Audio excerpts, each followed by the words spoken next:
Jingnan University, the boys' dormitory building. Knock, knock, knock. Knock, knock, knock. Knock, knock, knock. Su Feng jolted awake once more from his slumber.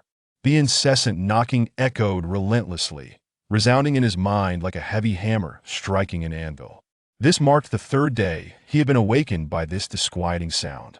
Each night, at precisely 2:54 a.m., the knocking would commence, accompanied by an overwhelming sense of despair and terror that was utterly inescapable. It felt akin to standing unprotected at a perilous height or encountering a famished tiger in the wild. A primal fear that resonated deep within his very marrow, capable of shattering all rational thought.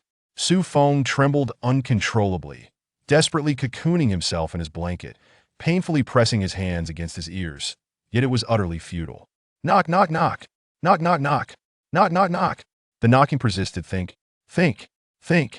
In the throes of paralyzing fear, adrenaline surged through him, and his muddled brain gradually regained a modicum of clarity, as if time itself had slowed in response to his heightened awareness. In the face of dread, each individual's natural reaction varies. Some freeze in place, while others spring into action as is dictated by the type of neural response. When the sense of crisis surpasses a threshold, Su Feng found he could reclaim his sanity. His body acted before his mind, much like when he narrowly evaded a runaway car not long ago. In his mind, Su Feng screamed as his brain raced to analyze his predicament.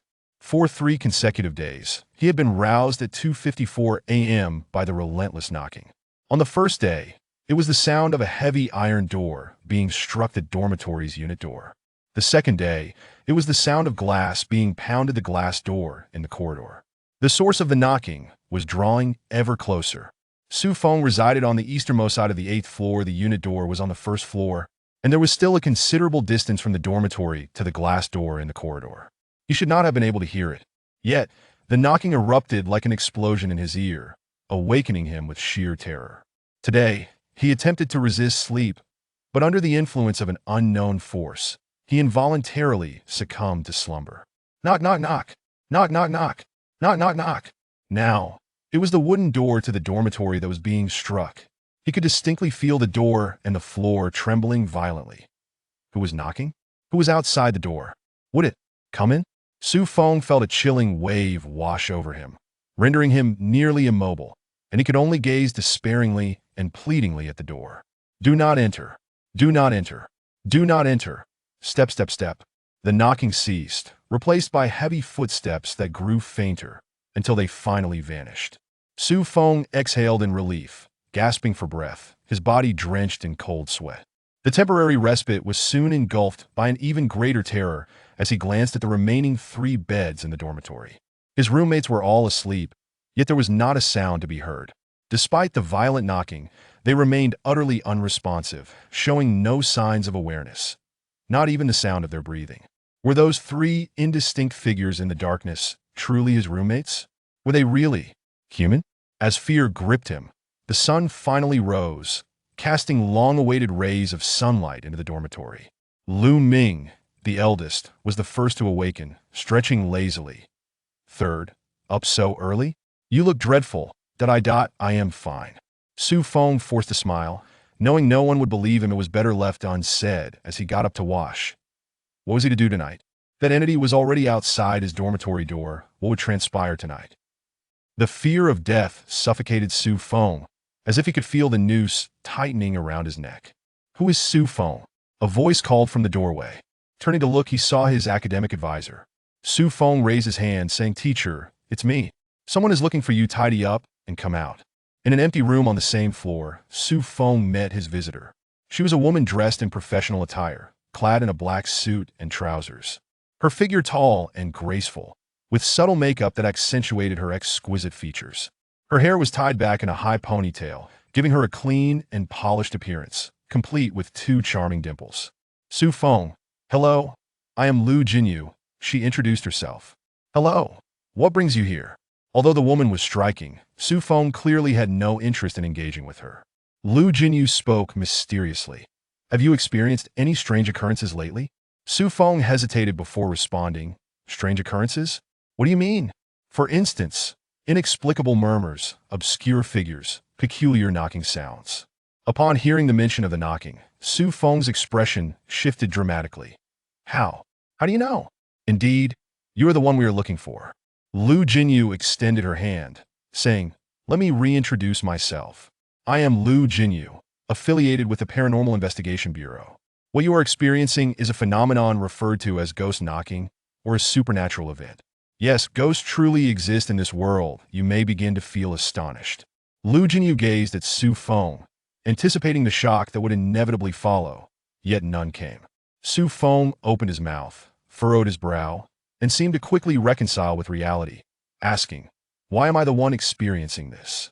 This newcomer was no ordinary individual, Lu Jinyu noted with surprise. "You must have had a brush with death recently." Su Feng nodded. Just 3 days prior, he had narrowly escaped being struck by a runaway vehicle, the car brushing past him as it sped away, while a couple just 3 or 4 meters ahead had perished on the spot, blood splattering onto him. Had his body not reacted instinctively before his brain could process, he would have become a lifeless corpse. That very night, the horrifying knocking began. Such experiences can trigger a certain kind of permanent change, marking you as a target for supernatural events. No one has ever survived the ghost knocking incident. This is a photograph. He received the photographs. Lu Jinyu handed over dozens of images depicting corpses, their eyes vacant, mouths agape in exaggerated horror, their faces contorted in fear, leaving one to wonder what they had witnessed before their demise. "Will I die like this?" Su Feng's forehead beaded with cold sweat, his complexion paling. "If you do nothing, you will soon become one of them," Lu Jinyu declared. She handed Su Feng a key. The key was unremarkable, the most common design, yet it was stained with brownish blood. Su Feng attempted to wipe it clean, but it showed no change. "This is the key to shelter number 21, the only means of ensuring your temporary survival. Insert the key into any door lock and turn it. You will gain entry to shelter number 21." Su Feng reached out to take the key, but Lu Jinyu did not relinquish her hold. Her expression turned sympathetic. "I should not disclose this to you, but perhaps a swift death is the best outcome. Once you use this key, there is no turning back. That I am not done living yet. I don't want to die now." Su Feng clutched the key in his hand.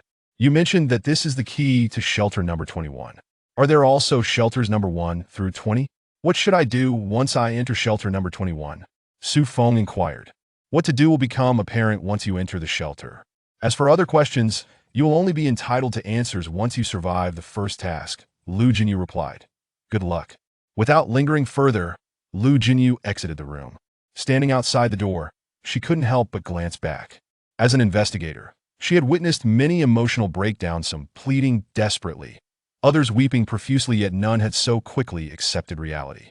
This newcomer, named Su Feng, though terrified, remarkably maintained his composure. Perhaps he might bring some surprises?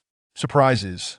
Yet, recalling the outcomes of previous so-called surprises, her anticipation quickly dimmed.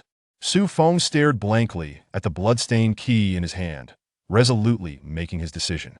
Approaching the door, he inserted the key into the lock, and it fit smoothly. Turning it before pushing the door open, shelter number 21 appeared before him. Chapter 2. Shelter number 21. A dim, flickering yellow light bulb casts an intermittent glow. The walls, mottled and cracked, are coated in layers of dust, and the air is heavy with an antiquated odor. This is a simple room of over 30 square meters. Structured like an apartment, though small, it is fully equipped. A cooking area integrated into the entrance, a bed, a television, a refrigerator, and a desk, all present in abundance. Yet, every piece of furniture and the decor clash starkly with modern aesthetics. The television is of the bulky variety, and the furnishings are crafted from a brownish-yellow wood, with the lower half of the walls adorned in tiles. Su Feng feels as though he has been transported back to the late 20th century. On the desk rests an extinguished oil lamp, incongruous with its surroundings. Upon closer inspection, the lamp contains not oil, but rather dried bloodstains. Beside the lamp lies a piece of parchment and a notebook. A sheet of paper rests atop the notebook, inscribed with 4 large characters. "Please read me first." Su Feng opens the notebook to find neatly arranged, elegant script, reminiscent of small seal characters. "Be why the time you read this note. I will have perished. I hope this note serves you well. We are all victims of the ghost knocking incident, and shelter number 21 is our sole means of resistance. Do you see the blood lamp on the desk? Touch it, envision the room's appearance, and you can transform it into your desired state. Following the instructions, Su Feng touches the blood lamp and imagines the room's form. Upon reopening his eyes, the flickering bulb has transformed into a refined floor lamp. The bulky television has become a vast wall-mounted screen, and the cracks in the walls along with the surrounding dust have vanished, leaving the space rejuvenated.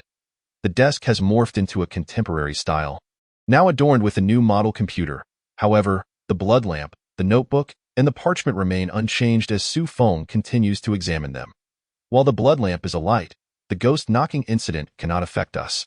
But should the blood lamp extinguish, even within shelter number 21, death will ensue. The sole source of the blood lamp's fuel is supernatural occurrences. Each successful completion of a task on the parchment will automatically replenish the fuel. Remember, never allow the blood lamp to extinguish. Inopportune experiences may adversely affect you, and the subsequent content will only manifest after completing the requisite number of tasks. There are 3 rules governing supernatural events. Ghosts cannot be killed. Only the supernatural can combat the supernatural. The truly terrifying aspect lies not in encountering a ghost, but in the absence of one. If you are prepared, grasp the parchment and embark on your first task. Time is of the essence. You must think, regardless of your circumstances. Remember to contemplate. Supernatural events follow a pattern. There are no unsolvable deadlocks. Discover the pattern of death and return alive. Su Feng picks up the parchment. Its surface smooth and delicate, instilling a sense of indescribable nausea. Perhaps it is not truly parchment. Red ink emerges on the parchment. Survivor, Su Feng. Remaining time for blood lamp, 0. Number of tasks completed, 0. Task content, unknown. As he acquires the parchment, a flood of information invades Su Feng's mind in an incomprehensible manner. With the parchment in hand, he opens the door, ready to execute his first task. He ready to begin. Su Feng takes a deep breath, his gaze flickering with turmoil and hesitation. Knock, knock, knock. Recalling the nightmarish sound of knocking, Su Feng grits his teeth, ultimately steeling his resolve. If he does not undertake the parchment task, he will succumb to the ghost knocking tonight. Yet if he proceeds, a glimmer of hope remains. With no desire for food or drink, he tucks the parchment into his clothing and struggles to push open the door. A beam of light cascades down from above. He stands frozen, staring into the spacious, brightly lit classroom, his mind struggling to comprehend the situation. Where is this? Su Feng, why are you back now? Come in, a classmate calls out. Seeing his classmates engrossed in their studies, familiar faces abound, and Su Feng is compelled to confront an undeniable truth. He has returned to the summer of 3 years ago. The blackboard bears the date, May 10, 2021. The pitch-black window and the wall clock indicate the precise time. It is now 8:07 p.m. The second evening study session has commenced for 7 minutes. Su Feng takes his seat, his mind churning with turmoil. This moment. According to Su Feng's memory, he was ill and had taken a leave of absence. Absent from school. During this period, strange occurrences unfolded at the school. Classes were abruptly cancelled, and his class group was disbanded without warning, never to reunite. The police had visited Su Feng multiple times, and the young officer's inquiries linger in his mind. Your classmates claim to have seen you in the classroom on the night of May 10. How do you explain that?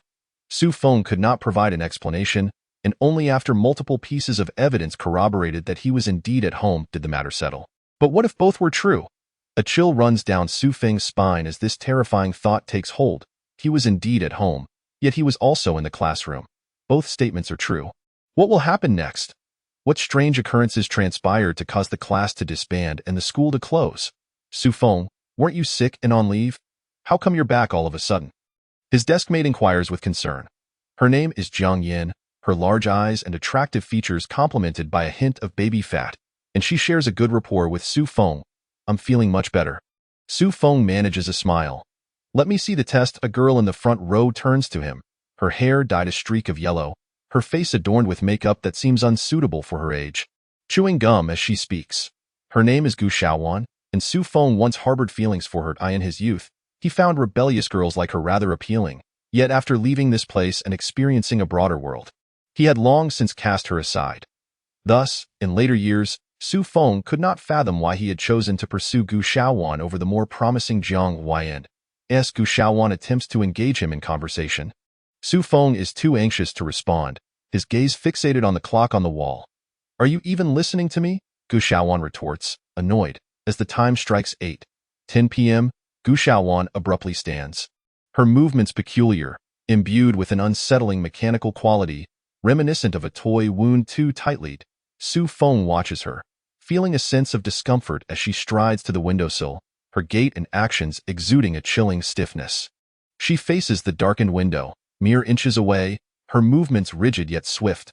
She turns her head mechanically to gaze at Su Feng, her expression devoid of humanity, filled with unfathomable despair and hollowness, her lips curled into an exaggerated smile that nearly connects with her temples. With that bizarre mouth, she opens and closes it, uttering 2 syllables without a sound. Pop! A bubble of gum adheres to half her face. Hey! Su Feng gasps, suddenly realizing her intent, and rushes forward. But it is too late.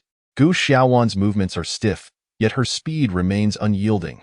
With a push of her right hand, she effortlessly leaps over the railing, disappearing into the inky darkness beyond the window. Thud. The sound of a heavy object hitting the ground resonates. Chapter 3. The pattern of death. A sudden, searing pain ignites in Su Feng's chest. Upon inspection, the parchment has transformed. Survivor, Su Feng. Remaining time for blood lamp, 0. Number of tasks completed, 0. Task content, survive, task hint. The source is also the end. The abrupt turn of events triggers chaos. Screams pierce through the air, and everyone rushes to the windowsill to peer outside. Su Feng is the first to notice, standing where Gu Xiaowan had just leapt. The classroom is on the 5th floor, and under the illumination of the teaching building's lights, Gu Xiaowan lies on the edge of a flower bed, her neck twisted at an unnatural angle, blood seeping outward. She is already a corpse. Su Feng stares blankly at Gu Xiaowan's tragic state, fear surging past its breaking point, a flicker of clarity rising from the chaos in his mind. He begins to think. Su Feng, what have you done? Someone questions loudly. In an instant, every gaze turns to Su Feng. They have all witnessed it. It was you, Su Feng, who caused this. Qin Sudong strides forward, towering over Su Feng as he grabs his collar, throwing a punch without hesitation. It is only later that Su Feng learns of the entangled relationship between Qin Sudong and Gu Xiaowan during their high school years. Bang! A dull thud echoes as Qin Sudong, clutching his stomach, collapses to the ground. In a moment of urgency, Su Feng strikes first, landing a blow to Qin Sudong's abdomen. Su Feng, what do you intend to do? Given the circumstances, you still dare to act? Sudong, don't argue with him. The teacher will arrive soon. Let us see how he will squirm then. Almost everyone stands against Su Feng. The situation is remarkably clear. Su Feng's quarrel with Gu Xiaowan led to this tragedy, and he has resorted to violence against his classmates afterward. Only Jiang Yin remains silent, clutching her clothes, her eyes filled with concern for Su Feng. Su Feng gasps for breath, striving to maintain a state of contemplation, using deep breaths to uphold his composure. What is unfolding in this classroom? What was that eerie smile Gu Xiaowan wore in her final moments? What else will transpire? We can't get out. The door won't open. Neither will the windows. What is happening? A classmate exclaims. They attempt to leave the classroom, only to discover they cannot. After multiple fruitless attempts, someone seizes a chair, smashing it against the window adjacent to the hallway. The fragile glass, which would typically shatter at the slightest push, now stood resolutely intact. Damn it! Why can't we break it? Are we trapped here? Who is playing this cruel joke? This is hardly amusing. Let us out. As everyone's attention was fixated on the immovable doors and windows, Su Feng noticed another individual had approached the window. That person turned stiffly, their eyes vacant and despairing, the corners of their mouth curving into a grim line. Silently uttering 2 words, then, with a push of their right hand, they stepped out from the windowsill. Bang! Hey, someone else just jumped. What is going on? Was it Su Feng? Are you insane? Is this not enough? What the hell have you done? Why has it come to this? Few had witnessed what had just transpired, and they all assumed it was Su Feng's doing. Qin Sudong had nearly regained his composure, glaring fiercely at Su Feng. Yet he dared not approach. Preconceived notions led everyone to believe Su Feng was the source, leaving him speechless in this predicament. It wasn't Su Feng. Just then, a frightened yet resolute voice emerged. I saw it. Jane Hung jumped of his own accord. It was Jiang Yin, trembling with fear yet still willing to speak the truth on Su Feng's behalf. Who doesn't he know how close you two are? Even now, you defend Su Feng? Jiang Yin, Someone has died. This is not the time for blind loyalty. The crowd immediately turned their ire towards Jiang Yin, some uttering particularly harsh words, leaving her ashen-faced and unable to respond. Silence! Class leader He Changliang bellowed almost hysterically, "Let me speak first." This indeed had an effect. Everyone momentarily quieted, turning their gaze towards He Changliang. I have seen it too. It truly was Ti Su Feng. He did nothing. Jin Heng seemed possessed and simply stepped off. First Gu Xiaowan, then Jin Heng. The doors and windows that won't budge, phones devoid of signal, coupled with the commotion, yet no one outside seems to notice. The events unfolding before us defy all reason. Su Feng, do you know something? He Changliang, with his closely cropped hair and half-rimmed glasses, had distinct features, deep-set eyes gleaming with intensity. Su Feng surveyed the surroundings and spoke gravely. We are no longer in the world we once knew. We are experiencing a supernatural occurrence, or rather, we are encountering ghosts.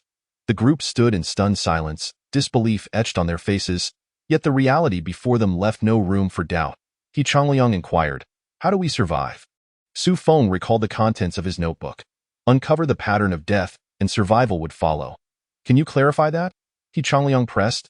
That's all I know, Su Feng replied with a wry smile. Before He Changliang could probe further, another girl numbly approached the window. Su Feng was the first to notice, urgently calling out, "Stop Lu Jejia!" He rushed forward and grasped Lu Jejia's arm, as several classmates instinctively joined in to restrain her. Lu Jejia was the smallest girl in class, barely 1.55 meters tall and weighing less than 40 kilograms. Logically, any boy could easily hold her back. Yet even with 5 or 6 people pulling her, she continued to step forward relentlessly. Su Feng felt an overwhelming force. Despite exerting all his strength, he could not delay her even slightly. The group of 5 or 6 were mere trinkets attached to Lu Jejia, having no effect whatsoever. They reached the windowsill point one by one. People began to let go, and Su Feng sought to make one last effort. Lu Jejia turned her head mechanically, her gaze vacant, a smile lifting the corners of her mouth until they nearly met her temples. Silently uttering 2 words, Su Feng's heart plummeted. Bang, no, we can't stop her. We can't save her. He Changliang's eyes were red, as if they could bleed. It's real. What you're saying is true. We really are encountering ghosts, truly experiencing a supernatural event. I don't want to die. I want to go home. Let me leave this place. Who can save me? Lu Jejia's death forced the group to finally confront reality. Leading to an uncontrollable panic, silence, He Changliang roared again. Fear will not allow us to survive. If you wish to live, stay silent and think. This threatening roar temporarily quelled the chaos sparked by fear. Leaving only suppressed sobs echoing in the classroom. 10 minutes, Su Feng murmured. The interval between deaths is 10 minutes. This means someone else will die in 10 minutes. He had been observing the timing of the deaths. Gu Xiaowan at 8:10, Jin Heng at 8:20, Lu Jejia at 8:30. Don't tell them yet, He Changliang said while attempting to close the window, an effort in vain, as the open window remained as immovable as the closed doors. He Changliang continued, do you know who the next victim will be? I feel this sequence is familiar. There should be a list, but I can't recall where I've seen it. The order of death? Su Feng's mind sparked with insight. If they could find the list and confirm the order of deaths, perhaps breaking the sequence would shatter their predicament. That makes sense. Hurry and search, He Changliang urged the other students. Anyone with a class roster, whether it's a grade sheet or duty list, bring it to me. In their panic, the group found a newfound resolve and began scouring for the list, some even appending desks in their haste. 2 minutes. 1 minute. Time flew by, and as the moment of death approached, none of the lists they obtained matched. As they grew anxious, they suddenly heard Han Sudong's frantic shout, Die, die, I'm next. But if you die before me, I can break the sequence and survive, damn it. How did he overhear that? Su Feng was startled and turned to look, but it was too late. Han Sudong seized the girl closest to the window, disregarding her desperate struggles, and hurled her out. Han Sudong clutched a piece of paper, breathing heavily, a look of horrifying glee etched on his face. I survived, I'm alive. Click. 8:40. The time had come. Before the last word fell, Han Sudong turned stiffly, facing the window, beginning to twist his head. Hey! Su Feng shouted, rushing forward, reaching out for Han Sudong. He certainly wasn't attempting to save Han Sudong. His target was that piece of paper. He grasped it. Han Sudong stepped out. Chapter 4. Can we survive? What does 30 minutes mean for a newly adult youth? It could be the time to solve a math problem, the time required to return home, or the time to pen a love letter. Yet at this moment, in the span of merely 30 minutes, 5 lives had already been extinguished. Classmates, once companions, had met tragic ends before their very eyes. And the fragile thread of reason that barely held the group together snapped entirely with Han Sudong's fall. Ah, I don't want to die. Save me, save me. Mom and Dad, where are you? The air was filled with screams and cries, each person doing their utmost to distance themselves from the window. Some curled up in corners facing the wall, while others buried themselves beneath desks and chairs. Nout, what's the situation? Someone approached with a trembling voice, asking. It was Sun Liang, a dark-skinned athlete with a robust physique. Yet his voice was gentle as he inquired, is there anything I can do? We're trying to figure something out. Please wait a moment. He Changliang replied. No. Sun Liang pleaded. His eyes reddened. Let me do something. I can't just stand by and watch Xiaohan die. Xiaohan referred to Zhang Ruhan, who harbored mutual feelings for Sun Liang and was currently huddled in the corner, her arms wrapped around her head as she wept. Understanding, Su Feng patted Sun Liang on the shoulder. You continue collecting similar lists and seating arrangements.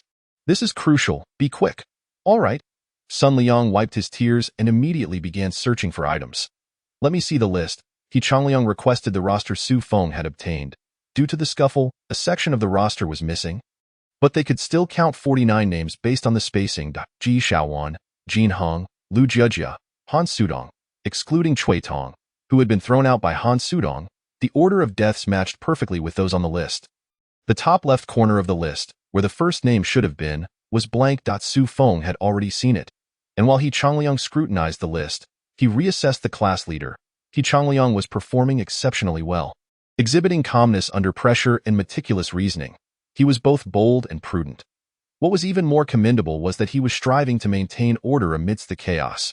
Without him, the group would not have been able to regain their composure in such a short span of time. Nor would they have unearthed so many clues. There's a missing name here. He Changliang pointed to the upper left corner, having also noticed the discrepancy on the list. It did not include him, which must lie in the missing section.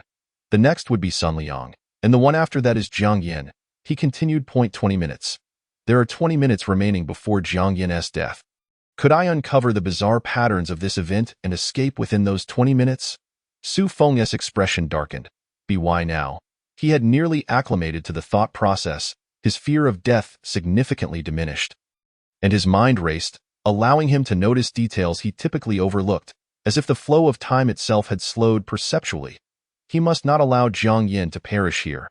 Absolutely not. Su Feng took a deep breath, slightly calming his emotions, and analyzed. Based on the current clues, the supernatural events will not cease simply due to a disruption in the order of deaths. They are likely to continue unbroken.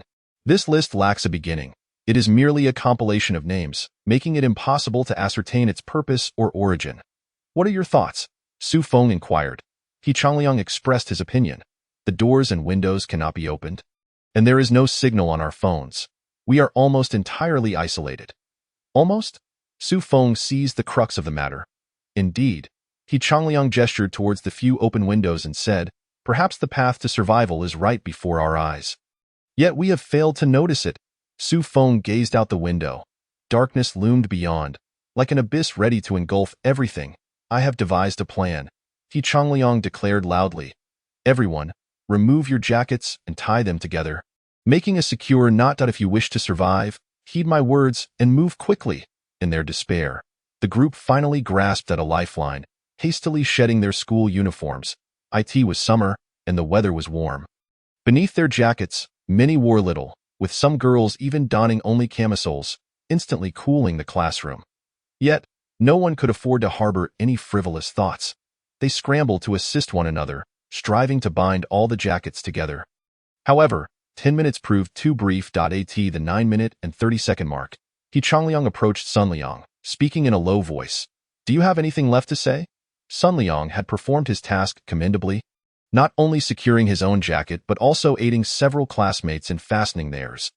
Upon hearing He Changliang's words, he initially turned in confusion, but upon seeing the latter's expression, his bewilderment swiftly transformed into shock. Then fear, and finally despair. He grasped He Changliang's hands tightly. Changliang, I do not want to die. My parents are waiting for me at home. Please save me, I beg you. I cannot die here. Su Feng, you must have a way. Right? Please. Save me, will you? At 8:50, time was up. The school bell rang. Ding, ding, ding. Sun Liang should have approached the window like the previous victims, yet he did not die in sheer terror. He glanced at the clock. The seconds ticked by, yet no anomaly occurred. The supernatural events had temporarily ceased.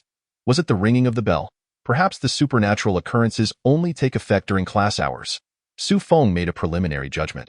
It could be, which means we have gained an additional 10 minutes, perhaps allowing Sun Liang to survive. He Changliang added 0.7 minutes later. A makeshift rope fashioned from jackets, measuring approximately 15 meters in length, was finally completed. After testing its strength, He Changliang secured one end to the heating pipe and tossed the other end out of the window. Sun Liang stood nervously on the windowsill, his eyes filled with dread, fully aware of what was about to transpire. Remember every word I say next. He Changliang spoke rapidly. You must slide down the rope quickly. Once you are down, do not look back. Continue running straight to the front entrance. It is not far from here. Upon reaching the entrance, shout out to us, ensuring we can hear you. Remember, you must run with all your might and shout desperately. Whether we survive hinges on you. Time is of the essence. You must hurry, understand? I understand.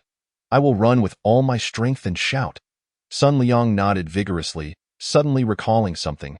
He retrieved a stack of materials and handed them to Su Feng. This is the information Changliang asked me to find earlier. I do not know if it will be useful, but take it all. Hurry, Su Feng urged. Sun Liang clenched his teeth, wrapping the rope around his hands twice. Taking one last glance at Zhang Ruhan before stepping out the window. Hurry, I must be quick, he silently shouted to himself. Chapter 5. Survived? 1 meter, 2 meters, 3 meters. Sun Liang descended the rope, glancing down momentarily, feeling his hands weaken, then hastily looking up, forcing himself to continue downward. Would this makeshift rope, crafted from school uniforms, hold? Would he lack the strength to avoid falling? So many uncertainties loomed, yet Sun Liang had no time to ponder. He understood the urgency and needed to focus entirely on the rope. Escaped he must escape. Only by doing so could he help others find a way out, allowing Ruhan to survive. He had to fight with all his might. Sun Liang, keep going faster. You must go faster. Su Feng called out. You have only 2 minutes. If you do not reach the ground, no one knows what will happen. Damn it, I'll give it my all. Sun Liang shouted, flipping upward, using his feet to push against the wall, then suddenly releasing his grip. This was a technique he learned from movies, the way firefighters descend from high buildings. Yet, descending is not just about the technique. It requires equipment and not coordination. If he acted recklessly, Sun Liang fell headfirst, struggling desperately, arms and legs flailing. Fortunately, he managed to grasp the rope again, though his forearms endured tremendous strain, in roughly 1 second. He descended 5 meters to that moment. He found himself outside the 3rd-floor window, where light still glowed inside. Instinctively, he glanced inside. Faces. An array of eerie faces, their gazes hollow and despairing, grotesque smiles stretching from corner to corner. Classmates who should have been studying in the classroom now stood by the window, their vacant stares and bizarre grins pressed against the glass, fixated on him. Sun Liang shuddered in terror, nearly losing his grip on the rope. The scene was too horrifying. Time. Focus on time. He heard Su Feng's voice again. Despite his weakening arms, he could not afford to dwell on it. He descended step by step, knowing time was running out and he had to make another attempt. Hey! He shouted to encourage himself, releasing the rope once more. Downward. Struggle. Grip. Stabilize. Another 5 meters. He was now on the 2nd floor, only 5 meters from the ground. Sun Liang's arms had completely lost strength, muscles cramping, yet he clung to the rope purely by willpower. Ruhan, Ruhan. I must get Ruhan out. Physical exhaustion clouded his thoughts. This singular obsession remained crystal clear. He strained painfully, inching down the rope. 0.4 meters, 0.3 meters. He had reached his limit. 3 meters remained to the ground. And the rope slipped from his grasp. Thud. This was the lightest landing sound of the day. 0.3 meters is not low. A misstep could easily result in a broken bone, yet the anticipated pain failed to arrive. The sensation was not of a hard surface but rather soft and warm, with a viscous warmth spreading outwards. Sun Liang sat up and looked down, seeing Gu Xiaowan's contorted face and shattered body just beneath him. Alarmingly close, "Don't dawdle, run!" He Changliang's shout jolted him back to reality. He scrambled to his feet and dashed toward the school gate. It's he that moment. Su Feng was tightly gripping Jiang Yan's hand, his gaze unwaveringly fixed on Sun Liang's silhouette, filled with worry and anxiety. He had just realized a grave issue. The death list would continue sequentially if the designated victim had already perished. It would shift to the next. But what if that designated victim managed to escape? Would it still follow the same sequence? If so, the next to die would be. Su Feng dared not think further. "Su Feng, what is wrong?" Jiang Yan noticed Su Feng's unease. Her cheeks flushed as she softly inquired, "Is it my turn now?" "I will not let you die," Su Feng assured her. "You seem to have suddenly transformed into a different person." "You?" Jiang Yan pondered, uncertain of what to say next. Su Feng did not respond, instead asking, "Are you not afraid? It may soon be our turn." To prevent further panic, the two refrained from disclosing the order of deaths. Even those who insisted on knowing were subdued by He Changliang.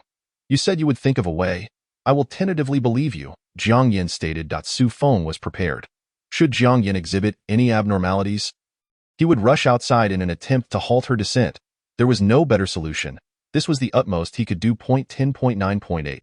He Changliang began a quiet countdown. 5.4.3. Safe, safe, safe. Sun Liang's voice echoed from afar. 2.1. Su Feng watched Jiang Yan with bated breath, even holding his own breath. No change. No change. Su Feng felt ecstatic, lifting Jiang Yan into his arms and spinning around. He Changliang shared in the excitement, high-fiving Su Feng, beaming with joy. "Time is short. Quickly let Jiang Yan descend. We must organize the others in line. Only one person can go down at a time. There is ample time. No need to rush. Do not look down, hold the rope tightly, and do not let go. Understood?" Su Feng instructed. "Understood." Jiang Yan bit her lip, standing on the windowsill, gripping the rope tightly, preparing to climb out. Just then, Su Feng suddenly sensed something amiss. A strong premonition of doom surged within him. "Wait, do not move yet." "What is it?" He Changliang inquired. "Give me a moment." Su Feng pressed his right hand against his temple, his mind racing. What was wrong? Was something overlooked? The list. The list had not been utilized yet, Su Feng noted. The blank space in the top left corner remained unexplained. The puzzle was still incomplete. An incomplete puzzle would ultimately point to. Ding dong, ding dong, ding dong. The school bell rang. Creak, bang. The sound of the door closing echoed. Someone appeared at the entrance of the classroom. I survived, I survived. Sun Liang ran as if his lungs were about to burst. He leaned against the pillar of the security room, gasping for breath, his eyes alight with ecstasy. Even as an athlete, he was utterly drained by this point. Had it not been for the willpower still sustaining him, he would have collapsed long ago. "Xiao Han, I made it. Let us meet outside." Sun Liang kept encouraging himself, propping against the wall, forcing his trembling legs to move until he stood before the iron door. With a mighty shove, he pushed open the unlocked iron gate, producing a creaking sound. Then, he stepped outside. The world suddenly brightened. It was the classroom's lights. He saw Su Feng, He Changliang, and Jiang Yan. He gazed into the abyss-like darkness of the window opposite him. In the next moment, his body moved uncontrollably towards the window. In the final moment of his descent, he glimpsed something above. That was bang. Chapter 6. Who was that person? The creaking of the door opening, bang. The sound of the door slamming shut. Despite the sound of the door opening and closing, the door remained utterly still. Sun Liang had abruptly appeared at the classroom entrance. He then leaped down. With Sun Liang's demise, the joy of having narrowly escaped was completely extinguished. What had happened? Hadn't he escaped? Sun Liang. Sun Liang is dead. The window was not an escape route. It's over. It's over. We are destined to die here. Just when hope had finally emerged, the belief that escape was possible was cruelly snuffed out, plunging everyone into utter despair. Yet Su Feng had no time for despair. He had only 10 minutes, if he failed to find an answer within that time. The next to perish would be Jiang Yan. The time was .900 sharp. He Changliang had also reached the brink of collapse. How could this be possible? While Sun Liang was fleeing, he had been counting down the seconds, utterly convinced that time had surely surpassed 9:00. Yet at this moment, the clock hanging on the wall clearly pointed to 9:00, and no matter where we escape to, no matter how long we run, we are invariably pulled back to this classroom, destined to die at the appointed time, he murmured. Changliang. Su Feng slapped him on the shoulder, stating, "Now is not the time to despair. Think quickly, what have we overlooked?" It must be said, He Changliang's performance was nearly impeccable. Even in this predicament, upon Su Feng's reminder, he immediately regained his composure. Throughout this bizarre incident, he exhibited capabilities far beyond his age, rivaling even Su Feng, who had already encountered supernatural events. A name. He Changliang instantly grasped the crux of the matter. Whose name had been erased? From the list acquired from Han Sudong, a name was conspicuously missing from the top left corner. To be precise, the original name had been obliterated. Whose name was it? Furthermore, what was the purpose of this nameless list? It neither followed academic performance nor student numbers, yet its existence indicated it had once served a function. Discovering the name that had been erased and understanding the list's purpose should lead us to the answer. Su Feng, too, was uncertain how these two clues would guide them to survival. Yet his intuition insisted on this course. Moreover, the bell signaling the arrival of death. What was missing? Something must be missing. Suddenly, something captured his attention, and he inquired, "Was there anything written on the blackboard before?"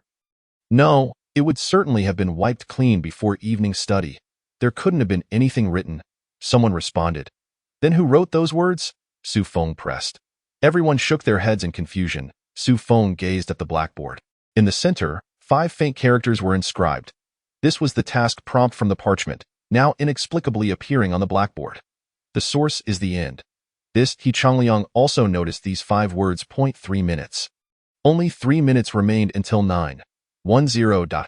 To save Jiang Yin. They must find the answer within these 3 minutes. Deep breath, deep breath. Su Feng struggled to calm himself, thinking with all his might. The list had been found by Han Sudong. But why was this list in his possession? Han Sudong had held a position. He was the class monitor in their first year, later removed for poor performance. The list from the first year. The list from the first year. The list from the first year. 2.5 minutes. Death was closing in, and Su Feng's rationality was eroding. He grew increasingly agitated, his thoughts becoming muddled. Damn it. He slammed his fist on the desk, the pent-up emotions finally erupting. It's all right. Jiang Yin grasped his hand, offering comfort. Take your time. Don't rush. It would be wonderful if we could find it. But if we can't, that's all right too. She was the one facing imminent death. It was impossible not to feel fear. Her voice trembled, and Su Feng could sense her whole body quaking. Su Feng struck his own forehead twice, inhaled deeply, and organized his thoughts as he resumed thinking.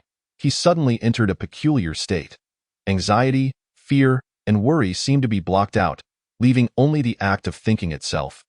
Devoid of emotional influence, his thoughts flowed with unprecedented clarity, including previously overlooked details resurfacing in his mind. 2 minutes. His gaze caught something. It was the information Sun Liang had previously gathered and handed to him. Among the materials was a seating chart. Following the vertical order, the first person was blank, the second was Gu Xiaowan, the third was Jin Hong, and the fourth was Lu Jejia. It matched. Yet this seating chart was also incomplete, unable to discern who the first person truly was. The list followed the order of this seating chart, and Su Feng had already deduced its purpose. It was the first seating arrangement after the freshmen arrived at school. The person who sat in the first position at that time was Ding Yu. Who was your deskmate when you started your first year? Su Feng's heart was nearly certain of the answer. Yet he still wished to confirm. It was. Ding Yu pondered before uttering a name. It was him. The class bell. The class bell should have rung promptly at 8:00. Gu Xiaowan's death occurred at 8:10. This was illogical. Sun Liang's death was sufficient evidence that the class bell signified the onset of supernatural events. So why was there a delay of 10 minutes? Unless the source is the end? Su Feng stared at the indistinct 5 words on the blackboard, the pieces of the puzzle in his mind finally falling into place. This was the truth. Do you recall what transpired around 8 o'clock? Su Feng asked He Changliang. Around 8 o'clock was just when class began. Nothing should have happened. He Changliang appeared bewildered. Around 8:10, I had a quarrel with Gu Xiaowan. It wasn't intense, but everyone heard it. Su Feng locked his gaze onto He Changliang's eyes. Everyone knew. Why can't I remember? He Changliang became even more confused. Because at that moment, Su Feng gritted his teeth, his face contorted with pain. He didn't want to reveal the answer, yet it was imperative to speak. Because at that moment, you were already dead. Gu Xiaowan was not the first victim. You were. The seating arrangement from the first-year freshman was the order of death. You had been seated in the first position as Ding Yu's deskmate. You don't recall my quarrel with Gu Xiaowan because you were already dead at that time. The supernatural events had altered memories, making us believe that nothing had happened during that period. 88:10, you had already perished. Su Feng's eyes were as red as if they could bleed. 1 minute. He Changliang pointed at Su Feng, then at himself, muttering, if I am dead, then what am I now? I don't know. Su Feng shook his head in despair, heavily stating, I don't know. I understand. The color drained from He Changliang's face, blood began to seep from the back of his head, and the classroom suddenly turned chillingly cold. Then the time has come, he smiled oddly at Su Feng. Chapter 7, The Final Fall. He Changliang smiled eerily, half of his face grinning, the other half weeping. His body lost all color, broken bones protruding grotesquely, blood dripping steadily onto the floor. This was the final struggle for survival. Su Feng took a deep breath, gripping the back of his chair, ever watchful for any movement from He Changliang. The source is the end. These 5 words were not difficult to comprehend. Eliminate the source, and the supernatural events would cease. Thus, He Changliang must die once more. Su Feng was unsure if he could do it. Yet even if he couldn't, he had no choice but to attempt it, for there was no other path. Half a minute. Only half a minute remained until Jiang Yan's death. Should he take action? Should he act first? Su Feng hesitated. After all, this was his friend, the one with whom he had just fought side by side. But if he didn't act now, it would be too late. This decision was exceedingly difficult. Wanting to save Jiang Yan was one thing, but killing another person was an entirely different matter. Even if that person was already dead, I'm already dead. He Changliang's voice became hoarse and unpleasant. I can't even remember that I have died. Something was eroding his thoughts. Time was running out. He staggered toward the window. Changliang. Su Feng's eyes widened as he realized what he intended to do. Su Feng, I don't want to die. I don't want to die meaninglessly here. I'm only 18. My future should be long. He Changliang turned, leaning against the window, continuing to speak to Su Feng. You said earlier that the world we inhabit is no longer the world we once knew. In such a world, nothing is impossible, right? To live may lead one to death due to supernatural occurrences, yet the deceased might not be beyond the reach of such phenomena, potentially returning to life. Promise me, if such an opportunity arises, allow me to live once more, He Changliang implored. Certainly. Su Feng nodded in agreement. Do your best. He Changliang smiled calmly, declaring, I shall proceed to die now. With that, he fell backward, his broken body soaring like a kite, spinning in the air before crashing to the ground. Bang! Accompanied by the final sound of his descent, the classroom underwent a transformation once more. A colossal shadow obscured the light, prompting everyone to instinctively look upward. The ceiling had vanished. All those who had perished moments ago exhibited identical behaviors before their fall. Rigid bodies, mechanical movements, hollow gazes, and exaggerated smiles connecting the corners of their mouths to their temples. In their last moments, they turned to Su Feng, silently uttering 2 words that Su Feng, unable to read lips, perceived their shapes as a plea for salvation. Now awakened from his dreamlike state, he finally comprehended what those 2 words truly were, above. It was above. The roof had disappeared, replaced by a gargantuan face. Its specific gender was indiscernible. Rather, it seemed to lack gender entirely, its bronze hue resembling a mass of writhing metal. This face bore a striking resemblance to those of the deceased. Their expressions hollow and despairing, with smiles that grotesquely intertwined the corners of their mouths and temples. Due to its overwhelming size, the onlookers could only glimpse a fragment, rendering the entirety of this entity unimaginable. The hair of the monstrous visage cascaded down, entwining itself around Jiang Yan, evoking the sensation of puppet strings. It utilized its hair as puppet strings, manipulating the deceased to leap into the abyss. What is this? What on earth is this? Is this a being meant to exist in this world?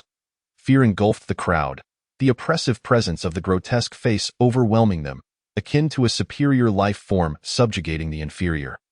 Merely witnessing it was sufficient to induce cardiac arrest in the latter. He. The monstrous face emitted a deafening, jarring laughter, shaking the classroom's furniture.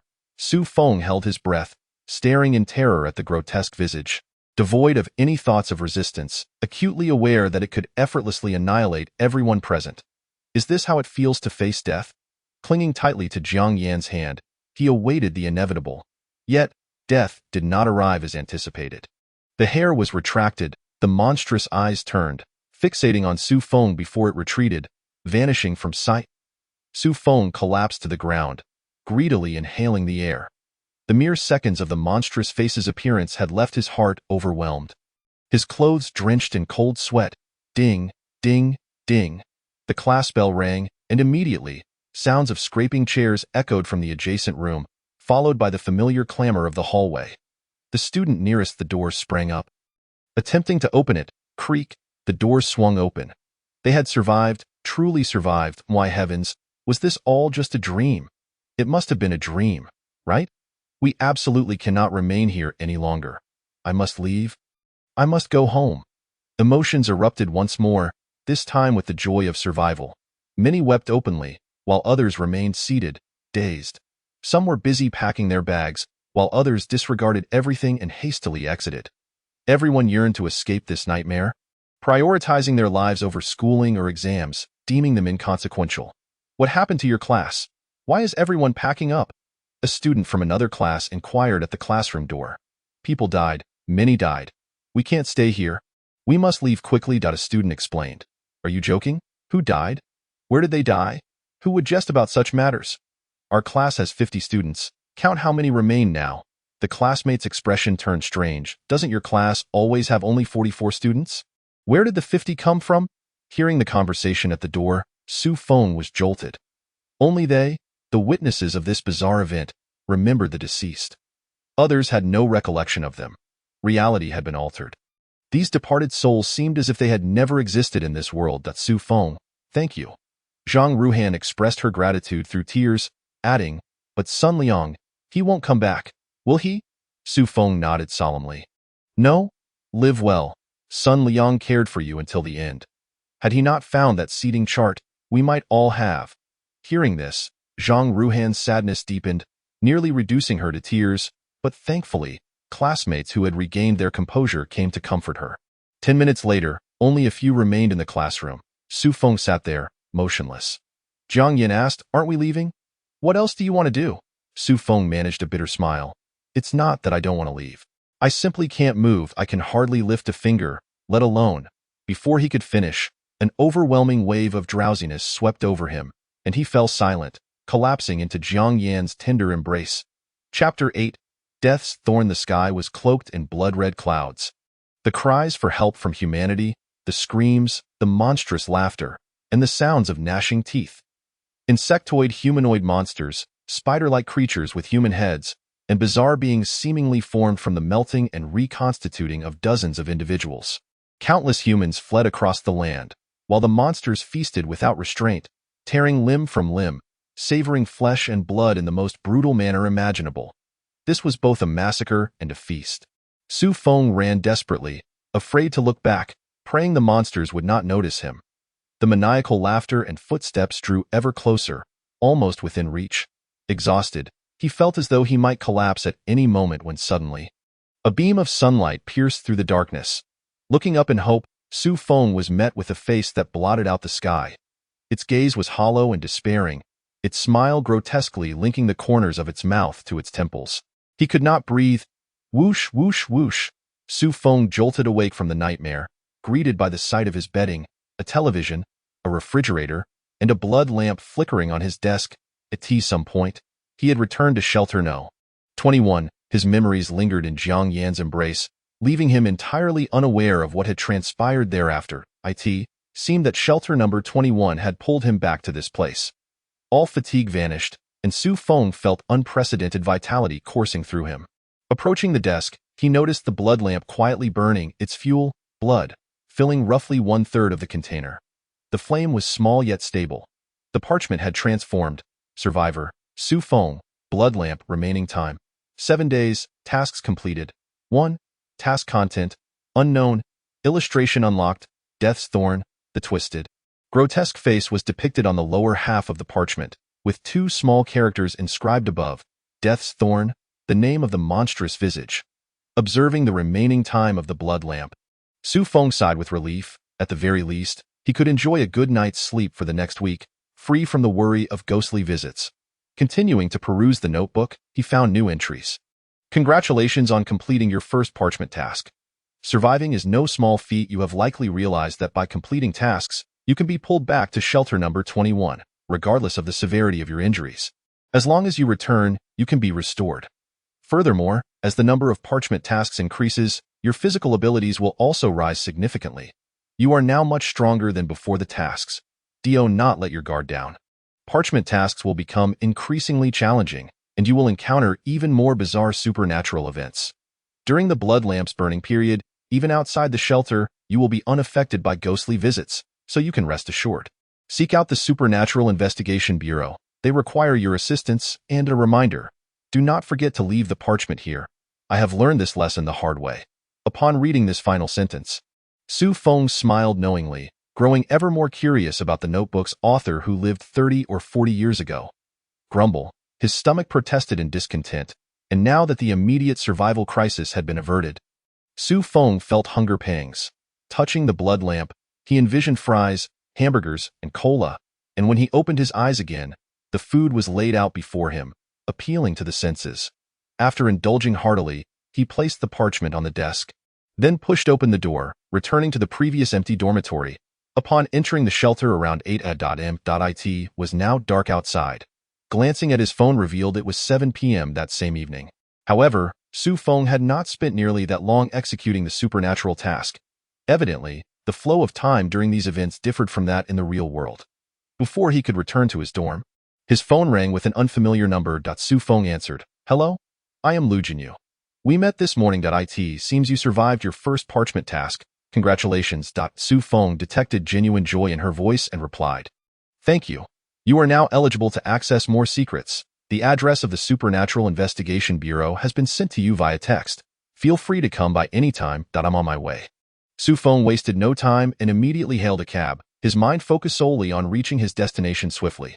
Lu Jinyu's designated location was not far, and he arrived in approximately 10 minutes.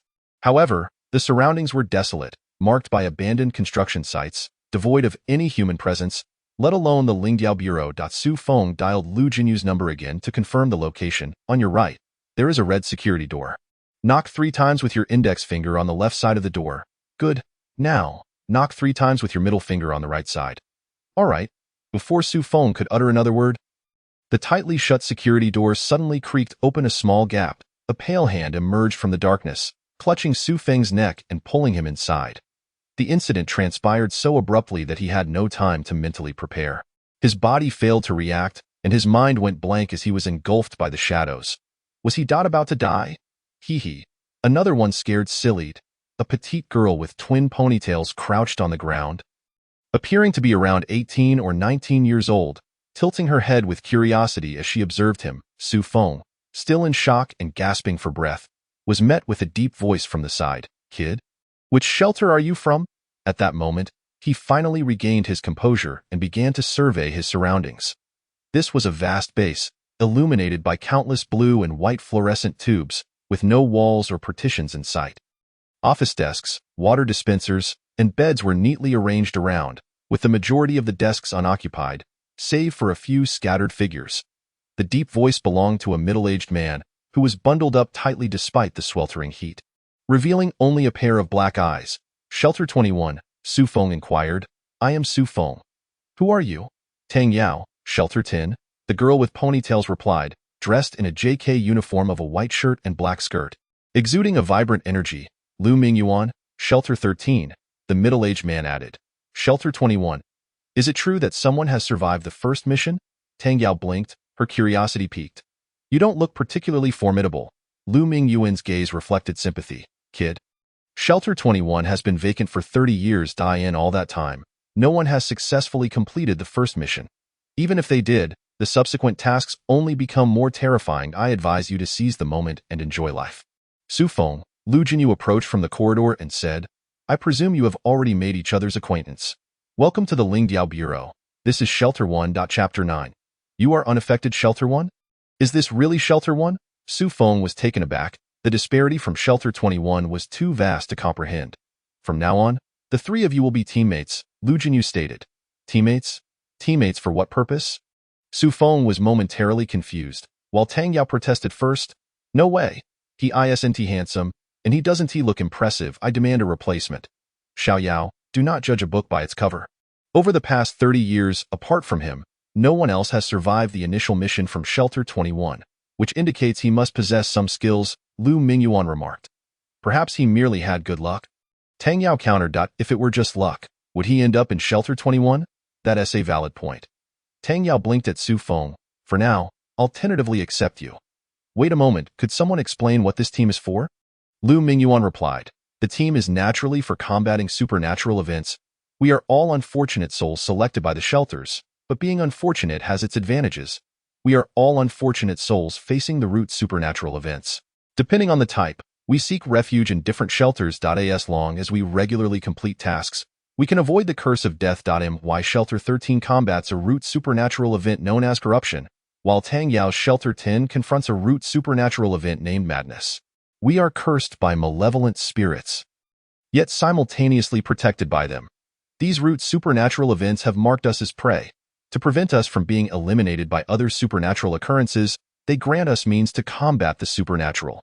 Means to combat the supernatural? Such as? Su Feng asked, bewildered. He. Suddenly, Tang Yao burst into a fit of manic laughter, the sound sharp and unsettling. Her beautiful face contorted, her eyes devoid of reason, consumed by sheer madness.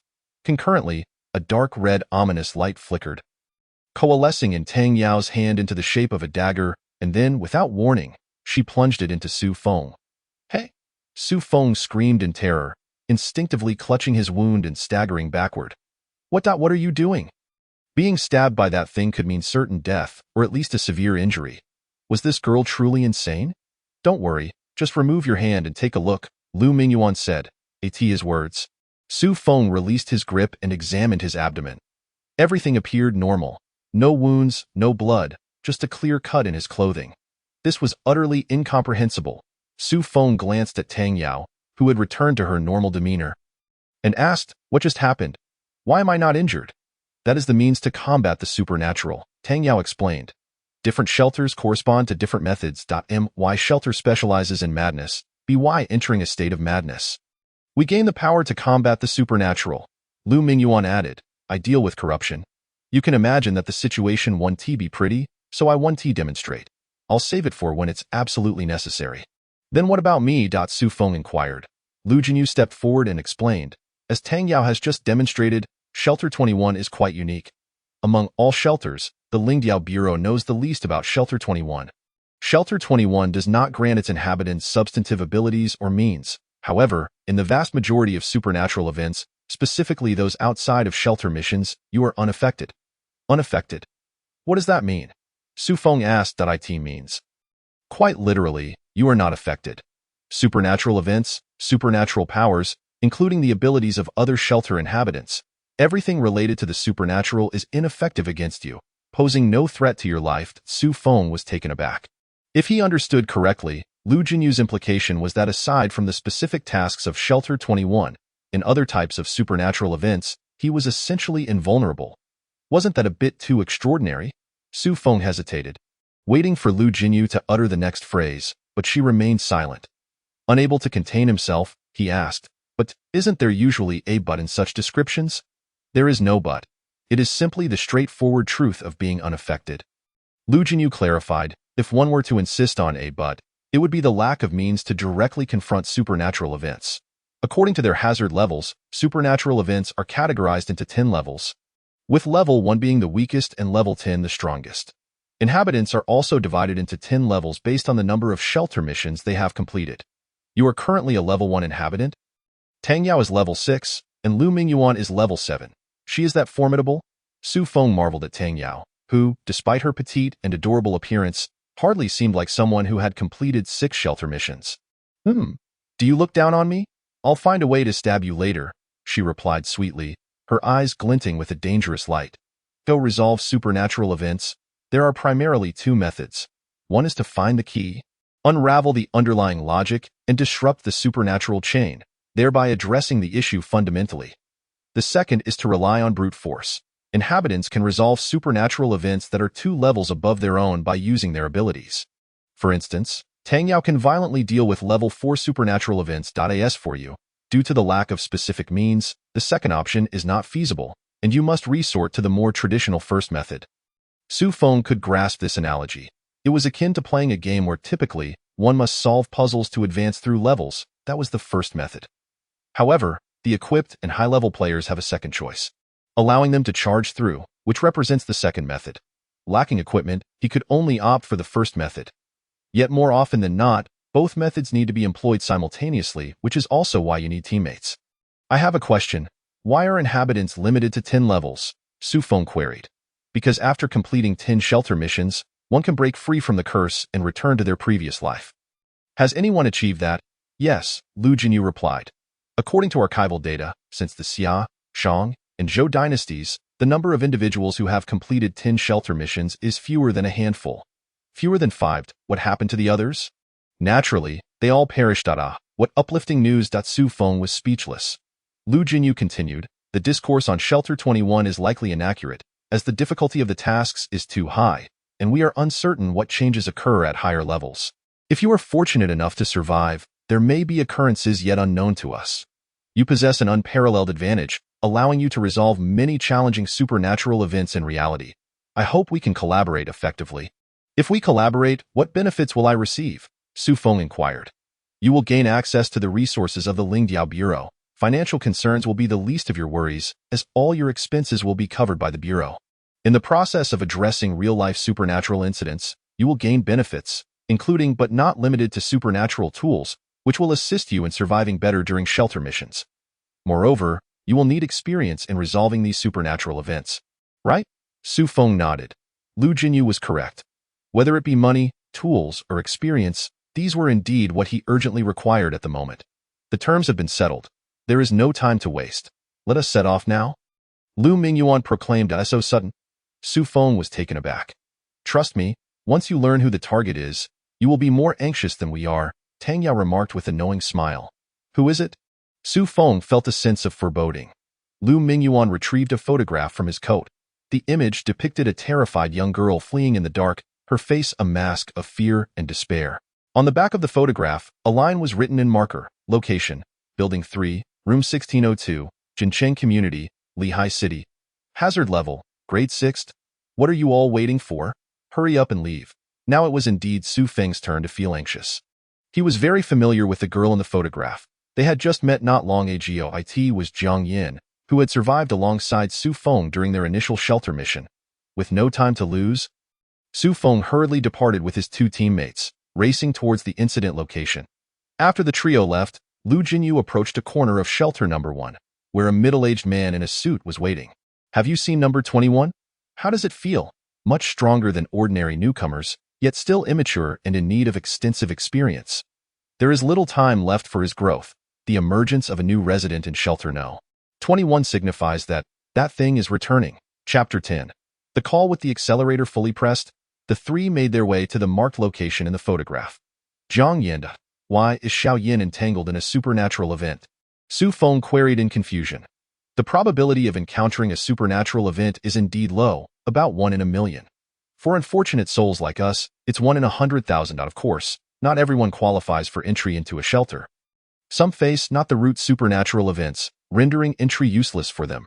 Lu Mingyuan sighed. This is the horror of supernatural events.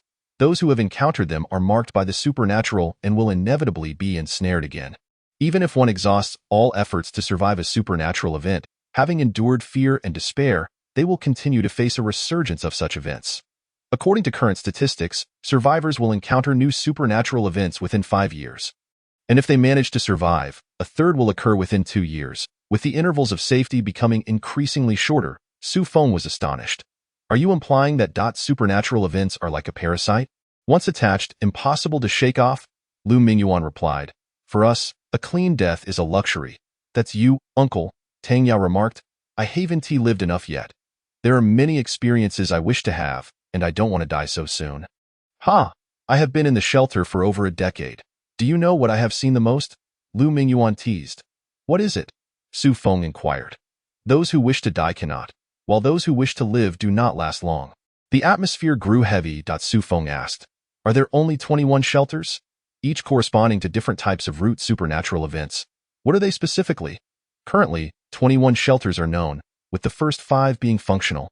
While shelters 6 through 21 correspond to 16 roots, Lu Mingyuan stated. You only need to know this much for now. What about the root of shelter number 21? Su Feng questioned. I do not know. Lu Mingyuan shook his head. There are speculations, but the specifics are known only to you. We are the residents associated with shelter number 21. Also referred to as number 21, Su Feng had too many questions. Where did the supernatural events originate? How are root curses born? How were the shelters constructed? How did Jiang Yan's photograph with the location and hazard level come into being? So many questions, yet he understood that according to the usual logic of the Supernatural Investigation Bureau, they would not simply divulge this information. Do not ask. If you do not understand, do not inquire. Even if you do not ask. Tang Yao stated, the root curse of shelter number 17 is unknown. The more one explores, the more unknowns arise, leading to great terror. Lu Mingyuan chuckled bitterly. Sometimes, I truly wish I knew nothing at all. Tang Yao, is your driving speed a bit too fast? Wait, do you have a driver's license? As Su Feng gazed out at the swiftly passing streets, accompanied by the engine's strained roar, he suddenly realized, ha ha, did you forget? I am a madwoman.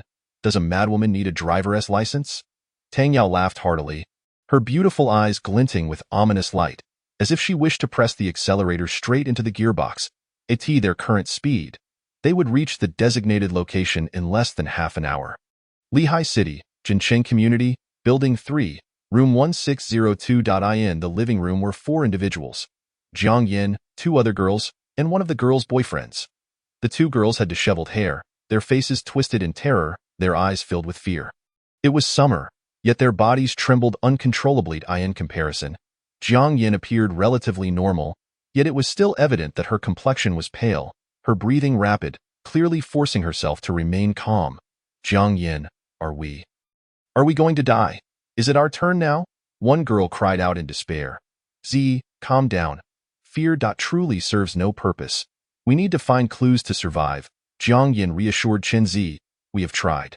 Haven't we? Another girl lost control of her emotions. Jiang Yin, please help us. We don't want to die. We truly don't want to die. Shiqi, Zishuan is still by your side, if you want. If you want to live, you must first control your emotions, Jiang Yin advised. Lu Shiqi and Gao Zishuan were the couple. Gao Zishuan's state was not much better than the 2 girls, bewildered and equally terrified as he looked at Jiang Yin. Observing the trio drowning in despair, Jiang Yin knew that the horror she had experienced 4 years ago had returned. It all began 3 days prior. Jiang Yin had made plans to go on an outing with 6 classmates. The 7 decided to conquer a nearby low hill. The hill remained untamed and undeveloped, lacking steps, requiring them to rely solely on their hands and feet to carve a path. The ascent was no small feat. However, among the classmates were outdoor enthusiasts who loved sports. They assisted each other and, after 5 hours of effort, having endured some sweat and minor scrapes, they successfully approached the summit. Tio truly reached the top. They needed to scale a rock wall about 3 meters high. 2 experienced individuals formed a human ladder to assist another experienced climber up, who would then help the others. The first to ascend was a classmate named Li Zhijia.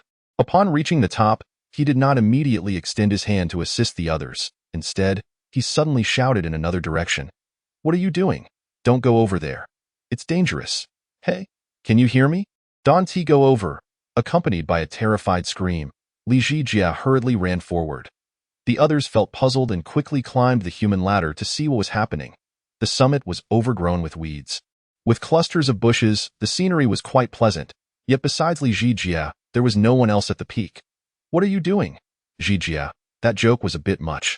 We thought something had happened.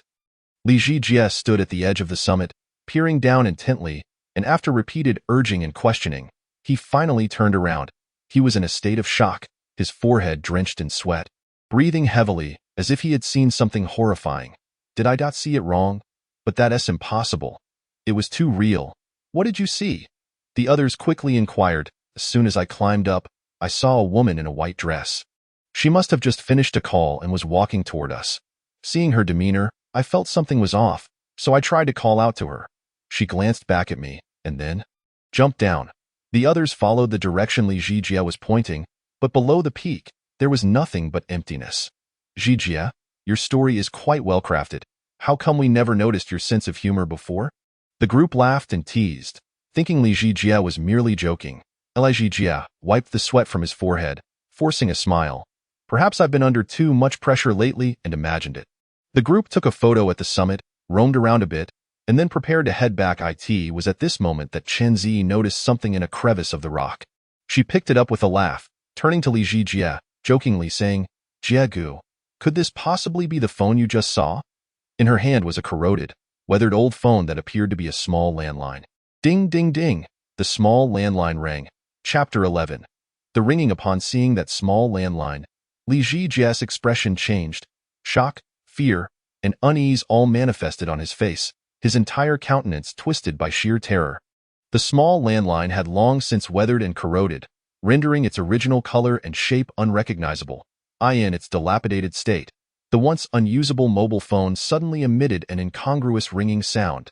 Ding-ling-ling, ding-ling-ling.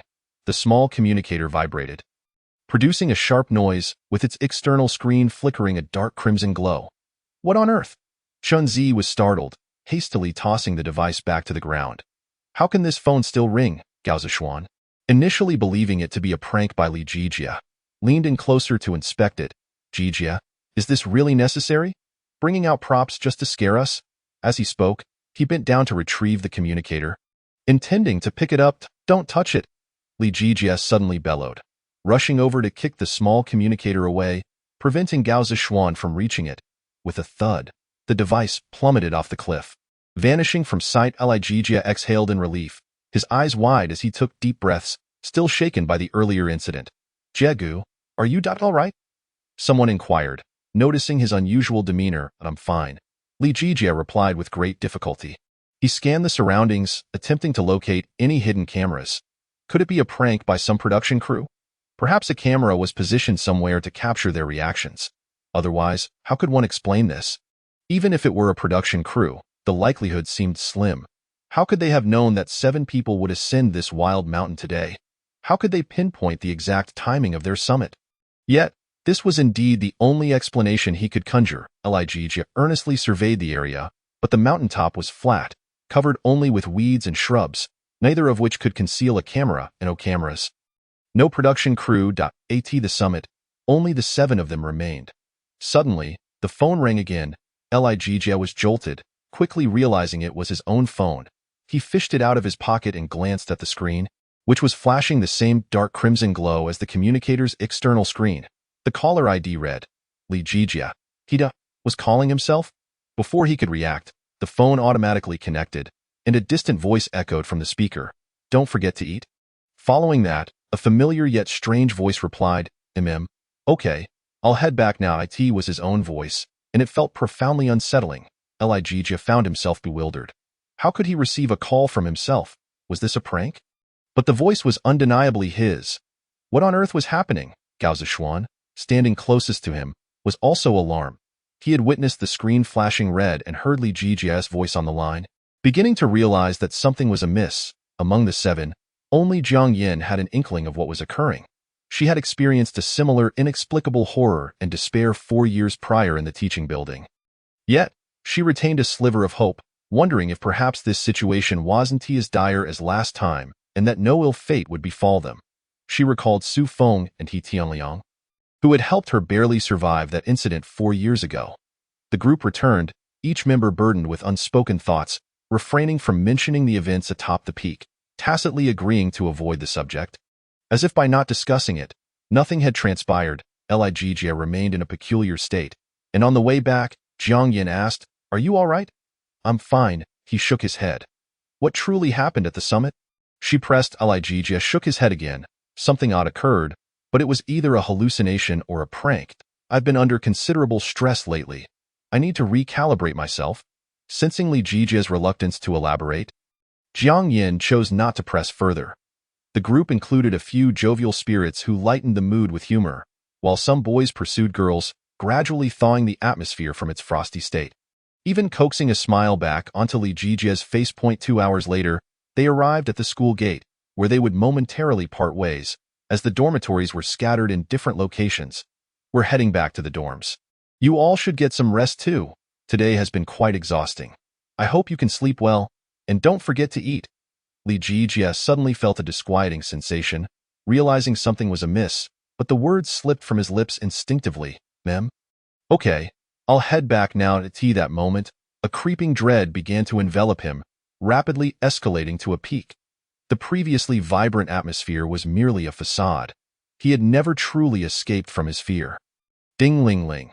His phone rang again. He pulled it out, only to find it was the decrepit small communicator he had been using for the past 2 to 3 years, unmistakably a corroded relic. Ding-ling-ling, ding-ling-ling. The small communicator incessantly emitted its jarring sound, flashing its dark crimson light, and the eerie ringing continued as it answered itself. On one side was the bizarre, shrill ringtone, and on the other, the familiar voice. Ding-ling-ling, ding-ling-ling. Okay, I'll head back now. Ding-ling-ling, ding-ling-ling. Okay, I'll head back now. His mind blanked, fear coursing through his limbs, the scenery shifting before his eyes. Li Jijie, the familiar school gate, suddenly transforming into a desolate expanse overrun with weeds and shrubs. This was the summit. He looked ahead, where a woman in a white dress stood at the edge, speaking on the phone, the very small communicator from his nightmares in her hand. Ah! He screamed in terror, turning to flee, desperate to return to his companions. The other 6 should be just beneath the rock face. He had to get back to them. Frantically, Li Jijie glanced towards the cliff below. What lay beneath was no longer his companions. 6 women in white dresses. Their eyes hollow and cruel, bore terrifying smiles as they reached out their arms in a welcoming gesture. Ah! Fear surpassed the threshold as Li Jijie sprinted wildly backward. In reality, from Jiang Yan's perspective, Li Jijie received a phone call, and upon answering, his expression shifted to one of sheer terror. He took a couple of steps forward, then turned and dashed into the road, overwhelmed by fear. Honk! A speeding truck blared its horn. But it was futile. Bang! Li Jijie's body erupted in a spray of blood, soaring through the air like a broken sack. Simultaneously, another student's phone rang. Chapter 12. Li Jijie lay in a pool of blood, his throat emitting ghastly gurgles, soon succumbing to lifelessness. The terror that had once ravaged the teaching building 4 years ago had returned. Jiang Yin felt as though she had plunged into an icy abyss, chills running down her spine. She could never forget what transpired in the teaching building. It was the most horrifying nightmare that lingered in her midnight reveries. How many times had she awakened from dreams? Grateful to be alive, truly back in reality? Supernatural events had returned with a vengeance. Someone had died before her eyes due to supernatural occurrences. She felt an icy dread seeping from her bones. As a survivor of such events, Su Feng and He Tianliang had shown her how to find solutions, discern the patterns of death, identify contradictions within the events, and disrupt the supernatural chain, enabling survival. She immediately informed the remaining 5 companions of their predicament. Only Gao Zishuan and Lu Siki believed her right away. Gao Zishuan had genuinely heard Li Jijie's voice on the phone, while Lu Siki believed, due to Gao Zishuan's conviction. The remaining 3 found the situation too bizarre.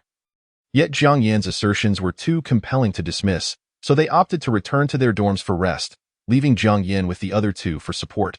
Around midnight, the second student received a fatal call while lying in bed watching short videos. Upon receiving the call, he hesitated for 3 or 4 seconds before suddenly leaping from the upper bunk.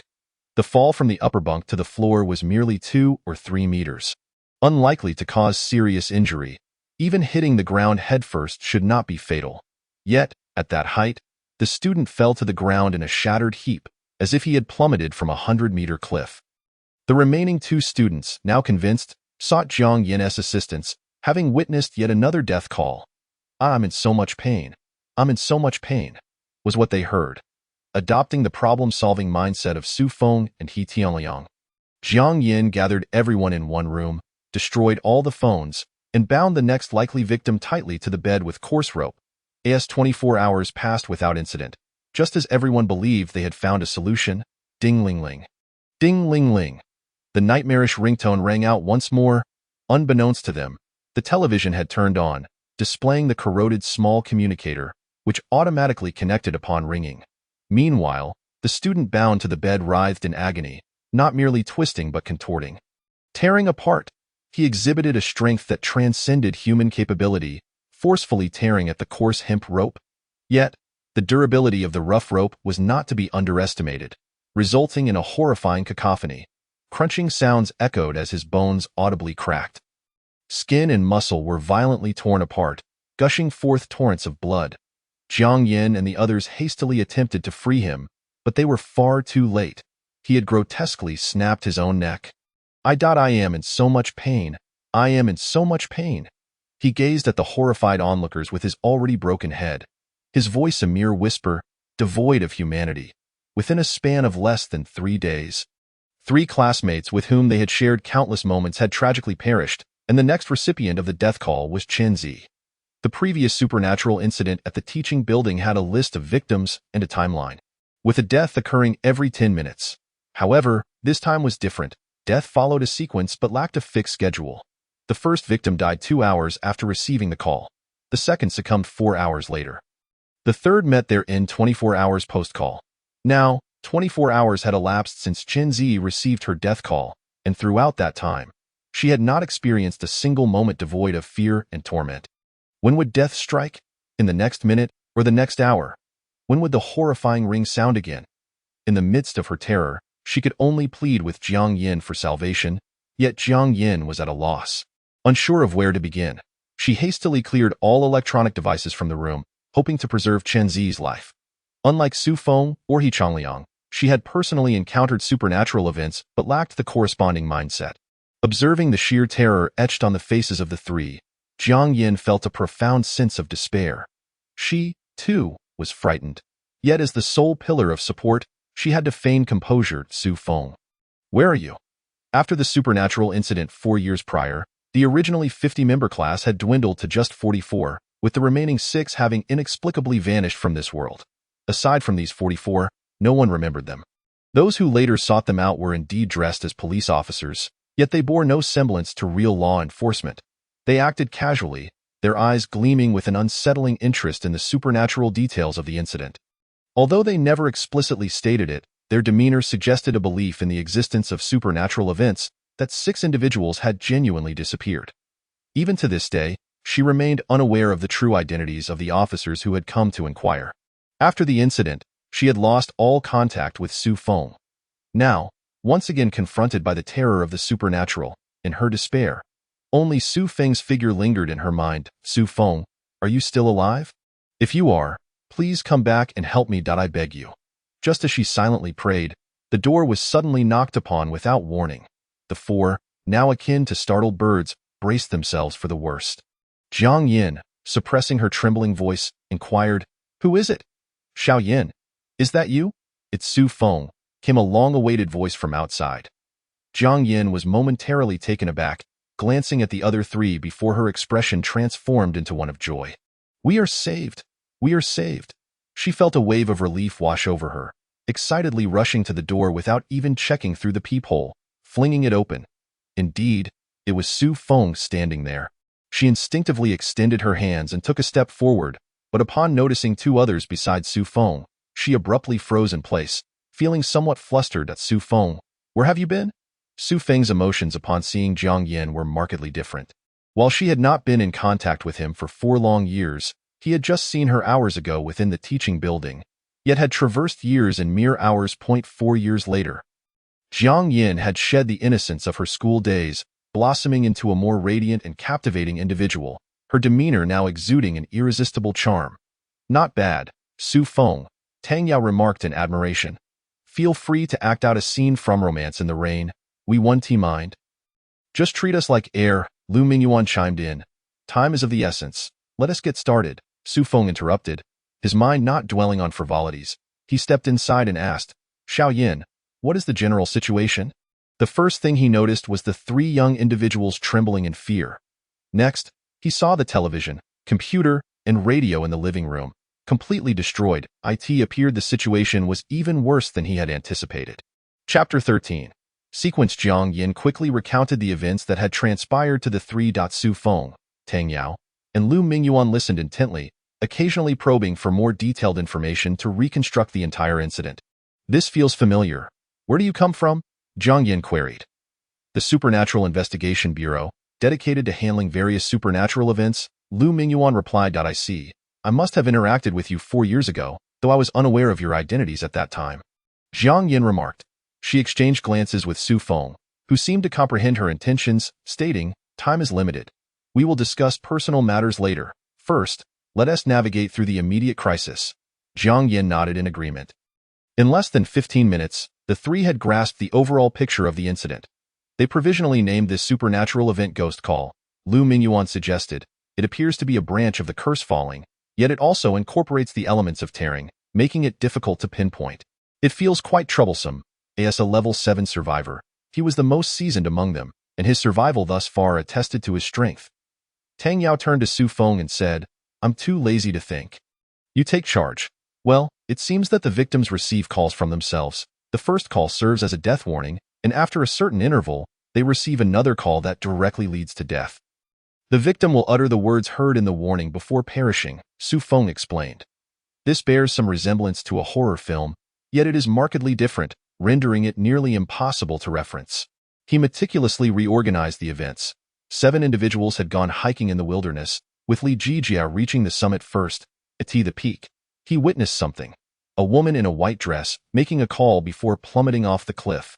This marked the inception of the supernatural incident, with Li Jijia being the first victim. If my conjecture is correct, the order of deaths in this incident should align with the order of reaching the summit. Do you recall the specific order in which you reached the top?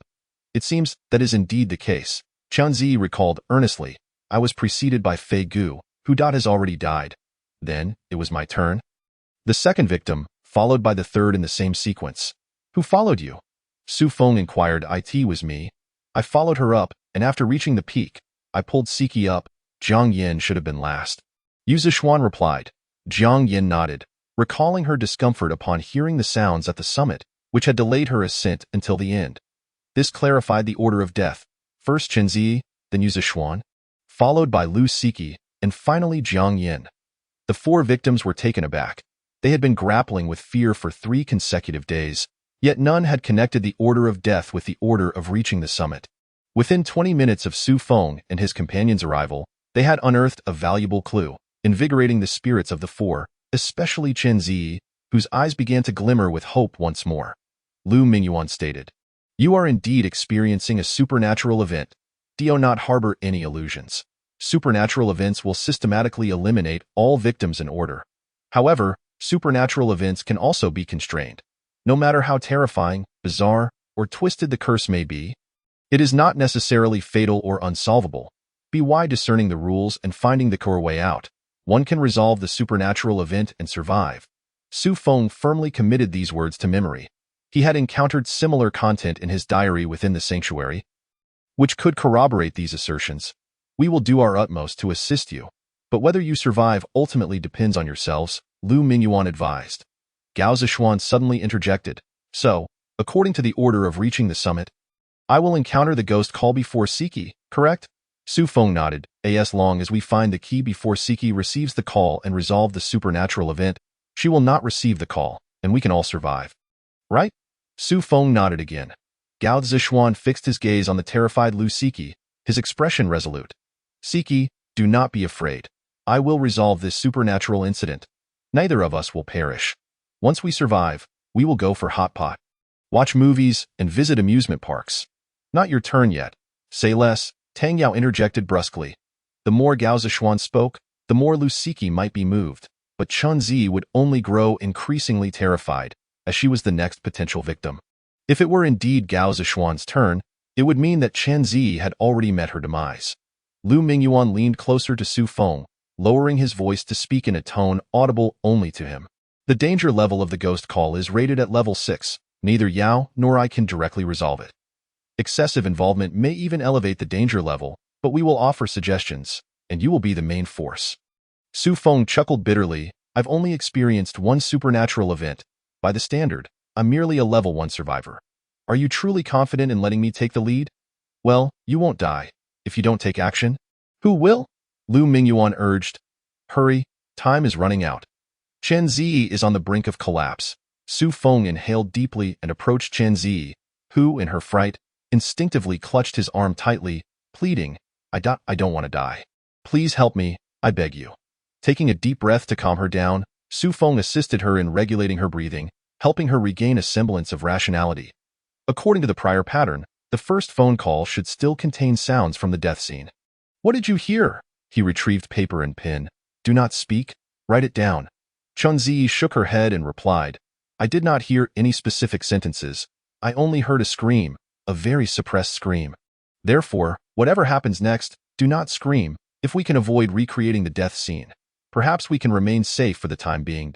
Su Feng meticulously re-examined the room, confirming that all electronic devices had been destroyed. Piled in the center of the room, to ensure safety, the 3 refugees had also left their phones in the CARD. In this space devoid of all electronic equipment, could the ghostly phone call still function? To Su Feng, it appeared that the transmission route had been severed. Suddenly, a shrill and eerie ringtone shattered the silence of the room. The electronic devices in the center, which had been violently destroyed, now flickered ominously with a dark red glow, the screens of shattered televisions, computers, and tablets illuminating to reveal an incoming call. Caller ID. Chen Zi. Then, the called was connected. Su Feng remained by Chen Zi's side, who still gripped his arm. He urgently inquired, What did you see? Tell me, what did you see? The first few victims seemed to have been drawn into a certain scene just before their demise. If the route of the call could not be severed, this scene must be crucial. I am back at the peak. Chen Zi trembled. Now tell me everything you saw. Chapter 14. Reluctance. I am standing at the peak. There is a woman in a white dress. Chen Zi was overwhelmed with fear, her strong will to survive barely sustaining her last fragments of sanity, forcing her to speak. What is she doing? She is making a call. Holding that broken little phone. She is saying something into it. Can you hear what she is saying? It's too far. I can't hear. I can't hear. Undoubtedly, this was vital information regarding the ghostly phone call incident. Su Feng's judgment was correct. The key lay hidden at the peak. Victims would relive the scene at the summit before their death, a final glimmer of hope before the end. Su Feng clenched his teeth and said quickly, I know this is unreasonable, but I need you to go over and listen to what she is saying. Go over there. I can't do it. I can't. Chen Zi shook her head vigorously, unwilling to move forward. Tears of terror streaming down her face. Everyone knew that the woman in the white dress was not alive. She is coming. She is coming. Chen Zi stood frozen in place, trembling all over, completely drained of the strength to flee. She pleaded, Please, don't kill me. Don't kill me. Su Feng, Zhang Yin, where are you? Help me. I don't want to die. I don't want to die. Chen Zi was an ordinary girl, neither particularly attractive nor unattractive. Neither plump nor thin, just passably fair. She was not skilled in grooming, dressed simply in athletic wear. At this moment, she clung desperately to Su Feng's arm, her nails digging into his skin as she gazed in horror ahead. She's coming. She's coming. Suddenly, Chen Zi fell silent, her voice cut off, her expression freezing abruptly, and then her mouth began to open slowly. No. Zi, calm down, do not scream. Have you forgotten the sounds that came from the phone? Jiang Yin urged anxiously, but at the peak, Chen Zi was unaware of the terror she was experiencing. She could no longer hear Su Feng and Jiang Yan's words, her mouth still widening. Zi! In a moment of desperation, Jiang Yin attempted to cover her mouth to prevent her from screaming, and Su Feng, startled, moved to stop her, but it was too late. Chen Zi let out one final desperate scream, a sound that, muffled by Jiang Yan's hand, became hauntingly suppressed. It was a scream eerily identical to the one Chen Zi had heard during her initial call. Su Feng looked hopelessly at Lu Mingyuan and Tang Yao, hoping they could do something, but both merely shook their heads in silence. Bang! Chen Zi's body lurched forward, simply falling to the ground. A most unremarkable tumble. In ordinary circumstances, one would first look around after such a fall, for being seen by passers-by would be the greatest harm. Crack! Yet, as her body made contact with the ground, The sound of bones breaking echoed loudly, suggesting not just a single bone but many had snapped simultaneously. What should have been a mundane fall resulted in a violent explosion of blood mist from Qianzi's body, bone shards piercing through her skin, exposed to the air, blood splattering onto the walls and ceiling, saturating the room with a heavy scent of blood.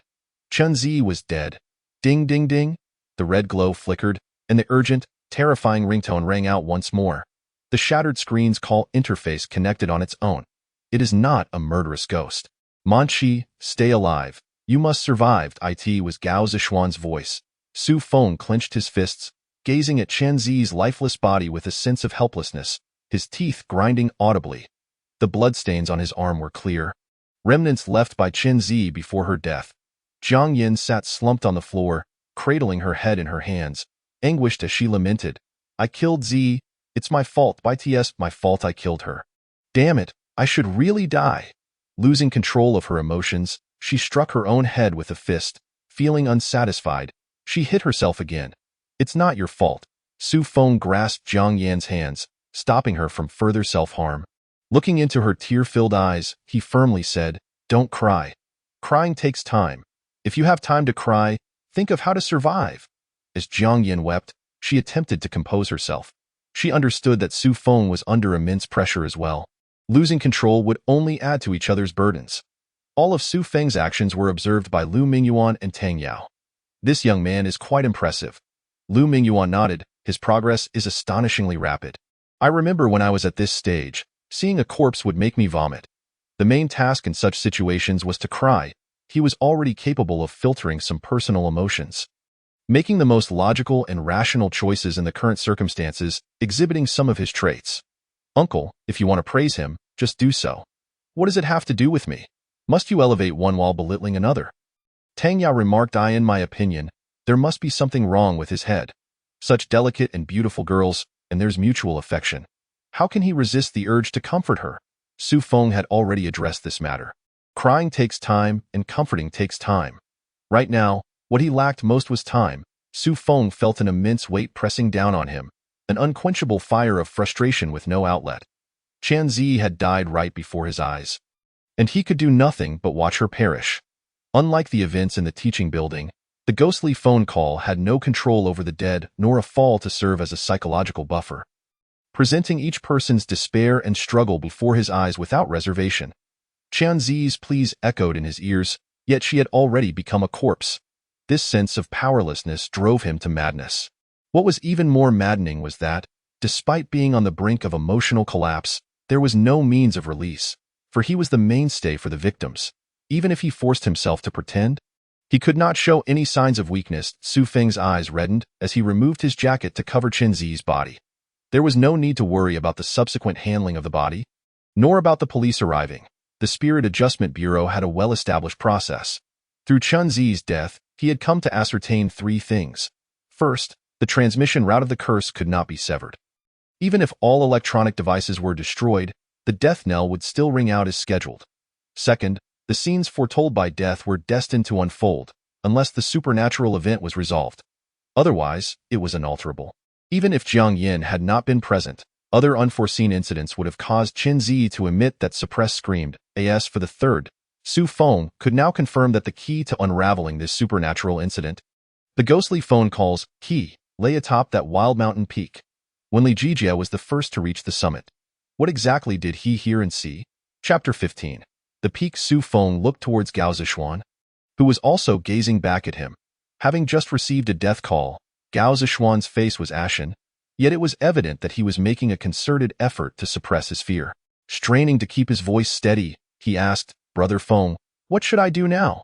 Su Feng sat on the sofa, pressing his forehead with force, feeling his temples throbbing. The brutality of Qianzi's death was overwhelming, and he needed time to process these emotions. After about 2 minutes, his breathing steadied, and he turned to Gao Zishuan, asking, You want Lu Manqi to survive, right? Yes, Gao Zishuan replied, looking at the dazed Lu Manqi. Manqi, she is utterly helpless. She struggles to memorize even the texts in her daily life, and when confronted with such circumstances, all she can do is weep. If this supernatural incident is not resolved here, it will be exceedingly difficult for Manqi to survive. I do not wish to die, nor do I want Manchi to perish. Therefore, I implore you to assist us." As he spoke, the fear in his gaze began to dissipate. His previously contorted visage, marked by dread, now bore the hue of determination. Su Feng nodded, rising to his feet, and declared, "We must return." "Return where?" Gao Zishuan inquired. "To the summit of that wild mountain." Jiang Yin exclaimed in disbelief. "Su Feng, are you serious?" Su Feng nodded once more, then turned to Lu Mingyuan and Tang Yao, affirming, "The clue lies atop that peak. To unravel this supernatural occurrence, we need to return and uncover the truth of what transpired at the summit." Lu Mingyuan agreed. "I concur. Remaining here will yield no new leads. It is better to investigate the peak." Tang Yao chuckled. "It could either be a path to salvation or a road to doom. If we misstep, the moment we step onto the summit, the phone may ring." That Su Feng fixed his gaze on Gao Zishuan, stating earnestly, "I cannot predict what will happen should we return to the summit. We might uncover a clue, or we may trigger death directly. The decision to go or not rests with you. Go." Gao Zishuan stood resolutely. "I shall go. Zishuan, I will accompany you." Lu Manchi, though filled with trepidation, mustered her courage to assert, "Manchi, you must stay here. The summit is far too perilous." Gao Zishuan insisted, "Even if I perish, remaining away from the peak offers temporary safety. No, I must go." Lu Manchi insisted, "I shall join as well." Jiang Yin affirmed. With a unified consensus, the six of them set forth towards the peak. The hour being the early morning, the night had deepened, and outside the car window, darkness enveloped everything like an abyss ready to consume. Lu Mingyuan summoned another vehicle from the Spirit Adjustment Bureau, and the six of them traveled in two cars, Su Feng, Gao Zishuan, and Lu Manchi in one, while Lu Mingyuan, Tang Yao, and Jiang Yin occupied the other. Su Feng, having a driver's license and decent skills, led the way. According to Lu Mingyuan and Tang Yao's accounts, unless a crucial lead was uncovered, direct intervention in the supernatural incident was impossible. Reckless actions could even lead to a transformation in the danger level, resulting in unimaginable consequences. It was best to pair the unaffected Su Feng with the next two victims, while Jiang Yin remained with the two seasoned refuge dwellers, allowing Su Feng to feel a momentary sense of reassurance. A couple sat in the back seat, gripping each other's hands tightly, nestled closely together in silence, devoid of words or actions. The atmosphere was heavy, prompting Su Feng to break the quiet. "When did you two meet? Your bond is truly enviable. We met in middle school, attended the same high school, and enrolled in the same university. We officially announced our relationship upon receiving our acceptance letters. We have met each other's parents and are prepared to obtain our marriage certificate upon graduation." Gao Zishuan shared. At this juncture, the previously suffocating silence took on a sweeter tone. "Brother Feng, will I be able to survive?" Gao Zishuan suddenly asked, aware that this question was difficult to answer, yet he implored, "If it comes to it, could you at least ensure that Manchi survives?" Su Feng fell silent, offering no response. The haunting image of Qian Zi's demise lingered, that sense of helplessness and resentment still coursing through him. Coupled with the couple's affection, how could he not wish for their survival? Yet, thoughts did not change reality. The entire supernatural incident remained enigmatic, and to this day, no valuable clues had surfaced. He did not wish to instill hope in them only to have it culminate in disappointment and despair. "Brother Feng, I am not Zi. Though I too will feel fear, I will undoubtedly follow your words, no matter how terrified I may be." "Rest assured," Su Feng nodded in agreement. The channels of communication could not be severed, so everyone chose to keep their phones on hand to ensure they could reach each other at any moment. As they traveled, Su Feng pondered a singular question. The death omen concerning Gao Zishuan. It was not a murderer-esque specter. Who isn't a murderer-esque specter? Was it referring to the woman in the white dress? Or could it be that there was more than one ghost atop the peak? Perhaps this was merely another torturous ruse within the supernatural incident. The death omen warranted attention, seemingly laden with significant information, yet it could not be taken at face value as it was a creation of the supernatural event, perhaps merely meant to mislead their investigative efforts. The scenery outside whizzed by as they drew closer to the wild mountain. An hour and a half later, the six of them arrived at the foot of the mountain.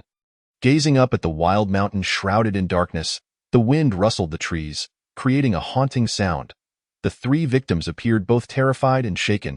Even the three refuge dwellers bore expressions of trepidation.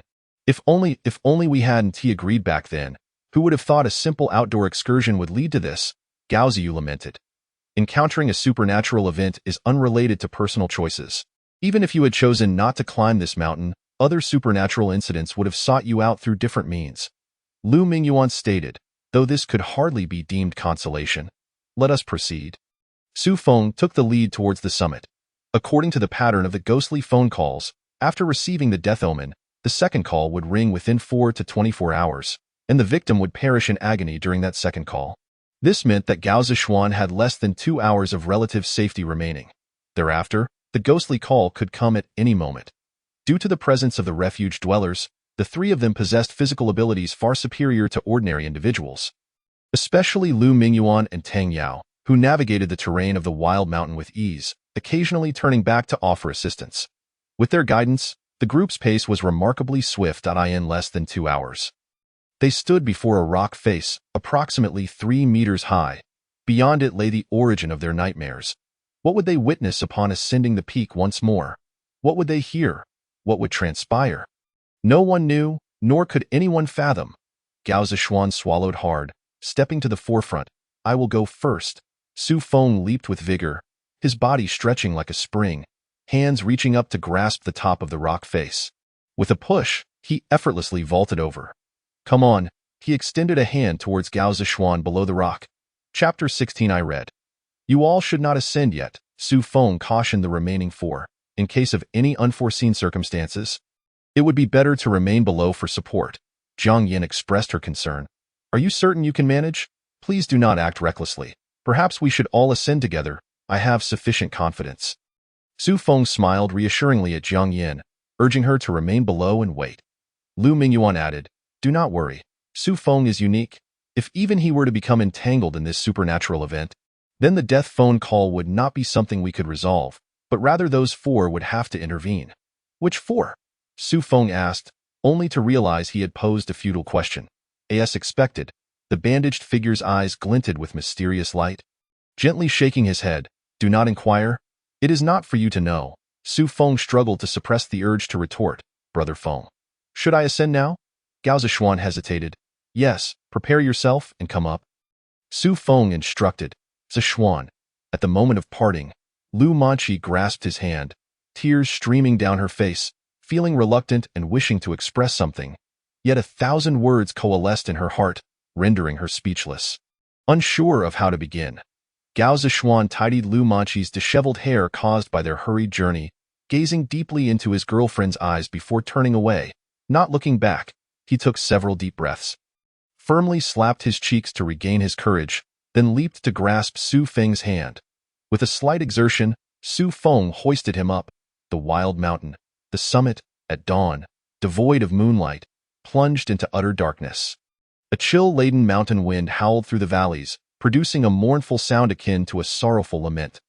Even Su Feng, sheltered by the 21st refuge, immune to the effects of the supernatural event, felt a chill creep up his spine in such an environment. Brother Feng, are you still there? Even Su Feng felt a shiver, let alone Gao Zishuan, the victim, who stood frozen in place, requiring immense courage to even move. That I am here, Su Feng replied. He switched on the prepared powerful flashlight, illuminating the peak. Everywhere his gaze fell was engulfed in grass, shrubs, and stones, permeated by an eerie atmosphere. Yet no abnormalities were visible. Could it be that Su Feng was mistaken, that returning to the peak would not resurrect the past? Just as he contemplated this, Gao Zishuan trembled beside him. Brother Feng, are you still there? Are you still there? I am here. That Su Feng finally sensed something amiss, directing the flashlight towards Gao Zishuan's face. Yet the latter seemed entirely oblivious to the intense light. His expression filled with fear and hollowness as he stared ahead, seemingly witnessing something truly terrifying. Su Feng realized that what Gao Zishuan beheld was not what he saw. The position he was fixated upon was where the woman in the white dress stood. At the moment they stepped onto the summit, fear seeped into Gao Zishuan's very marrow. He even dared not breathe, for even the slightest sound could attract those entities. Su Feng had vanished. The others beyond the rock face were nowhere to be seen. And even the howling wind had ceased. The entire space fell into an eerie silence, leaving him utterly alone. He attempted to call out to Su Feng, yet received no reply. Dingling, dingling, the sharp sound of bells suddenly echoed. startling him into a tremor. Has it begun? Has the death call arrived?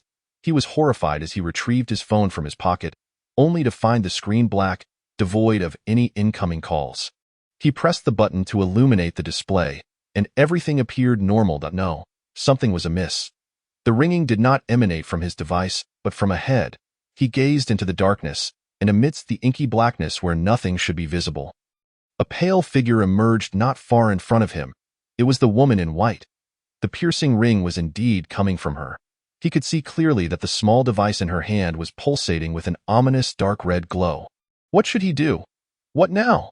Gao Zishuan took deep breaths, desperately wishing Su Feng were there to guide him, but he couldn't see him, nor could he hear his voice. Damn it, in the final moments. Although Chen Zi could not see anyone else, she could still hear sounds. Now, Gao Zishuan was deprived of even that. This meant that the supernatural event was escalating. It was devouring every glimmer of hope for survival. Unable to see Su Feng or hear his voice, Gao Zishuan was left uncertain of Su Feng's presence, which was even more terrifying than the woman in white. Who? Gao Zishuan inhaled deeply, striving to suppress the terror within, recalling every detail of Chen Zi's demise. Yes, at that moment, Su Feng had urged Zi to approach the woman in white, to listen to what she had to say. Could I do the same?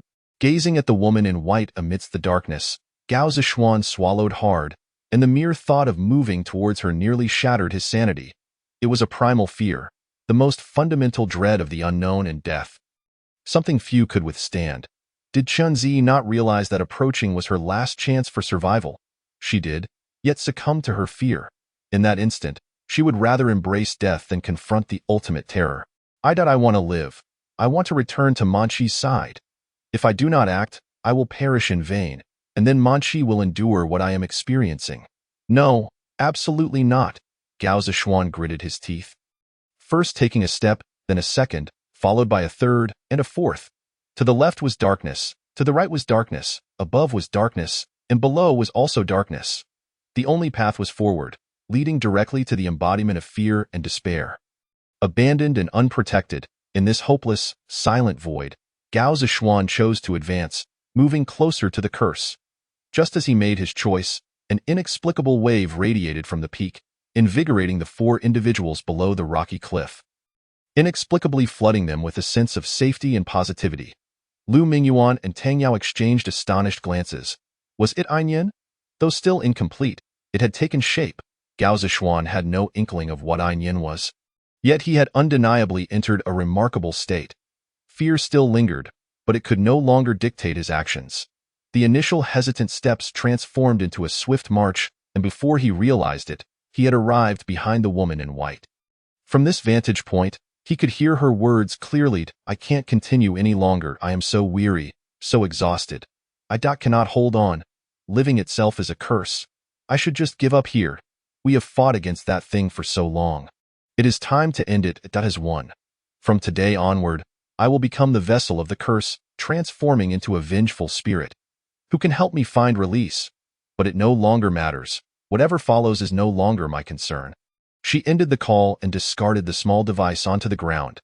Immediately, her neck moved mechanically, and the same red glow of death appeared in her eyes, revealing a face twisted with resentment. Staring intently at Gao Zishuan, who was merely inches away, dingling. The ringing emanated from Gao Zishuan's pocket. Chapter 17. Frenzy dingling. The death knell from hell abruptly rang out. The eerie, terrifying dark red light flickered wildly within the phone. Moments ago, this was the origin of the entire supernatural event, known as Ghost Call. Each victim of a Ghost Call, before meeting their demise, would witness the same harrowing scene. There was no inescapable curse.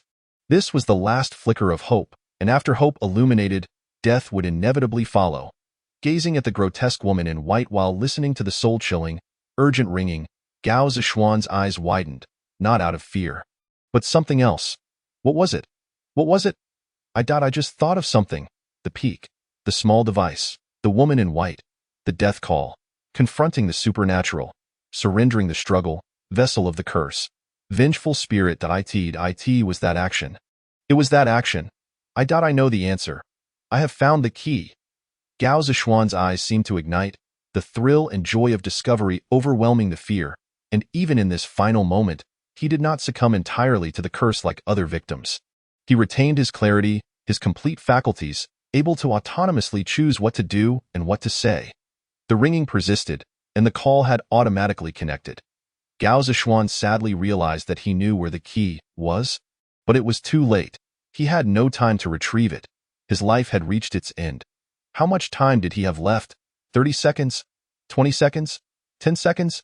He had to convey the information about the key to the others. Even in death, he must leave behind a clue. The key is that he spoke into the phone, but despite exerting all his strength, no sound escaped his lips. The ghost call forbade him from relaying the information about the key. He could only utter what the ghost call permitted. What should he say? He must say something. Time was running out. At that moment, Gao Zishuan suddenly recalled his death prediction. So this is how it is. So this is how it is? Su Feng should be right beside him. Though he could not sense Su Feng's presence, he was undoubtedly atop the peak, perhaps even beside him. Every action he took, every word he spoke, Su Feng could see and hear. Just as he prepared to act, the eerie, urgent ringing abruptly ceased, and the surrounding silence returned. The woman in white stood before him, mere inches from him, yet remained stationary, her hollow eyes fixated on his phone. Making no further movement. Waiting? Was she waiting? What was she waiting for? A piece of information entered Gao Zishuan's mind in an incomprehensible manner. It was the second key of the ghost call. When the second death call of the ghost call arrives, if the victim can maintain their clarity of mind and refrain from uttering the contents of the death prediction, they can survive. The second key is the supernatural event itself, which the ghost call actively bestows. If he accepted the second key, the information of the first key he found would be erased, and the ghost call would bypass him, targeting the next victim. Was it a plea for mercy? Would you also plead for mercy from me? Would you also beg for mercy from humanity? Gao Zishuan laughed derisively, pressed the phone to his ear, and made his choice. I have one. Suddenly, he hurled the phone to the ground and pointed at it, declaring, "It is not a killer ghost." The moment those words escaped his lips, he knew he would not survive. A sense of relief washed over him as he looked at the terrifying woman in white, offering a grim smile and added, "Manchi, live on. You must live on. Su Feng. The rest is up to you." He could not utter a third sentence. His body felt weightless as he flew off the peak. Since scaling the summit, Su Feng had closely followed Gao Zishuan, missing no detail. The sights he beheld differed from Gao Zishuan's. He could only infer and imagine through Gao Zishuan's expressions and actions. However, the peak was the origin of the ghost call, where the supernatural event was at its most potent, powerful enough to obscure Gao Zishuan's senses. Gao Zishuan could not hear his voice, nor could Su Feng hear Gao Zishuan's. He saw Gao Zishuan's mouth moving but could not discern his words. Unable to communicate, Su Feng ceased futile attempts and merely shadowed Gao Zishuan, concentrating all his energy on observing his actions. He followed Gao Zishuan to the edge of the peak, witnessing him attentively listening to something. Then, he saw an uncontrollable joy spread across Gao Zishuan's face, and in that moment, Su Feng could ascertain that Gao Zishuan had undoubtedly discovered the clue to the key. Could he survive? Since he had found the key, surely he could survive, right? Come on, Manchi is waiting for you to return below. Even knowing Gao Zishuan could not hear him, Su Feng couldn't help but cheer for him. But upon hearing the death knell ring and witnessing the joy fade from Gao Zishuan's face, Su Feng immediately sensed something was amiss. He clearly saw Gao Zishuan's final mockery and determination. Then, he distinctly witnessed Gao Zishuan throw the phone to the ground, subsequently pointing at it and uttering that crucial line, "It is not a killer ghost. Manchi, live on. You must live on." Not having the chance to express a third sentence, Gao Zishuan fell from the cliff under the manipulation of the ghost call. Gao Zishuan, what were you trying to tell me? Why throw the phone to the ground? Who is it? Why, knowing you would die? Did you speak the words of the death prediction? Where is the key? Just as Gao Zishuan plummeted from the cliff, dingling, dingling, dingling, the death knell rang out once more urgent and pressing than ever before. "Manchi, come back. It's dangerous there." From the rear, Zhang Yan's urgent cries echoed through the air. Su Feng turned to look back and saw Lu Manchi already standing atop the peak, her gaze vacant and her movements mechanical as she approached. Jiang Yin scrambled up the rocky cliff behind Lu Manqi, desperately trying to halt her progress, but to no avail. Lu Manqi continued to advance toward them step by step. The key had been revealed. And Ghost Call had turned feral, intent on slaughtering all its victims before Su Feng could uncover the key. The journey from the cliffside to the peak's edge would take less than a minute, and to untangle all the clues in such a brief span was an insurmountable challenge. Once Lu Manqi perished, it would be Jiang Yan's turn, leaving them with merely 2 minutes. Would that be sufficient? Gao Ziyu had achieved perfection, sacrificing his life to indicate the location of the key, his sole wish being for Lu Manqi to survive. Jiang Yan could not die, nor could Lu Manqi. Su Feng was determined not to betray Gao Ziyu's expectations. Yet, less than a minute was far too short, and in such a pressing situation, Su Feng found himself unable to gather his thoughts, let alone analyze the clues. Lu Manqi continued her approach, drawing ever closer to the peak's summit, and Su Feng felt his mind becoming a chaotic tangle, utterly at a loss in his despair. He caught sight of Lu Mingyuan and Tang Yao. They too had reached the peak. "Uncle, Tang Yao, please help me." "I need time," he called out. "You have 2 minutes," Lu Mingyuan replied bluntly. "Exceeding 2 minutes will alter the nature of the supernatural events due to our direct intervention. At that point, the original key will cease to exist, and all clues will have to be rebuilt from scratch. You have 2 minutes to find the key." Chapter 18. The key, all things decay, yet the spirit remains eternal, Lu Mingyuan murmured. He first glanced at the ground, seemingly searching for something, then spread his hands wide and raised them with a flourish, resembling the most graceful of dancers. As his hands ascended, an indescribable, enigmatic wave instantly radiated outwards, enveloping the darkness. The peak, once dominated by Ghost Call, underwent a dramatic transformation. A sweet, foul, and paradoxically delightful aroma wafted through the air, simultaneously evoking a visceral repulsion. The rocky summit, once adorned with stones and shrubs, was now replaced by a viscous, muddy swamp, its surface littered with bones, fish bones, animal bones, human bones, and, even more disturbingly, the grotesque skeletons of unidentified creatures. Beside Lu Mingyuan, indescribable phantoms materialized. Ordinarily invisible in the dark, these specters seemed to detach from the shadows, becoming faintly discernible, elusive yet ineffable. Ding ding ding, Ghost Call had gone completely berserk, clashing against the forces originating from decay. The terrifying chime rang out like thunder, threatening to rend the night sky asunder. Jiang Yan's face turned ashen with fear, and with a startled cry, she began to sink into the swamp. A rotting hemp rope descended from above, coiling around her waist and lifting her 2 or 3 meters into the air. Simultaneously, several strands of hemp rope ensnared Lu Manqi's limbs, impeding her advance. This intervention proved effective, as Lu Manqi's pace noticeably slowed under the influence of the swamp and the ropes. Although her speed had diminished, she was still drawn closer to the edge by Ghost Call, just as Lu Mingyuan had predicted. Su Feng had approximately 2 minutes to act. Neither decay nor Ghost Call affected Su Feng. He could see, hear, and smell the manifestations of the supernatural events without being ensnared in their grasp, untouched by their influence. Experiencing the methods of the Seekers for the first time, Su Feng was equally astonished. This was no feat of human capability, bordering on the realm of curses. With no time left for further astonishment, he took a deep breath, allowing his turbulent emotions to stabilize. His senses dulled as he entered a remarkable state reminiscent of his final moments in Dead Thorns. His brain raced, and from Su Feng's perspective, time seemed to slow, everything transforming into slow motion. "Huh, Gao Zishuan, what do you wish to convey?" Chun Zi had mentioned returning to the peak, where she encountered the woman in the white dress, who was on the phone, holding that small communicator. Therefore, what you just witnessed must have been the same scene. Why did she throw the phone to the ground? It is not the killer's ghost. The woman in white, the small communicator. I understand now, I understand. Su Feng grasped the key insight, overjoyed and unable to restrain his exclamation. I understand. The crucial element is not the phone, but the action.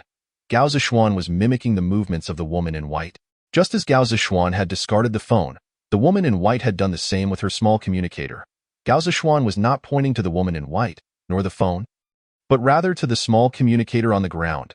It is not a killer's ghost, because it is a life-saving remedy. Everything clicked into place. All clues converged. The key to Ghost Call is the small communicator.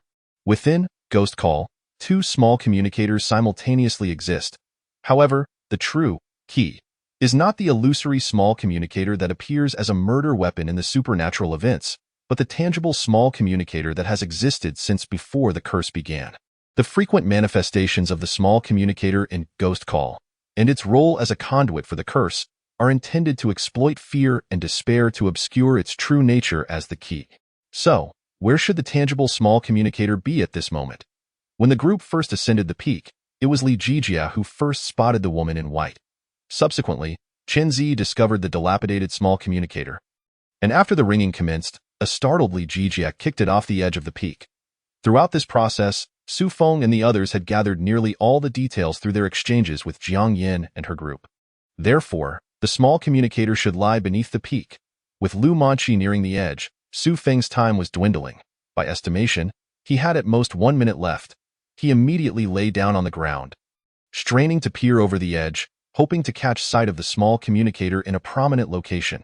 If it had tumbled into a hidden corner, there would be no time left. Almost as he leaned over to look, ding ding ding. Not the thunderous chime of Ghost Call, but a similarly eerie yet softer sound emanated from below. Su Feng strained to discern the source, switching off his powerful flashlight to gaze in that direction. Indeed, a dim red glow flickered in the darkness, approximately 30 meters beneath him. 30 meters was still too far, and the sheer rock wall posed a danger. A moment's carelessness could lead to a fall. And Su Feng's physical capabilities were insufficient to traverse that distance in under a minute. He immediately shouted, "Tang Yao, please hand that to me." He, before the words had left his mouth, a chilling giggle echoed beside him. Tang Yao, enveloped in black-red mist, appeared at his side, her gaze devoid of reason, consumed by utter madness. She moved with the agility of a cheetah, no, faster than any cheetah. And in the blink of an eye, she reached the location of the small communicator, grasping it with her mouth, then tossing it directly towards Su Feng. He reached out and caught it steadily. The battered small communicator continued to emit a dim red light, its sharp chime resounding. The key had been revealed and located. The constraints of Ghost Call had been entirely lifted, and the eerie crimson glow spread across the dark night sky. An unprecedented surge of power dragging Lu Manqi toward the edge. This was the final desperate struggle of Ghost Call before its resolution. Just as Lu Manqi was mere meters from plummeting off the peak. Click. Su Feng pressed the answer button. "You are cursed. The next will be you." A voice, hoarse and filled with malice, emerged from the small communicator. "Oh, then I await your arrival," Su Feng retorted with a mocking smile. "You had better truly come, but should you wish to kill me, first, ask that one at the door." Click. Another sound as he pressed the hang-up button. All manifestations faded away. The dreadful chimes from hell, the frantically flickering crimson light, and even the swamp and hemp ropes vanished. Grass and stones re-emerged atop the peak. The mountain breeze still carried a chill, yet the unsettling aura had dissipated. It was over. Just as Su Feng exhaled in relief, a sharp pain shot through his hand. Ah! The still unhinged Tang Yao had bitten down hard on his wrist. Chapter 19. Echoes. Su Feng grimaced in pain, hastily pushing Tang Yao away. Looking at his wrist, he found deep bite marks. Blood seeping from the puncture made by her sharp teeth. Fortunately, the physical enhancements brought on by madness did not affect him. Otherwise, one bite from Tang Yao would have rendered his wrist irreparable. "My apologies." Upon touching Su Feng, the black-red mist rapidly dissipated, and Tang Yao emerged from her madness state, cheerfully apologizing to Su Feng, though her words and demeanor lacked genuine contrition, exuding rather a sense of pride. "Well done." Lu Mingyuan approached Su Feng, offering an explanation for Tang Yao. Xiao Yao's strength derives from madness. The more power she borrows, the more unstable her mind becomes, and her actions grow increasingly uncontrollable. In the past, she often caused accidental harm, but now that you are her teammate, it's a fortunate turn of events. So, it was a fortunate development? Su Feng regarded the bite marks on his wrist, feeling a mix of amusement and exasperation. This marks merely the first day of the Team S assembly. Should their time together extend in the future, if Tang Yao increasingly resorts to the powers of madness, would he not end up covered in bite marks? Is that acceptable? Blood has already been drawn. Jiang Yin inquired with concern. I am fine. Su Feng replied with a light chuckle, his tone casual. The ghost call has concluded. Su Feng did not let Gao Zishuan's sacrifice be in vain. He honored his trust and expectations, catching the key that was passed to him and thereby putting an end to ghost call, ultimately saving Lu Manqi. Strictly speaking, it was Gao Zishuan who discovered the key to ghost call. Su Feng merely took his place as the harbinger of its conclusion. A faint light began to appear on the horizon. Unbeknownst to him, dawn was approaching in Su Feng's perception. From the moment they reached the summit to the event's resolution, no more than half an hour had passed. The current time should be just before 3 o'clock. Not yet the hour for daybreak. It seemed that the flow of time in supernatural events differed from that of the real world. Zishuan, where are you? With the supernatural occurrence dissipated, Lu Manqi regained her senses. And upon awakening, she immediately began searching for Gao Zishuan, calling out his name. After scouring the entire summit without catching sight of him, she seemed to sense something amiss, yet still held onto a glimmer of hope as she turned her gaze towards Su Feng. The joy of resolving ghost call instantly evaporated, and Su Feng froze, his mouth agape as he attempted to articulate something, only to find every word futile. He could only shake his head despondently. The anticipated collapse and cries did not ensue. Lu Manqi appeared to accept this reality with eerie calmness. She gazed at Su Feng and asked, "You were always by Zishuan's side, correct?" "Yes," Su Feng replied. "Thank you." Lu Manqi bowed politely, expressing her gratitude that Zishuan did not leave this world alone. "Did he leave any final words?" "Only the contents of the premonition, which you have also heard. He wished for you to live on." "Can I see him one last time?" Lu Manqi inquired. Her tranquility was unsettling, her politeness devoid of sorrow, and it was evident to all that her state was far from normal. Su Feng hesitated, casting a troubled glance at Lu Mingyuan. "Let her see him," Lu Mingyuan stated. "If she cannot see him one last time, it will be a lifelong regret." Standing at the edge of the summit, Su Feng cast one last glance at the distant lightning sky, a bitter smile playing on his lips. Could this be deemed a victory? Ghost call had indeed been resolved, and purely in terms of this supernatural event. No new victims would arise. However, of the 6 victims, only 2 had survived, while the remaining 4 perished within ghost call, all of whom were flesh and blood individuals. In this world, they had loved ones who cared for them. And yet they died in vain. If only he could have acted more swiftly, might he have snatched Gao Zishuan back from the clutches of ghost call? Witnessing Lu Manqi's state broke his heart. "I am still too weak. I must grow stronger, and do so swiftly, not only to ensure my own survival but to prevent such tragedies from recurring." Su Feng followed the others, descending the mountain in silence. Lu Mingyuan recognized Su Feng's thoughts and patted his shoulder, saying, "Life and death are but the norm. There is no need to cling to them. Living is not inherently precious, and death may not necessarily signify an absence of relief. You cannot save everyone. If you manage to survive, such tragedies will continue to unfold. One day you will grow accustomed to this feeling. Do you know what is worse than this?" Lu Mingyuan continued. "A victim who is but a step away from survival, yet ultimately falls short. Due to my direct interference, the supernatural event underwent a grade mutation at the final moment, causing the key to change, and the curse departed after claiming all victims, leaving me powerless to intervene. This was indeed far more tragic than ghost call. That victim was my mother," Lu Mingyuan concluded, giving Su Feng's shoulder another reassuring pat. Su Feng looked at Lu Mingyuan in disbelief, yet the latter merely walked on with an air of indifference, as if the tale he had just recounted had never transpired. An hour later, the group found Gao Zishuan at the foot of the peak. An miracle occurred. Gao Zishuan, cast off by ghost call, lay lifeless against a rock wall, positioned as though seated, giving the illusion of still being alive from afar. His front bore no visible injuries, only a long trail of blood behind him. He had fallen onto his back, the immense impact nearly flattening his spine. His lifeless eyes, devoid of spark, reflected a peaceful death. For a smile lingered at the corners of his mouth, an expression that was both contented and yearning, tinged with nostalgia. That moment, the long-awaited sun finally rose, the warm rays of dawn sweeping over the distant peaks and landing gently on Gao Zishuan's face, casting a warm hue over his pallid visage, making it seem as if he had truly come back to life. Lu Manqi approached Gao Zishuan, speaking softly and tenderly, "Sichuan, why are you sleeping here? It is so cold at night." She gently wiped the blood from his face, smoothing his disheveled hair, still devoid of sorrow, and without tears. "You're too heavy. I cannot carry you." She turned to Su Feng and the others, asking, "You will help me take him home, won't you?" Su Feng nodded, having grasped the procedures of the Department of Supernatural Affairs regarding such cases. The remains of victims, after undergoing harmless processing, would be returned to their families with an appropriate cause of death provided. "Manchi, it's okay to cry," Jiang Yin urged, unable to contain herself. "Cry?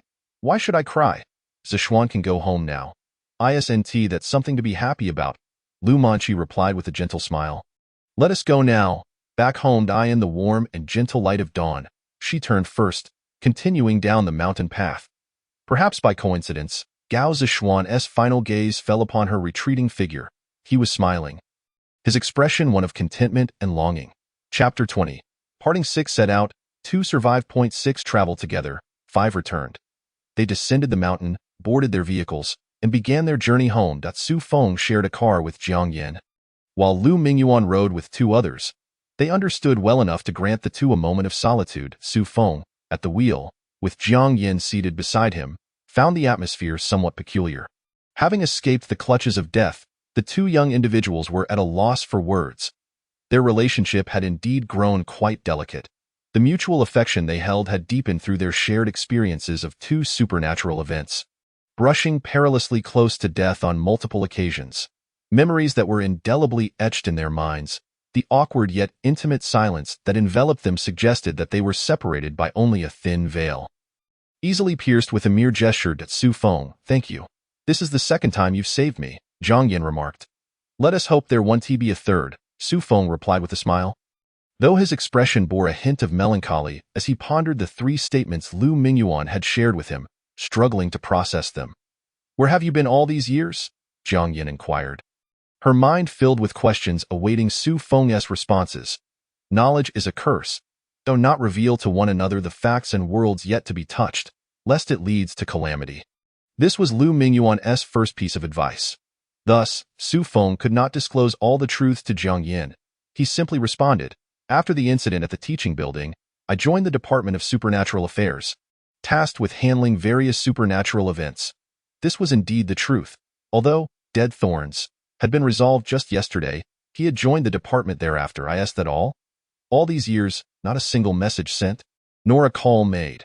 I had no idea whether you were even alive," Jiang Yin lamented. "Therein lies the issue," Su Feng replied, turning to her. "We were both victims of supernatural events, marked by curses, like sparks in the darkness, continually attracting them. If multiple victims gather, the light becomes more conspicuous, brighter, and draws unwanted attention. Not only must we avoid meeting, but any physical contact is forbidden, including calls and messages. All means of communication must be severed." Su Feng recounted Lu Mingyuan's 2nd piece of advice. Jiang Yin opened her mouth, quickly asking, "What about now?"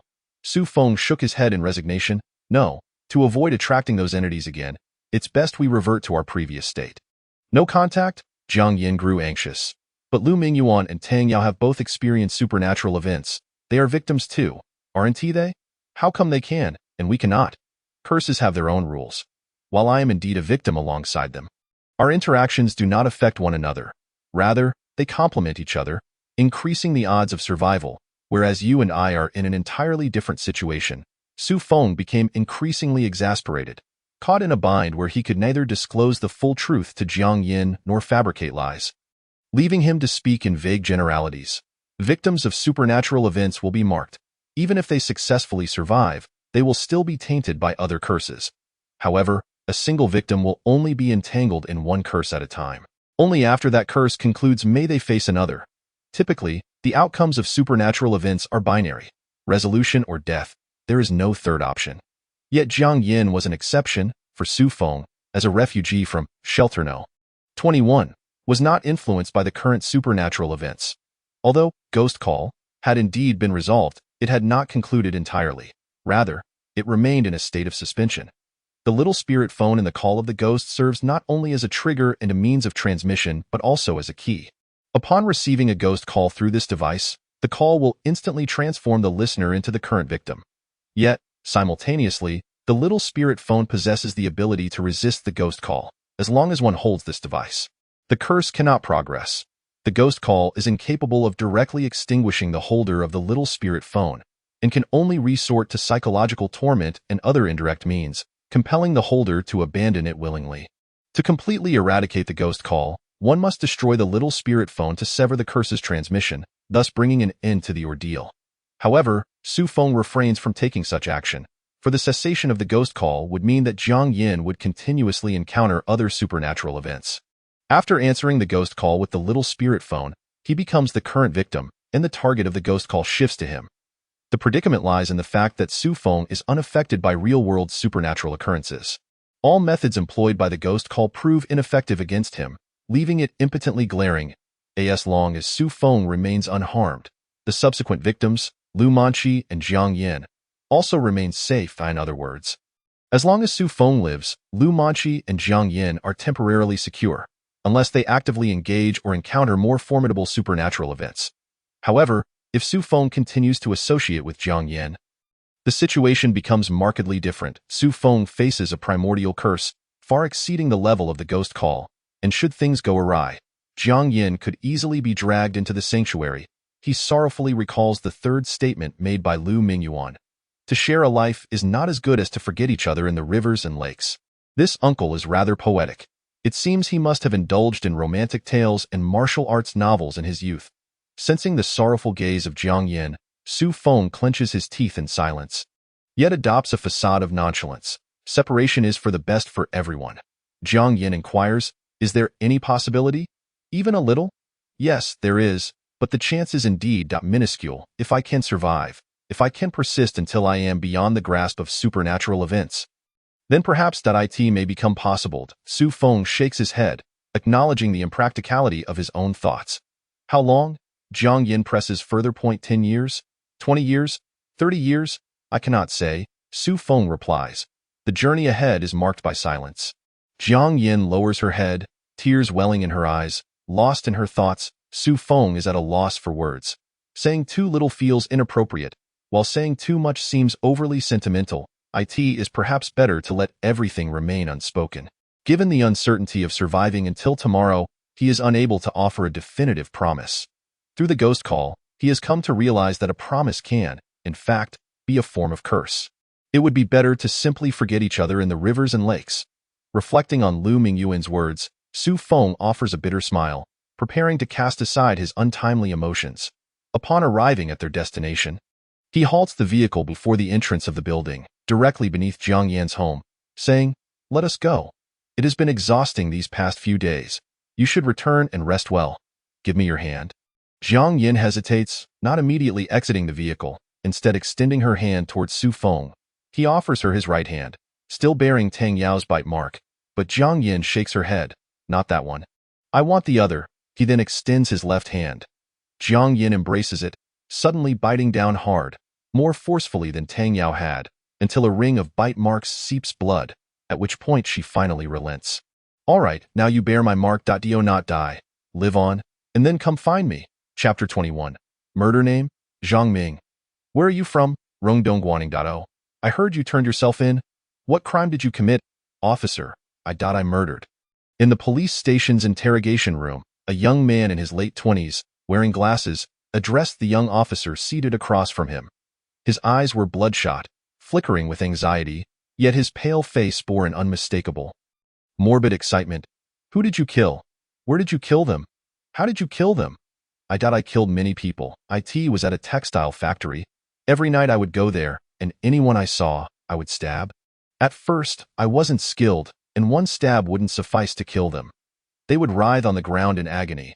But as I grew more proficient, I learned that by gripping their heads and pulling at their necks, they would lie there, lifeless within half a minute, unable to utter a sound. Recently, I've grown somewhat weary of the knife, so I switched to using a hammer, scissors, and even the sewing machine from the factory. What is the name of that textile factory? The officer interjected. Huainan Textile Factory, Zhang Ming replied thoughtfully. You go there every night? Why at night? With so many dead, why don't they run away and wait for you? Because it is in my dreams. Every time I fall asleep, I go to that textile factory. Officer, please don't think I'm insane. These dreams feel very real. I truly killed people. Please believe me. I have started to relish the sensation of killing. The rich scent of blood, the flowing crimson. It's so exquisite. But this isn't right. Officer, please arrest me. I am a murderer. The officer shook his head and stood up, saying, if you are not fabricating a story and genuinely possess such symptoms, I suggest you visit a psychiatric hospital. Officer, believe me, in the dreams of these past few days, there have been more individuals claiming to be refugees, one of whom is called Su Feng. If you can find these people, they will confirm that I am telling the truth. The young officer remained unmoved. We are quite busy. You may do as you wished. If you continue to disrupt our work, I will have no choice but to apprehend you. Why don't you believe me? Why are you unwilling to trust me? I truly killed. I truly killed. Zhang Ming lamented, cradling his head in despair. Calm yourself, the young officer replied before leaving the interrogation room. Upon returning to his desk, an older officer inquired, Xiao Li, I heard there's a fellow who turned himself in claiming to have killed someone. What's the situation? Zheng Ku, that young man is not quite sane. He says he kills people in his dreams every night at a textile factory. A textile factory? The gaze of Officer Zheng sharpened suddenly, and he immediately asked, did he mention which textile factory? Its Huainan Textile Factory, the young officer replied. Huainan Textile Factory. Officer Zheng's demeanor shifted dramatically, his body trembling as he abruptly stood. Where is that young man now? In interrogation room 2. Zheng Ku, what's wrong? Without replying, Officer Zheng hastily made his way to room 2, pushing the door open only to find it empty. His eyes widened, and his breath became labored, evidently recalling something. Returning to his desk, he opened the bottom drawer. Retrieving a yellowed note that appeared to be quite old, at least 2 to 3 decades, with faded handwriting that revealed a string of numbers, he took out his phone, composed a brief message of no more than 10 characters, then entered the numbers from the note into the contact field before pressing send. The numbers on the note turned out to be a mobile phone number. Subsequently, he blocked the number, exhaling deeply, lighting a cigarette, and just as he brought it to his lips, his hand trembled violently, causing the cigarette to drop to the floor. Picking it up, he inhaled deeply, finally alleviating his body's tremors, and glanced at his nameplate on the desk, Zhang Yeqing. After parting ways with Jiang Yin, Su Feng returned to Shelter 1, reuniting with Lu Mingyuan and Tang Yao, who had also escorted Lu Manqi back to her residence. How is Lu Manqi's condition? Su Feng inquired. Tang Yao shook her head. Not very good. She seems like she might commit suicide, as if she is on the brink of following through. Don't joke. I'm serious, Su Feng replied. I am serious. She truly might take that step, Tang Yao reiterated. Lu Mingyuan added, her calm demeanor, devoid of tears or tantrums, suggests she is prepared for a reunion. Su Feng grew anxious. This cannot be allowed. She has fought so hard to survive. If she dies just like that, what does Hai Zishuan's death signify? He wanted nothing more than for Lu Manqi to live. That is Lu Manqi's choice. It has nothing to do with us. Lu Mingyuan stated. She understands Hai Zishuan's intentions better than any of us, so if she ultimately chooses to follow him, no one can stop her. Not you, not me, no one. Su Feng fell silent, ultimately letting out a resigned sigh. In just 2 or 3 days of encountering supernatural events and joining the Spirit Adjustment Bureau the day prior, his perspective had undergone a significant transformation. Survival or death, this is Lu Manqi's choice. No one understands Hai Zishuan's final wishes better than she does, so if she decides to follow him, no one can persuade her otherwise. Su Feng felt a profound discomfort in his heart. Tang Yao grinned mischievously at him, relishing in his distress. Feeling uneasy, aren't you? It's fine. You'll get used to it. She made a face. Lu Manqi is ready.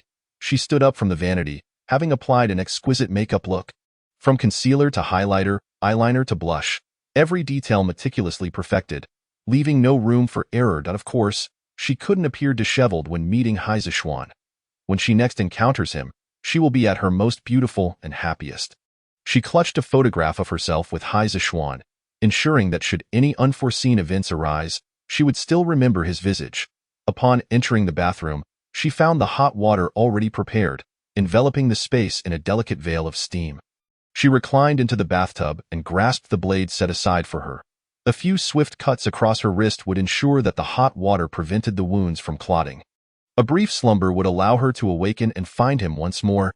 Eagerly, She lifted the blade, poised to act, when suddenly her phone rang out sharply. Ding, ding, ding. Startled, Lu Manqi jolted, and only after 4 or 5 seconds did she recall that ghost call had ended. And it was her phone's ringtone.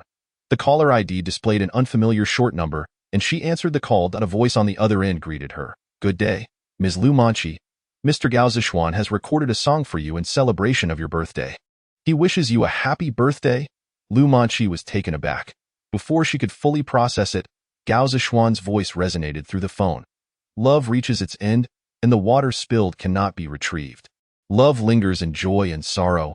Why must one remember tenderness only when it is irrevocably lost? She longed to say, I truly love you, to utter an apology, but he wept, declaring that their bond had run its course and could not be rekindled.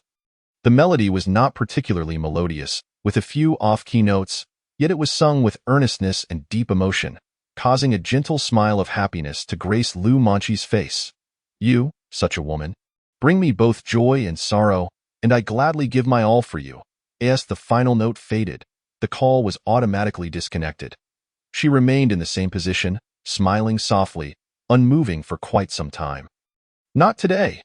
I want to come to see you just yet, she suddenly exclaimed, throwing the blade aside as she stood from the bathtub, playfully chastising. You can stay in your solitude for now, with light steps. She exited the bathroom, but just 2 steps out, the tears she had held back finally cascaded down her cheeks. Chapter 22. Unknown in the Paranormal Investigation Bureau, Shelter No. 1, Su Feng was burdened with many unanswered questions. You should take a break and get some rest, Lu Mingyuan suggested. You look quite exhausted. It was at this moment that Su Feng realized he was struggling just to remain upright, an overwhelming fatigue saturating his body, threatening to send him into slumber at any moment. For Su Feng, from the onset of Dead Thorn to the conclusion of Ghost Call, not even a full day had passed. This did not even account for the impacts of ghost knocking. The extreme physical and mental exertion, compounded by intense emotional fluctuations, left him at his limits, unable to persist any longer despite the physical enhancements provided by the shelter. Without even seeking a more suitable place to rest, he sank into the nearest office chair, and in the next moment, he was fast asleep. Following ghost knocking, Su Feng experienced his first peaceful slumber, and due to his exhaustion, he found himself devoid of even the strength to dream. Upon awakening, he felt as though he had traversed through time. Glancing at his phone, he vaguely recalled falling asleep at 8 in the morning. Now it was noon. Had he truly only slept for 4 hours? Rubbing his eyes and stretching, he felt an unprecedented sense of comfort. Lu Mingyuan, who was absorbed in his research nearby, smiled upon seeing him awake. Youth truly is a blessing. You can simply fall asleep and be out for a day. I envy your sleep quality. That I slept at 4 over a day? Su Feng pondered, bewildered. To be precise, it was 28 hours, Tang Yao remarked, tossing him a bread roll, followed by a bottle of water. Starved, Su Feng wasted no time in devouring the food. After quelling his hunger, he turned his attention back to Lu Mingyuan and Tang Yao. Lu Mingyuan was perusing his documents, while Tang Yao lounged comfortably in her chair, her legs crossed atop the table. Seemingly engrossed in a show on her phone, I have some questions, Su Feng stated. Lu Mingyuan set down his papers and turned to him. Theo, you remember what I told you? I recall, Su Feng replied. The unknown is the root of the curse. One should not seek to know what is best left unknown, lest misfortune befalls them. Excellent, Lu Mingyuan continued. Now the question arises. How do we differentiate between what should and should not be known? He posed and answered himself. The essence of the unknown lies in knowing versus not knowing. Thus, the principle of discernment is not complicated. Matters that have been encountered fall outside the realm of the unknown and can be known. In other words, you possess the right to knowledge regarding your own experiences. Beyond that, ignorance is preferable. Understood. May I begin to inquire? Su Feng asked. Proceed. What is Ein Yin? Su Feng queried, recalling the unique emotions he had felt atop the peak when Gao Zishuan faced his demise. Having overheard Lu Mingyuan and Tang Yao mention Ein Yin during their conversation, Yin, confronting the paranormal, the initial fear to conquer is that of death. Each individual has their own method of overcoming this fear. But generally, it can be categorized into 3 types, of which you have encountered 2. The first is Ein Yin, wherein one does not vanquish fear independently but rather channels their profound emotions of longing for others to overshadow their dread. This state has significant limitations, is challenging to control, and once the object of Ain Yin ceases to exist, the motivation for survival inevitably dissipates. Although its constraints are substantial when activated, Ain Yin can mobilize the positive emotions of other living beings within a certain range, diminishing or even completely shielding the negative impacts of fear on one's thoughts. You might liken it to a group buff or a psychic field in video games. However, the Ain Yin currently manifested is not complete. The true extent of a fully realized Ain Yin remains unknown. The second type is Qingming, the wondrous state you accessed at the conclusion of Ghost Call. I believe you encountered this during your tasks at the shelter. Without this state, survival would have been impossible. Qingming is entirely spontaneous and does not rely on external factors. As for why one can enter Qingming, no definitive conclusions have been drawn. The circumstances for different individuals to achieve this state vary greatly. Some can easily slip into Qingming naturally, while others must repeatedly face life and death crises to even touch upon its threshold. So, am I remarkable or not? Su Feng inquired. You are commendable, but not extraordinary, Lu Mingyuan replied, gesturing towards Tang Yao. She is someone who can suddenly enter a state of clarity while crying, and there are skilled newcomers who possess a built-in switch for Qingming, allowing them to enter it at will.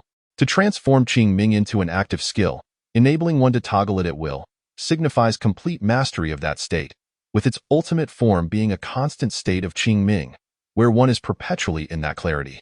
For instance, the uncle possesses complete Qingming and can maintain it as long as he desires. Su Feng was taken aback. Despite having witnessed Lu Mingyuan's prowess, utilizing the power of corruption to directly confront Ghost Call was a testament to his strength. Yet, at this moment, he realized he had still underestimated this seasoned shelter dweller. And what of the third state? Su Feng inquired, curiosity piqued. Cannot speak of it, cannot speak of it. Lu Mingyuan waved dismissively, smiling. Su Feng felt a twinge of frustration. The sensation of half-finished discourse was unbearable. In the real world, such a teetering conversation might lead to a fierce showdown. Yet this was the very nature of the curse's rules. Ha ha, feeling uncomfortable? Tang Yao laughed heartily at Su Feng's expression that Su Feng felt constrained, yet resigned, and could only ask, Uncle, you are level 7, and Tang Yao is level 6. However, in Ghost Call, your contributions were far more significant. What is that ability to alter the environment? Hey, isn't that a bit personal? Tang Yao retorted immediately. Lu Mingyuan explained, there are varying levels among shelter dwellers. Levels 1 to 3 are classified as junior shelter dwellers, levels 4 to 6 as intermediate, and levels 7 to 9 as senior. Levels 4, 7, and 10 service thresholds, as those of lower levels cannot comprehend their world. Tang Yao added, I am level 6, while the uncle is level 7. The apparent difference may seem minor, but the gap of an entire tier leads to substantial disparities. For instance, the uncle's curse domain, known as the curse domain, is something I cannot yet achieve. Su Feng still had questions lingering on his mind. Lu Mingyuan interrupted him, saying, he has arrived. The forthcoming inquiries will be addressed by him. You will gain more information from him. He holds a keen interest in you. Who is he? Su Feng pressed. From shelter number 7, a victim of the root curse unknown, a level 9 shelter dweller. Chen Buji, Chapter 23.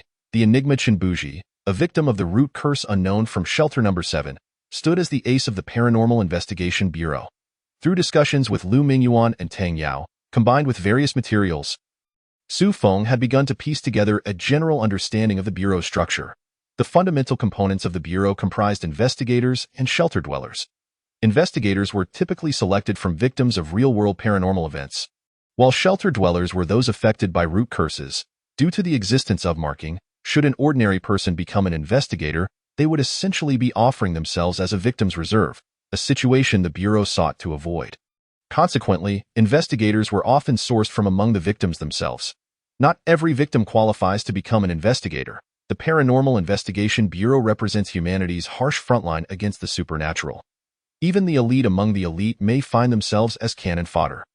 Of course, not all investigators are victims. There are always some rare exceptions. The current roster of investigators registered with the Lingdiao Bureau comprises approximately 20,000 individuals, who serve as the primary force in combating supernatural occurrences. While such phenomena can indeed be terrifying, it is imperative to note that not all of them pose an extreme danger. Many, despite their eerie nature, do not result in fatalities. Incidents of this nature are typically managed by investigators, who can adeptly handle cases classified as Level 3 or below. In instances where no expense is spared, investigators are capable of addressing supernatural events of Level 5 and below. Historical records even recount legendary investigators who single-handedly resolved Level 8 occurrences. Only a select few particularly challenging supernatural events, deemed excessively perilous, are escalated to the refugees. The first 5 shelters are functional in nature, while shelters numbered from 6 to 21 encompass a total of 16, housing approximately 1,000 refugees. Levels 1 to 3 categorize the novices, numbering around 700, levels 4 to 6 classify the intermediates, with about 200, and levels 7 to 9 comprise the advanced, numbering no more than 100. Level 9 refugees represent the absolute pinnacle, poised to break free from the curse and return to normalcy. With the advancement of modern technology, the Lingdiao Bureau has entered a golden age, witnessing both the quantity and quality of investigators and refugees reaching their zenith since the year 2000. Yet, even in this golden era, within the Bureau's framework, only 4 Level 9 refugees currently exist across all 16 shelters. Chen Buji stands as one of these elite individuals, renowned as the most formidable among them. Were he to confront the incident of ghostly calls, he would do so with overwhelming force, ensuring none of the 6 victims would perish. Today, he has arrived at Shelter Number 1, specifically to meet Su Feng. After a vacancy of 30 years, Shelter Number 21 has finally welcomed a new refugee, who has successfully completed his inaugural mission, piquing Chen Buji's interest. In a glass partition of Shelter Number 1, Su Feng encounters this Level 9 refugee. The two sit face to face, separated by merely an office desk, less than 2 meters apart. Yet, Su Feng discovers that he is unable to perceive Chen Buji. He is certain that at this distance, he should be able to clearly see Chen Buji's features and attire. Indeed, his vision indicates he can, yet his mind insists otherwise. It is as if a key has been pressed. Yet the signal fails to reach the system, leaving the display blank. This sensation is utterly perplexing. Su Feng acknowledges Chen Buji's presence directly opposite him, feeling the other's existence, yet remains unaware of his specific appearance. Unable even to discern his gender. Is this the power of the unknown? Su Feng muses quietly. Do you know I am here? Chen Buji inquires with evident curiosity, to which Su Feng remains unable to identify his gender through his voice.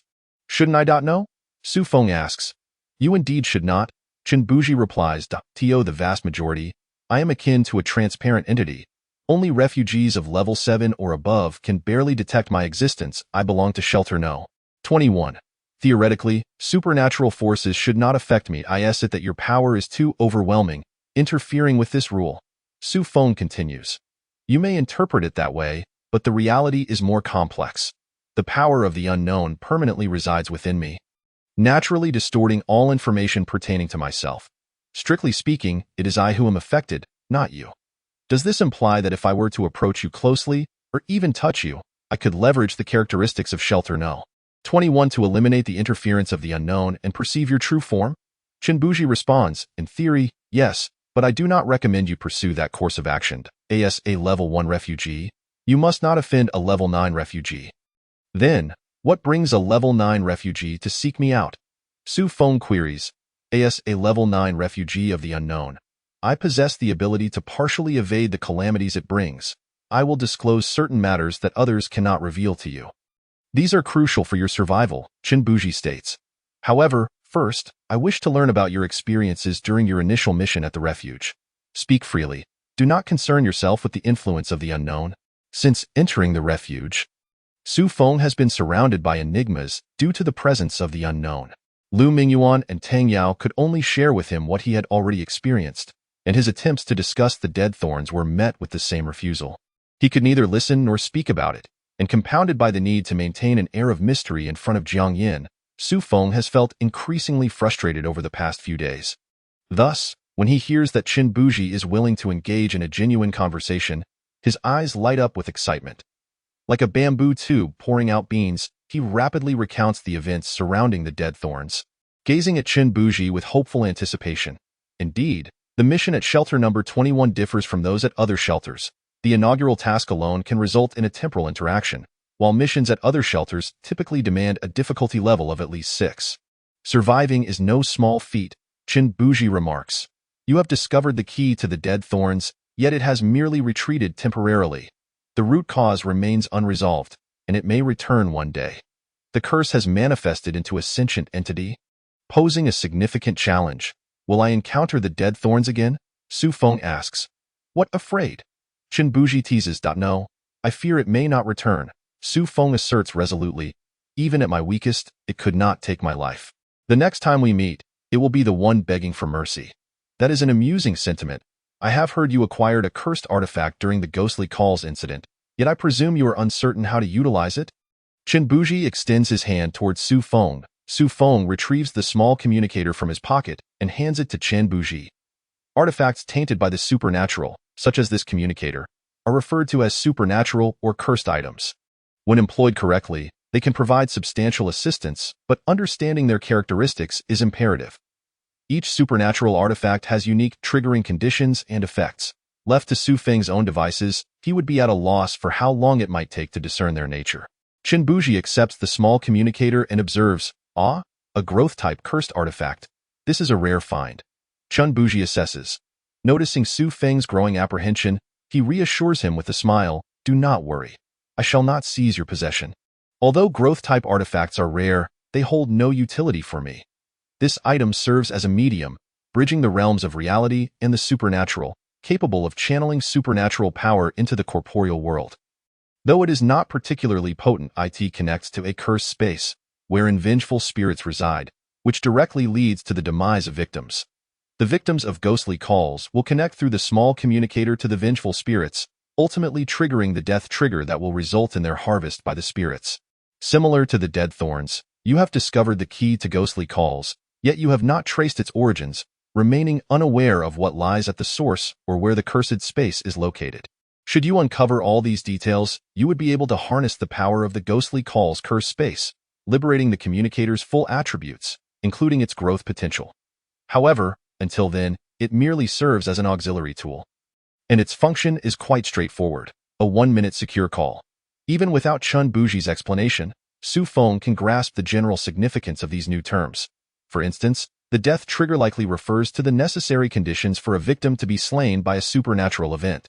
In ghostly calls, the death trigger consists of 2 calls. The first heralds death, while the second reenacts the death announcement, ultimately leading to the victim's demise at the hands of the vengeful spirit.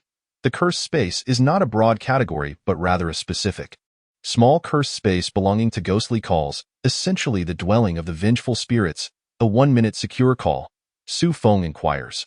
What does that entail? In the realm of supernatural events, dialing a preset soul contact grants you 1 minute of safety, during which the conversation remains genuine and reliable. Chen Buji elaborates. This holds true at least for supernatural events of level 9 and below. Moreover, once the contact is set, it cannot be altered. After use, a 24-hour waiting period is required before it can be utilized again. Su Feng's expression shifts to one of realization, and he subsequently poses a request that even Chen Buji had not anticipated. Could I set you as the soul contact? Su Feng asks with hopeful anticipation. I have mentioned that level 1 refugees must not offend level 9 refugees.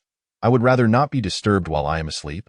Chen Buji replies, simultaneously activating the small communicator. He inputs a series of numbers and swiftly dials. After only a few rings, the call is answered. Who is calling? You had better truly have a matter at hand. Li Ming. What on earth are you doing placing the cursed domain in that position? No, Wang Liqing. Who taught you to mishandle the artifacts like this? And Tang Haoshuan, you are truly asking for trouble. The voice on the other end is that of an exceedingly irate woman, accompanied by the cacophony of ghostly wails and the shouts of others, allowing Su Feng to envision the intensity of the battle unfolding on the other side. It is I, Chen Buji states. Chen Buji, your presence only adds to the chaos. Do you not comprehend how busy I am? Speak quickly. Oh, it is nothing of great importance. I am merely assisting Su Feng in recording a phone number. Su Feng, the level 21 refugee, that new novice refugee. It seems that all 4 level 9 refugees are now aware of Su Feng's existence. Indeed, this is his cursed device. By dialing a number, one can attain 1 minute of secure communication. You are his sole contact, and he will call you in times of necessity. Chen Buji, are you looking for trouble? Have you brought a kidnapping upon me? You truly deserve to suffer. Just wait, time is running out. I must hang up now, Chen Buji remarked. Chen Buji, I will eventually strip away your shell. If you bow 3 times now, I might consider today's events.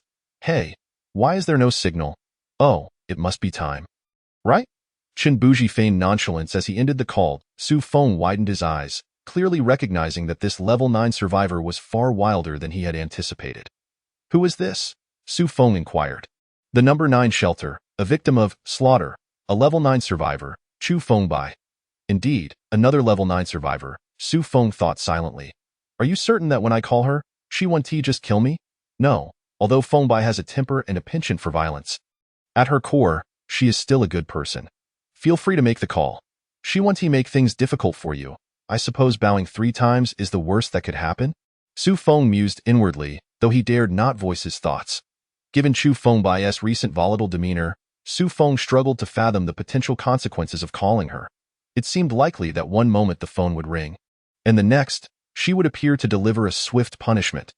Yet, regardless of his apprehensions, in a moment of dire urgency, even if Chu Fengbai was reluctant, this call had to be made. This minute represented not just a fleeting conversation, but a precious window of safety. In the face of high-stakes supernatural events, a mere minute of security could mean the difference between life and death. Very well, time is of the essence. I need to convey some crucial information to you. So listen closely. Not everyone is afforded such a privilege. If you do not belong to shelter number 21, if you are not one of its survivors, only those at the advanced survivor level are entitled to the forthcoming details. Without waiting for Su Feng's reaction, Chen Buji continued. In this world, the fight against the supernatural is not solely the domain of the Supernatural Investigation Bureau. The Bureau draws strength from curses to combat them. But there are alternative avenues as well. Devouring survivors can also yield power against curses. Compared to executing shelter missions, this method entails lesser risks and greater rewards. However, once one embarks on this path, all other options vanish, necessitating regular consumption of survivors. Such entities are referred to as hunters. Su Feng furrowed his brow. So, humans who hunt survivors are called hunters. You may interpret it that way. Chen Buji replied. Since consuming survivors enhances their power, and the death of a survivor benefits the curses will channel more strength in that direction. Hunters generally possess an edge over their peer survivors. Except for those exceptionally talented survivors, very few can directly contend with hunters. Even I find it challenging to oppose a hunter of the same level. Survivors must complete missions corresponding to their level to enhance their power. The rules for hunters differ. They need not undertake shelter missions but must hunt survivors of equivalent levels. They infiltrate supernatural events or shelter missions in various guises, seeking opportunities to hunt survivors. They might masquerade as victims or even as the supernatural phenomena themselves. In the realm of curses, nothing is safe. Any anomaly poses a threat to life. Su Feng began to understand why Lu Mingyuan and Tang Yao had maintained their distance from victims during Ghost Call. It wasn't until the conclusion of Ghost Call that they finally accepted Su Feng as a teammate. What should I do? Su Feng asked. Chapter 25. The deposit at present, your existence, as well as that of the No. 21 survivor, is known only to a select few trustworthy individuals. However, the truth cannot remain concealed indefinitely. As time passes, exposure is inevitable, and you can imagine how lethal your existence is to the hunters. Su Feng nodded. Whether survivors or hunters, all must harness the power of curses, and apart from the root curse of shelter number 21, he is unaffected by other supernatural influences. According to Chen Buji's earlier words, due to the bias of curses, hunters are generally half a tier stronger than survivors of the same level, a fundamental advantage that is difficult to overcome. Under equal circumstances, survivors struggle to confront hunters directly. However, Su Feng was different. Be it an 8th or 9th level hunter, all would be rendered ineffective before him. Hunters would never allow a variable like Su Feng to exist. Once exposed, he would inevitably attract relentless pursuits. Yet, exposure was unavoidable. It was merely a matter of time.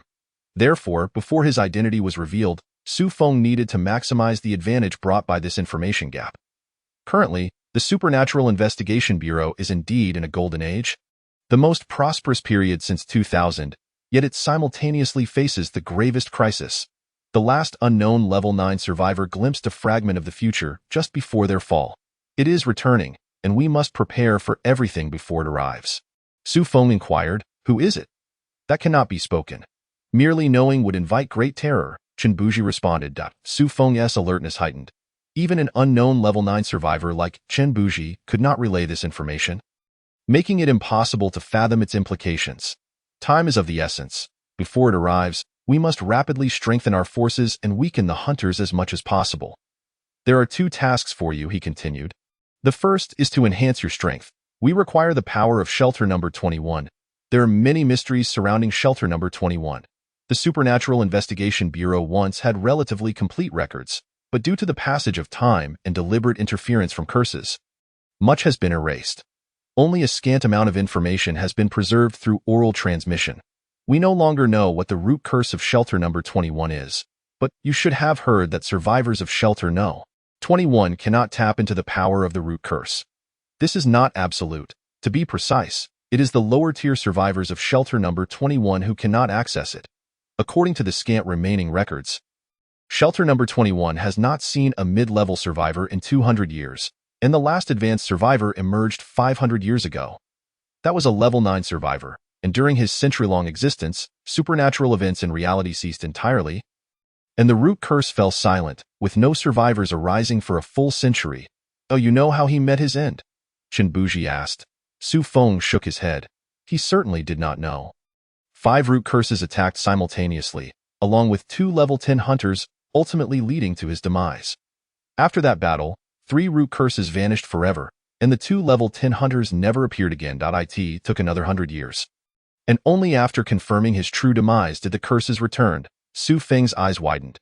He was merely a level 9 survivor, yet he managed to kill 2 level 10 hunters while under siege and eradicate 3 root curses?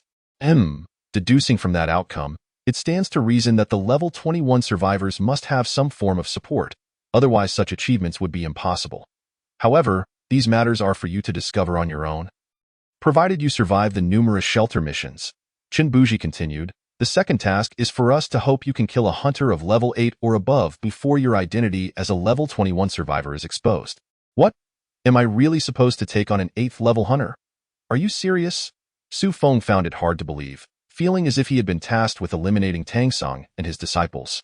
It was merely a hope. If accomplished, there would be rewards, but if not, there would be no punishment. Before you confront the 8th level hunter, please do your utmost to avoid revealing your identity. With this trump card, we will possess greater leverage. Chen Buji inquired, is that acceptable? Su Feng nodded. This was beneficial for everyone. It was evident that once his identity was exposed, the hunters would become utterly frenzied. Even if exposure was inevitable, they needed to ensure the hunters paid a considerable price first. There are 2 methods for hunters to advance. One is to devour 3 survivors of the same level, and the other is to consume 1 higher level survivor. For instance, a level 5 hunter can devour 3 level 5 survivors to ascend to level 6, or consume 1 level 6 survivor to achieve the same. The order does not matter. Should they consume a level 7 survivor, they would advance to level 7 hunter, with no upper limit. And you are still vulnerable to the direct harm of root curses. If you encounter a level 10 hunter, make sure to flee. The good news is that there are currently no level 10 hunters. The bad news is that soon a level 10 hunter will emerge. Su Feng was astonished. This statement carried immense weight. He understood that there were presently no level 10 survivors in the shelters, meaning that a level 10 hunter could only be formed by hunting level 9 survivors. Among the 4 level 9 survivors, who would be devoured? Chen Buji, Chu Fengbai, or someone else? Well, time is nearly up. I must take my leave, Chen Buji announced as he stood up. One last question. If I manage to kill a hunter of level 8 or above, what will the reward be? Su Feng asked. Uncertain of my thoughts, I speculated that perhaps it was the embrace of Chu Fengbai that was desired. Chen Buji approached Su Feng without warning, snapping his fingers near his ear. Yet, I could offer a deposit first. With a sharp crack, Su Feng's expression shifted dramatically. Cold sweat poured from him like beads, and he pressed his face against the table, gritting his teeth to stifle any cries of anguish. Suddenly, a deafening roar reverberated, as if his brain had exploded, the entire world compressing around him. The once tranquil and serene Shelter Number 1 transformed instantaneously. The scent of blood, thick and nauseating, filled the air.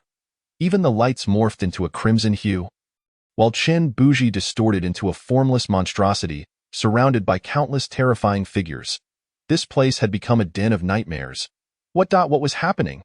Everything transpired too abruptly. Su Feng was utterly unprepared. thrust into the abyss of hell. Am I pretty? A sweet voice, belonging to Jiang Yin, suddenly broke through. Su Feng turned in terror to behold her pure and beautiful face. Yet, that visage was not connected to a neck, but rather cradled by a pair of hands. Blood gushing from the severed point. Noticing Su Feng's silence, Jiang Yin smiled sweetly and repeated, Am I pretty? Chapter 26. Clarity. What have you done? Su Feng struggled to gaze at Qin Buji, his eyes reddened as if they could bleed. The sudden transformation shattered his sanity. The yawning chasm of fear consumed him in an instant, but what terrified him most was Jiang Yan's transformation. If Qin Buji had indeed committed some act, he would not mind, and as he pondered, he stepped closer to the grotesque figure of Qin Buji, attempting to reach out to him. Qin Buji retreated a couple of steps, stating, Do not misunderstand. Your progress is too slow. I am merely lending you a hand.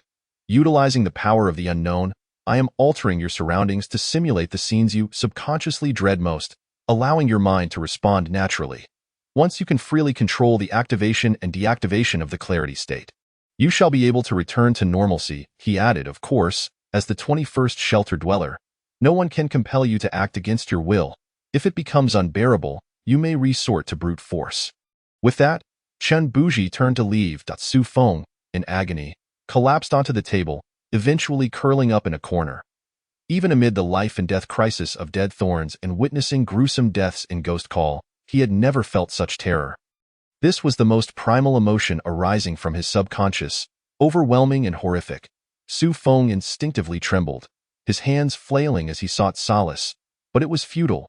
He could only clutch his head in despair, his nails scraping against his skin, drawing blood.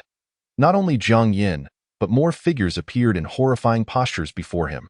Lu Mingyuan, decayed yet alive, the deranged Tang Yao, and the deceased Gao Zishuan, whose eyes remained open in death. Alongside He Tianliang, now a vengeful spirit. Even with his eyes shut, these apparitions manifested in the darkness, emitting agonizing howls and wails, tormenting him incessantly. The mental torment was so excruciating that his body began to feel unwell, as if countless ants were gnawing at him, rendering him desperate for release. Persevere, you must endure. This is the best opportunity to master the clarity state. It must not be squandered. Su Feng refused to yield, though his emotions were on the brink of collapse. He clung tenaciously to the last vestige of rationality. 5 minutes passed, then 10, then 15 to the 20th minute. Fear crossed the threshold, and his chaotic mind suddenly cleared. Time seemed to slow, and terror vanished. This was the state at the climax of Dead Thorns and Ghost Call, the clarity state that Qin Buji and Lu Mingyuan had mentioned. In the clarity state, his thoughts returned to normalcy, no longer witnessing the absurd and horrifying visions. The world reverted to its familiar form, and he gasped for breath, his spirit nearly overwhelmed. Yet, clarity lasted but 2 minutes before its conclusion, and fear surged forth like a flood breaking through a dam, the scenery shifting before him, and he trembled once more. 10 minutes, 20 minutes, 30 minutes. This time, around the 45th minute, the clarity state activated for the second time. Slightly better than the last, sustaining for a mere 3 minutes before Su Feng plunged back into dread. Evidently, fear was the catalyst for Su Feng's clarity state. Each activation prolonged its duration, albeit by mere minutes. Yet the effect was tangible. At this moment, Lu Mingyuan and Tang Yao observed Su Feng suffering from outside the partition. Tang Yao remarked, Isn't this a bit counterproductive? He is merely a level 1 shelter dweller. Lu Mingyuan replied, This merely indicates that the situation is worse than anticipated. Not only Qin Buji, but even I can feel the ominous presence encroaching. Do you think he can hold out much longer? Tang Yao inquired with keen interest. Most a day. This lad is quite relentless with himself, Lu Mingyuan responded. You overestimate him. I believe he can last no more than 6 hours, Tang Yao countered. Shall we wager on something? No, who doesn't know what you wish to bet on? Is there anything new aside from hot pot? If you want to eat, I'll treat you. That won't do. A treated hot pot lacks the flavor of a winning hot pot. If you truly do not wish to gamble, then how about this? If he can endure over 10 hours, you shall treat me to hot pot. What do you say? Uncle, isn't that still a wager on hot pot? 2 hours, 4 hours, 6 hours, 8 hours, Su Feng, having consumed neither food nor water, gritted his teeth in determination. Perspiration soaked him, nearing dehydration, his complexion pallid and alarming. Fear once again breached the critical threshold, and the clarity state emerged for the fifth time. Now lasting 5 minutes, temporarily, terror receded, replaced by intense hunger and thirst.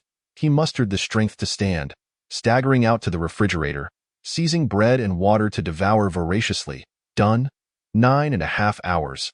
Uncle, you've lost. Tang Yao exclaimed excitedly. I said, Lad, couldn't you hold on just a bit longer? You were mere half an hour short.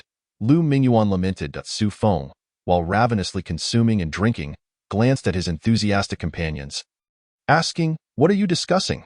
His hair was disheveled, bloodstains from his nails marred his neck and cheeks, and his face appeared ashen, resembling a ghost more than a living being. We were discussing. Tang Yao began to respond, but suddenly, Su Feng's expression shifted. He abandoned the half-eaten bread and downed half a bottle of water before rushing back into the glass partition. He wouldn't. Tang Yao gasped, staring at Lu Mingyuan. Lu Mingyuan observed Su Feng, once again curled in the corner, sinking back into fear, and chuckled. I told you, Su Feng wouldn't easily concede. At the very least, he would endure for 10 hours. In the ensuing hours, Su Feng endured horrors beyond imagination. This was sheer torment, more severe than physical torture. The instinctual fear triggered by Qin Buji relentlessly eroded his rationality and spirit. Each time fear surpassed the critical point, Su Feng's will would mount one final resistance, entering the clarity state, subsequently reorganizing rapidly within it. Each reorganization fortified his sanity, extending the duration of the clarity state. Over the next 24 hours, Su Feng experienced 5 more clarity activations, now sustaining for 7 minutes, on the 36th hour, as Su Feng ravenously raided the refrigerator for the 3rd time. Lu Mingyuan and Tang Yao were rendered speechless in astonishment. A day and a half. Is this even human? You must be joking, Tang Yao exclaimed in disbelief. Lu Mingyuan remarked, I've noticed. This lad's clarity differs from others. He can trigger it autonomously in dire situations. He is continuously repeating the cycle of collapse and reorganization, seeking to take controlled, active clarity. Tang Yao was even more astonished. Can he truly master it? That seems improbable. I only managed to do so at level 5. This young man is remarkably relentless with himself. 48 hours. Su Feng still persevered. 72 hours. Su Feng still persevered. 96 hours. Su Feng still persevered. 108 hours. On the 5th day, he ventured for sustenance yet again. Why now? Lu Mingyuan and Tang Yao had become nearly numb. Su Feng, are you all right? Tang Yao inquired. I must be all right now, Su Feng replied, for at that moment, less than 18 hours remained until the blood lamp extinguished. Chapter 27. Preparation. Su Feng's complexion had darkened, his eyes suffused with blood vessels, presenting a frightful visage, though his gaze remained eerily calm. Su Feng, are you okay? Your expression resembles that of someone who has been slaughtering fish for 20 years. Tang Yao questioned. I should be fine, Su Feng responded, but his expression twisted once more as he struck his own head with his palm, using this simple yet brutal method to disrupt the influence Qin Buji had imposed. Fine, you say? If you've gone mad, I can share some experiences with you. Going mad every day can actually be quite enjoyable, Tang Yao replied with a playful grin. Are you all right? Lu Mingyuan asked. Over the past 5 days, the two had not been idle, completing 2 more missions, neither particularly daunting, with threat levels of 4 and 5. Respectively, the former was resolved through brute force, while the latter saw Lu Mingyuan at the helm, specifically designed to train Tang Yao and enhance her experience. Such a leisurely and suitable task is a rare occurrence. The number of supernatural events far exceeds the existing seekers of refuge, making opportunities to undertake low-level tasks exceedingly scarce. More often than not, tasks are at the same level or even cross-level. Whether one is an investigator or a refuge seeker, the rising frequency of supernatural events is palpable. In the past, completing a task would at least guarantee 1 or 2 weeks of rest. Now, even 3 or 4 days of respite feels like an indulgence. After 2 completed tasks, Su Feng finally emerged from his seclusion, and both individuals were curious about his current state. It was around the 3rd day when I grasped the initiative of clear-mindedness. I wanted to see if I could advance further, enduring an additional 2 days of torment. Su Feng remarked that after these 5 days of suffering, his demeanor had indeed transformed. He now exuded a calm and indifferent air, tinged with a sense of weariness and worldliness. Quite ruthless, Lu Mingyuan praised. far stronger than I was at your age. However, you do not fully comprehend that while one can attain initiated clear-mindedness through such means, achieving complete clear-mindedness is an entirely different matter. That barrier is not easily crossed. Both opportunity and talent are indispensable, Su Feng nodded. On the 5th day, he genuinely felt the existence of a threshold. The initiated clear-mindedness had reached its limit, yet complete clear-mindedness, or permanent clear-mindedness, remained a distant prospect. Lu Mingyuan continued his inquiry. How long can you maintain the initiated clear-mindedness? Now? 10 minutes, Su Feng shook his head. The duration shorter than he had anticipated. On the 3rd day of torment, just before Su Feng truly grasped the initiated clear-mindedness, he could sustain the passive clear-mindedness for 15 minutes. Yet, after mastering the initiated clear-mindedness, the duration was halved, dropping to 8 minutes. The subsequent 2 days of suffering only extended it by 2 minutes. Now, 10 minutes was his absolute limit. Within an 8-hour period, he could at most maintain it for 10 minutes. It could be used all at once or divided into several uses, but within those 8 hours, the maximum duration remained 10 minutes, which was a noticeable gap compared to the passive clear-mindedness. Short is indeed correct, Lu Mingyuan explained. The passive clear-mindedness arises when your rationality teeters on the brink of collapse, thus unleashing your utmost potential. The initiated clear-mindedness, on the other hand, lacks such driving force. The difference between controllable and uncontrollable is immense. If given 100 chances, Su Feng would still choose initiated clear-mindedness. If he were to revisit the ghost call as his current self, he would have sufficient confidence to save Gao Zishuan. 10 minutes? Tang Yao exclaimed in surprise. Is it really that long? Long? Su Feng replied. I find it rather brief. It's been a long time. I can only manage 7 minutes, then I indeed surpass you by a tad. Lu Mingyuan remarked, astonished as well. He was aware that Su Feng had made significant progress, but he hadn't expected it to be so pronounced. For those below the level of advanced refuge seekers, 10 minutes had become an insurmountable limit of clear-mindedness. Quite good. With the initiation of clear-mindedness, even in refuge tasks, you possess a basic self-preservation capability now. Lu Mingyuan nodded in approval. Less than 18 hours remain. Su Feng stated, after a brief rest, I must prepare for my second refuge task. Good luck, Lu Mingyuan replied. The task at shelter number 21 differs from others. I cannot provide you with sound advice, and it might even mislead you. All I can do is wish you luck. Thank you. With no time to exchange further words with Tang Yao, an overwhelming fatigue invaded Su Feng's mind. He felt dizzy and barely found a seat.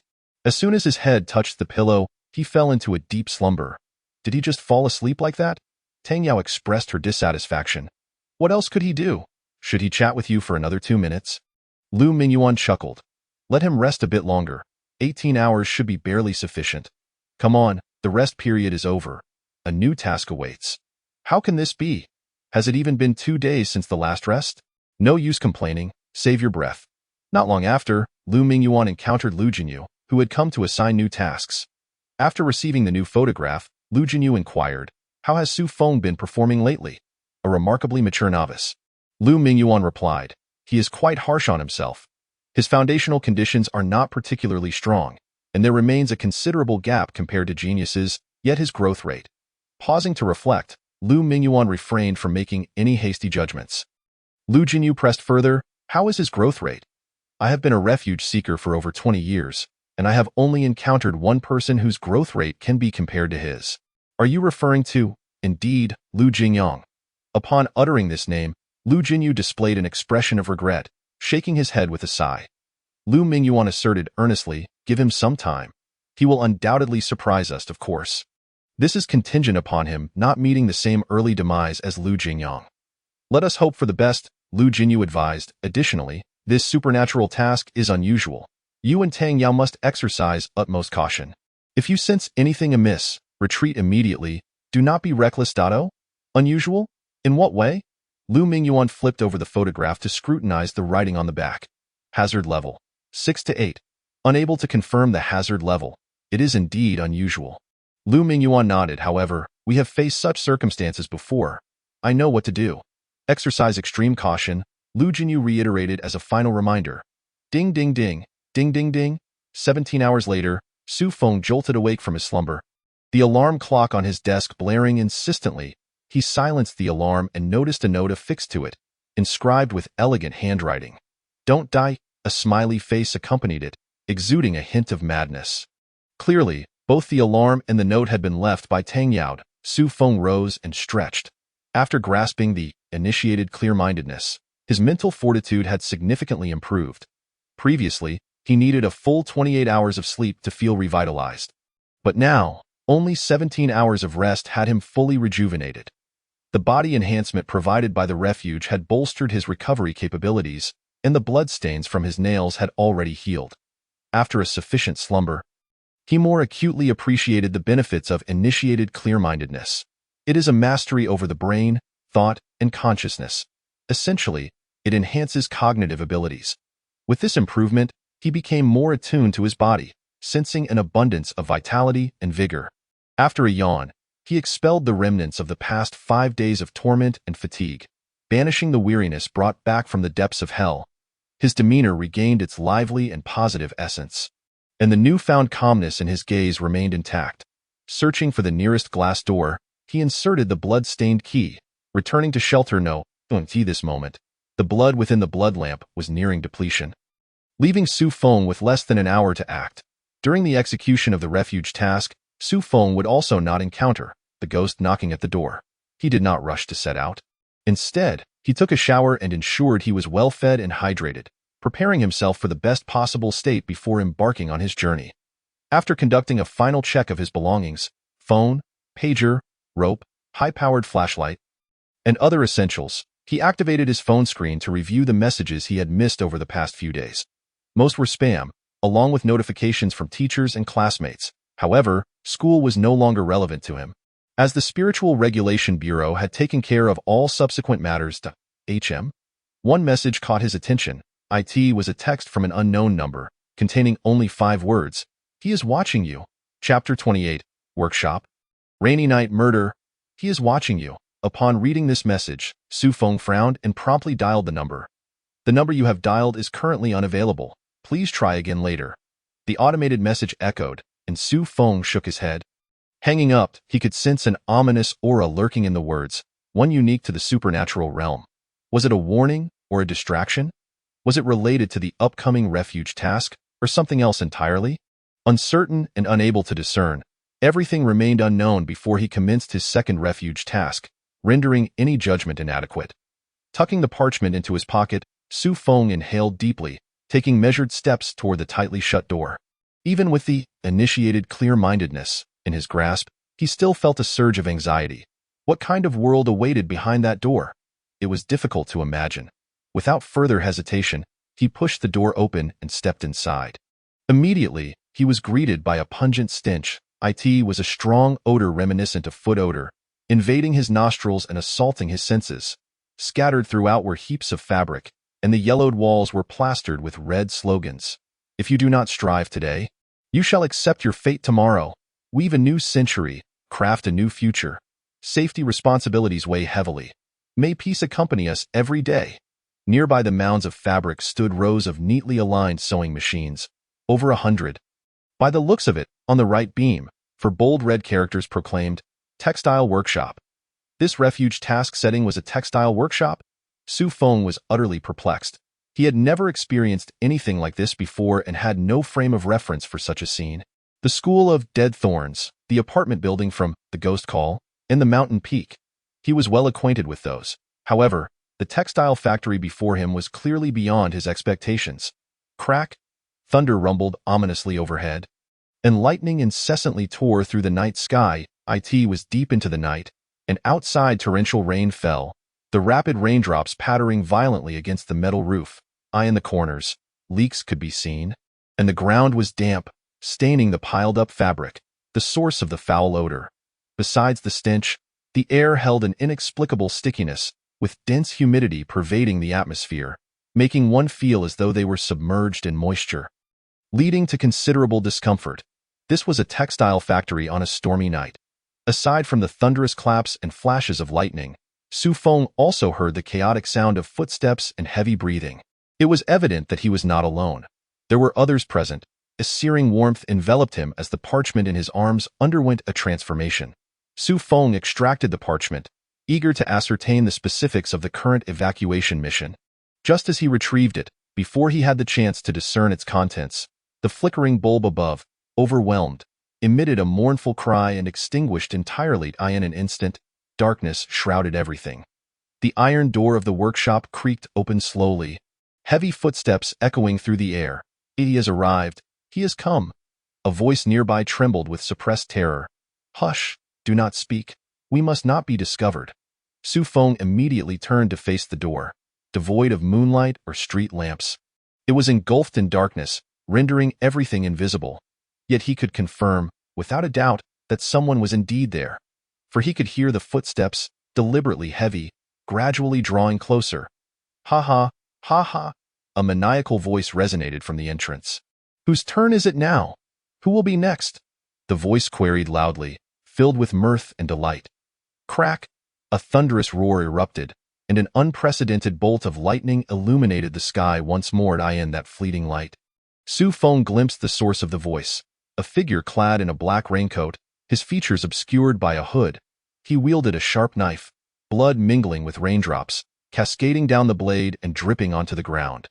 The blood did not merely roll off the blade. It also dripped from his raincoat as he advanced slowly, leaving behind a long trail of crimson. Judging by the volume of blood, he had likely claimed countless lives. Upon sighting the killer, Su Feng made the most prudent decision. He swiftly crouched down, using hands and feet to conceal himself behind the nearest mound of fabric. There were certainly better hiding spots. But he did not wish to place himself in a corner with no escape. The murderer made no effort to conceal his position. Su Feng could utilize the fabric mounds to obstruct the killer's line of sight. Oh? You wish to play hide and seek? The killer's voice continued. I shall grant you 10 seconds. If you can escape within that time, you may live. I might spare you. 10.9.8. He immediately began his countdown. Accompanied by the ticking clock, other footsteps surged within the workshop, all rushing towards the iron door. Run, run. We must escape to survive. This is our last chance. Hurry. Don't push. Don't push. Let me out first. Please. The cries were incessant, and the footsteps chaotic. In Su Feng's perception, there were at least 100 people still gathered in the workshop, to go or not to go. Su Feng hesitated. Don't go. Don't go. He is deceiving you. Do not approach. I just saw it. An ill-timed shout rang out from nearby. 7.6.5. Su Feng furrowed his brows, pondering briefly before taking action, but his target was not the iron door. Rather, the voice urging others not to proceed. 4.3. Soon, Su Feng located the source of the desperate cry. He stealthily approached from behind, tapping the man's shoulder and inquiring, What do you mean by deception? What did you see? The sudden touch in the darkness startled the man, prompting an instinctive desire to flee. Su Feng would not allow it. He firmly grasped the man's wrist, reiterating, What did you see? I saw. Realizing he could not escape, the man reluctantly organized his words in a voice laced with fear. 2. 1. Time is nearly up. Suddenly, the extinguished lights flickered back to life, and Su Feng beheld the killer. The iron door, and the throng of people attempting to escape. The crowd numbered 30 or 40, striving to push the door open. Yet that rusted iron door, which one person could typically budge, now remained immovable against the collective strength of all those present. Damn it, why won't it budge? What is wrong with this door? For heaven's sake, open the door. I do not want to die. There are windows, let us try another way. The killer laughed maniacally. Ha ha. Why do you not flee? Do you not wish to escape? Su Feng was taken aback. The words felt eerily familiar. Then I shall begin. Do not move too much. If I miscalculate, it will be quite painful. As he spoke, the killer grasped at the air with his left hand, raising the knife in his right, and with a swift motion, slashed downwards about 30 to 40 centimeters below his left hand. Screech! He had seemingly grasped nothing but air, yet blood suddenly gushed from the neck of a woman over 10 meters away. She collapsed, clutching her neck, emitting choking sounds, her body convulsing abnormally before succumbing to death in mere moments. Ha ha! Next! Chapter 29. What is amiss? The slaughter commenced. Ha ha ha! The killer laughed maniacally, reveling in the harvest of lives within the workshop. Fear not, it will not hurt too much. Do not move too much. For if I misjudge, it could be quite dire. As the killer continued to make his lethal motions, torrents of blood erupted, staining the entire workshop crimson. He did not need to physically touch his victims. A mere gesture was sufficient to end their lives. The order appeared random. One moment he was by the door, the next he was at the window. Yet every victim was invariably someone who had attempted to flee. Without exception, the killer's knife was both precise and ruthless, every thrust striking true to the arteries, blood roaring forth from the ruptured vessels, splattering 2 to 3 meters in the air, painting the walls, machinery, and ceiling in a gruesome display. One victim had reached the window, where a pane was shattered. He climbed onto a table, using both hands in a frantic attempt to escape through the window. Must you really run? Must you struggle? Can you not simply allow me to end your life? The killer expressed a hint of exasperation in his tone, then mimicked a dragging motion with his hand. With a swift slice of the knife, a gut-wrenching scream pierced the air. The unfortunate individual, on the brink of escape, suddenly found his right leg severed, cleanly cut through, causing him to lose balance and crash to the ground. The severed leg lay before the victim, who grasped at it in a futile attempt to stanch the flow of blood, his hands powerless against the spouting crimson. His cries escalating in desperation. "I told you not to move! I told you not to move!" The killer laughed heartily. The pace of the slaughter was alarmingly swift. Within a minute, 3 had perished. One man had just reached Su Feng's side when, out of nowhere, his head was severed, blood spraying 2 meters high like rain. The individual Su Feng had seized was drenched in the spray, his face a mask of horror. Trembling uncontrollably, he wished to scream, yet feared attracting the killer's attention. He wanted to flee but was firmly held by Su Feng. Let me go. I saw this." The man struggled to articulate. "Relax, what is your name?" Su Feng inquired. "My name is Zhang Yeqing," he stammered. "You are a worker here?" Su Feng continued. "I am not." Zhang Yeqing shook his head. "I am the local police officer in this area. I came here after work to check things out." "And then a police officer?" Observing the slightly youthful and innocent face, Su Feng pressed on. "Are you a rookie officer?" "What is a rookie?" Zhang Yeqing asked, puzzled. "You seem unfamiliar with internet slang," Su Feng clarified. "I meant to ask if you were new." "Yes, I am new, having just started less than a week ago." Who would have foreseen encountering such a situation? They didn't teach this in school. Zhang Yeqing was on the verge of tears.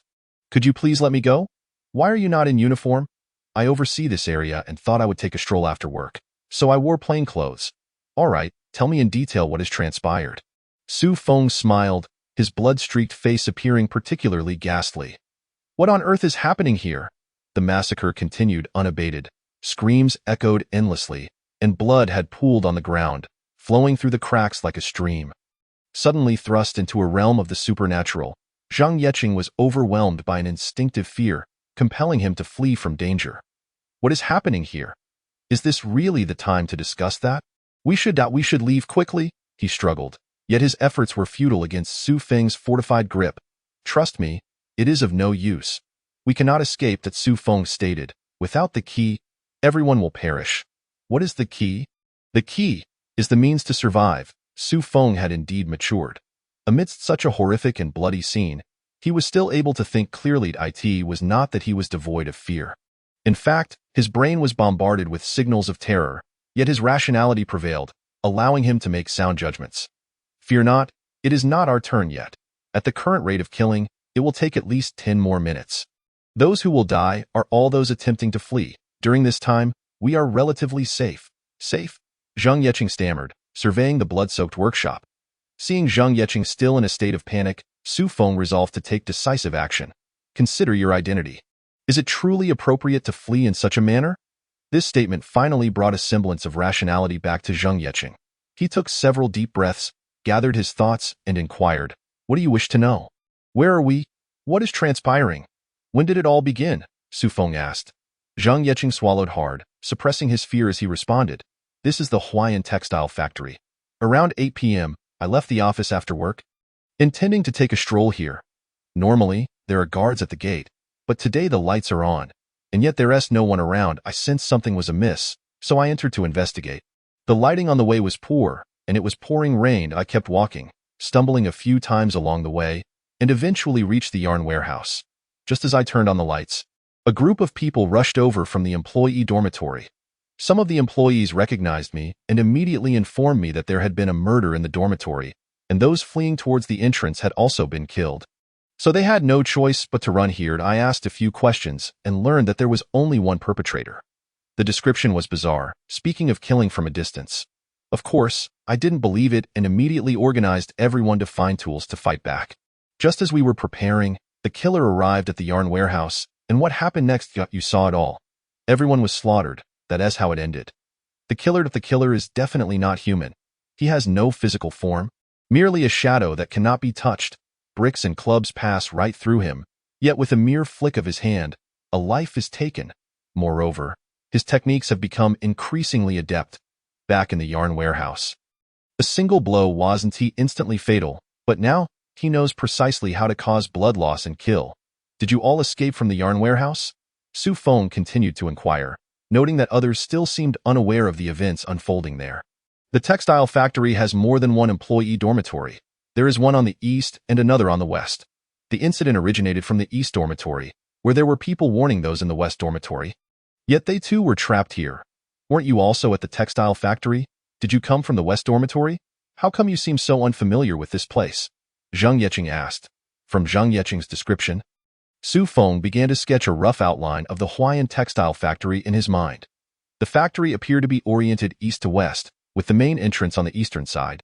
The employee dormitory also to the east, followed by the yarn warehouse. Beyond the yarn warehouse lay the textile workshop, and at the far west was the second employee dormitory. Now, both the eastern and western dormitories were trapped in the textile workshop. Regardless of how densely the buildings were arranged, it could not be a singular path like Mount Hua. Both dormitories were ensnared in the textile workshop, indicating a curse at play. The more Su Feng questioned, the more he felt something was amiss, yet he couldn't discern what it was.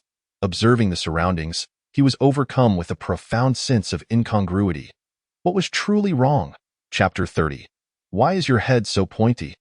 Su Feng was originally just a university student, and for him, a textile factory represented an absolute knowledge void. He lacked experience in this domain, and compounded by the deliberate obfuscation of supernatural events. He could sense that something was off, but could not grasp the apparent fatal issues. What exactly was it? Where was the discrepancy? Su Feng furrowed his brows, striving to think, yet he felt as though a veil of mist obscured the core of the matter. He detested this feeling, akin to planning to accomplish 3 tasks before leaving home, only to remember 2 upon departure, with the third slipping his mind. So close yet so far from clarity. Perhaps try Qingming? No, as the supernatural event progresses, the clues amassed only enhance the effectiveness of Qingming. Unless one is facing a life or death crisis, it should not be used lightly. 10 minutes may seem ample, but in the throes of life and death, if one were merely a minute or 2 short, it would be as if heaven had closed its doors and earth had sealed its gates. Su Feng understood well the principle of using one's best resources wisely. What have you thought of? Zhang Yeqing observed Su Feng's expression and inquired, do you know something? Why is this happening? It is a supernatural event, Su Feng replied. Everything you have witnessed here, everything you have just experienced, is a supernatural occurrence. Supernatural event? How could that be? Could it not? Su Feng gestured towards the panicked crowd and the corpses and blood on the ground. Seeing is believing. Zhang Yeqing's face turned pale. After over 20 years of materialist education, he suddenly encountered the supernatural, crashing headlong into a world beyond comprehension. He wanted to deny it, yet reality forced him to confront the truth. Gritting his teeth, he said, you mentioned a key earlier. If we find the key, can we ensure everyone's survival? Yes, Su Feng affirmed. If we find it, we all can live. If we do not, we all must perish. Including you, including me. Zhang Yeqing scrutinized Su Feng, attempting to discern any cracks in his composure, any signs that the terrifying situation was merely an illusion. He found none. It was as though he had made some sort of resolve. Despite his lingering fear, his gaze grew resolute. What can I do? Su Feng shook his head. This is not your concern. Focus on surviving. I will seek the key. He disliked that look in Zhang Yeqing's eyes, for he had seen the same expression on Sun Liang in Dead Thorn and Gao Zishuan in Ghost Call, both of whom had not survived. Why is it not my concern? Zheng Yeqing pressed. You previously stated to consider my identity. Given my position, how could I possibly stand by and watch as everyone dies? In the face of absolute uncertainty and the terror of impending death, no one could maintain their composure. Yet even in such circumstances, Zheng Yeqing was striving to prevent others from approaching the door and walking to their doom. Now, upon encountering Su Feng, he had learned of the existence of supernatural events and understood that finding the key could lead to survival. Hence, under immense fear, reason regained its hold. Su Feng could only sigh, unable to sway the thoughts of others. Even if he refused, Zheng Yeqing would surely find a way to follow him. He asked, "Do you have a general layout of the textile factory?" "I do," Zheng Yeqing quickly replied, retrieving a notebook from his pocket. Wetting his fingers with saliva, he flipped to a certain page and handed it to Su Feng. Here it is. On the yellowed pages of the notebook was a map, cut from a newspaper, precisely as Su Feng had envisioned. The Huayan textile factory extended east to west, with the main entrance leading to the eastern employee dormitory, followed by the yarn warehouse, the textile workshop, the finished goods warehouse, and finally, the western employee dormitory. "We should organize everyone to retreat to the finished goods warehouse," Su Feng instructed. "Why? Will we be safe there?" Zheng Yeqing asked. "One could say we will be safe, at least for the time being. You entered through the main entrance and went directly to the yarn warehouse, where you organized the workers to fight back, then retreated to the textile workshop. Correct?" Su Feng queried. "Yes, that's right," Zheng Yeqing nodded. "What does that imply?" "You survived," Su Feng stated. "You were not killed by the perpetrator. Moreover, the incident initially erupted from the eastern employee dormitory, yet to this moment, there are still survivors in the eastern dormitory. The killer could have killed indiscriminately from a distance, meaning he could have slaughtered everyone from the entrance, yet he chose not to. It could be that he enjoys the act of killing. Or perhaps he is limited by the supernatural event. If I am correct, the killer's actions are divided into stages, and these stages are defined by the setting. In the yarn warehouse scene, he could only kill those within the yarn warehouse. In the textile workshop, he could only kill those in the textile workshop. Therefore, as long as we move from the textile workshop to the finished goods warehouse, we can ensure temporary safety," Su Feng proclaimed. "Is this the key?" Zheng Yeqing exclaimed in elation. "No," Su Feng dampened his enthusiasm. "This merely delays death, buying us time to find the key." "What then is the true key?" Zheng Yeqing pressed, unwilling to relent. "You will come to know," Su Feng replied. "Time is of the essence. Hurry and organize everyone to leave this place." Zheng Yeqing immediately raised his voice. "Everyone, listen up. If you are still alive, make haste to the finished goods warehouse. It is temporarily safe." Su Feng was taken aback. He recognized Zheng Yeqing's awakening, but hadn't he anticipated such fervor, as if he feared the killer wouldn't hear him. Indeed, the killer turned his gaze towards Zheng Yeqing, his voice frenzied and gleeful. "Oh, you wish to struggle? This is becoming increasingly amusing, ever more delightful. Run. Escape quickly," the killer cackled. "Simply standing there to be killed seems rather dull. Flee, and then I shall take your lives." Unbeknownst to Zheng Yeqing, he had just danced on the precipice of death. "Everyone, hurry to the finished goods warehouse. Move," he urged again. The survivors immediately began to make their way towards the finished goods warehouse. Zheng Yeqing urged Su Feng, "Aren't you coming?" Su Feng gestured for silence. "You go ahead. I need to confirm a few things." "I'll accompany you," Zheng Yeqing insisted. The killer had not spared those who had attempted to escape moments earlier. The slaughter had reached its climax, with only one final victim remaining. This individual followed the crowd, fleeing towards the finished goods warehouse, but after just a few steps, the killer made a dragging motion, causing him to freeze in despair, casting a hopeless glance at Zheng Yeqing. The dagger fell, descending from a height. The left side was struck, then the right, and the victim's skull was cleaved asunder, severed in two. Both ears vanished, leaving the cranium transformed into a triangular shape. The assailant continued to cackle maniacally. "I ask you, why is your head so pointed? Why is your head so pointed?" Chapter 31. Between Spaces. "Where are you?" The victim, with his head split in half, still clung to life, collapsing heavily to the ground as he struggled to crawl. His consciousness was fading, yet instinctively he sought survival, pleading, "Spare me, spare me. It was my fault that I was wrong. I shouldn't have." His words faltered, and the last remnants of strength drained from his body. He fell face first to the ground, utterly devoid of life. Where had he gone astray? What should he not have done? Su Feng suddenly turned to Zheng Yicheng, who looked back at him, equally bewildered. Phew, who will be next? The murderer stretched languidly, joints cracking as he moved forward.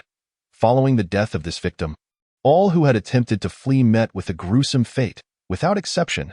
The manner of death was horrific. Some were bisected, their upper bodies crawling forward for several meters, entrails trailing behind in a gruesome display. Others had their arms and legs severed, left with only a single right leg, hopping until they bled to death, their exposed bones a chilling sight. These individuals had fought desperately for their lives. Those who surrendered were swiftly decapitated, dying with brutal efficiency. The vast textile workshop was now strewn with dismembered limbs, at least 30 or 40 lives extinguished. Heads rolled upon the ground, and before Su Feng and Zheng Yicheng lay two severed heads. Their unblinking eyes filled with agony, despair, and unyielding defiance, glaring at the two men. The rain intensified, thunder resonating ominously, as the leaky roof dripped in strings, mixing rainwater with blood to form a murky liquid that flowed across the workshop floor. Su Feng and Zheng Yicheng had moved to the entrance of the corridor, just a step away from the finished goods warehouse, hiding behind a pile of fabric to observe the murderer's every move. Aren't we leaving? Zheng Yicheng urged in a hushed tone. Not yet. Let us wait a moment. Su Feng replied softly. If he raises his hand to kill, we'll retreat to the warehouse immediately. Make sure to pull the other along. Well, aren't you leaving? Aren't you leaving? Ha ha ha. What are you waiting for? The murderer slowly approached their position. Wanting to live is difficult, while wanting to die is easy. Since you all wish to die so much, then I shall. The murderer sneered, suddenly extending his right hand as if grasping something in the air. Su Feng felt a tightening around his neck, rendering him breathless. Ha ha ha ha. Die. Everyone die. All die. The murderer cackled, raising the sharp dagger in his hand. Run! Zheng Yicheng grabbed Su Feng, desperately dragging him toward the finished goods warehouse. Wait, just a moment. Su Feng, despite the opportunity to escape, chose not to. Gritting his teeth, he forced out 3 words from his throat. Remaining rooted in place, his gaze fixed unwaveringly on the murderer's dagger. What are you waiting for? Zheng Yicheng, unable to comprehend, flushed with anxiety. We will die. We really will. Clarity. Status activated. In Su Feng's vision, the murderer's movements slowed, and he fixated on the dagger. 1 foot was already in the finished goods warehouse. The moment he felt pain in his neck, he would retreat immediately. There was something crucial to ascertain. This was the perfect moment. If they delayed until the warehouse, they would lose all opportunity for error, a notion Su Feng could not accept. The cold sharpness of the dagger was already felt against his neck. Su Feng clenched his jaw. Preparing to retreat, he could wait no longer. Waiting any longer would truly mean death. Whatever difficulties we face, we must not fear. We shall confront them with a smile. The best way to dispel fear is to face it. Perseverance is victory. Go for it, give it your all. Just as they were about to retreat, a familiar voice, high-pitched and impassioned, suddenly echoed throughout the workshop. With the sound, the murderer's figure became hazy, flickering like a slideshow. What a buzzkill, the murderer lamented, soon shifting to a cheerful demeanor. But regardless, you can't go anywhere. You must stay right here. So see you tonight. With that, the terrifying figure clad in a black raincoat vanished from sight. Su Feng deactivated. Clarity. Status. Rubbing his neck vigorously, gasping for breath, and coughing incessantly. The murderer's grip had been formidable. Bruises were already forming around his neck. Had it not been for the physical enhancements provided by the sanctuary, Su Feng would likely have already succumbed to unconsciousness. The physical pain did not greatly affect him. He turned to Zheng Yicheng, his eyes reflecting both joy and confusion. Hey, are you really throwing your life away? Zheng Yicheng questioned, alarmed. Who disregards their own life like this? I must confirm something. Su Feng adjusted his breathing, explaining, murder occurs in stages, with phases delineated by scenes. So during the transition between scenes, what was the murderer doing? I know this may sound abstract, but let us designate the East Employee Warehouse as Space 1, the Yarn Warehouse as Space 2, and the Textile Workshop as Space 3. The murderer will carry out his killings within the corresponding spaces. Based on your earlier description, during the transition from Space 1 to Space 2, and from Space 2 to Space 3, no one was killed. Thus, during the transitions between Space 1 and Space 2, And between Space 2 and Space 3, what was the murderer doing? We all witnessed that he could move freely and kill victims at will, yet during the space transitions, he refrained from murder. Given the mental state the murderer has exhibited, he is not one who does not wish to kill. Rather, he cannot kill. Therefore, there must be a reason compelling the killing to pause temporarily. The murderer's sudden disappearance just now is the answer. During the spatial transition, the murderer, for some unknown reason, temporarily departed from this space, which is why the killing ceased. Zhang Yicheng was left speechless, struggling to keep pace with Su Feng's thoughts, even with the latter's more detailed explanations. He found it challenging to follow, yet he grasped the conclusion. He inquired, "Are you saying that as long as we remain between Space 1 and Space 2, we can evade the killings and survive?" "Of course not," Su Feng replied. "Did you not notice the corpses on your way here?" No, Zhang Yicheng was about to deny it when he suddenly recalled stumbling over something. The main road outside the factory had recently been renovated. Where would stones or potholes have come from? It was merely due to the dim lighting that he had failed to see the corpses on the ground. Zhang Yicheng's face turned pale. Right, there were corpses on the road. After a scene transition, the killings would temporarily halt, providing a brief window of safety. However, once this safety period ended, the murderer would return and the slaughter would resume. Any victims lingering between scenes would also be slaughtered. Su Feng made his judgment. He pressed further. How long is the safety period? After the transition from the yarn warehouse to the textile workshop, how long did it take for the murderer to appear? 20. No, less than 20 minutes. Zhang Yicheng glanced at his watch, stating, 15 minutes. Should be around 15 minutes. Let us go. Su Feng immediately entered the finished goods warehouse, turning to ask, earlier, the last victim said he was wrong. Did you hear that? I did. Zhang Yicheng nodded. Where did he go wrong? What strange occurrences have happened recently at the textile factory? Any homicides? No, the textile factory has been quite fine recently. Zhang Yicheng replied, bewildered, until suddenly an idea struck him. He exclaimed, indeed, something strange did happen, but how could these two matters be connected? Chapter 32. The dead speak. What strange occurrence? Su Feng pressed for details. This matter is quite complex, Zhang Yicheng pondered. Hesitating several times to articulate his thoughts, a few days ago, someone came to the station to report that his daughter was murdered and dismembered by a worker from the Huayan textile factory. That man is a familiar face to us, known as Chen Zhangwo, Old Chen. His daughter was Chen Yanli, and she met a horrific end. Chen Yanli was incredibly beautiful, pursued by numerous suitors, with marriage proposals lining up from the street to the alley, merchants, soldiers, politicians, you name it. She could sing as well. At county and city events, she would often perform and was considered something of a local star. Rumor had it that she was even being introduced to the film industry. Such a lovely and promising girl suddenly perished one day in winter amidst heavy snowfall. The team leader, having spent the night at the station, awoke and stepped outside to discover a severed head. It was Chen Yanli's head, perfectly placed on the police car, eyes closed as if in slumber, with blood spreading onto the snow below. The remaining parts of her body took a full month to locate, and in total, 36 pieces were found scattered throughout the city, including the head. It was likely not all were recovered. After that incident, Old Chen became obsessed, unable to focus on anything other than finding the murderer. Visiting the station daily for updates. Upon hearing this, Su Feng inquired, was it a worker from Huayan Textile Factory who did it? Is there any evidence? Why is it strange? It is precisely here that the peculiarity lies. Zhang Yicheng sighed and remarked, this is utterly bizarre. Chen Yanli died 20 years ago. The year she perished, the Huayan Textile Factory had yet to be established. This is simply inconceivable. Even Su Feng, who had endured the torment of supernatural events, felt his scalp tingle. How could Old Chen possibly connect Chen Yanli's death to the Huayan Textile Factory?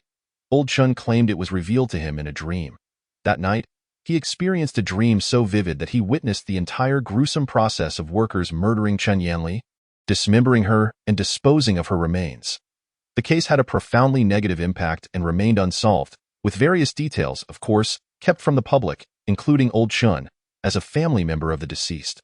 The eerie phenomenon continued as Old Chen accurately described the location of the body dump, stating that the right hand of his daughter, which had never been found, was still within the textile factory. Despite the strangeness of the situation, how could this be possible? Chen Yanli died 2 decades ago. Yet it was the workers of the Huayan Textile Factory, established 5 years later, who were responsible. Would you believe that? Zhang Yeqing inquired. Su Feng replied, had this been before my encounters with the supernatural, I would have found it utterly impossible to believe. We also dismissed old Qin, and then yesterday, he jumped from the rooftop of the factory and took his own life, shouting that it was crawling with murderers. If we speak of strange occurrences, this is the only one lately. Honestly, I cannot fathom the connection between these two events. He looked at Su Feng with confusion and asked, can you think of anything? Su Feng pressed his hand against his temple, kneading it forcefully, feeling a rising irritation. There was something just out of reach, a crucial detail that eluded him. What was it? What was he missing? 20 years ago. Qin Yanli died. 5 years later, the Huayan textile factory was founded, and 15 years after that, old Qin reported that the murderers were the factory's workers, accurately naming the site of the body dump. His subconscious hinted that the key point had surfaced, yet he could not grasp it. It felt like a thin veil separating him from clarity. Chun Zhengwo, Chun Yanli, what are you trying to tell me? Su Feng murmured. He immediately recognized that his state of mind was amiss. This urgency and agitation should not exist. He took a deep breath and continued to organize his thoughts. Zhang Yeqing said despondently, you can't make sense of it either, can you? These two events seemingly bear no connection whatsoever, nor could it be the vengeful spirit of old Qin, who is over 60, while the perpetrators are still young. I had originally planned to indulge in some revelry with friends tonight, but it seems I may have to forfeit my life here. Indulge?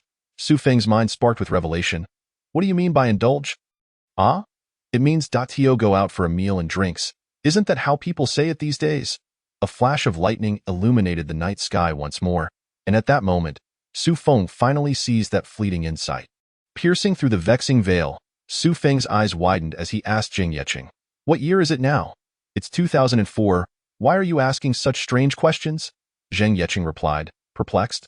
Not 2024, but 2004. The pivotal detail that had been tormenting Su Feng. The elusive veil that plagued his mind was finally pierced at this moment. All the clues he had gathered instantly coalesced. It was not the year 2024 in which Su Feng resided, but rather 2004.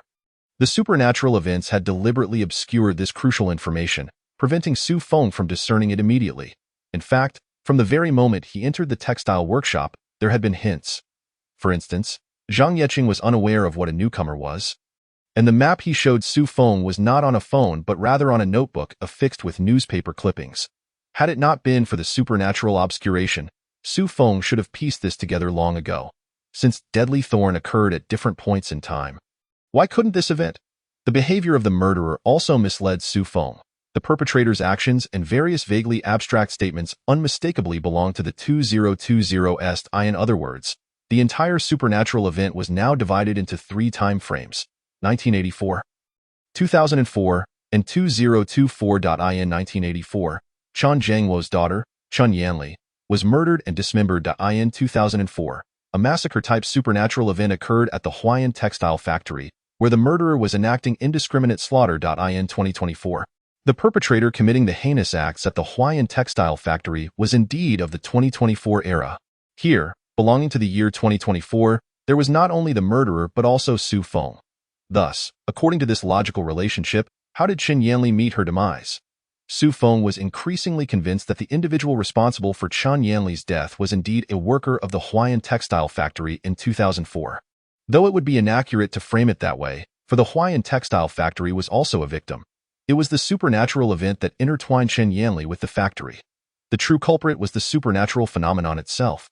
However, the one who ultimately killed Qin Yanli, dismembered her, and disposed of her remains was undoubtedly a worker from the Huayan textile factory. The final victim to perish in the workshop had confirmed this point.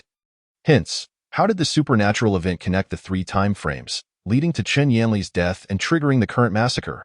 Upon seeing Su Feng's expression, Zhang Yeqing quickly asked, have you figured it out? What have you deduced? Chapter 33, Dreamscape Murder. Hold on, let's confirm first. Su Feng checked the time. 5 minutes had passed, leaving only 10 minutes before the slaughter would begin. A new point. 10 minutes. Was that enough? Ignoring Zhang Yeqing's questions, he immediately headed deeper into the finished goods warehouse. Time was of the essence, and if he didn't find clues about the key, they would all perish. Only 20 to 30 survivors remained in the finished goods warehouse, each hiding in different corners. Their faces contorted with fear, their eyes vacant, consumed by terror. Has anyone had a strange dream recently? Su Feng raised his voice, asking, has anyone dreamt of killing someone? Yet the survivors were gripped by extreme fear. Exchanging glances, some opening their mouths as if to speak but hesitating, ultimately retreating into silence. It teased such a moment. What was there to hide? Speaking up now could afford them a chance to live. Remaining silent would mean death for all. Zhang Yeqing grew anxious, his tone laced with an undeniable authority. The girl with 2 braids raised her hand. She had a rosy, doll-like face, her complexion healthy, appearing to be around 23 or 24 years old. Well, no one else is speaking, so I'll share. Some time ago, I had a rather peculiar dream. Dreamt right there in the factory, someone was being murdered. I dreamed of a rather beautiful girl in the factory, dressed in a strange manner, even wrapped in a floral cotton coat in the middle of summer, looking around curiously, so endearing. I thought she seemed dazed, so I brought her into the factory in the dream. It was nighttime, and there were still 30 to 40 people working overtime in the workshop. Upon seeing her enter, they suddenly all went mad. Regardless of whether they were men or women, they all rushed forward and killed that beautiful girl. It didn't end there. They used saws, axes, and knives to dismember her. Each taking a piece, I too participated, taking just the right hand, thinking it amusing, and casually hid it in the factory. The girl added, many people took body parts out of the factory. After murdering that girl, an old man suddenly ran over, claiming we were the murderers who killed his daughter. That bizarre dream felt incredibly real, as if it had truly occurred. The next day, I shared this dream with my dormitory mates. And coincidentally, one of them who appeared in the dream said she had had the same dream. Xiaoxia, are you out of your mind? That's murder. How can you speak of it so lightly? Someone nearby questioned. What murder? If you ask me about a strange dream, I'll share. What's wrong with dreaming of killing someone? Haven't you done anything bad in your dreams? Are you brave enough to claim you've never had a dream of passion? Then you're a rapist, Xiaoxia retorted confidently. Dream? Could it be a dream? Zhang Yeqing looked at Su Feng in disbelief. Su Feng nodded, affirming, indeed, it is a dream. Murder in a dream. Through Xiaoxia's account, he had confirmed his earlier suspicions. Chun Yanli's death and the current massacre at the textile factory all stemmed from dreams. It was a dreamscape murder. The years 1984, 2004, and 2024 were interconnected through supernatural events and dreams. In 1984, Chun Yanli's mysterious death was the result of the workers at the Huayan textile factory collectively murdering her within a dream. And on that fateful night, Chun Yanli's father, Chun Zhangwo, had also entered the dream and witnessed everything. Similarly, in 2024, others also entered the dream, engaging in indiscriminate slaughter at the Huayan textile factory of 2004, and that individual was the murderer clad in a black raincoat. Before the murderer vanished, that incongruous sound was likely the ringtone of the murderer's phone. At this very moment, everyone at the Huayan textile factory existed simultaneously in both reality and the dreamscape, or more accurately, within a reality manipulated by dreams. Just as Xiaoxia had mentioned earlier, upon seeing Chun Yanli enter the factory, all the workers remaining in the factory went mad in light of the killer's actions tonight. Su Feng could conclude that the dreams forged by supernatural events possessed the capacity to obliterate human reason, transforming individuals into brutal, bloodthirsty beasts consumed by a desire for slaughter. Thus, the logical connections regarding this evacuation mission have been largely clarified. However, the question remains, where is the key? Dreams, murder, the killer. Where is the key? As time ticks away, only 5 minutes of safety remain. Officer Zhang, do you know something? Why have we encountered such a situation? Will that murderer appear again? Someone inquired. Zhang Yeqing glanced at Su Feng, who merely shook his head, signaling that the truth need not be disclosed to everyone. He understood the profound psychological impact that supernatural events could inflict. Even amidst such bizarre and terrifying occurrences, there would inevitably be those unable to accept the reality, leading to a scene rife with skepticism. While failing to respond to doubts is certainly not an option, as a despondent crowd may act unpredictably, any response would squander precious time. Time that Su Feng could hardly afford to lose. Zhang Yeqing, steeling himself, declared, "We are investigating, striving to uncover the truth swiftly. Please trust us and cooperate. Together, we can weather this storm." As Zhang Yeqing endeavored to reassure the victims, Su Feng finally found a moment of respite. He withdrew a piece of parchment from his pocket, examining the mission's contents. Evacuee, Su Feng. Remaining time for Blood Lantern, 39 minutes. Number of task completions: 1. Mission objective: survive. Mission hint: find the special person. A special person? Who could this special individual be? In Death Thorns, it has been confirmed that the hints provided by the parchment hold significant importance and should not be overlooked. Committing the mission hint firmly to memory, Su Feng stored the parchment away, simultaneously recalling the cryptic message received prior to the commencement of the evacuation mission. He is watching you. Su Feng harbored a persistent sense that this message was intrinsically linked to the current evacuation mission. There was no reasoning, no evidence, merely an instinctive foreboding. In truth, from the moment he entered this scenario, an unsettling discomfort had enveloped him, as if he were being observed. Initially, he had attributed this sensation to the killer manipulating the dreamscape. However, if it were indeed the killer, the phrase "he is watching you" seemed to convey something far more profound. Who is watching me? Judging by instinct, it felt as though someone had been scrutinizing him since his arrival in this realm. Who could it be? He felt an unprecedented pressure. In Death Thorns, no one else could share this burden with him, and Zhang Yeqing's capacity to assist was exceedingly limited. He was, in essence, alone. With only 3 minutes remaining, the value of all clues had been nearly exhausted, and further progress hinged on acquiring more information. Suddenly, he recalled the words spoken by Chen Jiangwo, as recounted by Zhang Yeqing, and the statements made by Xiaoxia, both of which mentioned Chen Yanli's right hand. Xiaoxia, in the dream, where did you place Chen Yanli's right hand? Su Feng began to inquire, but before he could finish, chaos erupted. Someone reached for Xiaoxia from behind, lunging at her with a sharp knife aimed at her delicate neck. It's you? It is you. You brought this upon us. Die. Just die. The assailant howled in fury. Chapter 34. Wake up, don't die yet. Su Feng's reflexes were commendable. The instant the chaos ensued, he sprang into action, leaping towards Xiaoxia like a coiled spring. Yet, it was still too far, too slow. He was at least 5 meters from her. And even with immediate reaction, it was utterly insufficient. He was consumed by urgency, wishing to chastise himself for consistently neglecting the factor of human nature, for inadvertently overlooking the variables that human nature could introduce. In Death Thorns, he had already encountered misfortune. Under the influence of fear, Han Sudong had thrown Cui Tong out of the window in a desperate attempt to escape death's grip. Now, a similar calamity was unfolding. As the intense fear of death and its oppressive weight stripped the victim of their ability to think rationally, in their desperation for survival, anything could happen. Even having killed in a dream could serve as an impetus for murder. For in the minds of ordinary individuals, everything is bound by cause and effect. Every sip and every peck has its predetermined outcome. Since they had encountered supernatural events, there must have been a preceding cause. It must be that something was done to provoke such consequences, and to extricate themselves from these supernatural occurrences, one need only address the initial cause, if murder in the dream serves as the catalyst. Then eliminating Xiaoxia and the other participants would sever the cause, and thus the supernatural event would cease. Yet, the underlying logic of supernatural events does not adhere to such reasoning. Curses do not abide by cause and effect. With a few exceptions, anyone can fall victim to a curse, irrespective of their identity or actions. All is arbitrary. A serial killer, merciless in their rampage, may become a victim, just as a monk who has devoted themselves to piety may also suffer. One could encounter Death Thorns in a classroom or receive a call from Ghost Phone.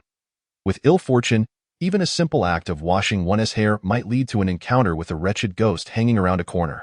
Near-death experiences can elevate the likelihood of encountering supernatural events, yet many such occurrences erupt suddenly and without warning. Chen Yanli and the Huayan textile factory were merely unfortunate selections among the victims.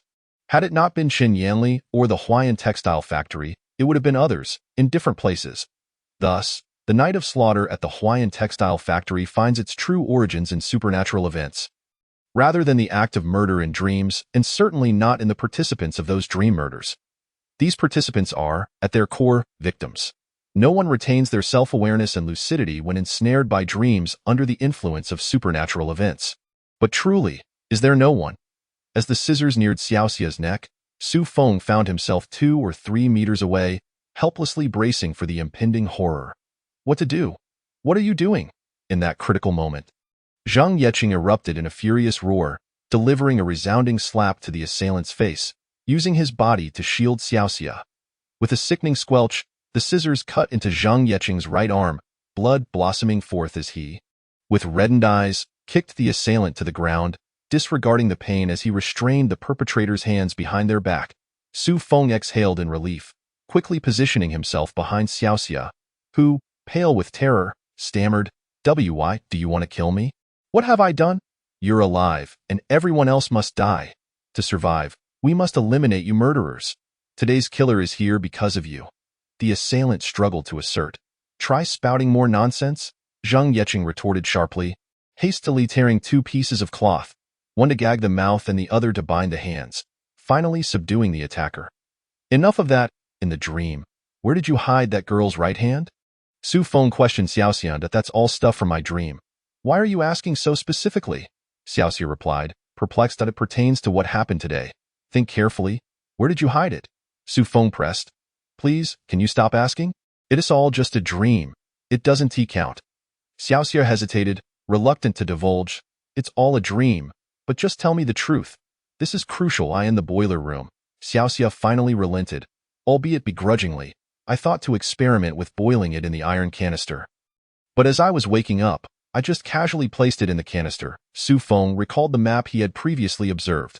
The boiler room was adjacent to the finished goods warehouse, presumably not far away. Glancing at the time, only about 2 minutes remained. A new massacre was imminent, and there was no time to delay. Su Feng resolved to head towards the boiler room.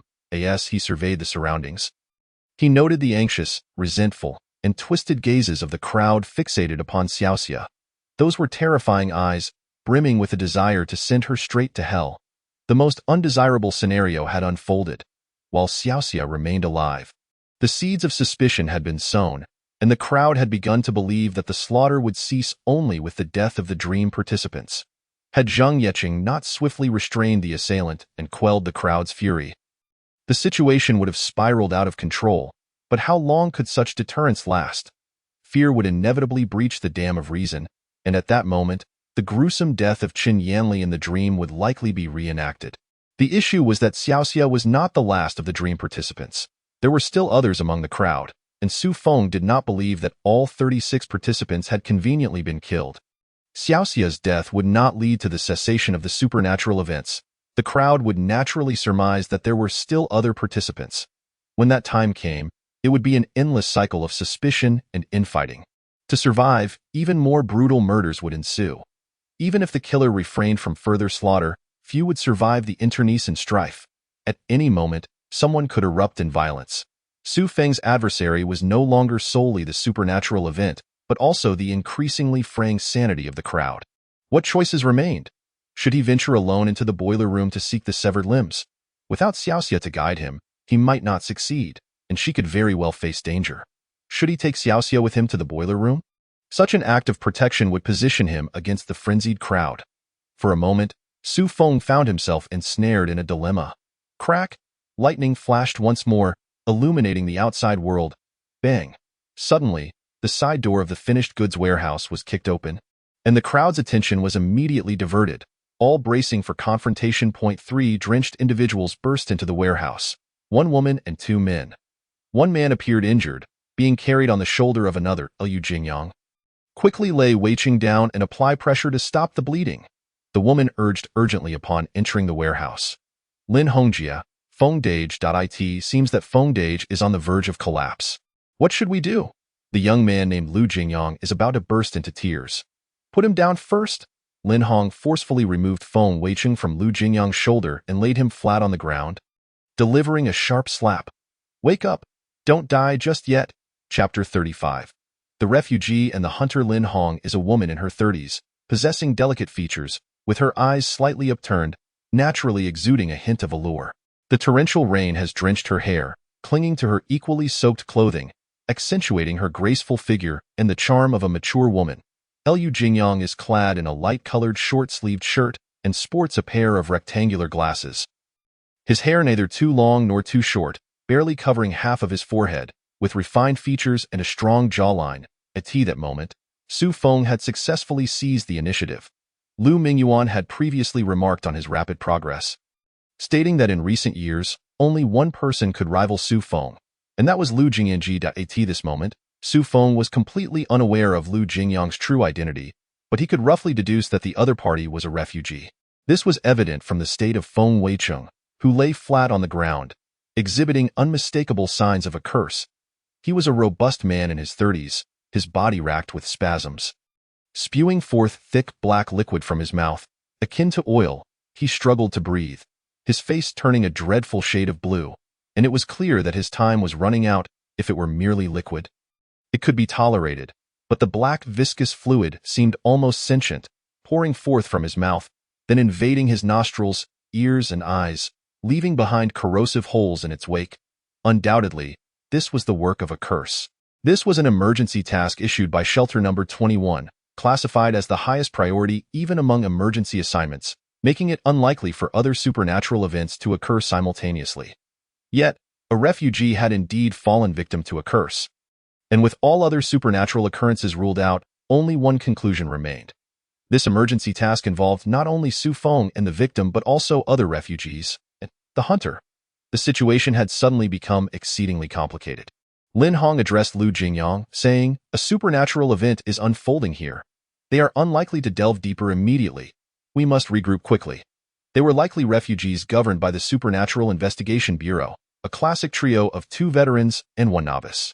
It appeared they had entered the Huainan textile factory out of necessity to escape the pursuit of a hunter. With victims, refugees, hunters, and the existence of the emergency task, the situation had grown immensely intricate. This was difficult for Su Feng to accept. After finally gaining some clarity, he was now faced with a multitude of considerations. Feng Weicheng appeared to be on the brink of death, his eyes wide open, veins bulging on his forehead, his body contorting in agony as he desperately attempted to breathe. Yet he was ensnared by the black liquid. Su Feng felt utterly powerless. He could easily dispel the curse's effects on himself, but could not interfere with another's plight. Lu Jingyang anxiously implored, "Sister Hong, think of something quickly. Feng Dage can barely hold on." "Calm down. He isn't going to die that easily," Lin Hong replied. She lifted Feng Weicheng's shirt and delivered a forceful punch to his chest. "If he isn't dead, then he must live." At the moment her fist landed, a crimson web-like pattern spread rapidly from Feng Weicheng's heart, almost instantaneously crawling along his veins throughout his body. The scarlet pattern was quite terrifying, resembling the roots of a peculiar plant, protruding 2 to 3 centimeters from the skin, pulsating with his heartbeat, transforming him into something unrecognizable as human. Thud, thud. The crimson pattern was siphoning away his life force. And as it spread, the black viscous liquid quickly receded. In just a few breaths, Feng Weicheng ceased his struggle for life. His complexion returned to normal, and color returned to his skin. However, it was evident that his originally dark hair had turned gray, and his once youthful visage was now lined with wrinkles. Feng Weicheng opened his eyes, finally free from the clutches of the black liquid, and exhaled deeply. "I sacrificed a full decade of my lifespan. It was a high-level suffocation curse." He rose and inquired of the others, "Can anyone explain what has transpired here? What supernatural events are you experiencing? We belong to the Supernatural Investigation Bureau and will strive to assist everyone in overcoming this crisis. But we need your cooperation," Feng Weicheng stated. His voice was steady and resonant, instilling a sense of security in others. Yet upon the mention of supernatural events, the crowd was immediately agitated. "Supernatural events? What do you mean by that? Are you suggesting we have encountered ghosts? Why is this happening to us? I have done nothing wrong my entire life. Why am I the one facing this?" A ripple of panic surged through the crowd. Just as Su Feng had anticipated, even after experiencing such a bizarre and brutal death, there were still those who could not accept the reality. Glancing at the clock, only 2 minutes remained that Su Feng needed to devise a plan to reach the boiler room swiftly. "Rest assured, we have already called for assistance from the higher-ups at the Supernatural Investigation Bureau. They will arrive shortly. Our task is to ascertain the situation and hold out until they arrive," Feng Weicheng announced. Hearing this, the previously despondent crowd suddenly found their resolve. "There are too many people. Can someone represent the group to speak?" Feng Weicheng continued. Immediately, all eyes turned to Zhang Yeqing, their previous anchor of support. Su Feng had communicated with the group through Zhang Yeqing as well. As everyone looked at Zhang Yeqing, he turned to Su Feng, who shook his head and subtly nudged him forward, whispering, "Say what needs to be said, but don't reveal my presence." Time was of the essence, and Su Feng had no intention of engaging further with the refugees. He needed to escape quickly. Only by finding the key first could he regain the upper hand. If he failed to locate the key, both the refugees and the victims, as well as himself, would perish. Finding the key was essential for survival. Everything must yield to the key for now. Not wishing to complicate matters further, Zhang Yeqing was tasked with clarifying the facts for the refugees. Until the refugees grasped the situation, Su Feng needed to continue his own work. For the time being, he did not require the assistance of the other refugees. Follow me. Seizing the moment when everyone's attention was on Feng Weicheng, Su Feng took Xiaoxia by the hand and headed toward the boiler room. The boiler room was not far, and Su Feng moved quickly, soon leading Xiaoxia inside. Though you have an interest in me? Though you seem quite decent, I am a person of restraint. Xiaoxia blinked, unashamedly gazing at Su Feng. I expect a bride price, at least. She pondered seriously for a moment. Raising one fingered, least 100,000. Su Feng was both amused and exasperated, gesturing around. Think carefully. Where did you hide that girl's right hand? Xiaoxia walked to the back of the boiler and dragged out a rusty tin can, pushing it towards Su Feng. Grabbing the edge of the can, Su Feng exerted force, and with a clatter, the lid popped open. I truly can't understand. I just had a dream, and I kept asking questions here. Can that hand really be here? Xiaoxia grumbled in dissatisfaction. Then, she watched as Su Feng pulled out a desiccated right hand from the tin can. Chapter 36. Fate? Emptiness? Crack? Lightning once again cleaved through the night sky, illuminating everything. The entire textile factory was engulfed in a torrential downpour, raindrops crashing down, attempting to wash away all the blood and horror of the night. Su Feng, situated within the confines of Mount Lu, was oblivious to the fact that with each flash of lightning, a massive hollow eye was illuminated amidst the overcast sky, its gaze fixated upon him. Even the rain and buildings could not obscure its scrutiny of his every move. It was watching you, and at this moment, you were utterly unaware. Thunder roared, rain fell in torrents, and the incessant downpour struck the ground without restraint, enveloping the entire scene in a shroud of splashing rain. Before the sign of the Huainan textile factory, two unwelcome guests appeared. One was a gaunt old man radiating a strong aura of death, and the other was a plump woman clad in a floral cotton jacket. The frail old man had deep-set eyes and high cheekbones, resembling a mere skin draped over a skeletal frame, devoid of any flesh. His murky eyeballs bore no hint of life, only emptiness and silence. The plump woman, with exaggerated blush on her cheeks, wore a grotesque and unsettling smile, cradling a swaddled bundle in her arms, humming a lullaby, her every movement causing her excess flesh to quiver, inducing a profound sense of nausea. Hee, so you did hide here. The plump woman chuckled, her voice dripping with a sickly allure, amplifying the feeling of revulsion. This is the site of the emergency task. They intend to buy time. The gaunt old man spoke stiffly, his voice akin to nails scraping against darkness, all part of the fated plan. How could they have realized that they were merely bait, and our true target was the big fish? Emptiness was on the cusp of its ascension. It merely needed to devour one more big fish to become a level 9 hunter, shattering the delicate balance maintained by the refugees. The plump woman giggled foolishly. Once the balance is broken, how long can the Supernatural Investigation Bureau hold out? After the downfall of the Spirit Adjustment Bureau, the shelter will also fall under our control, at which point we can begin to cultivate the refugees. In the past, we seldom invaded shelter missions, as the risks outweighed the rewards. Once embroiled, it was exceedingly difficult to extricate oneself. The emaciated elder remarked, however, with that object in our possession, the circumstances will be different. Caution is still warranted. In the fated predictions, there are uncertainties surrounding this operation, for even fate cannot ascertain the trajectory of the future.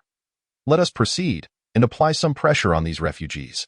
Those two small fish hold considerable value as well. If we can devour that crimson refugee, I will successfully complete my ascension. The larger one is yours, and the smaller one is mine. The plump woman licked her lips, revealing a cruel and twisted smile. Hee, that burning young man is quite the trickster, attempting to toy with even me. I shall not let him slip away easily. This moment, within the finished goods warehouse of the Huainan textile factory, three refugees were engrossed in understanding the outlines of the supernatural events as narrated by Zhang Yeqing. Feng Weicheng and Lin Hong were both seasoned mid-level refugees. while Lu Jingyang was still a low-level refugee but had undertaken several shelter missions. The trio exhibited remarkable efficiency, posing incisive questions. Murdering in dreams? In 2004, the Huainan textile factory claimed the life of Qin Yanli from 1984, and now, the murderer from 2024 is slaughtering the 2004 Huainan textile factory. The assailant tonight hails from 2024. Feng Weiqing gazed in astonishment at Zhang Yeqing and inquired, "Did you deduce all of this by yourself?" Zhang Yeqing was about to respond in the negative when he recalled Su Feng's admonition not to reveal his existence. Thus he steeled himself and claimed the credit. "Yes, I pieced it together, though I could not have done so without everyone's assistance." "You must not be a refugee, right? Have you had any prior experience resolving supernatural incidents?" Lin Hong queried, equally astonished. "What is a refugee?" "This is my first encounter with a supernatural event," Zhang Yeqing answered candidly. "Ah? This pertains to a time-space supernatural incident, even in the context of shelter missions? It is of exceedingly high difficulty. You, a complete novice, not only survived but also uncovered so many clues." Lu Jingyang found it utterly unbelievable. "This is no low-risk supernatural event. What sort of newcomer are you?" The three refugees exchanged glances, nodding deeply, convinced that Zhang Yeqing was an extraordinary rookie, undoubtedly possessing immense potential for further cultivation. "We shall handle the subsequent matters. We have dealt with time-space supernatural incidents before," Feng Weiqing stated. The two approaching hunters were acutely aware that this was the site of a shelter mission, yet the three refugees remained oblivious, believing it to be merely a supernatural event. The total number of refugees in the Spirit Adjustment Bureau was maintained at around 1,000, and pushing back 20 years, the number would only dwindle, indicating that the daily number of shelter missions was limited. At lower levels, the intervals between shelter missions were relatively short, whereas at higher levels, these intervals could extend significantly, with levels 7 to 8 even reaching 5 years or more. By this calculation, the maximum daily number of shelter missions would be only 10. With the Spirit Adjustment Bureau collating and publishing these locations, advising other refugees to steer clear to avoid collateral damage. From the perspective of the three refugees, since the shelter mission location announced by the Spirit Adjustment Bureau today did not include the Huainan textile factory, it naturally stood to reason that this place was indeed a supernatural event, rather than a shelter mission. However, the hunters were well aware that this was the site of a shelter mission, presumably employing corresponding measures, yet they remained unaware that it was the shelter mission of number 21.1. Thing was certain. In such high-difficulty shelter missions, any misjudgment could lead to unimaginable consequences. Not far away in the boiler room, the true protagonist of this shelter mission, Su Feng, was approaching Xiaoxia with a severed hand bone, causing her to scream in terror. What are you doing here? Is that a real hand? This can't be happening."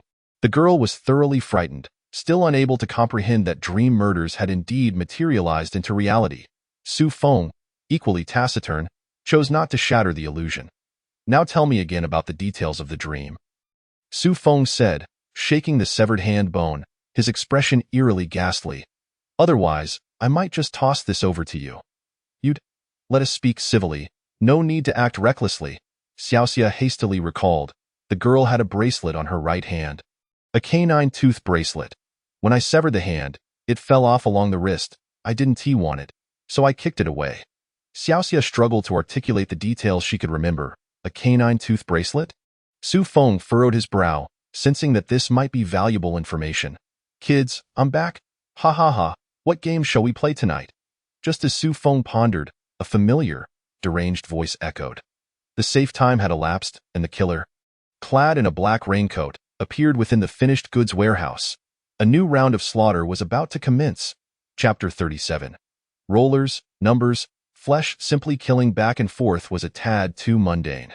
The killer chuckled and said, "I have pondered for an entire day and finally devised something entertaining. Apologies for not realizing this sooner. The rapid killings left the remaining fun nearly depleted. However, it's not too late to mend the fold. We shall commence the game tonight. It seems you have found a means to prolong your lives, but leaving this warehouse tonight will not be so easy." With a snap of his fingers, massive steel barriers clanged down, enclosing the entire warehouse. As the shelter mission progressed, it had reached its midpoint, with the dream and reality intertwining further. The killer could manipulate the dreamscape, and reality would subsequently alter. "Oh dear, we're trapped. What shall we do? Is there no way to reach the next scene? The killer laughed heartily. I know you're anxious, but don't rush. There will be plenty of moments for you to panic. Another snap of his fingers resounded. The steel barriers blocking the finished goods warehouse from the western staff dormitory began to twist, emitting an agonizing sound that quickened in tempo, rapidly merging into a singular form. The steel barrier transformed into several massive rollers, bristling with spikes, spinning at breakneck speed, leaving a narrow gap in the center. Attempting to traverse carelessly would undoubtedly result in a gruesome fate.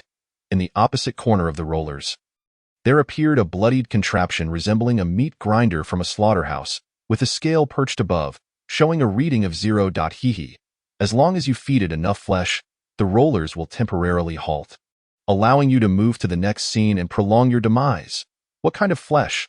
How much flesh? I shall not disclose that. You must explore it yourselves. Ha ha ha. Oh, and one more thing I forgot to remind you. Do not make a sound. Do not emit any noise from your vocal cords, or else I shall slay you. Tick-tock, tick-tock. Time is of the essence. The killer's voice grew increasingly deranged. Hurry and find flesh, gather more flesh with another snap. The ominous sound echoed, and the wall formed by the spiked rollers began to advance, obliterating everything in its path into fragments, whether fabric or steel, all instantly pulverized. The once familiar finished goods warehouse transformed into a purgatory in the blink of an eye. Intense fear stimulating the senses and minds of the victims. Some had forgotten the killer's seemingly benevolent warning and screamed out, "Oh dear, I told you not to make a sound. Why do you not listen?" The killer's voice, though not loud, resonated clearly above the cacophony of the rollers. He laughed cruelly, continuing to mimic the act of killing, and those who had just uttered a sound were swiftly dispatched. Their heads rolling across the floor. One individual, on the brink of death, struggled to say, "I do not know who you are, but this is not just your dream. It is reality. You are truly killing people. Please stop." Oh, this dream is becoming increasingly vivid. The people within seem to be developing their own thoughts. Ha ha ha, this is splendid. Otherwise, it would be utterly dull to kill. The killer cackled as he severed the man's head. Zhang Yeqing looked towards the three refugees for help. Feng Weicheng placed a finger to his lips, signaling silence with a vigorous shake of his head, urging him not to make a sound under any circumstances. Then, the three sprang into action, still unfamiliar with the supernatural event, refraining from recklessly employing their abilities. Yet, even relying solely on the physical enhancements granted by the shelter, their speed, agility, and fluidity surpassed that of ordinary individuals. The trio stealthily approached the fresh corpses, hoisting a torso in one hand and a head in the other, and with a few leaps, they arrived at the scale, tossing the torso and head into the grinder. The scale's reading immediately shifted, the needle moving from 0 to 234 kg. Yet the wall of rollers did not cease, continuing its relentless advance, according to the current speed of the rolling wall.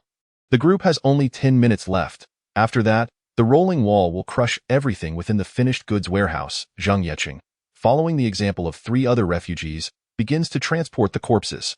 Not all the bodies have clean decapitations. Some, having struggled violently, met a gruesome end. He must, with a steely resolve, toss these bloody remains into the meat grinder. Despite having undergone relevant training, the moment he touches the viscous blood and slippery entrails, Zhang Yeqing cannot help but feel nauseous, yet he dares not vomit, for even that would produce sound. In this harrowing scene of oppression, victims succumb to the unbearable weight of their fear and involuntarily emit sounds, becoming corpses amidst the killer's sinister laughter. Before long, the scale reads 1300 kg, yet the rolling wall continues its advance, showing no signs of halting. 5 minutes have passed, and the rolling wall has swept through half of the finished goods warehouse. Even survivors standing against the opposite wall can feel the gust of wind generated by the rotating wheels. Those with weaker psychological resilience perish one after another, leaving only about 20 survivors. While the rate of corpse generation slows ominously, soon, the group realizes a harsh truth. The current rate of corpse production is wholly insufficient. Mere slaughter by the killer will not suffice to meet the scale's requirement. Zhang Yeqing is on the ground, gathering dismembered limbs and severed arms, striving to add some weight to the scale. He harbors a flicker of hope that perhaps, just perhaps, they might be a hair's breadth away from meeting the quota. Suddenly, as his nerves are stretched taut, A hand unexpectedly slaps his shoulder, causing him to stumble, his face flushed with a deep shade of purple, almost crying out in alarm. Turning around, he sees another terrified survivor, who, upon meeting Zhang Yeqing's gaze, takes a couple of steps back, visibly shaken in that moment. Zhang Yeqing comprehends the intent behind this survivor's action. They wish for him to make a sound, to be killed by the murderer, and have his flesh tossed into the meat grinder. Enraged, he delivers a fierce kick to the survivor's chest. The survivor, displaying remarkable fortitude, remains silent even as he falls, but as he struggles to rise, a severed head rolls right in front of him. The survivor watches in horror as the head, without any external force, suddenly turns to face him, its lips curling into a ghastly, malevolent smile. His last vestige of sanity shatters, and he finally succumbs to his fear, letting out a terrified scream. Hee, yet another one. Chapter 38. Where is the key? In the boiler room, Su Feng and Xiaoxia also sense the killer's approach. The rolling wall is similarly encroaching upon them. Xiaoxia, having heard the rules of the deadly game, still fails to grasp the gravity of the situation and opens her mouth, seemingly about to speak. Su Feng, startled, rushes forward to cover her mouth, fearing that Xiaoxia might unwittingly provoke danger. He hastily stuffs a piece of cloth into her mouth and wraps duct tape around her several times from his backpack. Seeing Xiaoxia's frustrated and resentful gaze, he grits his teeth and secures himself tightly as well. This is not merely a precautionary measure. It is a necessary safeguard, for under the terrifying pressure of the supernatural event, even he cannot guarantee that he won't inadvertently make noise. This is undoubtedly a wise decision. As the evacuation mission intensifies, mere killings can no longer satisfy the killer's insatiable hunger. Inside the factory, the murderer, seeking brutal pleasure, will incite even more bizarre and terrifying supernatural phenomena. Decapitated heads speaking and the dead conversing is merely the beginning. Upon witnessing Su Feng binding himself like a dumpling, Xiaoxia feels a sense of balance restored and urgently gestures for him to dispose of the severed hand. Su Feng, however, has no intention of discarding the hand. Instead, he shoves it into his pocket, with the 5 phalanges pointing downward and the palm bone upward. Due to the shallowness of the pocket, a stark white bone fragment protrudes ominously, quite unsettling. Even as a new round of terrifying slaughter approaches, Su Feng remains focused, allocating his primary energy to the current clues. He cannot afford to play the cat-and-mouse game with the killer. At this life-and-death moment, distraction is not an option. Even in peril, he must carve out space and time for thought. He senses that he is drawing closer to the truth. If he continues to probe, he should soon discover the location of the key. The situation grows increasingly complex. This evacuation mission is far from the simplicity of Deaththorn. There are now both evacuees and hunters involved, and he might also encounter advanced evacuees from this era. The longer time drags on, the more disadvantageous it becomes for Su Feng. The 3 evacuees can be considered allies, yet to maintain efficiency, he must conceal his identity. What actions he could have previously taken without hesitation now require careful planning. Moreover, as hunters will soon appear, should advanced evacuees encounter advanced hunters, the evacuation mission could spiral into chaos. The meat is left for the 3 evacuees to contemplate. He must quickly locate the key to this evacuation mission.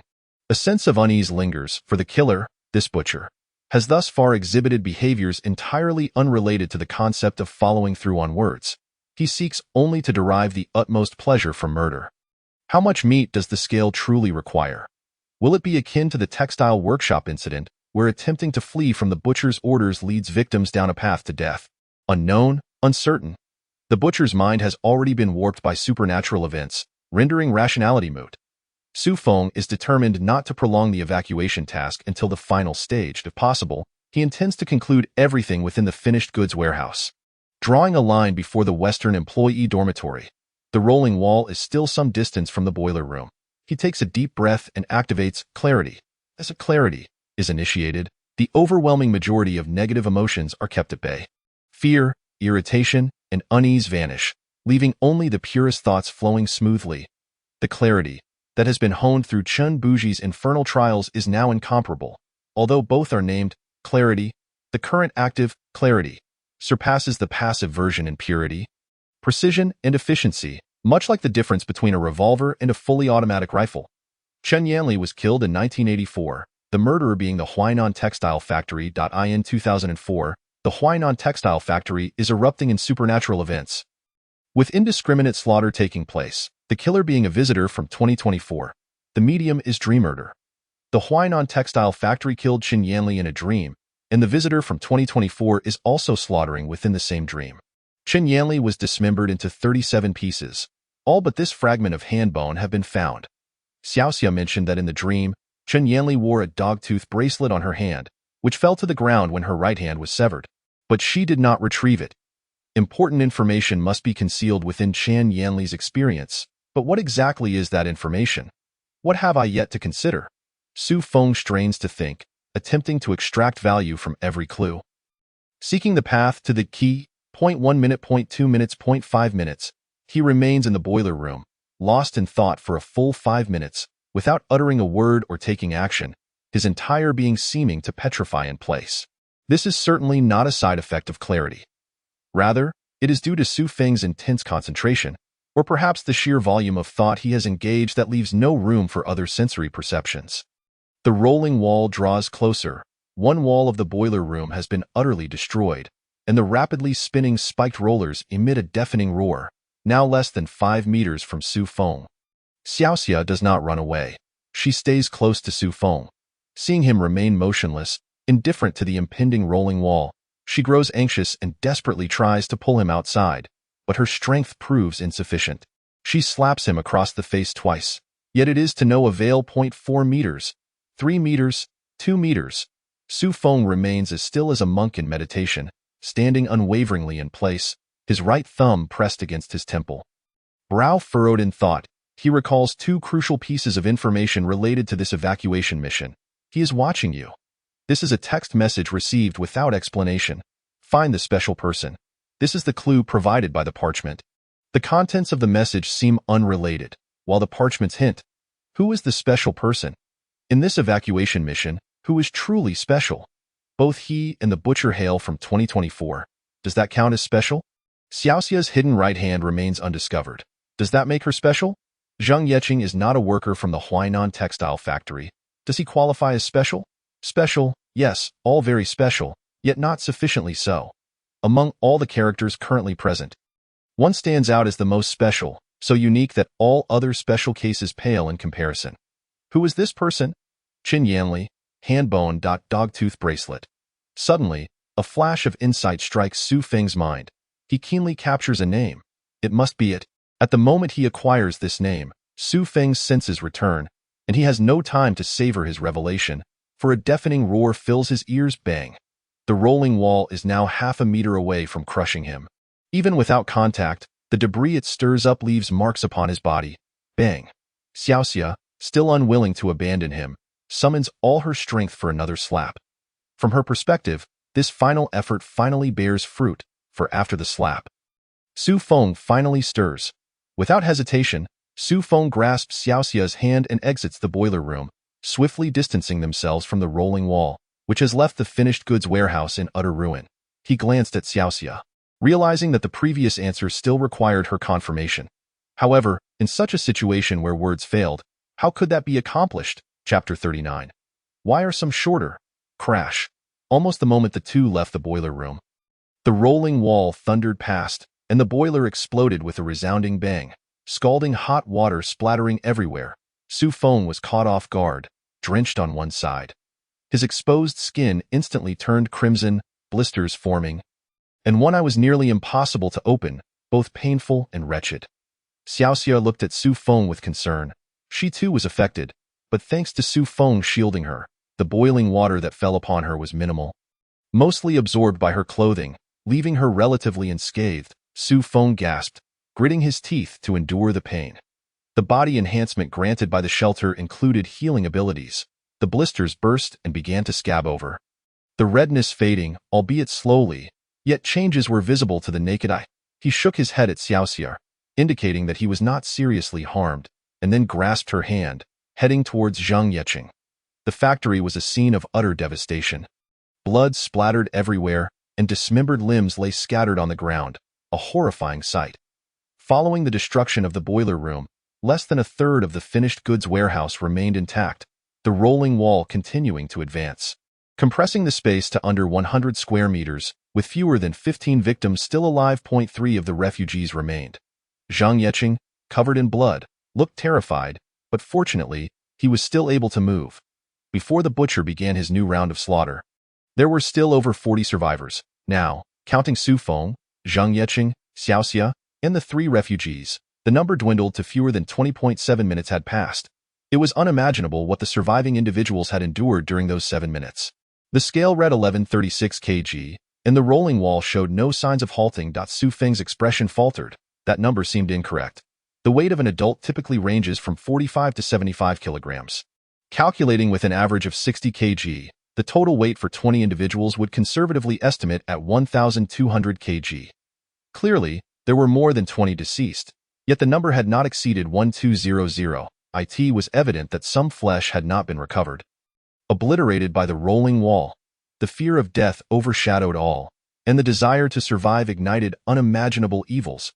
Initially, everyone could calmly take the flesh from the victims killed by the butcher's sound. However, as the generation of flesh noticeably diminished, yet the rolling wall continued its advance, some resorted to desperate measures, forcing others to make sounds to claim their share of meat. As time passed, everyone became wary. Even the refugees employed various methods to physically seal their mouths. This led to a temporary cessation of flesh production. Yet, halting was not an option. With insufficient meat, the rolling wall would inevitably crush them. Thus, bloody infighting began. The first to perish were not the stronger individuals with more flesh, but rather the frail ones unable to resist violence. Even those weak individuals, though incapable of fighting back, held one final means of retaliation: to prevent the bloodthirsty from obtaining their flesh. Su Feng and Xiao Xia had just taken 2 steps when they spotted a woman, emaciated as if a mere wisp of paper, fleeing in a panic, rushing towards them. Upon lifting her gaze to Su Feng, she froze in place like a startled bird, clearly perceiving him as no different from the pursuers behind her. Merely desiring her flesh, despairing, she glanced at the rolling wall, which was advancing towards her. Then turned her body sideways, attempting to slip through the gap of the rolling wall. Su Feng rushed forward, trying to intervene, but the frail woman had already vanished into the wall, consumed by the jagged edges of the rolling mechanism. Boom, boom, boom. The deafening roar echoed in the ears of the emaciated woman, the rapidly spinning rollers mere inches away from her. She widened her eyes, holding her breath, desperately adjusting her position to make her body as thin as possible. She was indeed very thin, but not thin enough. As the frenzied spikes of the rolling wall approached, blood sprayed forth as her scant flesh was torn apart. An unbearable agony surged through her, nearly causing her to faint, yet her will to survive prevailed. She bit down hard on her lip, remaining motionless, allowing the spikes to scrape away her blood and flesh. 1 second, 0.3 seconds, 0.5 seconds. This was undoubtedly an experience worse than death. Each second stretching into an eternity. Even a slow execution could not compare. She attempted to scream, but the rag stuffed in her mouth rendered her silent, and any movement would only intensify the pain. 7 seconds, 0.10 seconds. She stood there, paralyzed with fear, until the rumbling began to fade, and only then did she realize she had survived. She opened her eyes but saw nothing, for they were smeared with blood. She rubbed her eyes vigorously, barely able to see the path ahead. A scene of devastation where the rollers had passed, leaving nothing behind, perhaps the corridor leading to the West Employee Dormitory. However, her perspective was slightly askew. Lower than the familiar view she had known for decades. Alive, the overwhelming joy dulled the pain in her body, and she immediately struggled to move forward. After taking 2 steps, a figure clad in a black raincoat suddenly appeared before her. The butcher had arrived. "Oh ho, you survived, did you? My apologies, it seems I've encountered a few bugs. I didn't expect someone could slip through that gap, but you have indeed survived, and I don't want you to live. So what shall we do?" The butcher pondered for a moment, then suddenly grinned maliciously, exclaiming, "Aha! How about you take a look at your current appearance and choose for yourself?" With a flick of his right hand, a mirror materialized before the woman, deliberately brightened to ensure she could see clearly. The eyes concealed beneath the raincoat brim sparkled with a morbid excitement. The woman gazed into the mirror, seeing a bloodied figure. Aside from the skin on either side, the front and back were entirely flayed, with hardly any muscle remaining. All protruding organs had been flattened. Her eyes had become mere blood holes. Wait, how is she still seeing? How could she possibly still see anything? The woman realized that the bloodied figure in the mirror had its throat skin torn, seemingly lodged with a peculiar object. She took 2 steps forward. Trying to clarify, it was a terrified eye, rolling about in terror. She understood why her perspective was lower than before. Woo-woo. A mournful sound, unlike that of a human, emitted from her throat as the eyeball rolled down her throat, falling with a dull thud, rendering her sightless. Stiffly, the woman turned and charged headlong into the nearby rolling wall. Bang, bang, bang. Chapter 40. The Unusual Person. Su Feng watched helplessly as the emaciated woman vanished into the rolling wall. He felt powerless. He could not save everyone. 3 individuals were in pursuit of the frail woman. Upon witnessing their prey disappear into the wall, they initially felt regret, but upon spotting Xiaoxia hiding behind Su Feng, their spirits lifted and they advanced towards them. They were all workers from the Huainan textile factory, familiar with one another to some extent, and thus hesitated to harm each other as a living target. Su Feng became the prime quarry, with Xiaoxia, who was also not particularly strong, similarly in peril. If they could eliminate Su Feng and Xiaoxia and fill the scale with their flesh, perhaps they could reach that number and survive. Closing in to within 3 meters, the 3 men simultaneously launched their attack, aiming for Su Feng with clear intent. If they could first kill Su Feng, Xiaoxia would naturally have no chance of survival, thus securing 2 portions of flesh. To prevent a repeat of the frail woman's fate, 2 of them approached from the direction of the rolling wall, ensuring Su Feng and Xiaoxia had no means of escape. All 3 were burly men weighing over 180 jin, while Su Feng's physique was hardly robust. At best, he could be considered well-proportioned. Faced with 3 opponents far exceeding his weight class, he appeared to have no chance of resistance. However, that was before entering the shelter. Now, Su Feng possessed the physical enhancements granted by the refuge, surpassing ordinary human abilities. To him, the movements of the 3 men seemed to unfold in slow motion. Taking 2 steps back, he caused 2 of his adversaries to lose their balance, then leveraging their momentum, he tripped one and pushed another, executing the sequence with an effortless grace and elegance. The last opponent swung a steel bar with full force towards Su Feng's head. He merely tilted his body slightly, raised his hand, and astonishingly caught the descending steel bar with a sudden exertion. He wrenched it away. Easily subduing the 3 men, Su Feng had no time to consider how to deal with them. Kill them? Su Feng lacked experience in such matters, and more critically, he had no time to spare. This delay left him with only 2 precious minutes. If he continued to squander time, the shelter mission would inevitably reach its final stage. What might occur in the West employee dormitory? No one could predict. If hunters and higher-ups among the refugees became involved, the mission could drastically increase in difficulty, and the key might change, rendering all his efforts to date futile. Su Feng was resolute. He must find the key within the finished goods warehouse to seize control of the situation. That strange message from the unknown number instilled an inexplicable sense of urgency, and he sensed that the key was drawing nearer. With one final push, he should be able to find it. At this moment, Zhang Yeqing, who was collecting meat, also caught sight of him and hurried over. During this process, something unimaginable occurred. A previous opponent, who lay on the ground, seized the opportunity when another was turned away and plunged a dagger into the nape of the latter's neck, witnessing the death of one. The 3rd individual immediately lunged forward, and the 2 engaged in a fierce struggle, each blow a fight for their lives. Su Feng had no time to concern himself with the chaos unfolding behind him. He swiftly approached Zhang Yeqing, retrieved a notebook from his arms, and pulled out a pen to hastily scribble a few words. Although he could have used his smartphone's memo app for Xiaoxia in 2004, a smartphone was evidently too advanced, and Su Feng did not want her to be shocked by such matters, thereby wasting precious time. Dog tooth bracelet? Have you seen it anywhere else? He promptly presented the notebook to Xiaoxia for her perusal. After pondering carefully, Xiaoxia shook her head, indicating that aside from the dream, she had not encountered it elsewhere. Conversely, Zhang Yeqing, observing from the side, had a flicker of insight. He snatched the notebook from Su Feng's hands, quickly flipped to a specific page, and pushed it back towards him. This page bore 2 photographs. The first was of a gaunt corpse, with graying hair, appearing to be in its 60s or 70s. The back of its head a gruesome mess, evidently a victim of a fatal fall. The second photo depicted the deceased's belongings: a blood-splattered garment, an old watch, and a noticeably aged bracelet, woven from red string and adorned with the white teeth of an unknown creature. It was indeed a dog tooth bracelet. Su Feng immediately pointed to the dog tooth bracelet, looking at Xiao Xia, who examined it closely before nodding in affirmation. Yes. 1984, 2004, 2024. Amidst the entire event, there was indeed a most peculiar individual. Even Su Feng and the butcher, hailing from 2024, could not rival his uniqueness. His existence was extraordinarily abnormal, precisely because of this peculiarity that it could yield information. Chen Zhengwo, the father of Qin Yanli. According to Zheng Yeqing, after Qin Yanli was dismembered and killed in 1984, Chen Zhengwo had been relentlessly pursuing the murderer. Not long ago, he had a dream, one in which he entered the scene of the murder at the Huainan textile factory, stepping into the very nightmare in which Qin Yanli was slain.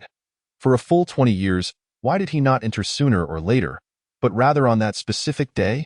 Moreover, the participants in the dream, namely the workers of the Huainan textile factory, had all lost their sanity due to supernatural events, becoming frenzied and bloodthirsty, brutally killing Qin Yanli, dismembering her, and disposing of her remains. How could Chen Zhengwo retain his sanity? Xiao Xia had once mentioned that she had seen Chen Zhengwo in the dream, where he accused them of being the murderers, of having killed his daughter. The workers, in their deranged state, had brutally slain Qin Yanli, yet remained indifferent to Chen Zhengwo. Not only did Chen Zhengwo not partake in the slaughter, but he was also spared from it. He was the sole conscious being in that murderous dream. In the nightmare of Qin Yanli's death, there existed not only victims and perpetrators but also a bystander, and that was Chen Zhengwo. How could Qin Zhengwo enter the dream? Xiao Xia had noted that when Qin Yanli died, she wore a dog tooth bracelet, which fell to the ground during the dismemberment and subsequently vanished without a trace. It now appeared that Chen Zhengwo had perhaps stumbled upon the dog tooth bracelet and, yearning for his daughter, donned it on his wrist, and then, analyzing this, the key was already within reach. No, Su Feng had merely discovered the pathway to the key. Based on the current analysis, attempting to obtain the key was equally perilous. Su Feng had stirred quite a commotion, especially given the involvement of the exceptionally gifted Zheng Yeqing, and the three refugees were also drawn to this scene. Without regard for anything else, there was no time to contemplate hidden identities. Everything must yield to the pursuit of the key. Even if Chan were to arrive, Su Feng would not hesitate to strike him twice. Nearby, two individuals fighting for their lives had determined the victor. One was brutally strangled, utterly devoid of life, while the other, with a pair of scissors embedded in his chest, gurgled blood. His demise imminent, Su Feng tore away the cloth from the dying man's mouth, gesturing towards his lips, implying if he had any final words, "Save me, I don't want to die." The man grasped Su Feng's hand in desperation. Chapter 41. A fragment. Su Feng cared little for the man's life or his dying words. Having been a refugee for merely 10 days, he had already witnessed an overwhelming amount of death within this brief span. Classmates he had grown close to in dead thorns fell one after another. The vibrant youth in ghostly calls met a ghastly end, and during this current refuge mission, deaths occurred almost every minute at a staggering rate. Su Feng had grown somewhat desensitized to death. While he still felt an instinctual fear of it, it no longer hindered his rational thought. As for this opponent who had sought his flesh, Su Feng felt no pity nor concern for his final utterances. He allowed him to speak only because, "Let me hear who is speaking." The butcher, clad in a black raincoat, suddenly appeared beside the dying man, cruelly licking his lips upon seeing the man's state. He shook his head in mock sympathy, saying, "So, the outcome is death, is it?" How rather dulled at this moment. Su Feng was pressed closely against the butcher, the distance between them barely 10 centimeters, his heart racing in his throat. Thump, thump, he could distinctly feel the rapid beating of his heart, every hair on his back standing on end, a sense of crisis soaring to its peak, causing his body to tremble involuntarily. He held his breath, even the act of breathing frozen. Gripped once more by the terror of impending death, a singular thought took root in his mind. Any rash movement would spell his doom. What should he do? Remain still? No, this was a hard-won opportunity. If he remained motionless now, he might not get another chance. He must act, even if it meant risking everything. His hand slowly reached out towards the black raincoat. 5 centimeters, 0.3 centimeters, 0.1 centimeter. The closer he drew, the stronger the sense of danger became, his subconscious warning him frantically. The butcher was far too dangerous. A slight misstep could lead to utter ruin. However, regardless, he had to continue. The next moment, he touched it, not merely passing through, but gaining a tangible sensation. The black raincoat was soaked in blood, the texture repulsive and sticky. Indeed, this space was now entirely dominated by the butcher. Every element could shift according to his whims. Zhang Yeqing had mentioned that in desperate circumstances, a victim had once attacked the butcher, but the butcher had been like a shadow, impervious to any contact. All strikes passing through without inflicting harm at that time. The butcher had not wished to be touched, and hence could not be touched. Yet now, as events unfolded, the butcher, appearing beside the victim, sought only to indulge in the thrill of slaughter. Having little care for anything else, however, one must not entertain thoughts of retaliating against the butcher. Merely touching him did not equate to causing him harm. The butcher was the sovereign of the dream. In this murderous nightmare, he was an omnipotent deity. Victims, refugees, hunters, none could triumph over the master of dreams, and the moment malice was revealed, they would be instantaneously slain. So, why must he desperately seek to touch the butcher? With his left hand gripping the edge of the black raincoat, his right hand swiftly brought the scissors closer. Snip! A fragment fell into his grasp. The plan had succeeded. Su Feng silently retreated, but just as he took a step back, the butcher's head swiveled 180 degrees, those frenzied, twisted eyes fixating on him. Why? The butcher inquired. Why do you always make me feel so uncomfortable? This is my dream. I can control everything, yet what have you done? Right? You must be doing something, not willing to speak. It matters not. Heh. Following that disdainful, gleeful laughter, Su Feng felt a chill at his throat, and warm liquid began to pour forth. He immediately attempted to stanch the flow, but his strength ebbed along with the escaping liquid. His throat had been slit. The butcher had slit his throat. How much time remained? How long until death? He quickly assessed his physical state. Even with the enhanced resilience of a refugee, he could only endure for 2 minutes. After 2 minutes, he would succumb to irreversible death. Xiao Xia and Zhang Yeqing hurried forward, applying pressure to his neck. Su Feng said nothing, nor did he need to. The plan must continue. All hope, all desire for survival coalesced upon the fragment of raincoat in his hand, a piece no larger than the span of his palm. Chen Jiangwo had acquired the dog-tooth bracelet, allowing him to enter the dream of Chen Yanli's death. The dog-tooth bracelet had fallen from Chen Yanli. Did this imply that as long as one obtained an item belonging to a participant of the dream, they could join a specific dream? It must be so. Otherwise, there was no rationale for Chen Jiangwo to be able to partake in the slaughter dream 20 years later while retaining full composure. Was there a requirement for the item? Could it be any item, or must it be a specific one? The raincoat fragment was merely a verification. Though time was indeed tight, there remained some margin for error. If the raincoat fragment proved ineffective, he would immediately re-examine and search for a specific item on the butcher, devising a method to procure it. Yet, the butcher had left no room for error. A simple throat-slitting had plunged Su Feng into despair. Was the raincoat fragment truly the correct answer? Did the butcher possess any specific items? There is no time or opportunity left to ponder. As the vibrant life swiftly ebbs away, clarity is promptly initiated, banishing chaotic thoughts and forcibly shedding negative emotions. With eyes closed, I strive to enter the realm of dreams. The rotating wall presses forward, compressing the entire storage facility to less than 50 square meters. This moment, the last survivors are less than 10 meters away, already feeling the gusts generated by the whirling force.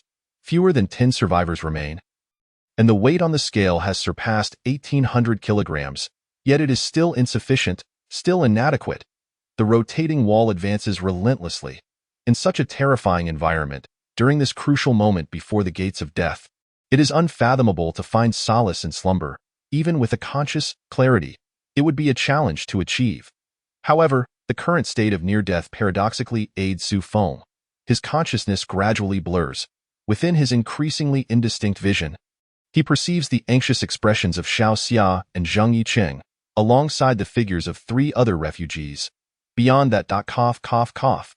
An aged, grating cough resounds. Sleep, sleep, my dear little treasure. Heat, a sweet yet chilling lullaby. Who is it? Is it the hunter? He can no longer muster the energy to contemplate, maintaining his final state of clarity, blood frothing from his mouth, and knows as Su Feng closes his eyes. Is it possible? Can he indeed enter that specific dreamscape? Chapter 42. Entering the Dream. What is the origin of this refuge mission? Was it in 1984? Perhaps, but it is more likely not. Chen Yanli may have been the first victim to be noticed. Or perhaps the slaughter dream had long existed, unbeknownst to anyone. In 1984, Chen Yanli was murdered, dismembered into 37 pieces, 36 of which were discovered, while the final right hand was hidden by Xiao Xia in the boiler room. During the dismemberment, a dog-tooth bracelet fell, and 20 years later, Chen Zhengwo inadvertently acquired this bracelet, donning it in memory of his daughter, subsequently entering that dreamscape, becoming the sole conscious observer. If Su Feng's reasoning is correct, obtaining the objects from dream participants should grant entry into the corresponding dreamscape. Thus, having acquired a fragment of the black raincoat, where will he find himself after entering the dream? In a haze. Clang, clang, clang, clang, clang, clang. The cacophony of the rotating wheels, the pungent odor of blood and dust. Awareness gradually returns to Su Feng, and the first thing he sees is the nearby rotating wall. What is happening? Has he failed? Is this not the correct answer? The rotating wall looms before him, leaving no room for escape. Instinctively, he tightly shuts his eyes, bracing for the impending pain and death. Yet, contrary to his expectations, the anticipated pain does not arrive. The rotating wall passes right through. When he opens his eyes again, he finds himself amidst the rotating wall, facing rapidly spinning spikes, yet devoid of any sensation. What is happening? He steps back, distancing himself from the rotating wall, and upon turning to look, he is confronted with the sight of his own body gushing blood, with Xiao Xia and Zheng Yicheng desperately trying to staunch the wound. Is that me? What is going on?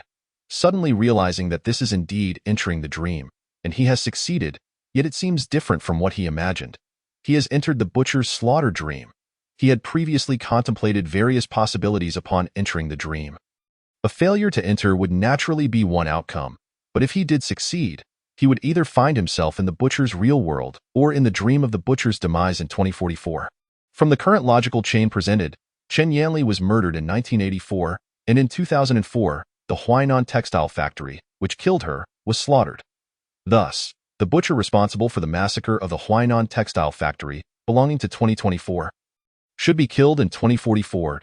Chen Zhengwo obtained the dogtooth bracelet and entered the dream of Chen Yanli's murder, so Su Feng, having acquired the raincoat fragment, should be entering the butcher's death dream, thereby becoming an observer in 2044. This is merely a conjecture. The actual circumstances may differ greatly from the hypothesis. 4. The dogtooth bracelet indeed exists, and Chen Yanli possessed it, yet the black raincoat is different. The butcher in the real world certainly did not enter the dream clad in a black raincoat. It is merely his attire within the dream.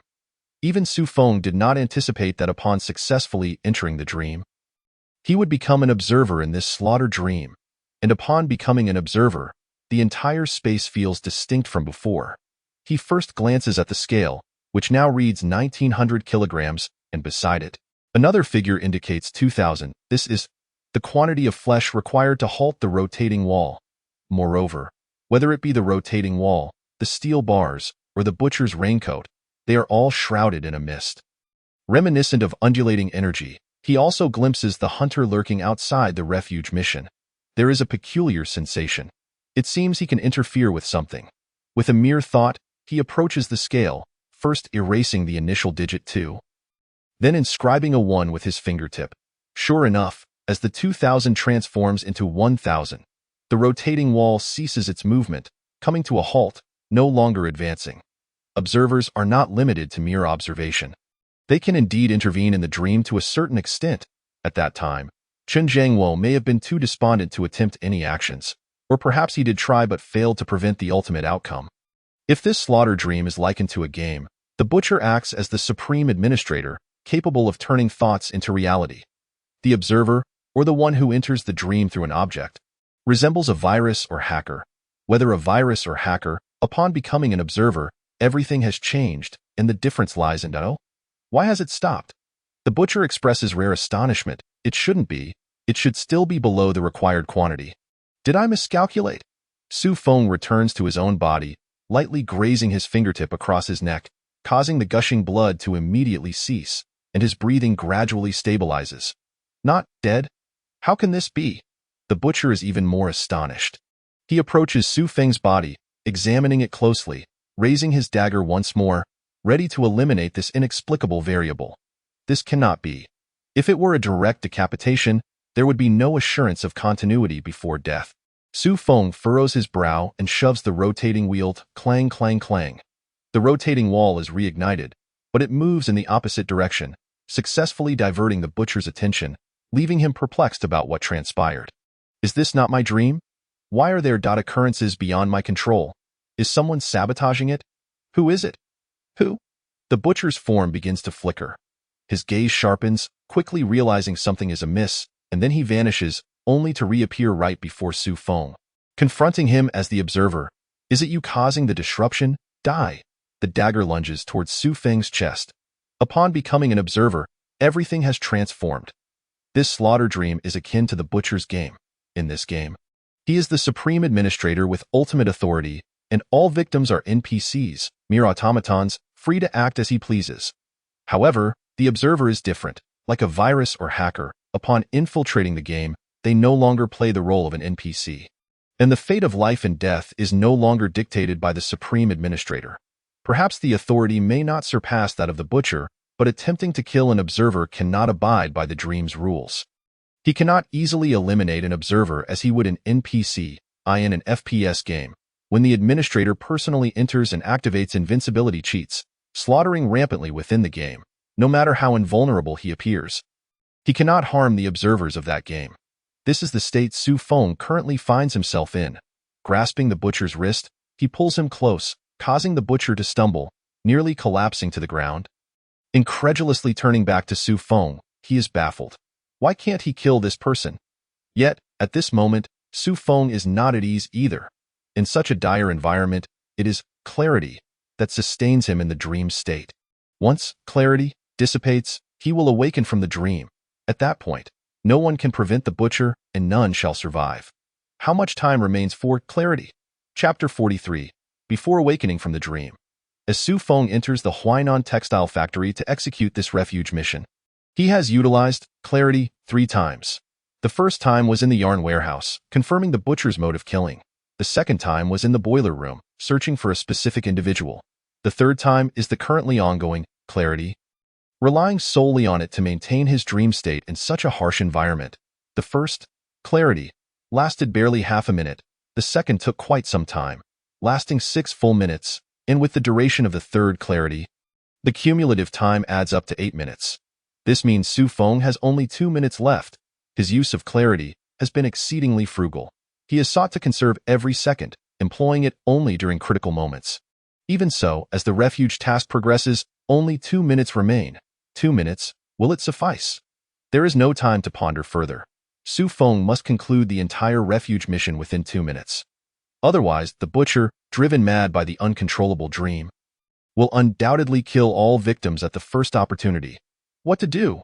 What should he do? As Su Feng wrestles with the butcher, he exhausts every ounce of his energy to think, his mind operating like a finely tuned engine.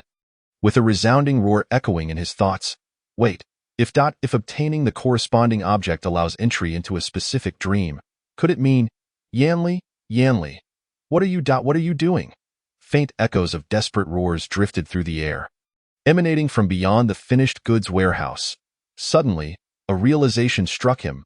At this moment, as he slipped into a dream, he was not merely adorned with fragments of a raincoat, but also with the bones of Chen Yanli's hand. He was involved in something far beyond a mere dream. However, if he were to escape the butcher's dream, losing his tether, the butcher would undoubtedly seize the opportunity to slaughter everyone without hesitation. He needed to devise a strategy to prevent the butcher from acting impulsively. His thoughts raced at lightning speed, recalling the sound of the butcher's wake-up bell. Perhaps he could leverage that to his advantage. Create an opportunity? Once he became a mere observer, the butcher would no longer wield the power of the dream to easily eliminate Su Feng. thanks to the innate qualities and cognitive enhancements of the refuge. Su Feng maintained a steady upper hand. It was imperative to apply some pressure to the butcher. Why? Is this not my dream? Why are events unfolding that I cannot control? The butcher was taken aback, unable to comprehend the unfolding situation. Indeed, this is your dream. Grasping the butcher's wrist, he forced him onto the ground, leaning in to whisper. Yet, no matter how strong you believe your grasp on the dream to be, there will always be moments of loss of control, such as that before the dream awakens. The butcher, bewildered by this maneuver, stammered. Am I waking up? Yes, you have already awakened. Seizing the moment, Su Feng immediately activated the contingency he had left during their entanglement. And with a crisp snap of his fingers, the best way to banish fear is to confront it. Go for it. This combination indeed proved effective. The butcher was momentarily stunned, first receiving the suggestion to awaken, followed by the sound of the wake-up bell, which resonated from the scene, identical to the actual bell. Time's up. The butcher was convincingly deceived, excitedly gazing at Su Feng, cruelly stating, Don't rush, tonight, I will kill you first. Su Feng replied with a calm smile, Then I shall await you.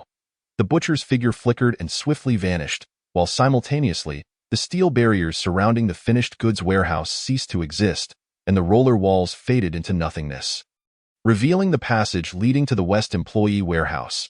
The survivors, still in shock, stood frozen, bewildered by the suddenly unobstructed corridor. Not only the survivors but even the 3 refugees were equally perplexed. How had this round of slaughter inexplicably ceased? Just moments ago, they had been on the brink of disaster, the roller wall having halted less than 5 meters away, with all 3 refugees prepared to unleash their cursed powers, only for the crisis to suddenly dissipate. Hey! They cautiously unbound their faces, voicing their confusion, as the butcher's figure failed to materialize. The threat had truly vanished, albeit temporarily. What happened? Lu Jingyang queried, perplexed. I don't know. It just suddenly stopped. Lin Hong shook her head, responding. What is going on? Surely you must know something. Feng Weiqing frowned, glancing at Zhang Yeqing and Xiao Xia, demanding answers. Zhang Yeqing and Xiao Xia exchanged bewildered looks, both shaking their heads in unison, equally uncertain as to what had transpired. Zhang Yeqing attempted to cover for Su Feng, but Xiao Xia, who was utterly oblivious, blurted out, If you're asking me, you've got the wrong person. I know nothing, but he should know quite a bit. Just now, he took me into the boiler room and found a hand bone. She pointed to the unconscious Su Feng on the ground, continuing. He even inquired about that dog-tooth bracelet. If anyone here knows anything, it must be him. Him? All the survivors turned in unison to look at Su Feng. The 3 refugees glanced from Su Feng to Zhang Yeqing. Seeing that he could no longer keep it a secret, Zhang Yeqing reluctantly admitted, The previous clues were indeed not discovered by me.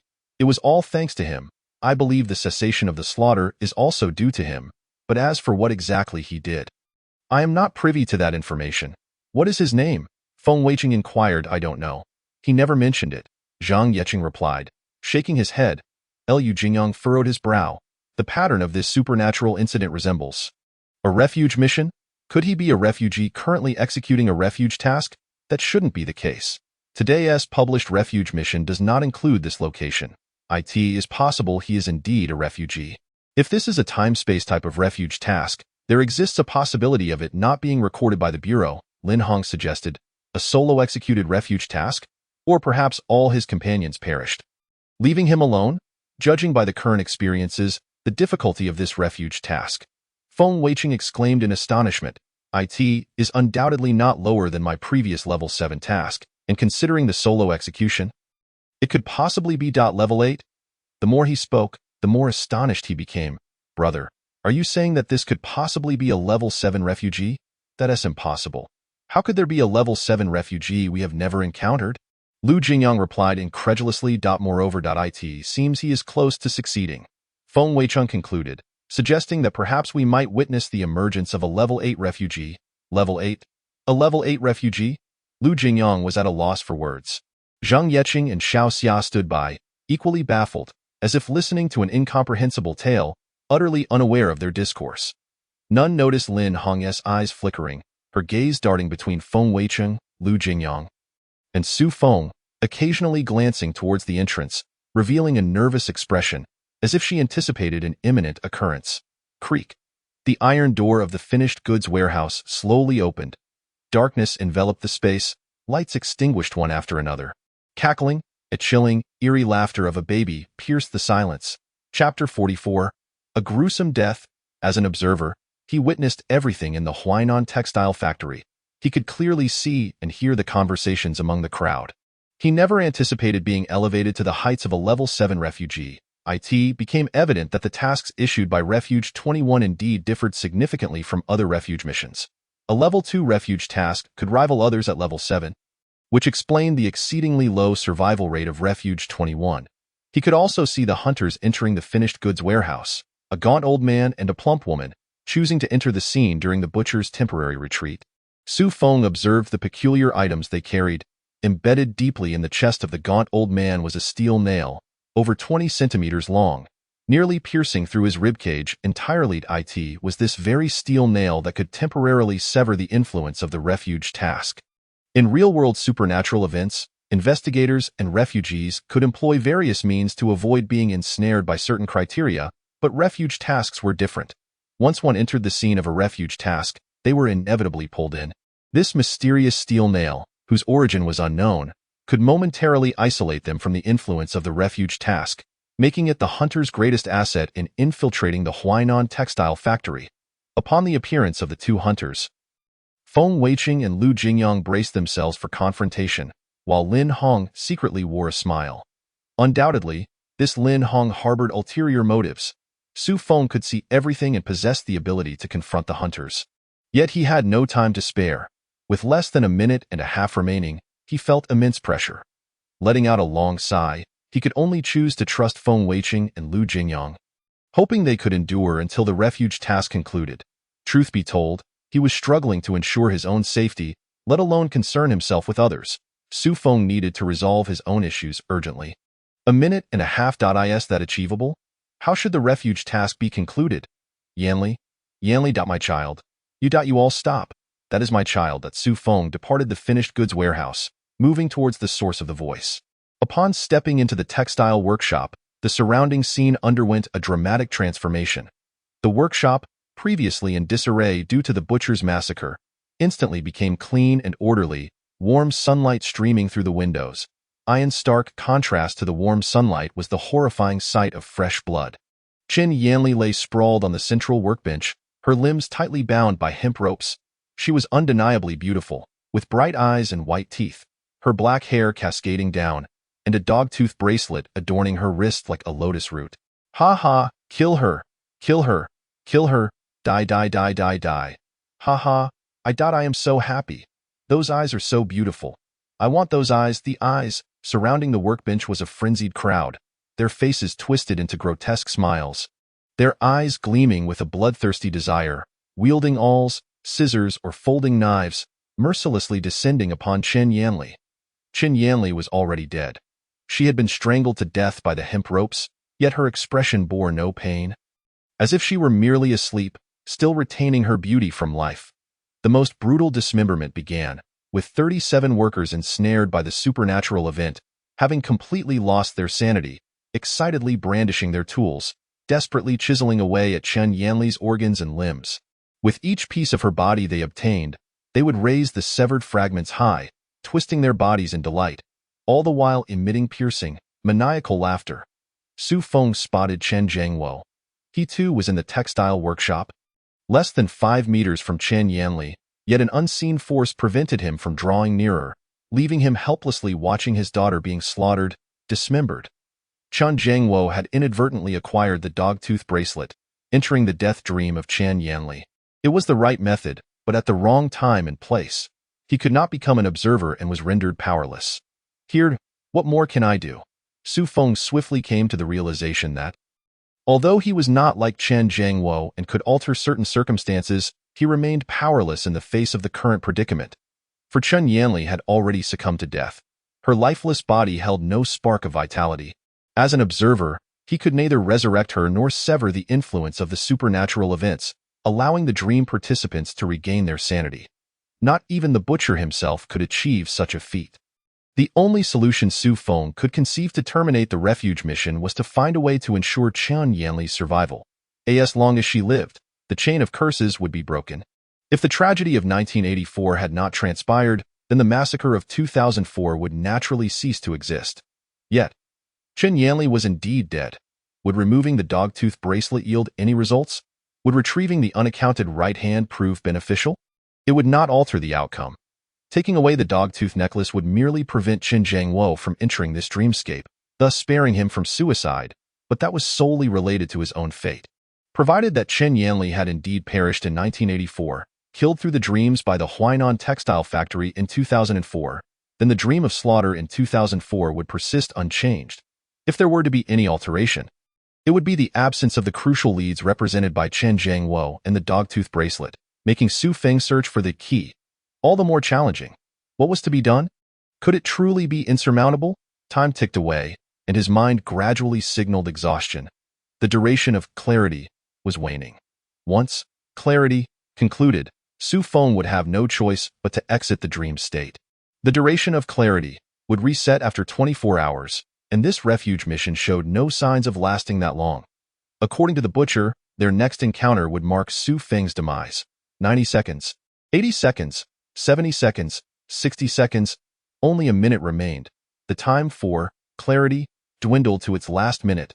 No, he could not afford to panic any longer. Think, he had to think. What clues remained unexplored? Su Feng pressed his temples, meticulously reorganizing all the clues he had obtained thus far. Entering the dream was undoubtedly correct, but what should he do once inside? Qin Yanli, Chen Zhangwo, the dogtooth bracelet, the right hand's bones, and so forth. The right hand's bones? Suddenly, an epiphany struck him, his eyes widening in realization. In the next moment, his form vanished from the textile workshop, escaping the scene of Chen Yanli's death. If his thoughts were correct, the path to survival lay ahead. The path to life was there. It had to be a path to survival. It had to be the key. A primal roar and scream echoed within his heart. Meanwhile, in the finished goods warehouse invaded by the hunters, darkness had completely consumed the space. Cackling, ugh, ah, eerie infantile laughter and cries resonated simultaneously as three refugees stood back to back, fully prepared for combat. Fear not, for there was a level 7 hunter and a level 6 hunter. The three of us could surely withstand them until higher-ups arrived. Feng Weiqing began to speak, but suddenly, PFF, a flash of crimson light cut through the air. In shock, he immediately realized what had transpired. Lin Hong, have you lost your mind? Chapter 45. A new father? Sister Hong, what have you done? Lu Jingyang stared at Lin Hong with wide eyes, incredulity etched on his face. He had come to the worst conclusion yet still clung to a sliver of hope. Jingyang, you must flee. Can't you see? Lin Hong has betrayed us. I always wondered how the hunters could locate us so easily. It was you all along. Feng Weiqing hastily retreated, urgency in his tone. As crimson veins crawled across his body once more, a pitch-black dagger was embedded in his chest, and he exerted force in an attempt to remove it, but to no avail. The dagger was firmly lodged, significantly impeding the spread of the crimson veins. Lin Hong's voice was icy as she slowly spoke. Old Feng, Jingyang, forgive me, but I can no longer endure this refuge mission. With my talents, how many more of these missions can I survive? Perhaps not even one. Even if I were to miraculously survive this time, there are still 3 more awaiting me, and hope is nowhere in sight. Rather than being consumed by the curse and subjected to endless torment after death, it would be better to choose a simpler path, she uttered numbly. Clearly, the so-called simpler path involved turning against her teammates, transforming from a refugee into a hunter to escape the agony of the refuge mission. Once one became a hunter, they would no longer need to undertake refuge missions. As long as they devoured the corresponding refugees within the allotted time, they could survive indefinitely. For Lin Hong, as for the vast majority of victims of supernatural events, combating refugees was far simpler than confronting the supernatural itself. Although they had heard of refugees betraying their comrades during critical moments to become hunters, neither Feng Weiqing nor Lu Jingyang could have fathomed that such treachery would occur among themselves. Sister Hong, Lin Hong, Lu Jingyang bellowed, you have wronged no one more than you have wronged Brother Feng. It was Brother Feng who rescued you from the supernatural events, allowing you to become a refugee. Had it not been for Brother Feng, you would have perished during the very first supernatural incident. How could you possibly have the chance to betray him, even disregarding past grievances since I joined the team? When has Brother Feng ever abandoned you? Even during the Ghost Eats Man incident, he never left you behind. You owe him countless lives. When you and Chen Xiaobai wed, who officiated your marriage? When the Supernatural Bureau misinterpreted the situation? Who confronted the higher-ups with fury? You may betray anyone, but how could you betray Brother Feng? Lin Hong's voice finally lost its numbness, tinged with tears. What about Xiaobai? What has become of Xiaobai? Xiaobai is dead. Right before my eyes. I never even had the chance to touch him. I have had enough of this life. I do not want to die. I want to live. I recognize that I have wronged others, but I must be true to myself. You have saved my life, but my life belongs to me alone. My choices are my own. Old Feng, do not struggle any longer. That is the black knife, capable of countering the crimson power. Go die, and I will live on with your legacy. Lin Hong spat venomously. Liu Jingyang could no longer contain his outrage, cursing vehemently. Lin Hong, how dare you say such things? If I were Chen Xiaobai, I could come back to life just from your words. Stabbing you would be too merciful. Clap, clap, clap. At that moment, applause echoed from the doorway, accompanied by a sickly, nauseating female voice. Hee hee, splendid, splendid. I adore witnessing such scenes. What precious teammates. What bonds of life and death. None of it matters in the face of survival. The rotund woman laughed heartily. It's time to awaken to reality. Joining us is the best choice. Resolving supernatural events pales in comparison to hunting down refugees. Lin Hong, you've done well, a gaunt elder rasped, his sharp voice cutting through the air. The crimson refugees belong to us, and the burning youth belongs to you. This is your letter of introduction. Feng Weicheng is a crimson refugee, and Liu Jingyang is a burning refugee. Lin Hong's rank surpasses that of Liu Jingyang. Consuming Liu Jingyang would serve no purpose, but it would indeed allow her to become a hunter. This is the so-called letter of introduction. The burning youth shall be yours, but only after I grow weary of him.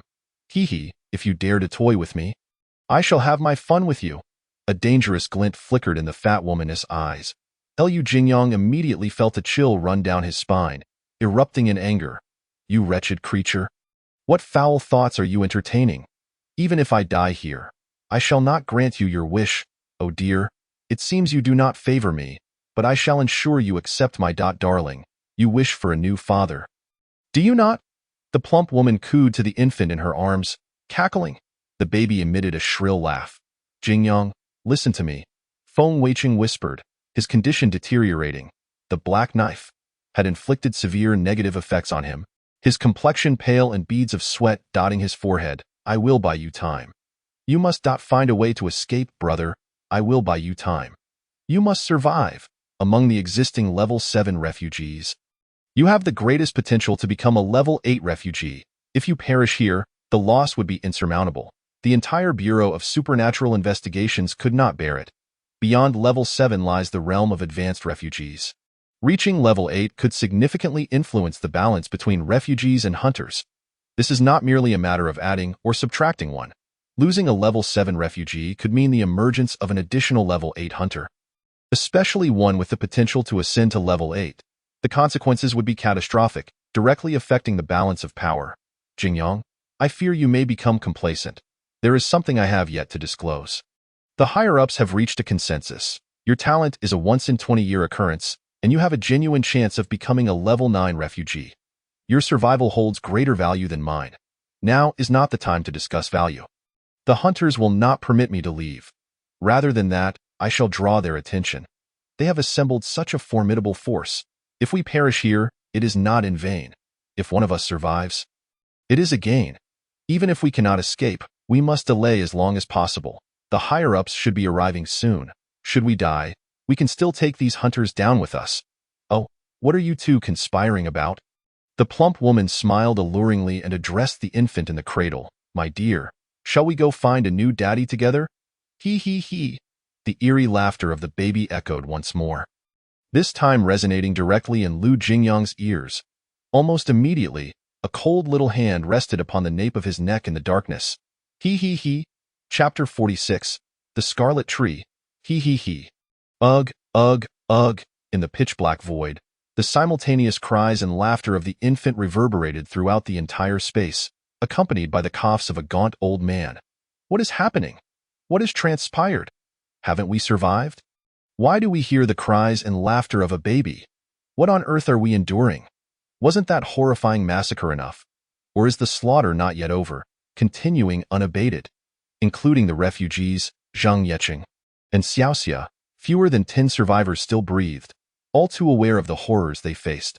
The massacre had just ceased, and before they could catch their breath, even more bizarre occurrences began to unfold, plunging them into despair and confusion.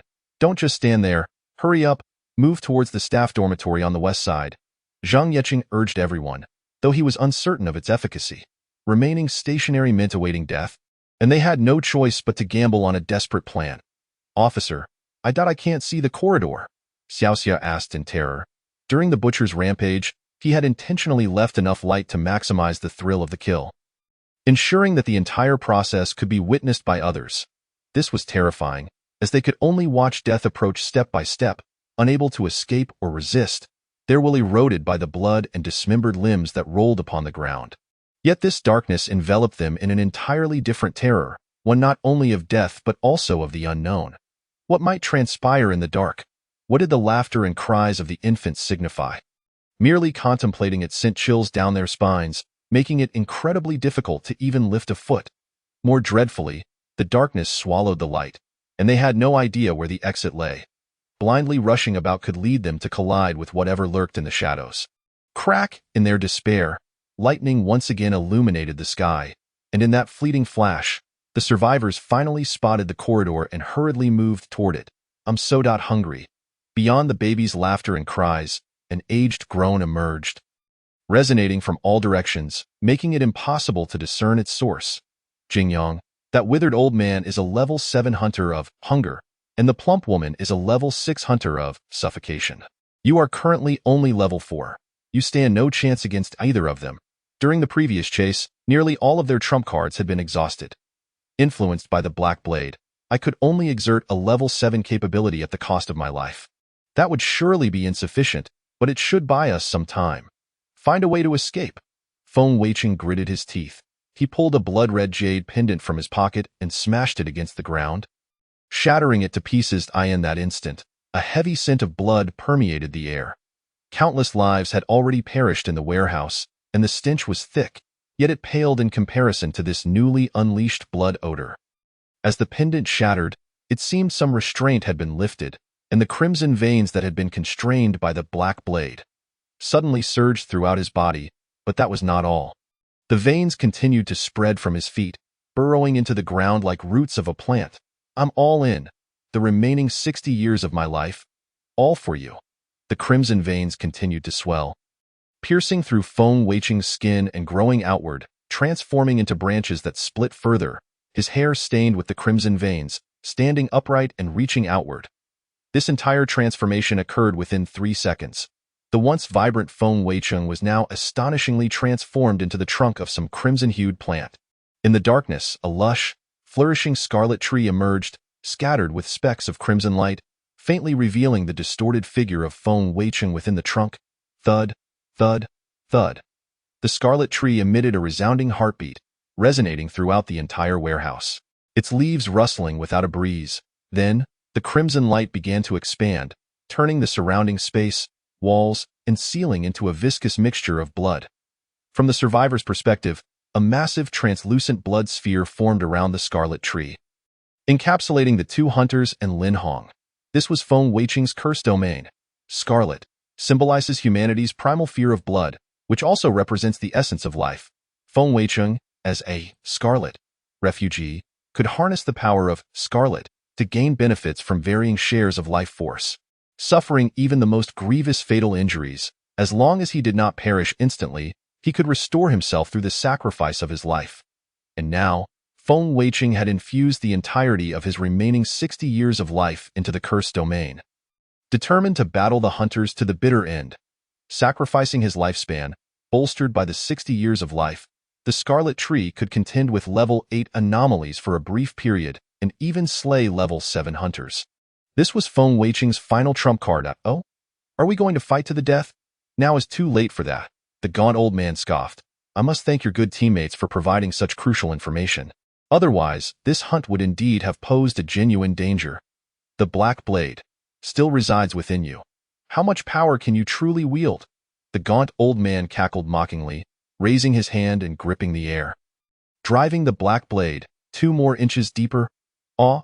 The Scarlet Tree let out a piercing wail, unimaginable agony coursing through Feng Weiqing, the crimson light flickering uncertainly, as though it might extinguish. Big brother? Lu Jingyang felt as if his back teeth would shatter. Overwhelmed by rage and helplessness, yet he was utterly powerless.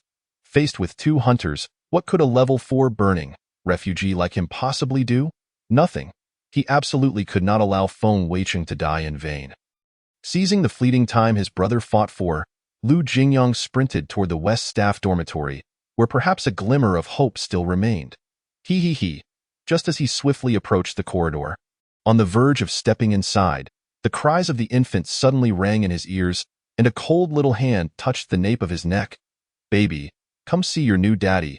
Come see your new daddy. Lu Jingyang fell into utter despair, unwillingly glancing back. The light of the Scarlet Tree dimmed, nearing decay, and within the trunk, Feng Weiqing had lost all vitality, while the Black Blade ravenously absorbed the power of Scarlet. So it ends, Brother Feng. Brother Feng, has he truly been killed? Am I to perish here in vain? Unwilling. I refuse to accept this. Is there anyone who can help me? Chapter 47. The Key. A Dream. A dog-tooth bracelet. The bone of Chen Yanli's hand. Only 1 minute remains. Just as all clues seemed nearly exhausted, yet still failed to reveal the path to the key, Su Feng began to wonder if he had overlooked some crucial detail. A flash of inspiration ignited in his mind, and in the last minute of clarity, Su Feng seized this fleeting spark with unwavering determination. Without lingering in the textile workshop any longer, he immediately moved outside. As he stepped through the workshop door, soft moonlight cascaded upon him. The night was clear, devoid of clouds, and the storm had vanished, replaced by a gentle breeze that brought a refreshing coolness, the surrounding trees swaying slightly, accompanied by the sounds of cicadas and frogs. Having lingered in the darkness for too long, even the moonlight felt blinding, prompting Su Feng to instinctively squint as he surveyed his surroundings. Sister, where did you come from? Why are you wearing a floral cotton jacket on such a hot day? You look lovely. Where are you headed? I don't know. I have no idea how I ended up here. Following the voice. Not far off, a rosy-cheeked, lively girl with 2 braided pigtails conversed with another girl in a floral cotton jacket. The girl with the braids was Xiaoxia, and the girl in the floral jacket was Chen Yanli. Indeed, Chen Yanli was beautiful, her bright, sparkling eyes captivating and gentle, exuding a unique charm from that era. Su Feng finally let out a sigh of relief, a smile gracing his face. He had been right. This last gamble had paid off. The crux of this refuge mission lay in traversing dreams. By bringing items into the dream, one could enter the corresponding dreamscape. Obtaining the raincoat fragment would grant entry into the butcher's killing dream. Acquiring the hand bone would lead to Chen Yanli's death dream. However, the hand bone was not merely Chen Yanli's. That segment of bone had 2 owners. It undoubtedly belonged to Chen Yanli, but after her demise, it found a new owner in Xiaoxia, who had taken the hand bone. This hand bone belonged to both individuals, and coincidentally, there existed a dream where both could coexist. At this very moment, Su Feng found himself in a scene that was the guiding dream of both Xiaoxia and Chen Yanli as protagonists. A supernatural event intertwined across 3 timelines. Su Feng's dream entry similarly spanned 3 realms of dreams. The first was the butcher's killing dream. The second was Chen Yanli's death dream. The third was the guiding dream of Xiaoxia and Chen Yanli. As Xiaoxia and Chen Yanli guided their dreamscape, the key finally manifested in a tangible form, the answer beckoning to be unveiled. If only Chen Yanli could be prevented from entering the textile workshop. And if she could be awakened in time, the curse's chain would shatter, and the evasion task would naturally resolve itself. You're fretting unnecessarily. Come have a drink at the factory with me. I'll help you find the officer. Don't be afraid, everyone here is quite amiable. Xiaoxia enthusiastically invited. All right, thank you. Chen Yanli did not decline and was about to follow Xiaoxia into the workshop. It was then that Su Feng called out to her, saying, "Where are you off to? Your father has been looking for you. Hurry home." Home? Qin Yanli felt a sense of bewilderment. She was trapped in a dream. Unable to engage in the meticulous reasoning and judgment characteristic of her waking mind. "You're dreaming. A rather unpleasant dream. Wake up and return home," Su Feng urged, stepping forward in an attempt to grasp her arm. However, Qin Yanli instinctively took a step back. "This is a dream. How can it be a dream? Even if it is, I don't wish to awaken." Under the influence of the curse, she remained oblivious to the fact that she was dreaming. And even if she sensed it, she could not summon the willpower to awaken on her own. How could Qin Yanli be awakened? What was the method to awaken her? Su Feng had already discovered the answer through the butcher. With a snap of his fingers, he attempted to employ the same method, but with a dull thud. Nothing transpired. A moment of awareness struck him. The bystander's authority had been curtailed, rendering his control over the dream ineffective. The key had been revealed, and the curse was mounting its final counterattack. Su Feng could no longer manipulate the dream as he had before, nor could he rouse Qin Yanli. Time was slipping away. Descending into the final countdown point forward, the curse countered, leaving him unable to control the dream or awaken Qin Yanli. Point 3. Clarity was nearing its conclusion. Once time reached 0, Su Feng would awaken, unable to re-enter the dream. 2.is it coming to an end? Su Feng retrieved the rusty, peculiar little device from his inner pocket.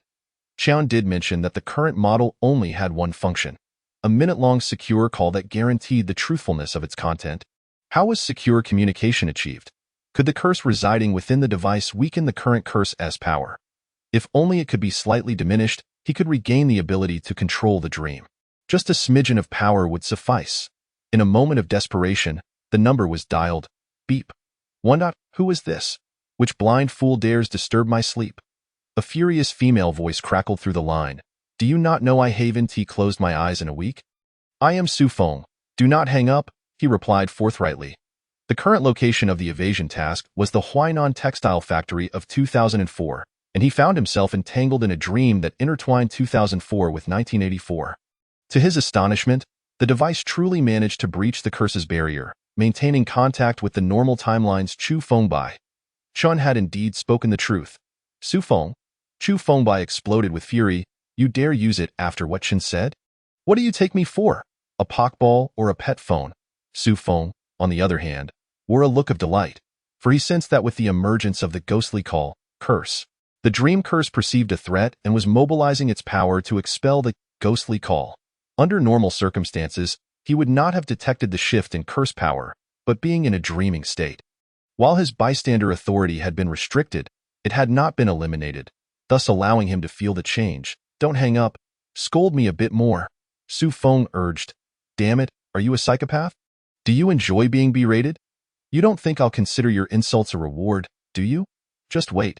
Even if you survive this evasion task, I'll make sure to tear you apart. And I'll drag Qin down with you. Now is the moment.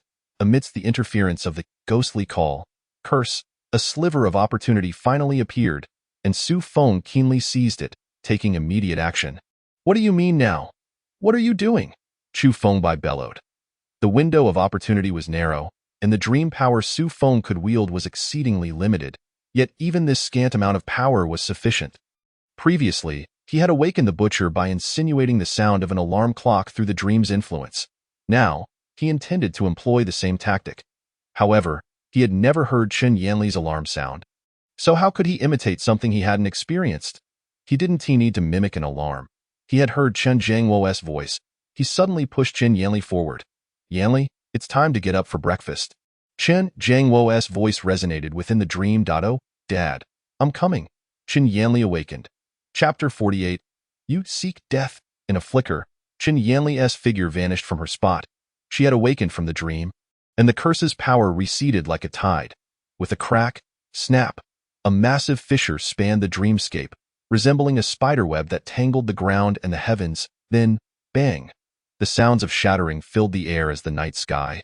Factory, croaking frogs, and cicadas all vanished. Upon regaining her senses, the surroundings transformed into a shadowy warehouse.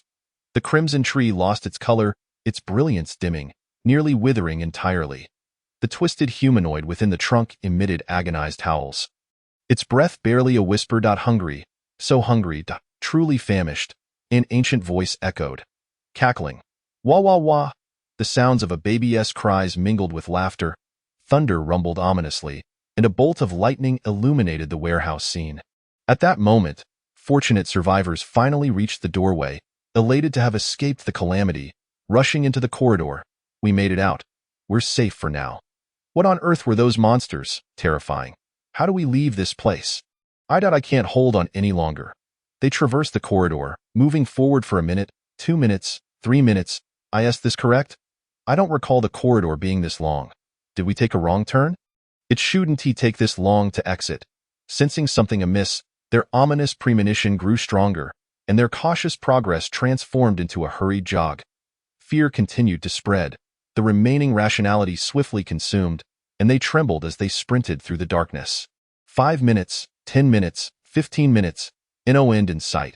The surroundings remained shrouded in darkness, revealing nothing. This corridor seemed devoid of an exit. Exhausted, the group finally halted, gasping for breath, utterly drained of energy to continue running. Wait, the ground. Why is it soft? What is this? The walls. Why are they slick? In their terror, a voice emanated from the depths of the corridor. Hungry, so hungry. As the voice approached, a flash of lightning appeared behind them, momentarily illuminating the darkness. With that flicker of light, they finally discerned the horrifying truth of the darkness. Below lay a blackish-red strip of flesh, covered in countless particles, flanked by enormous, yellowing cubic masses. Before they could finish, the strip of flesh suddenly coiled, easily pushing them aside. As the enormous cubes pressed in, crack, crack, crack, the horrifying sound of bones fracturing accompanied by the gushing of blood. Gurgle. This gruesome mixture of blood, marrow, and muscle was swallowed whole. Hungry, still so hungry, the ancient voice echoed once more. I'll hang up now. You're busy. Su Feng spoke to the little device. Su Feng, I swear I will. Before she could finish, the call was disconnected. Upon returning to the warehouse, Su Feng was initially perplexed. Having completed the evasion task, why had he not returned to the refuge? After some contemplation, it seemed plausible. The last time the task concluded, he had fainted from exhaustion. Remaining unaware of the subsequent events, whether he was immediately pulled back to the refuge or if some time elapsed before his return was unclear. However, even without an immediate return, it felt off. As he had severed the curse's chain in the past, Qin Yanli had not entered the textile workshop nor been slain by the workers, thus Huainan Textile Factory would not become a new slaughtering dream. In other words, after resolving the evasion task, the butcher would not appear at Huainan Textile Factory, and there would have been no victims prior. As for the 3 evacuees, they had fled into the Huainan Textile Factory, embroiled in supernatural events to escape the hunters. Presently, Huainan Textile Factory should never have experienced such occurrences. The 3 evacuees would not come, nor would the 2 hunters. In simple terms, anything could happen, yet the least likely scenario was that nothing transpired. Could it be that the evasion task was not yet complete? Su Feng swiftly dismissed this notion. If it were still ongoing, the butcher could return, and that would be utterly unjust. Unable to comprehend, he resolved to cease pondering. Even if he had left the finished goods warehouse as a bystander, Su Feng was aware of the events that had unfolded. He knew of Lin Hong's betrayal, understood Feng Weiqing's desperate struggle, and was cognizant that Lu Jingyang was about to become the new father of a deceased baby. The level 7 hunter of hunger and the level 6 hunter of suffocation signified overwhelming destruction for the majority of evacuees. Even Feng Weiqing, a fellow level 7, had been unable to mount an effective defense. Despite Lin Hong's involvement, the terrifying disparity in their strengths remained evident. Survival or death, this was a dilemma. Yet whether to assist or not was not a question at all. The hunters are compelled to devour the Seekers in order to complete their ascension. For them, consuming the Seekers is tantamount to fulfilling their designated tasks. They must consume the designated Seekers within a stipulated time frame. Failure to do so results in the backlash of a curse, thereby driving them to achieve their ascension by any means necessary. The Seekers and the Hunters are inherently opposed, locked in a relentless struggle to the death, leaving no room for negotiation when they encounter one another. It is a matter of life and death, with no consideration for anything else. As a Seeker, Su Feng had no reason not to assist. He surveyed the situation and moved closer to Lu Jingyang. Cooing and gurgling, A baby clung to Lu Jingyang's shoulder, emitting a series of gleeful sounds. Flames erupted from Lu Jingyang's body in an attempt to repel the infant, but it proved utterly futile. The flames were consumed by the child instead. His body quickly stiffened, rendering him immobile, with only his eyes able to move, filled with dread as he awaited his fate. "Baby, are you satisfied with your new daddy?" came the nauseatingly sweet voice of the plump woman. "Let us have some fun." Suddenly, a wave of cursed energy surged forth, suffocating Lu Jingyang. While he was not entirely unable to breathe, a narrow gap remained, and he struggled desperately to seize the scant air available. "Hee, do you enjoy this feeling? The thrill is just beginning." In the darkness, the grotesque visage of the plump woman materialized, her sickly smile drawing nearer to Lu Jingyang. "Damn it, even in death, I shall not grant this vile woman her wishes." Lu Jingyang, fueled by desperation, summoned the last of his strength, preparing for a desperate act of self-termination. "What are you doing?" A forced effort yields no sweetness. Such actions may warrant a call to the authorities. A voice emerged from behind the plump woman. A swift kick sent her crashing to the ground in a disheveled heap. The infant was seized and, upon seeing its bluish, lifeless face, was unceremoniously hurled at the plump woman. "You seek death," she roared in fury. Chapter 49. "Do not move, you seek death." The plump woman seethed with rage, whether as a seeker or a hunter. She had never been treated in such a manner. Did this audacious youth possess the heart of a bear and the courage of a leopard? As a hunter, she could easily crush him. Akin to squishing an ant, she reached out, unleashing the power of suffocation, her cruel laughter echoing. "How does it feel? Are you struggling to breathe?" "Oh dear." Su Feng's face reddened as he clawed at his neck, staggering toward the plump woman, still arrogant. "Where is that bravado you had moments ago? Were you not quite formidable?" The plump woman cackled at Su Feng's agonized visage. His face shifted from crimson to a ghastly purple, his words a gurgle as he seemed on the verge of succumbing to suffocation. "You could tear your trachea to prolong your life a little longer. Care to give it a try?" The plump woman mockingly suggested. Lu Jingyang gaped at Su Feng, utterly bewildered as to why he would dare provoke the plump woman. Was it to save him? They had never exchanged a word. Their meeting was entirely coincidental. Even if it were a rescue, was it necessary for him to disregard his own life so recklessly? It was over. He had initially believed Su Feng to be a high-level seeker, only to discover he was quite the opposite. Today, it seemed, would mark his end. Then, in a moment of escalating despair, Lu Jingyang watched as Su Feng, now close to the plump woman, delivered another kick, sending her crashing to the ground once more. "Does it look convincing? Does it look convincing?" Su Feng pressed her face into the dirt, repeatedly demanding, "Can you hear me? Are you deaf?" Lu Jingyang's eyes widened in disbelief at this extraordinary scene. What was happening? Was he dreaming? A level 6 hunter, reduced to being trampled underfoot? No, what was going on? Why did the plump woman's suffocation have no effect? There was no trace of cursed energy emanating from this individual. Even high-level seekers would exhibit some degree of cursed resonance when facing the uncanny. How could there be none at all, having endured the torment of the seeker task for so long? Su Feng was in dire need of an emotional outlet, and the two hunters before him were the perfect targets. After being trampled twice by Su Feng, the plump woman began to realize something was amiss. Suffocation had failed to take effect, and even the dead infant posed no threat to this man. She thrashed violently, wordlessly retreating, her gaze filled with malice as she regrouped with the gaunt elder. "Don't run. It would be so dull. Could you perform that little act again?" Su Feng grasped his own neck, extending his tongue in a mocking gesture. Lu Jingyang could no longer find his voice. Who truly was the hunter, and who was the villain? This individual appeared more villainous than any antagonist. Something is not right with this man. The plump woman informed the gaunt elder, "My suffocation is utterly ineffective against him." "Oh, I see," the gaunt elder replied. "He must be the executor of this seeker task, perhaps an level 8 seeker. Rest assured, even an level 8 seeker cannot take us down quickly.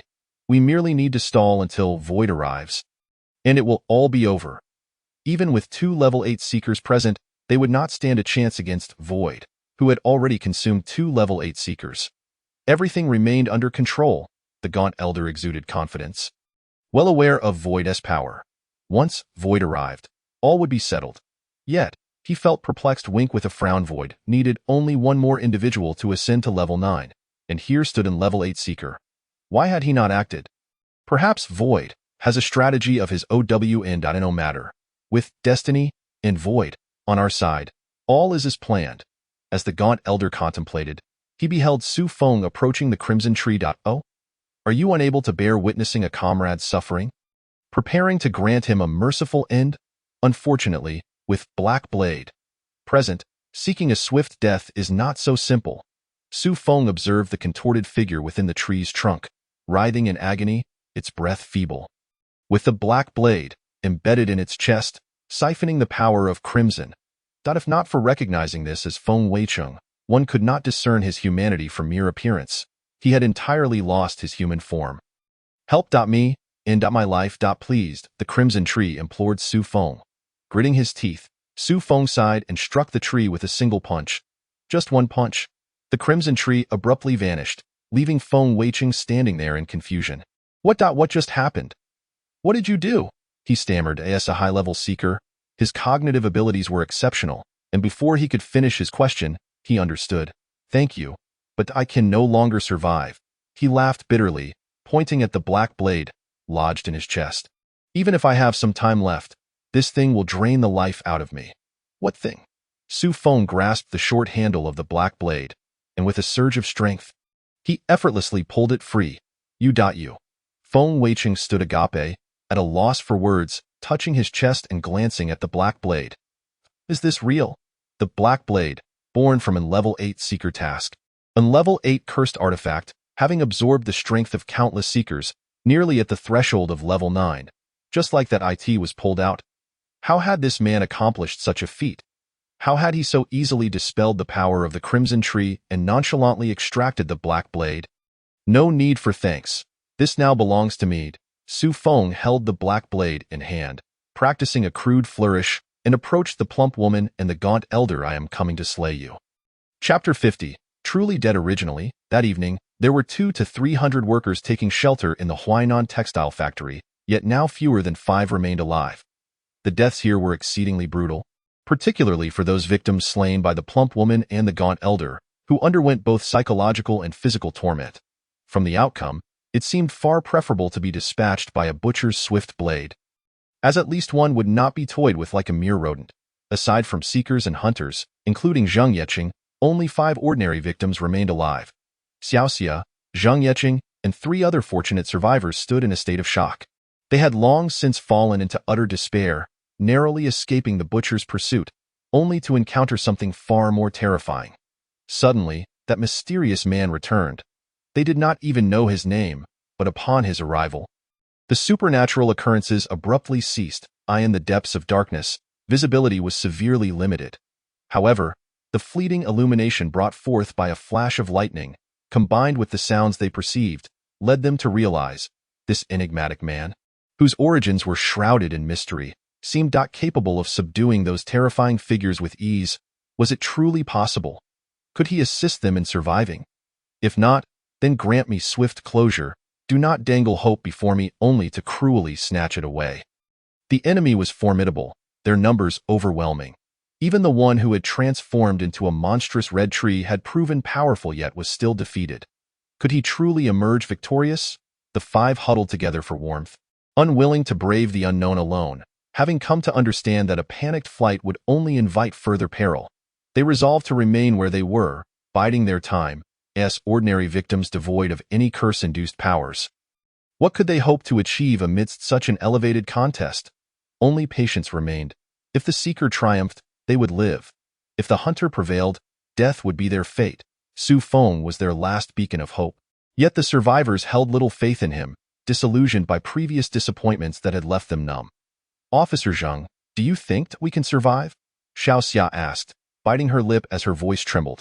Yes, indeed, Zhang Yeqing replied, his initial hesitation giving way to increasing certainty. If it were him, we would survive. Though he knew nothing of Su Feng's identity, not even his name, he had been a witness to Su Feng's actions throughout. Although he could not fully comprehend the intricacies or the specifics of Su Feng's capabilities, He was aware that the cessation of slaughter and the disappearance of the butcher were undoubtedly linked to him. A sense of inexplicable confidence in Su Feng surged within him. While the other survivors remained skeptical, he was already contemplating what to indulge in upon their escape. Street food, barbecues, and beer. After such a harrowing day, 2 cases of beer would hardly suffice. Feng Weiqing and Lu Jingyang gazed blankly at Su Feng's silhouette. "Brother, who is he?" "I've never seen him before," Lu Jingyang murmured. Feng Weiqing shook his head. "I too have never encountered him. There are only so many high-level seekers. It is impossible for me not to recognize him.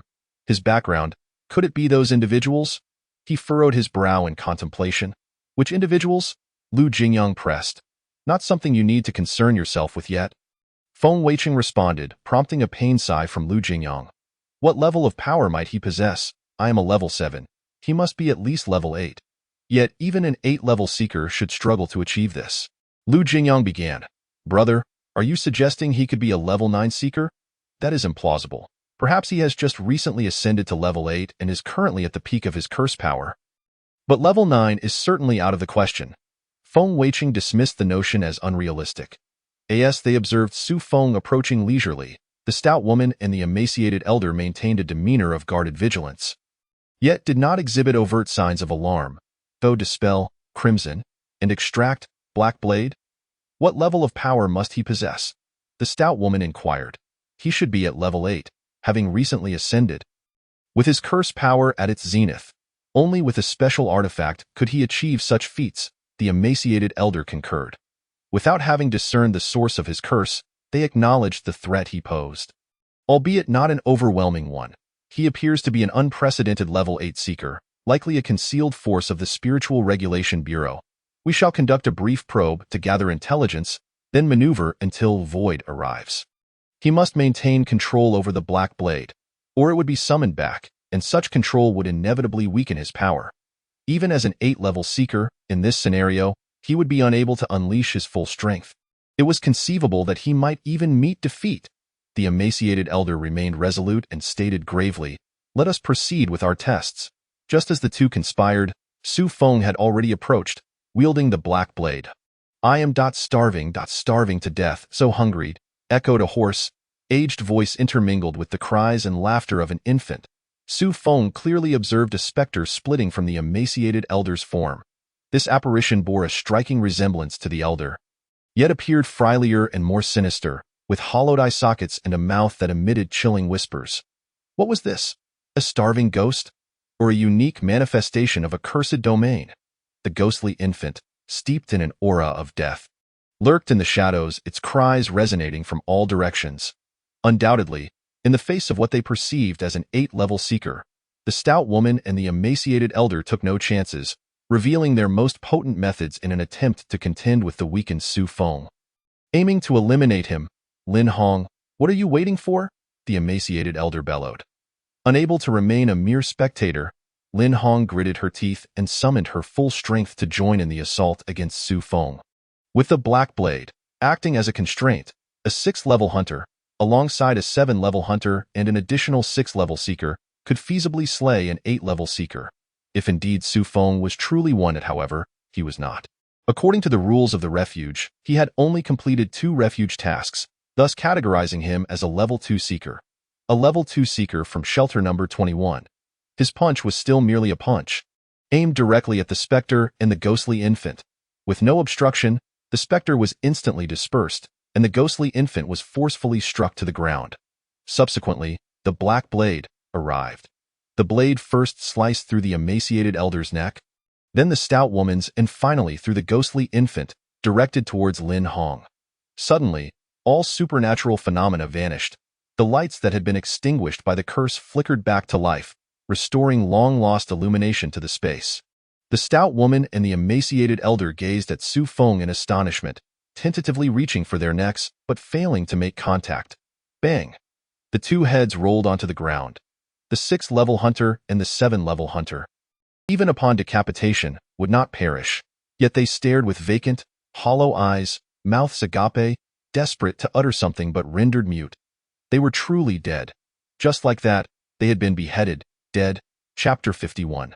Take away all the good things. The lightning and thunder erupted into a frenzy, illuminating the night sky with a flurry of flashes as the booming thunder reverberated, as if detonating right beside them. The lights in the warehouse had returned, yet the relentless flashes of lightning and thunder acted like flickering spotlights, casting brilliance upon the surroundings. Su Feng, brandishing the black blade, stood amidst the corpses and severed heads of the stout woman and the emaciated elder, along with the dissipating ghostly infant, his half-illuminated visage appearing remarkably sinister. At the sight of his countenance, the survivors instinctively recoiled, a palpable fear taking hold. Turning to the ghostly infant, he said, "I liberate you. In your next life, may you find a good family, if reincarnation does not exist. Then consider my words unspoken." As his voice fell, the pallid form of the ghostly infant faded into nothingness amidst the swirling darkness. He kicked the lifeless forms of the stout woman and the emaciated elder. They were undeniably dead, beyond the reach of life. Liu Jingyang stared at Su Feng, bewildered, casting a sidelong glance at Feng Weicheng, hoping for a rational explanation. Yet Feng Weicheng was even more astonished. 6-level hunter and a 7-level hunter. Just like that, had been slain. Without even a semblance of resistance, the black blade swept through, and their heads fell, leaving them utterly dead. Feng Weicheng had experienced the black blade's capacity to suppress seekers. Su Feng had wielded its negative effects to execute the two hunters effortlessly. Lin Hong, fortunate to have delayed slightly, had not yet approached Su Feng when the hunters' heads fell, sensing something amiss and immediately distancing herself, narrowly escaping death. She too was left in a state of shock. What in the world had transpired? Two hunters, one at level 6 and another at level 7, had been so easily executed. Should she perish, or should she act? Su Feng turned to Lin Hong, grinning to reveal his pearly whites. Suddenly he staggered, coughing violently, and weakly murmured, "Hunters are indeed formidable. Although victorious, the cost was exorbitantly high. I fear I must rest for a while." With Lin Hong less than 10 meters away, given the physical prowess of a hunter, she could close the distance in an instant. If she sought to seize the opportunity, this was the perfect moment. "Not good. We must protect him," Feng Weicheng exclaimed in alarm, urging Liu Jingyang to move forward. Yet they were too far from Su Feng. Should Lin Hong choose to strike, they would be unable to intervene in time. The fleeting opportunity slipped away, leaving Lin Hong with little time to contemplate. Her gaze flickered as she quickly made her decision, bending her legs like springs, and then spun around and vanished into the night beyond the door. Indeed, they were all cunning individuals. It was not easy to deceive them. Su Feng sighed, as the 21st Seeker, he was unaffected by curses outside of refuge tasks. According to Chen Buji, aside from those at level 10, all beings were equal before him. The stout woman was a 6-level hunter, the emaciated elder a 7-level hunter, and even with the aid of the black blade, they could constrain an 8-level seeker. Yet in his presence, they were as fragile as mere chickens, shattering upon contact. The crux of the matter lay in his immunity to curses. While he could easily eliminate hunters, pursuing them proved exceedingly difficult. Unless he could lure them close, if they fled as Lin Hong had, he would find it impossible to give chase. Initially, he had intended to employ the same tactic, feigning weakness to draw the enemy in for a decisive strike, but unexpectedly, he had not managed to fool Lin Hong, allowing her to escape. Failing to achieve a complete victory, Su Feng felt a twinge of regret. Nevertheless, having dispatched 2 hunters was already a significant gain. He lifted his gaze upward, where the thunder and lightning had temporarily subsided. A frown involuntarily creased his brow, as an unsettling feeling nagged at him. "Oh, the shelter is pulling me back." Su Feng sensed a hidden force attempting to draw him back to the refuge. A mere response from him would allow for an immediate return. The pull was intensifying rapidly, and upon surpassing a certain threshold, even if Su Feng did not respond, he would be forcibly returned. Without delay, Su Feng began rummaging through the bodies of the 2 hunters, stowing every item he could find into his backpack. As for whether they were cursed artifacts, he would sort them out once he returned. "Is it level 8 or level 9? I can't discern." Feng Weicheng rubbed his eyes, still struggling to believe it seems. It truly is level 9. Liu Jingyang's voice trembled. "Goodness, a level 9 survivor? I can actually meet a level 9 survivor? Is that someone I can truly encounter?" Indeed, the strong possess their own advantages. Even if these artifacts hold no value for him, he must gather them all, for we should learn diligently from him. Feng Weiqing remarked. Exactly, Lu Jingyang nodded vigorously, suddenly struck by a thought. Wait, was that a level 9 shelter task? They had been shocked too many times today, yet upon this realization, the two survivors could not help but exclaim in awe.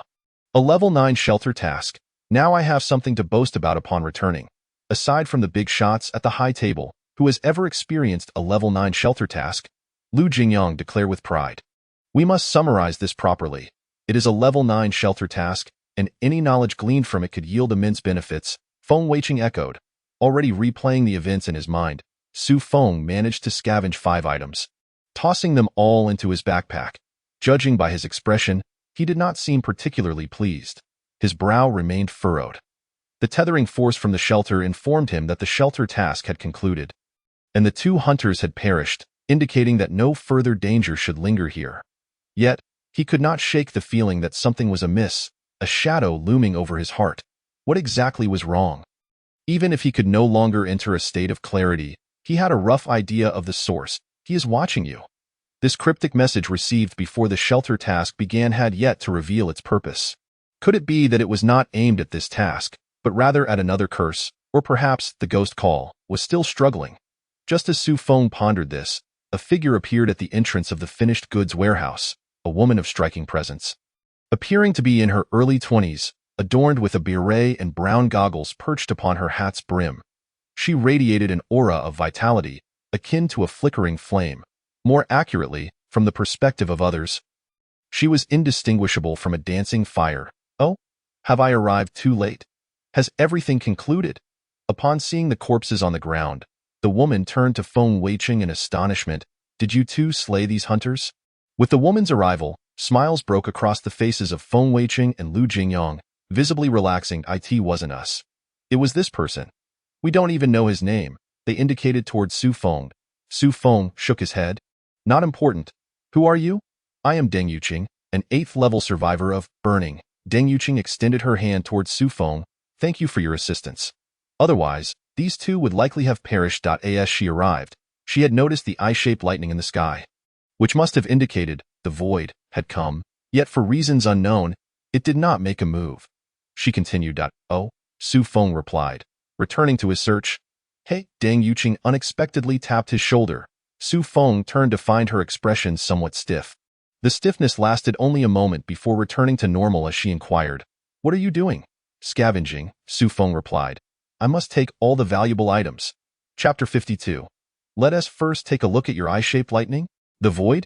Is that the high-level hunter mentioned by the plump woman and the emaciated elder? The one referenced in the message. Could it be to the void?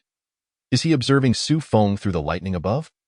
This theory seems plausible. Wink with a frown. The void may sense Su Feng as a threat and has refrained from acting recklessly, perhaps retreating instead. However, the thought still feels off. If the void posed no danger, why was there that inexplicable message? If the void did not manifest, the message would be entirely meaningless. Su Feng's time was running short. The shelter's pull was growing stronger, and it would not be long before he was returned. He glanced at Deng Yuqing, who blinked her beautiful eyes, equally curious, and asked, Can you tell me who you truly are? Su Feng replied, Not important. When you should know, you will naturally find out. He was not inclined to reveal his existence to the past, lest it inadvertently affect the future. If the past were altered, would the future change as well? What would happen if the identity of the 21st level survivor were prematurely exposed? Would there be hunters lurking among the dead thorns, ready to strike him down at a critical moment? Such consequences were unbearable for Su Feng. He resolved that regardless of whom he faced, survivors or others, he would divulge no information about himself. The unwillingness to reveal the identity of a level 9 survivor. Had it not been for his fortuitous presence during this task, Feng Weiqing and Lu Jingyang would have met their doom. And he would have been in grave danger as well, for the void was hunting him. Deng Yuqing stated, Let me reintroduce myself. I am Deng Yuqing, an 8th level survivor of burning. You can trust me completely. Could you share your phone number or QQ number? We can keep in touch later. She inquired. A QQ number? Su Feng was taken aback. He had not expected QQ to have existed since 2004. Yet, he still had no intention of providing any information, instead pushing Zhang Yeqing forward. Otherwise, you two can add each other on QQ and have a good chat. Zhang Yeqing felt quite awkward, unsure where to place his hands in front of the beautiful girl. Blushing as he stammered, "Me? Should I add her QQ?" Seeing Su Feng's reluctance to reveal his identity, Deng Yuqing sighed, her gaze lingering on him as if she were still contemplating. Su Feng wasted no time, continuing to search through the bodies of the two hunters, unwilling to leave any valuable items behind. After a thorough check yielded nothing on his second pass, he pried open the mouth of the emaciated elder and indeed discovered a small paper figure hidden beneath the tongue. The paper figure was no larger than a thumb, radiating a vivid crimson hue, as though it were dripping blood. Given that the emaciated elder had kept it hidden, it was evident that it was a treasure. Su Feng wrapped it in a scrap of cloth and stowed it in his backpack. Just then, unexpectedly, he felt a light yet firm nudge against his lower back. Turning in confusion, he found Deng Yuqing, who was grinning at him. "What are you doing?" Su Feng asked. "Nothing much, just watching you. It's quite amusing. Can you tell me your name, please?" Deng Yuqing pouted. Observing Deng Yuqing, Su Feng felt a stir within. This girl was indeed beautiful. In terms of appearance, she may not surpass Qin Yanli, but her aura was even more captivating, posing a significant attraction for someone like him, who was typically aloof. Perhaps he could just tell her? It seemed harmless enough. When faced with hunters, one could simply defend oneself. He beckoned Deng Yuqing closer, saying, "Come here. I will only tell you, but you must not disclose it to others." "All right," Deng Yuqing cheerfully moved beside Su Feng, leaning in closely to hear, seemingly quite fond of him. "My name is..." Su Feng discreetly seized Deng Yuqing's wrist. Why have you stopped speaking?" Deng Yuqing asked, attempting to pull her wrist back. "Deng Yuqing is already dead." "Isn't she?" Su Feng's voice turned icy. "You are not Deng Yuqing." What are you talking about?" Deng Yuqing replied, perplexed, struggling fiercely. "How could I be dead? I am perfectly alive, aren't I? From the moment we met, you have been overly concerned about my identity, even after I clearly stated my unwillingness to disclose it. Could it be that you are genuinely interested in me? Impossible. I'm not that charming," Su Feng continued. "You have touched me twice, both times not only outside of my sight but also within the blind spots of others. Why is that?" He locked eyes with the nearby Deng Yuqing, whose expression was shifting. "Because that was not a mere touch but rather a test. More accurately, should I say it was a probe? In your plan, I should have died twice by now, right? Due to your ignorance of my true identity and strength, you disguised yourself as Deng Yuqing to approach me, attempting to use the curse's power to kill me while I was off guard. Unfortunately, your first attempt failed, so you tried again in a different manner. What are you saying? Let me go. Are you playing a trick? This is not funny at all." Deng Yuqing struggled desperately, her face paling. Panic evident in her voice. "Have you lost your mind? How could I be an enemy?" She turned to Feng Weiqing and Lu Jingyang, urging, "What are you waiting for? Hurry up and help, dude. You must be mistaken. She really is Deng Yuqing. Take it easy. Let's talk slowly. This must be some misunderstanding." The two hurried forward, attempting to intervene, but it was too late. Su Feng tightened his grip on Deng Yuqing's wrist, pulling her into his embrace as the black blade plunged into her delicate chest. "You?" Deng Yuqing gasped in shock. "You truly have made a mistake." I have not made a mistake." Su Feng unsheathed the black blade, and with a swift motion, pierced again, stating, "Stop pretending. Let me behold your true visage." As it became evident that she could no longer maintain her facade, a peculiar smile flickered across Deng Yuqing's face. "Impressive. You have truly uncovered my secret. But who exactly are you?" Su Feng, with a dismissive curl of his lip, responded with another strike. "I am a level 9 hunter. Who in this world could easily slay me? Even a level 9 refugee could not." Deng Yuqing's expression abruptly shifted as she attempted to harness the power of her curses to break free, only to discover that they offered no response. She was utterly bereft of strength. Life essence was indeed ebbing away, and no curse could stave off her demise. Observing the panic that rapidly spread across her features, Su Feng nodded in satisfaction. "Ah, now that expression is fitting. What are you?" Deng Yuqing was genuinely terrified, her limbs flailing helplessly. Devoid of the protection from curses and losing blood rapidly, how could she hope to escape her bonds? She had only just ascended to the rank of level 9 hunter and had yet to savor this newfound power. Yet here she was facing death. "I've already stated, it is of no consequence." Su Feng, relentless, continued his assault. Let us see what you are truly capable of. Chapter 53. Think again. Deng Yuqing was horrified to realize that her calls for aid were as futile as stones cast into an abyss. Met with silence. She could not even sense the presence of her curses, an unprecedented occurrence.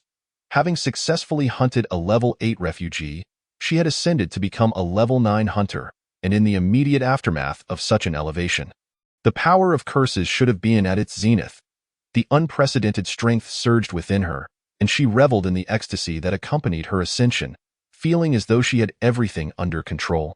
In an era devoid of level 10 entities, a level 9 hunter was the unequivocal pinnacle. Unless faced with a level 9 refugee, all others were akin to mere insects in the blink of an eye. She could easily obliterate the Deng Yuqing of 2 minutes prior, including her own self. The ascent to level 9 was no simple feat. The hunters had labored for years to establish their dominance, and the existing level 9 hunters had all played a role in creating this opportunity. Just as she had achieved her status, the balance of power between hunters and refugees began to tilt, shattering the precarious equilibrium maintained by the Spirit Regulation Bureau. The Hunters' grand design was on the brink of realization: to dismantle the Spirit Regulation Bureau and convert the refugees into domesticated prey, thereby facilitating a pathway of minimal risk to ascension. They aimed to draw more ordinary individuals into the realm of curses, expanding the number of refugees, and subsequently generating high-level refugees from a vast base, who would then serve as sustenance for the hunters. This plan was well on its way to success, and she was poised to be a pivotal figure in altering the course of history. Yet, once Su Feng seized her wrist, she recognized it as nothing more than a delusion, utterly mistaken. All her methods proved ineffectual. Desperate calls yielded no reply, and the curses had entirely abandoned her. Just after reaching the pinnacle, she was now genuinely confronting death. All efforts proved fruitless. Not a trace of cursed power could be summoned, and her blood flowed freely from her wounds, rendering her powerless to resist. Be pleased, spare me. In her desperation, she pleaded pitifully. No, Su Feng replied. If I spare you, will you spare me? Will you spare the other hunters? Do not kill me. I can sign a contract with you, fulfilling any demand unconditionally. I will comply with your every command. There is a Crimson refugee who can verify my words. Su Feng hesitated momentarily, easing his grip as he turned to Feng Weicheng, inquiring, is what she says true? The situation had shifted too rapidly for Feng Weicheng to fully comprehend, but he recognized that Deng Yuqing had indeed been compromised. The Deng Yuqing before them was, in truth, a hunter. He glanced at Su Feng and gritted his teeth. The Crimson curse does indeed possess similar contracts.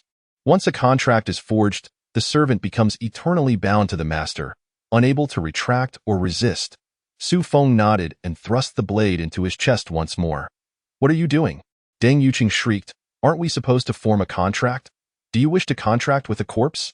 I considered it, but it seems unwise. You are a level 9 hunter. Should you discover a means to break free from the contract's control, it would spell disaster. Better to end it swiftly. Su Feng pondered various factors, realizing that while a contract could yield benefits, it also bore risks in light of the 20-year duration before the contract would take effect. He surmised that it was more prudent to end her life decisively.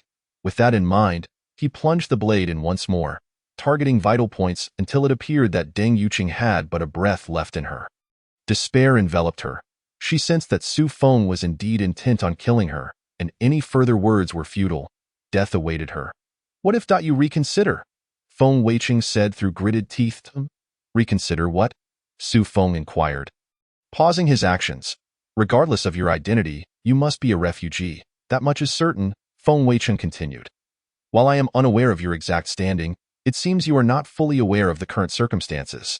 The Spirit Regulation Bureau, or rather, the refugees, have long since lost their equilibrium.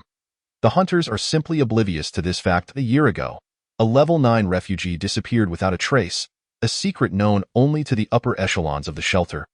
Concealed through various means. The hunters, they believed they needed a new level 9 to restore balance, yet the balance has already crumbled, with the Spirit Regulation Bureau and the refugees teetering on the edge of a precipice.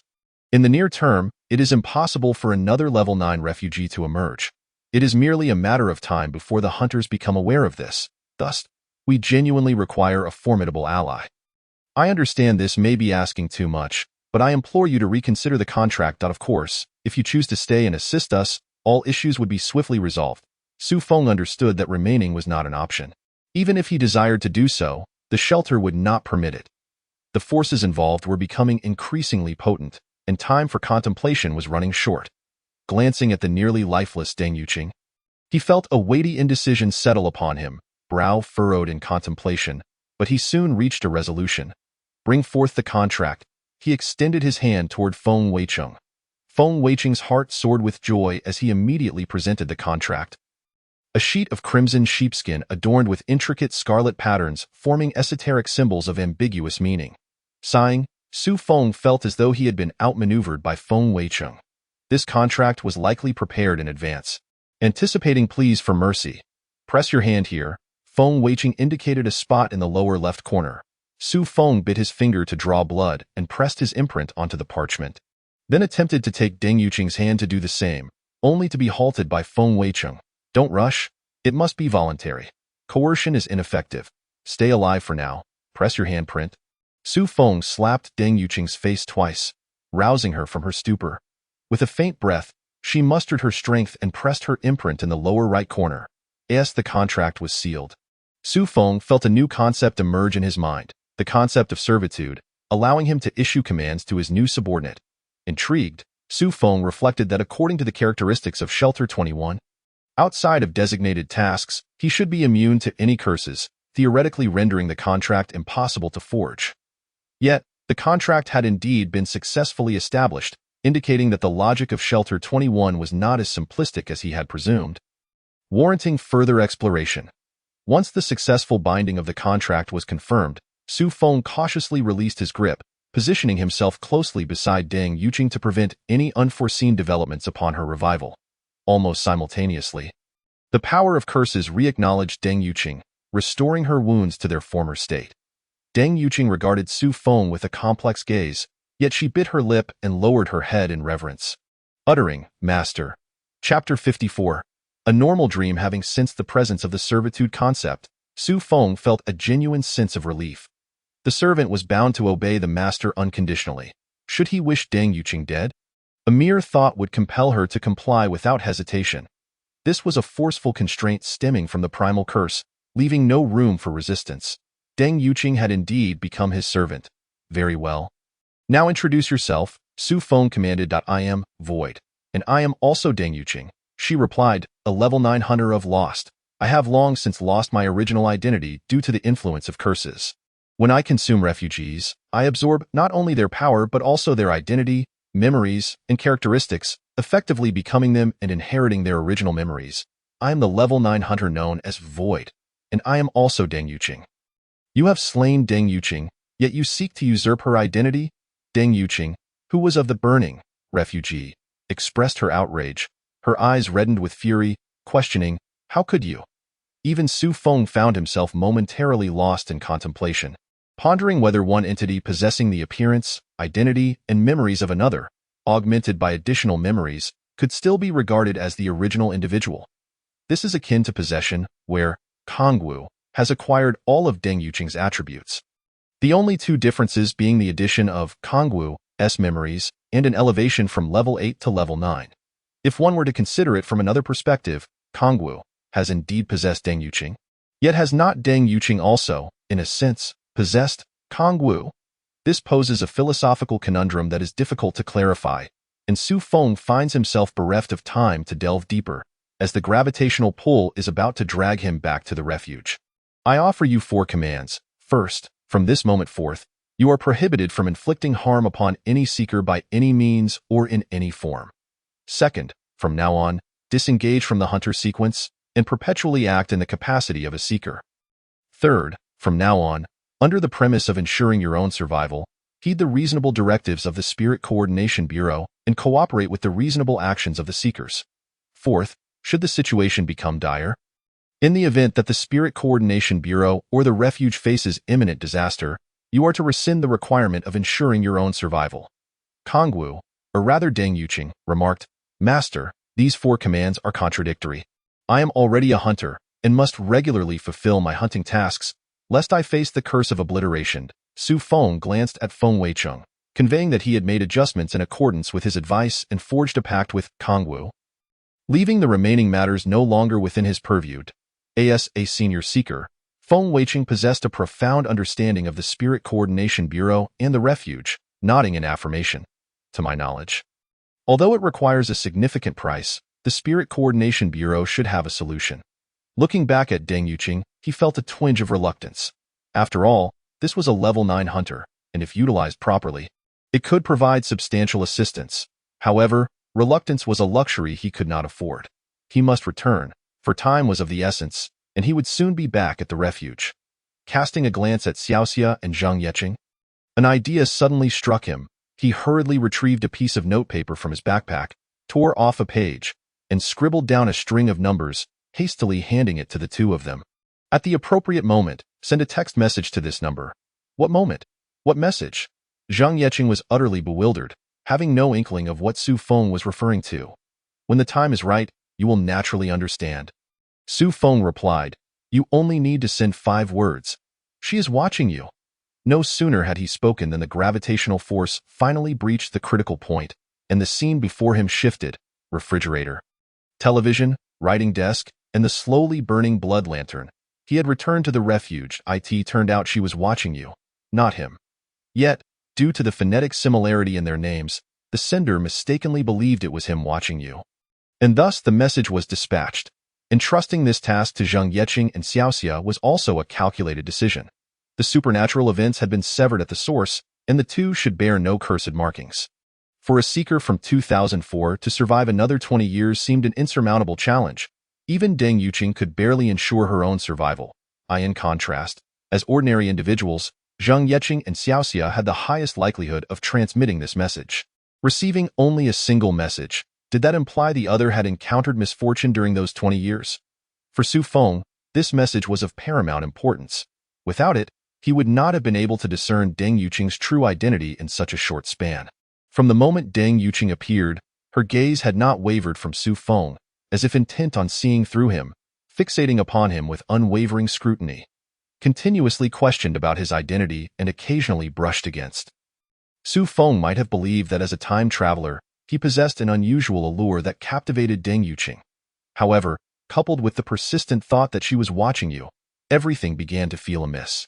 The inquiries, the touches, combined with this inexplicable message and the dream information he had gathered as an observer, were sufficient for him to arrive at the correct conclusion. This text message was a piece of information Su Feng left for himself. It was Su Feng from 2024 who ventured to the Huainan textile factory in 2004, leaving crucial information for his 2024 self. Successfully completing the second refuge task, the fuel in the blood lantern was replenished. And the sword of Damocles, which had been poised to fall, was once again suspended. Having escaped the brink of death, Su Feng felt an overwhelming lightness, though his spirits remained low. Suddenly, he retched violently, bolting into the restroom to vomit uncontrollably into the toilet. During this refuge task, he had witnessed far too many gruesome deaths. The splattering blood, the scattered organs, the rolling heads were all too vivid. It was not merely witnessing. He had also taken lives. The corpulent woman and the emaciated elder were indeed hunters that had to die. Yet they were also living beings. Su Feng had merely been an undergraduate, someone who had never even slaughtered fish or chickens, and to suddenly resort to murder was far beyond the scope of his experience.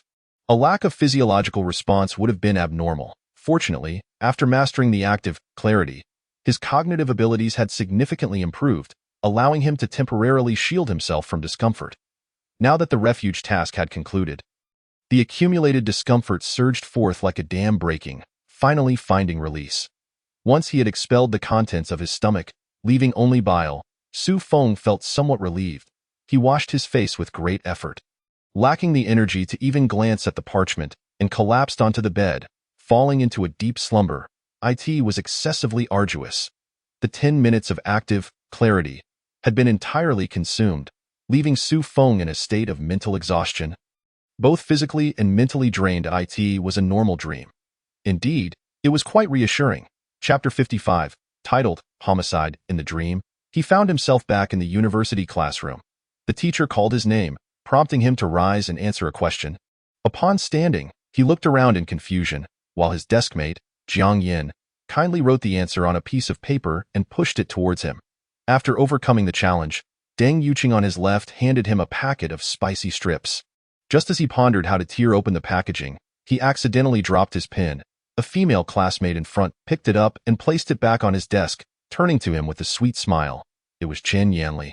"What are you grinning about?" Xiaoxia, sitting behind him, playfully punched him. The dream came to an end. Su Feng sat up in bed, grinning widely as he lingered in the afterglow of the dream, unable to shake off the remnants of it for quite some time. If only the dream were true, how wonderful that would be. No, that would not be good. Recalling the harrowing experience of the refuge task, he immediately dismissed the thought. Dreams should remain confined to the realm of dreams. His thoughts finally returned to reality. He stretched languidly, and questions once again flooded his mind. What is the logic of time travel in refuge tasks?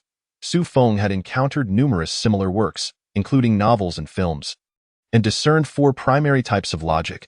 The first is the butterfly effect. Altering the past will change the future. The flutter of a butterfly's wings could incite a massive storm. The second is the convergence of timelines. Timelines are predestined and will automatically eliminate any variables that appear, maintaining the original course. The third is the multiverse theory. Changing the past creates a new timeline, where the original and new timelines coexist without interference. The fourth is the time loop theory. The current state of time and space is the result of previous alterations, and any attempts and efforts will lead to a fixed outcome. However, the refuge task issued by Shelter Number 21 does not seem to conform to any of these categories. He pulled out the parchment to examine it. Seeker, Su Feng. Remaining time of Blood Lantern, 13 days. Number of tasks completed, 2. Task content, unknown. Illustration unlocked, Death Thorn. Homicide. At the bottom of the parchment, next to the grotesquely distorted visage of Death Thorn, there appeared a swirling mass of crimson mist, ethereal and dreamlike, reminiscent of a dream itself, including sleep time. The remaining duration from this task amounted to 14 days, double that of the previous time, granting Su Feng nearly 2 weeks for recuperation. Approaching the writing desk, he opened the notebook, where indeed new content had emerged. Having survived the second refuge task, I must commend you for your resilience. Everyone knows that the difficulty of task number 21 is exceedingly high, yet non-participants can never truly grasp the experience. The second task of Shelter No. 21 is roughly comparable to the difficulty of an 8th level task at other shelters. In the next task, you shall have the opportunity to experience a 9th level refuge task, which is an exceedingly challenging endeavor for those promoted from 8th level. According to my conjecture, starting from the 4th refuge task, each subsequent task may embody the source of the curse itself. The first task can only be regarded as an introduction. Surviving the second task signifies genuine initiation into this realm. Beyond merely witnessing death, you have likely also orchestrated it firsthand. Overcoming this hurdle is no small feat. In the real world, there may still be fertile ground for the benevolent, yet in the realm of supernatural events, even the benevolent cannot survive beyond the first minute of the first episode. Kill when necessary, save when warranted. Let those who do not wish to be saved go their own way, and fret not over those who cannot be rescued. Everything must prioritize your own survival. You should have already undertaken time-space type refuge tasks, which are considered high-difficulty endeavors for other shelters. Yet for Shelter Number 21, time-space tasks are merely introductory. The difficulty of future tasks will far exceed that of time-space tasks. Should you encounter a purely time-space task thereafter, it would indeed be a dream come true. I wonder if you have noticed that the time-space logic of Shelter Number 21 is quite peculiar. I have attempted to summarize it. Events that have transpired become established facts, immutable in their essence. However, alterations made in an alternate timeline, under the aegis of the Sanctuary Number 21, will transform into new verities. This statement may seem nebulous to others, rendering it incomprehensible. Yet, Su Feng, a fellow inhabitant of Sanctuary Number 21, possesses akin experiences and instantly grasps its meaning. Take, for instance, the Huainan textile factory, where the repercussions of the murder led to the near-total annihilation of its workforce, a fact now set in stone. Su Feng severed the chain of curses, preventing the murder from reaching the Huainan textile factory. Thus, under the influence of Sanctuary Number 21, a new reality emerged. A Huainan textile factory where no lives were lost and operations continued normally. Apart from the final few survivors, no one could ascertain what had truly transpired in this world. two iterations of the Huainan textile factory coexisted, one marked by the murder and the other untouched by such tragedy. Under the influence of Sanctuary Number 21, the perception of reality shifted, and aside from a handful of first-hand survivors, the new Huainan textile factory became an accepted part of collective memory. This implies that the murder both existed and did not exist. Indeed, a massacre occurred at the Huainan textile factory, yet it simultaneously did not take place. Sanctuary Number 21 has rendered both contradictory truths into reality. A smile crept across Su Feng's lips as the weight on his shoulders finally lifted. He had been concerned that the timeline might converge, causing those he saved to perish inexplicably. Qin Yanli, she should have survived, but he wondered how her life had unfolded thereafter. He entrusted the task of sending messages to both Xiao Xia and Zheng Yicheng, yet ultimately received only a solitary message. Could it be that one person had met with misfortune over these past 20 years? With this thought, Su Feng sighed. There was little he could do. As the notes had indicated, he could not save everyone. I hope you can still read the words to come. I wish you luck. A reminder. Do not forget to place the parchment on the table, or the consequences could be dire. Su Feng chuckled to himself, placing the parchment on the table before departing from Sanctuary Number 21 and returning to Sanctuary Number 1.0. I have returned alive. Chun Buji awaited outside, accompanied by Lu Jinyu and a rather familiar-looking beautiful girl. Su Feng swore he had never seen this girl before, yet she exuded an odd familiarity, coupled with a sense of warmth. Lu Jinyu exhaled in relief and remarked, "Not bad. You survived the second mission. What have you been through?" "I dispatched a level 6 hunter, a level 7 hunter, and a level 9 hunter," Su Feng replied, indicating the mission's completion. Ignoring Lu Jinyu's astonishment, he turned to the girl, unable to contain his curiosity, and inquired, "Who is this?" Chapter 56. A Life of Happiness and Joy. Qin Buji gently nudged the somewhat bashful girl forward and said, "Go on, you have much to say, don't you?" The girl blushed, stealing several glances at Su Feng, hesitating to meet his gaze, and softly introduced herself. "Hello, Uncle Su. I am Yu Jiaming." "Uncle?" The unexpected address took Su Feng aback. Gazing at the girl, who appeared to be around his age, he found himself momentarily disoriented. "You may not know me, but you should know my mother, Qin Yanli," Yu Jiaming stated. "Does that name ring a bell?" "It does," Su Feng nodded, realization dawning upon him. No wonder she seemed familiar, as her features bore a resemblance to Qin Yanli. Yet, beyond that familiar visage, there was something else that felt strikingly familiar, though he could not pinpoint it at that moment. He asked, "How is your mother?" "She passed away last year," Yu Jiaming replied. "How did she die?" Su Feng pressed, anxious for details. "It was a myocardial infarction. She simply fell asleep and left peacefully, without suffering," Yu Jiaming recounted. Qin Buji added, "It was confirmed as natural causes, unrelated to any external factors." Su Feng nodded, a mixture of regret and solace washing over him. In 1985, my mother was admitted to university. She graduated in 1989, was assigned a job by the state, met my father in 1993, and they married in 1995. I was born in 2000. Since I was a child, my mother often recounted a dream from her youth, in which she found herself in a textile factory, and a young man awakened her. For reasons unknown, upon waking, she became increasingly fearful, sensing that should she take just a few more steps, something unimaginable would occur. It was that young man who saved her. It sounds absurd, doesn't it? Just a dream, yet she felt so strongly about it. Only today did I realize that perhaps the dream was not merely a dream. "You are that young man, aren't you?" Su Feng, perplexed, asked. "How do you know it was me?" Yu Jiaming handed him a photograph. "Of course I know it was you." "Look." Su Feng took the photo, which was a slightly yellowed family portrait featuring 3 individuals, the mature and beautiful Qin Yanli, the adorable Yu Jiaming, and another person. Why am I in this?" Upon seeing Qin Yanli's husband, who was Yu Jiaming's father, Su Feng felt a wave of disbelief, rubbing his eyes in astonishment. "Oh, it's not me. It's merely someone who bears a striking resemblance to me." The man in the family portrait shared an uncanny likeness to Su Feng, as if he were carved from the same mold, his almost identical twin brother. Had it not been for subtle differences in facial structure and eyes, Su Feng might have truly believed it was his doppelganger. Looking at Yu Jiaming again, the odd sense of familiarity was explained. Beyond the shadow of Qin Yanli, there was also a hint of his own reflection. How had he unwittingly become a father figure in this strange narrative? Qin Yanli had married and born a child resembling himself. In accordance with certain whimsical animations, who was the golden-haired one, who was the victim, and who was the Minotaur? Was it he who had become the golden-haired one to Yu Jeli's father? Or had Yu Jeli's father become the Minotaur to him? This presented yet another philosophical conundrum worthy of contemplation.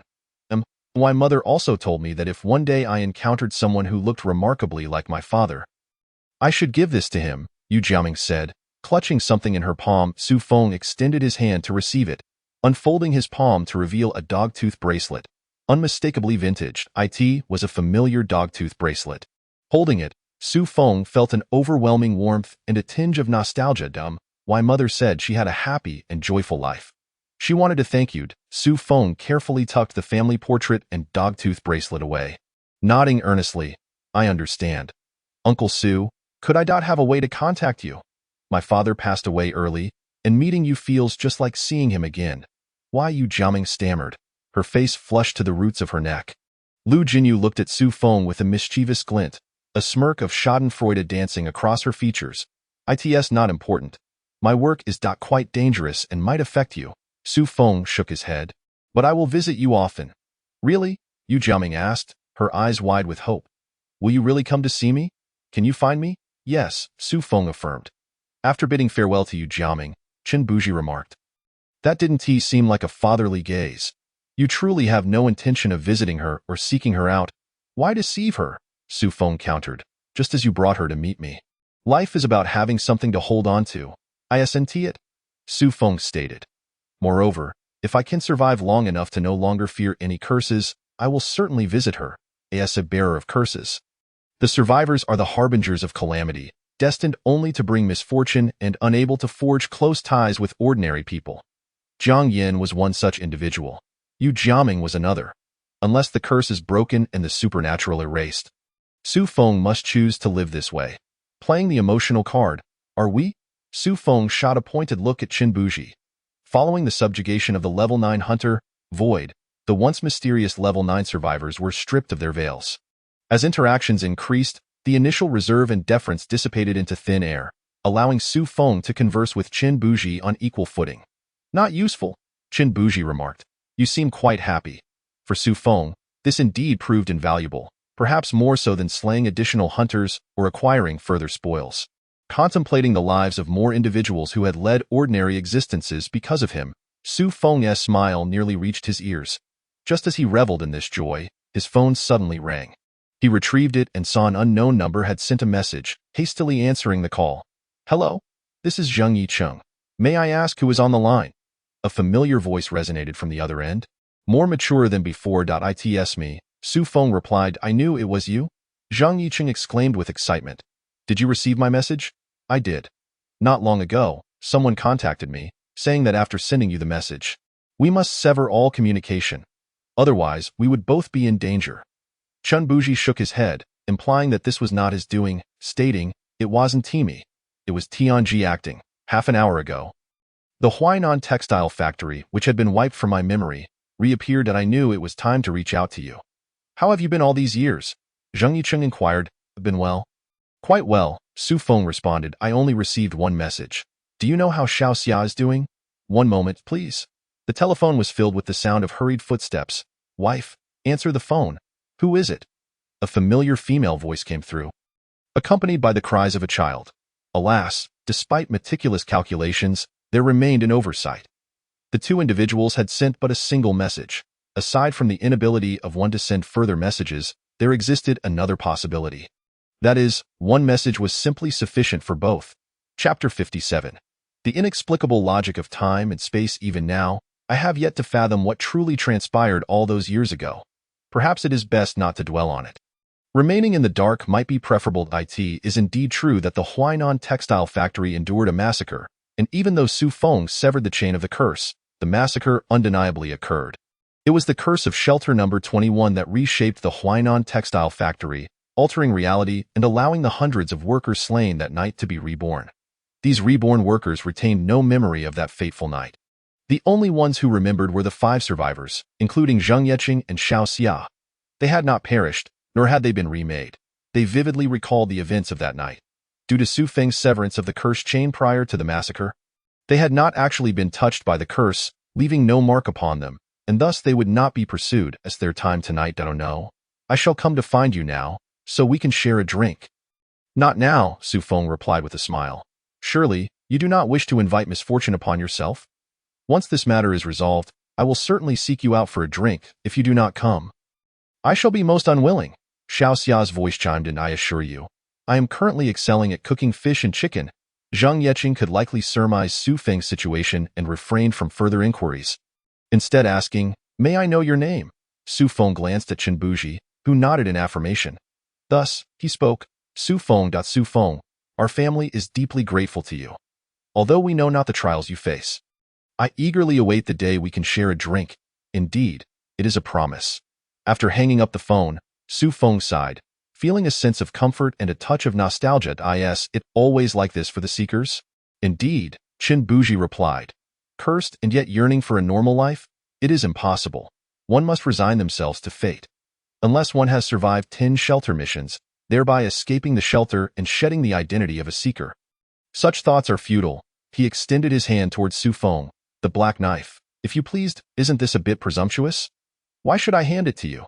Su Feng glared. If you find it useless, then it is merely a dagger to you. Should you be reluctant to part with it, I could offer you a Swiss Army knife in exchange. Do I speak in riddles? I could give it to Lu Mingyuan or Tang Yao. Why must it be bestowed upon you? Are we so familiar? Ah, I apologize. I had thought we were already friends. Chen Buji feigned innocence. So, Mr. Su, might I borrow the black knife? Lu Jinyu elucidated. The black knife was born from an 8th level shelter mission and has since absorbed the power of curses, likely nearing the threshold of 9th level. The black knife, stemming from the unknown curse, is indeed the optimal weapon for Chen Buji, who shares the same curse. I understand. You imply that the black knife is Chen Buji's exclusive weapon. Correct. To lend it to another would diminish its effectiveness and invite greater peril. Entrusting the black knife to Chen Buji is the wisest course of action. That seems rather unjust, Su Feng stated bluntly. What will you offer in exchange? Chen Buji replied. I exerted considerable effort to locate Yu Jiaming for you. The cursed artifacts hold no value for you. Does not the emotional significance fulfill your needs? Otherwise, return my bracelet and family portrait. That is not acceptable, Su Feng pondered, struggling to conceive of anything useful to himself. Shelter number 21 was exceptionally unique. The good news was that curses were ineffective against him. But the bad news was that cursed artifacts were equally ineffectual. Is there any auxiliary tool akin to a little communicator? Su Feng inquired.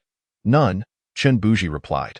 Such specialized tools are exceedingly rare, and even if they existed, they would be of little use to you. However, if you were to relinquish the black knife to me, I could assist you in exploring the cursed space of the little communicator and unlock its other functions. Deal. Su Feng readily handed over both the little communicator and the black knife to Chen Buji. After securing the black knife and the little communicator, Chen Buji gestured for Su Feng to sit. We have more to discuss. You all converse. I shall attend to my own business. Lu Jinyu found an excuse to depart. For your second shelter mission, you must have ventured into the Huainan textile factory of 2004. Correct? Chen Buji remarked. You altered many events. Indeed, Su Feng nodded. I eliminated 2 hunters, one of 6th level and another of 7th level, and even subdued a 9th level hunter. Given this, you ought to have been aware of my existence long before. Am I mistaken? By conventional logic, the Spirit Regulation Bureau should have been aware of his presence prior to Su Feng's entry into the shelter, even if they did not disclose his name. Feng Weiqing and Lu Jingyang would undoubtedly have conveyed his appearance back. Could it be that they later feigned ignorance? This is quite complex. Indeed, Chen Buji replied. The time-space tasks associated with Shelter No. 21 possess a unique logic, the true nature of which remains unknown to Alt. Su Feng completed his thought. Indeed, no one knows. But I can share the outcome. The Spirit Regulation Bureau harbors a vague history. This obscure history dates back to 2004, wherein an unknown seeker saved the Spirit Regulation Bureau at a critical juncture. Who this savior was and how the rescue transpired remains a mystery. It was only just now, following the conclusion of your second shelter mission, that the truth of this history surfaced in our minds, revealing that you were the individual in question, and the method of salvation was the subjugation of emptiness. Known as Deng Yuqing. Based on my deductions, had you failed in your mission, This history would likely have unfolded in a drastically different manner, perhaps remaining shrouded in obscurity until the next seeker from Shelter No. 21 resolved it, finally unveiling the truth. Just because I am alive now does not mean I survived in the past, nor does it guarantee my survival in the time-space missions, Su Feng mused. Articulating a thought-provoking statement, perhaps so, or perhaps not. It presently appears quite plausible, Qin Buji replied with equal profundity. What became of Deng Yuqing? Su Feng inquired. The contract remains, yet I sense no presence of hers. What could this signify? Deng Yuqing is absent from the current roster of 9th-level seekers within the Spirit Regulation Bureau, indicating that significant changes must have occurred over the span of 2 decades. Without Deng Yuqing, the Spirit Regulation Bureau would have likely vanished, and the current shelter would have surely fallen into the hands of hunters. Qin Buji remarked, as a hunter, she is the sole individual capable of contending against hunters. In order to maintain the balance of power, the Spirit Regulation Bureau indeed devised a means, mobilizing vast resources and utilizing multiple high-level cursed artifacts, incurring tremendous sacrifices to allow Deng Yuqing to survive without hunting 9th-level seekers. What precisely was the cost? Su Feng asked. The regular offering of an 8th-level seeker as sustenance, Qin Buji sighed. It is an arduous endeavor. Chapter 58. But do not rush. Seekers must execute shelter missions within designated timeframes. Otherwise, they forfeit their protection and are engulfed by curses. Hunters face a similar constraint. While they need not undertake shelter missions, they too must consume peers of equal level within the allotted time, lest they face the same grim fate. According to Feng Weiqing's account, during the time frame of the murder incident, the balance between seekers and hunters had been disrupted, with the Spirit Regulation Bureau relying on deceit to masquerade as a stabilizing force. In 2004, following the murder incident, the 9th-level hunter Emptiness, namely Deng Yuqing, became a formidable ally of the Spirit Regulation Bureau, ultimately restoring the balance. To ensure Deng Yuqing was not annihilated by curses, the Spirit Regulation Bureau paid a grievous price, exerting every effort to weaken the curse afflicting Deng Yuqing through various high-level cursed artifacts. Even so, it remains imperative to periodically provide an 8th-level seeker as sustenance to maintain the existence of this 9th-level cursed entity. Too difficult. These 3 words are not mere rhetoric. They encapsulate the oppressive history that has weighed upon an entire generation. Su Feng, too, is no paragon of virtue. He naturally yearns for Deng Yuqing to survive until 2024. To lend him greater support, which is why he included safeguards in his 4 commands. In the Spirit Regulation Bureau, few are privy to Deng Yuqing's true name and identity. She participates in operations as a 9th-level seeker, under the codename Zeroing. As a hunter, she was known as Void, and as a seeker, she bears the name Zeroing. It seems reasonable to assume that this name was chosen by Deng Yuqing herself. Zeroing was once my greatest foe in my youth. I lacked wisdom and committed numerous errors. Qin Buji continued, my mentor, upon becoming an 8th-level seeker, willingly offered himself as her sustenance and was consumed, that time. I unearthed fragments of Deng Yuqing's past, and after delving deeper, I came to suspect she was an undercover agent sent by the hunters to weaken the seeker's power. During that period, my desire to slay Deng Yuqing and avenge my mentor became my driving force to grow stronger. Deng Yuqing was formidable. I had to unite other forces, including garnering support from other high-level seekers. I indeed caused considerable trouble for Deng Yuqing, and I believed I had concealed it well. However, upon reflection, it became evident that she was not oblivious to my actions, but rather indifferent to my insignificant presence. It was only when I ascended to the status of an 8th-level refugee that the truth finally dawned upon me.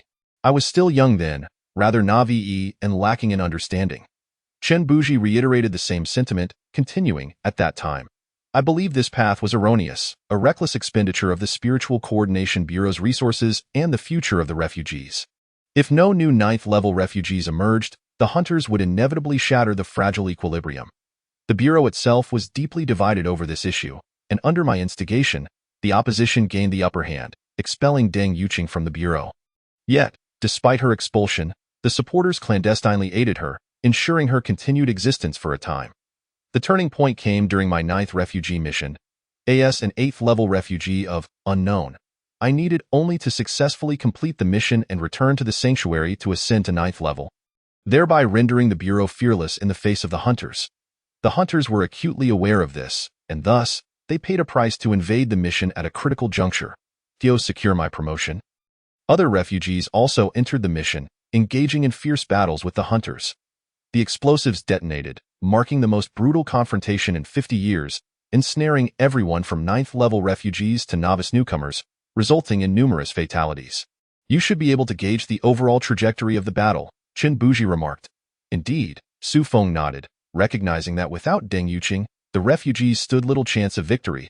Even mere survival was a daunting challenge.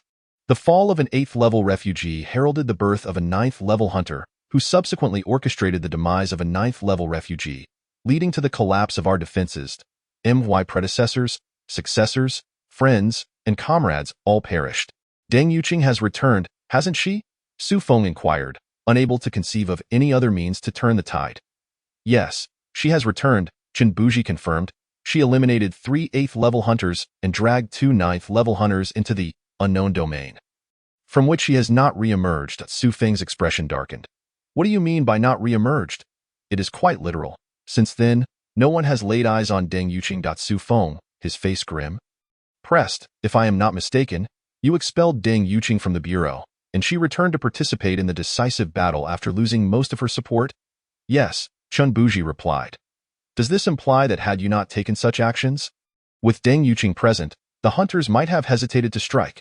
Before Chen Buji could respond, Su Feng continued, even if the decisive battle had still occurred, a spiritual coordination bureau with Deng Yuqing and one without her are not the same concept. Are they? The Deng Yuqing backed by the bureau is not equivalent to one without its support. If Deng Yuqing were still here, strategies could be restructured and resources allocated judiciously. As for the countless lives lost? Su Feng's face darkened to an inky hue, genuinely pained. Deng Yuqing was the most coveted prize of the murderess, a bona fide 9th-level hunter, who would not be mesmerized by her. Yet, due to Chen Buji's reckless maneuvers, she was lost. Theo put it bluntly.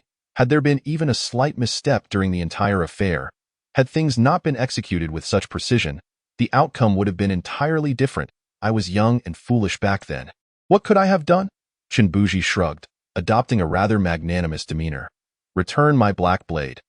Su Feng suddenly stood, reaching for Chen Buji's collar, only to be effortlessly evaded by his astute counterpart. Such behavior is unacceptable. Respect must be afforded to 9th-level refugees, Chen Buji stated. Respect my? Su Feng seethed, wishing he could deliver a few strikes. This encapsulated the limitations of the 21st refugee. While capable of killing, he was unable to close the distance. And even if he did, the opponent could always evade through sheer physical prowess. Thus, when confronting hunters, Su Feng feigned weakness to draw them in for a decisive blow, thereby minimizing the variables. Chen Buji, not wishing to be caught by Su Feng, found himself at a loss, his frustration mounting with no outlet. Oh, not fret. Deng Yuqing is merely missing, not deceased.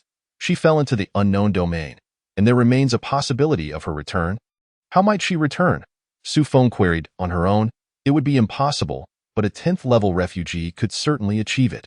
Once I ascend to the 10th level, I shall return Deng Yuqing to you. 10th level? Do you believe you can attain the 10th level? You might as well pray to Cthulhu for assistance. Su Feng was beside himself with rage, as Chen Buji's every word struck a nerve. I understand your impatience, but please, remain calm. Chen Buji advised leisurely, your teammates require your assistance. He placed a photograph on the table, sliding it towards Su Feng. Upon glancing at the photo, Su Feng erupted in fury. Why didn't you mention this sooner? Well, it is not too late now, Chen Buji replied with a chuckle. Chapter 59. Someone died. Life is truly mundane. 9 o'clock in the evening. Yin Shang exited the subway station. As usual, pausing at the roadside stall located at the entrance of the community. The usual? The vendor, already familiar with this regular customer, inquired directly. Yes, the usual, Yin Shang replied, patiently awaiting his lavish pancake filled with extra meat, sausage, egg, and spicy toppings. His phone rang. Yin Shang glanced at the screen and answered with a resigned sigh. Leader, what was it that I asked you to do today?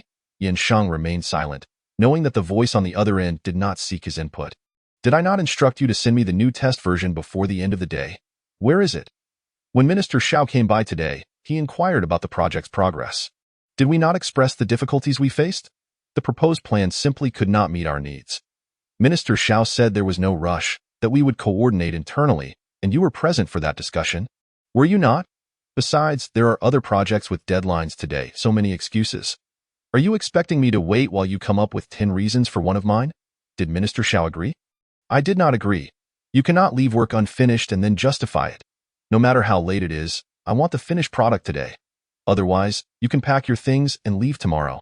If you do not do it, there are plenty of others who will. The line went dead with a harsh beep. Yin Shang stared blankly at the vendor, the sizzling oil of the pancake no longer appealing.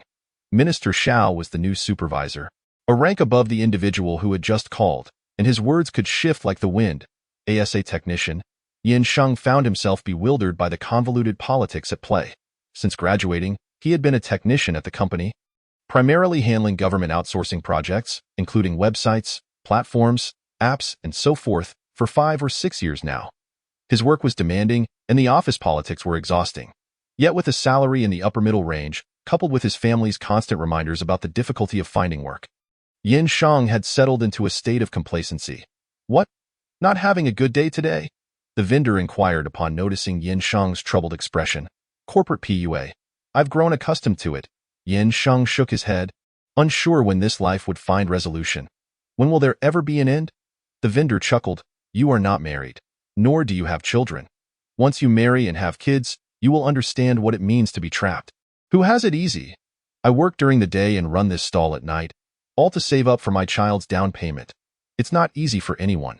As they spoke, another police car zoomed past. Turning into the community, Yin Shang realized that within a short span, at least 3 police cars had entered the premises. What is happening in the community? He asked. I heard someone died. The vendor whispered conspiratorially. Glancing around, it seems the circumstances are quite suspicious. Having operated his stall at the community entrance for many years, the vendor had become an information hub. He was privy to nearly all matters, joyous or sorrowful, occurring within the community. Oh? What happened? Yin Shang's curiosity was piqued. I only heard this from others, so it's not guaranteed to be accurate. The vendor said it was the woman with mental health issues from Building 13. Yin Shang resided in Building 15, directly opposite Building 13. The vendor's mention of the mentally ill woman was well known throughout the neighborhood. She had gained notoriety for her troublesome behavior, frequently harassing neighbors, smearing feces on doors, flooding the hallways with sewage, and issuing death threats with a kitchen knife. Her presence had driven 4 to 5 households from the entire building. Community workers had contacted her family, but they had long since given up and were indifferent to her plight, leaving her to wreak havoc without consequence. Due to her relatives' failure to sign any documents, even committing her to a mental health facility was impossible. Even for her family, her death was likely viewed as a blessing. With no one living above or below her, and her propensity for creating foul odors, the summer heat only exacerbated the stench. No one had discovered her condition until social workers, delivering supplies, knocked on her door and received no response. That moment, 2 social workers, 1 male and 1 female, had arrived. The male was new to the job, while the female was an experienced grid worker. Recognizing the unpleasant odor, they immediately called the police. A death is just a death. Truth be told, it's merely the passing of a nuisance. Everyone can finally breathe a sigh of relief. If I were her neighbor, I would have to set off a couple of firecrackers to wish her a good journey. How peculiar it is. 2 social workers, 2 police officers, and a locksmith. 5 individuals in total formed the initial group that entered. Can you guess what happened next? The boss kept them in suspense. What transpired? The summer night was equally stifling, yet Yin Shang involuntarily shivered. Apart from an older police officer, the other 4 were utterly terrified, frantically attempting to flee, only to be halted just in time to avoid being struck by a passing vehicle. It was rumored that the older officer had since sought psychological counseling. How could they be so frightened? It would be understandable if ordinary people were alarmed, but surely these 2 police officers had encountered corpses before. What, then, could they have witnessed? The boss shook his head, stating, it remains a mystery what they saw. But I heard that prior to being restrained, those 4 kept repeating 2 words. What 2 words? Curtain. Curtain? What significance could a curtain possibly hold to frighten them so? 1 or 2 individuals might be psychologically fragile. But for 4 to simultaneously succumb to such terror, even the older officers seeking counseling suggests they encountered something truly unfathomable. A giant. A crime scene. Yin Shang's mind conjured images of the horrifying photographs he had stumbled upon while surfing the web. Yet none seemed sufficient to instill such fear in those individuals. Pancake rolls are ready, a deluxe version with egg, sausage, meat, sesame, and spice. Just in time for the new year, here's a piece of chicken steak for you. The boss handed the items to Yin Shang. This matter is quite enigmatic. Surely, someone has exaggerated the tale. Don't let it trouble you. The vastness of the world pales in comparison to the importance of a meal. He patted Yin Shang on the shoulder. After bidding farewell to the boss, Yin Shang took his pancake rolls and headed home, having rented an apartment in Building 15, directly across from Building 13. The area surrounding Building 13 was swarming with police vehicles, cordoned off with extensive tape, allowing him only a distant view of officers and forensic experts bustling about. What had transpired in that building? How had the mentally ill individual met their demise? What could possibly frighten people to such an extent? Never mind, he thought.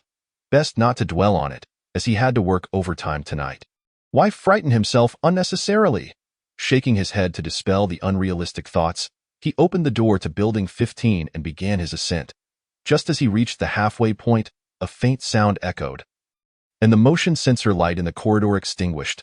Coughing twice, Yin Shang noticed the light remained unresponsive. He stamped his foot, but still, it did not illuminate. Step, step, step. Suddenly, footsteps could be heard from below, neither fast nor slow. Moving steadily towards him. One malfunctioning bulb might be understandable, but surely all the bulbs in the corridor couldn't be out. With this thought, a sense of unease began to creep in, his nerves tensing up as he quickened his pace toward home.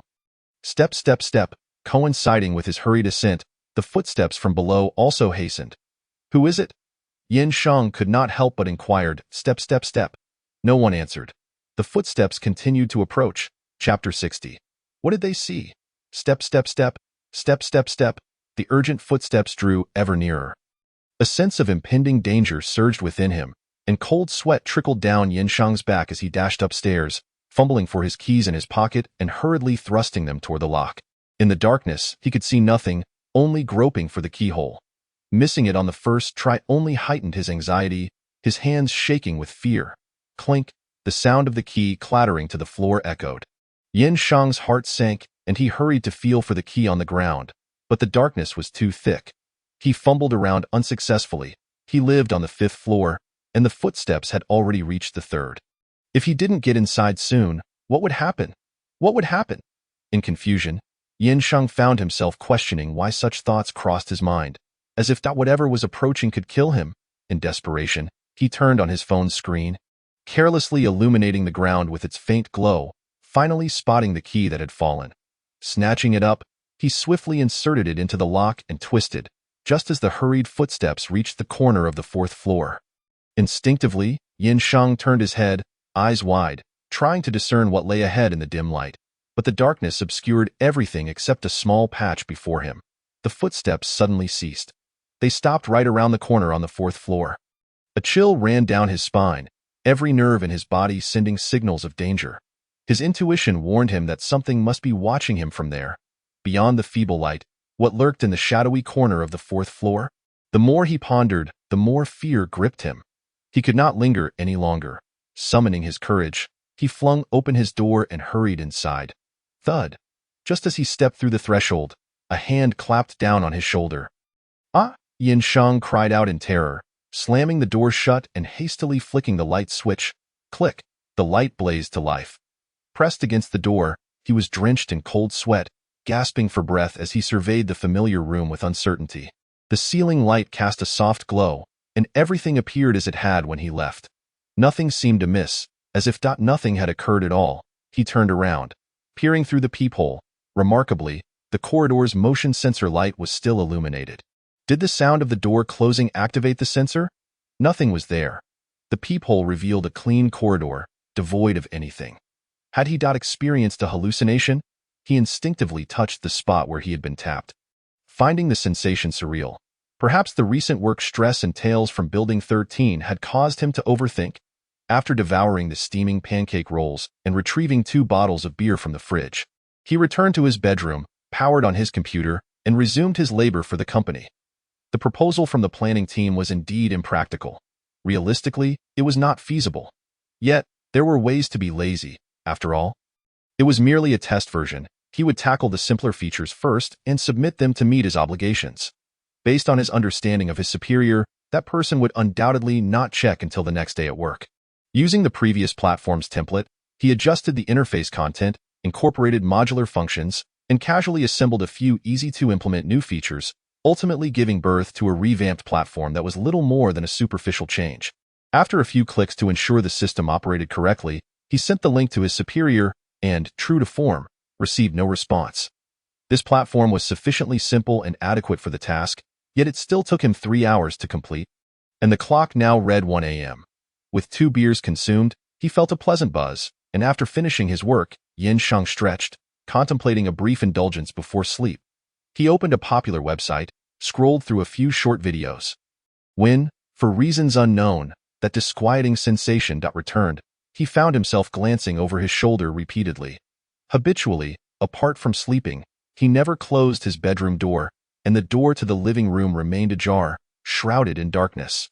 The feeling of unease intensified, and he could no longer resist the urge to shut the bedroom door. Although the door was closed, the unsettling sensation only grew stronger. Turning to the right, he noticed the curtains were still drawn. Building 13 across the way was devoid of light, equally engulfed in darkness. Rising again, he pulled the curtains shut, but as he did, he couldn't help but glance at the window of the mentally ill individual. Curtains? Why curtains? No, that couldn't be right. He had lived here for 4 or 5 years, often working late into the night, and he was intimately familiar with the situation in the building across, especially concerning the presence of the mentally ill.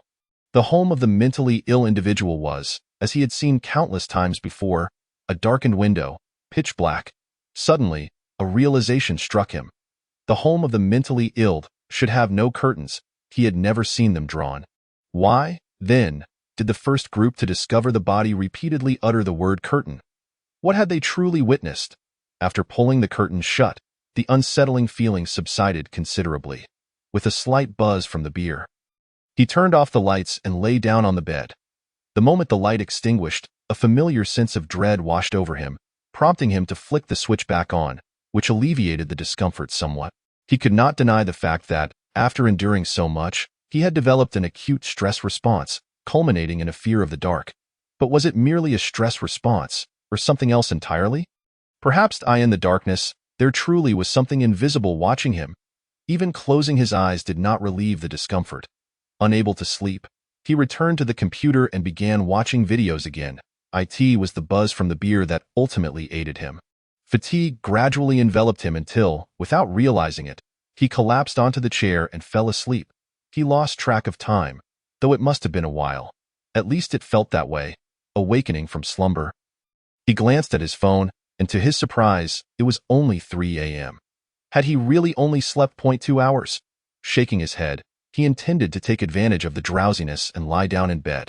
His gaze landed on the computer screen, and at some point, the display had changed. The center of the screen was dominated by a shocking pool of blood, with 2 eerie characters written in crimson. Outside the window, below were 3 options: start game, load game, exit. What is this? Where did this game come from? Have I been infected with a virus? Yin Shang felt utterly bewildered. From the login screen, the game appeared crude and rudimentary, with irregular pixelated dots visible. Disinterested in gaming, he attempted to click the exit button, but, predictably, it proved ineffective. Not only that, but the mouse cursor began moving uncontrollably, gravitating towards start game. And it clicked itself. The screen shifted and dialogue appeared. Sisterly, which building was that mentally ill person in? It is building 13. Take your belongings and follow me. Chapter 61. The curtains in the living room. The image quality is exceedingly blurred, with a conspicuous graininess, rendering it reminiscent of a product from 2 decades ago. Yet, this coarse and hazy visual evokes an icy dread in Yin Shang, his body bristling with an indescribable terror that seeps into his very bones. On the screen, 2 indistinct figures appear, one female and one male, the latter clutching several items, trailing behind the former. Observing the surrounding environment, pixelated streets and buildings materialize, with the slightly yellowed exterior of a 6-story structure, mirroring the scenery of the community. What is this? What on earth is happening? Beyond his fear, a profound curiosity burgeons within Yin Shang. He yearns to know, to understand. what this game truly is, what further developments lie ahead in this game. He recalls the story recounted by his boss today, which featured two community workers, a man and a woman, who, upon delivering supplies, sensed something amiss and opted to call the police. Is the scene before him not the very prologue of that tale? Curtains. What do they signify? Will following this game unravel the mystery of the curtains? Will it reveal why 4 out of 5 individuals succumb to madness? Will he uncover what they truly witnessed? Fearful yet intrigued, ultimately, his curiosity overwhelms his dread, and Yansheng places his hands upon the mouse and keyboard. The controls are akin to most games. WASD for movement, the mouse for perspective, and a taskbar on the right side of the screen. Current task: follow Li Ruelan. The character Yansheng controls is a male named Zhou Ying, with the female character ahead being Li Ruelan. Zhou Ying trails behind Li Ruelan as they proceed towards Building 13. Despite the game's crude graphics, the movements are astonishingly fluid, the walking pace remarkably authentic, truly mirroring reality. As a programmer, Zhou Ying often indulges in AAA titles for leisure, having completed games such as Red Dead Redemption, Resident Evil, Sekiro, and Black Myth. Those AAA masterpieces boast exquisite visuals, yet, as games, even the most lifelike character animations inevitably elicit a sense of dissonance during interactions with the environment, including issues like clipping and invisible walls. In contrast, this game, despite its glaring shortcomings in graphics, surpasses others by a substantial measure in terms of realism. Every interaction feels entirely plausible. The gait of walking and the changes in the environment are exceedingly coherent. Yansheng has never encountered such authentic gameplay. A thought emerges in his mind. Is this truly merely a game? Zhou Ying, Li Jie, this mental patient is quite notorious. I've heard she has troubled her neighbors to no end. Hasn't she? Li Ruelan, you've just arrived. What you've heard pales in comparison to the reality. This mental patient brings misfortune to anyone who crosses her path. Zhou Ying, really, Li Jie? Is it that exaggerated? Li Ruelan, because of her, several households in the entire building have moved out. They can't sell their places, can't live there, and are left to rot. Li Ruelan, even when they leave, they still have to return periodically, lest she flood the ceiling and ruin all the furniture. Zhou Ying, don't her family care? If it comes to that, can't they call the police? Surely the police can't turn a blind eye? Li Ruelan, do you think so many people haven't called the police? Even when they do, it's futile. She often stands at the door with a kitchen knife or loiters at the window. What can you do? Li Ruelan, to send her to a mental institution, her family needs to sign off on it, but they completely neglect her, leaving her to fend for herself. What can we do? Zhou Ying, if her family doesn't care, why should we? Let her be, right? Li Ruelan, that won't do. It's now 2024. If she dies of illness, that's one thing. But if she starves to death in her home, can you imagine the consequences? Zhou Ying, is there really no way to handle this? Li Ruelan, none at all. As they conversed, the two had already entered the hallway. Zhou Ying, Li Jie, why does it smell so foul? Strangely, seated before the computer, Yansheng too detected a nauseating stench, more pungent than an open-air latrine. Where could that odor be coming from? Could it be that I can sense what is transpiring within the game? A chill swept through Yansheng, and he pressed the ESC key in an attempt to exit the game, but to no avail. Rising to reach for the power button, he hesitated just before pressing it. What on earth are the curtains? What did those 5 people ultimately witness? How did the mental patient meet her demise? His curiosity continued to entice Yansheng, compelling him to return to his seat and resume control of the mouse and keyboard. He remained oblivious to the fact that his current state was no longer normal. A sane individual would never persist in playing a game under such circumstances. Li Ruelan, something's off. It usually smells bad. But not like this. Let's go upstairs and take a look. The two approached the mental patient's door, and the taskbar on the right side updated. Current task: investigate what transpired at Miao Xian's home. This was his first time learning the true name of the mental patient, Miao Xian. Li Ruelan, Miao Xian, are you in there? Open the door. The community is here to check on you.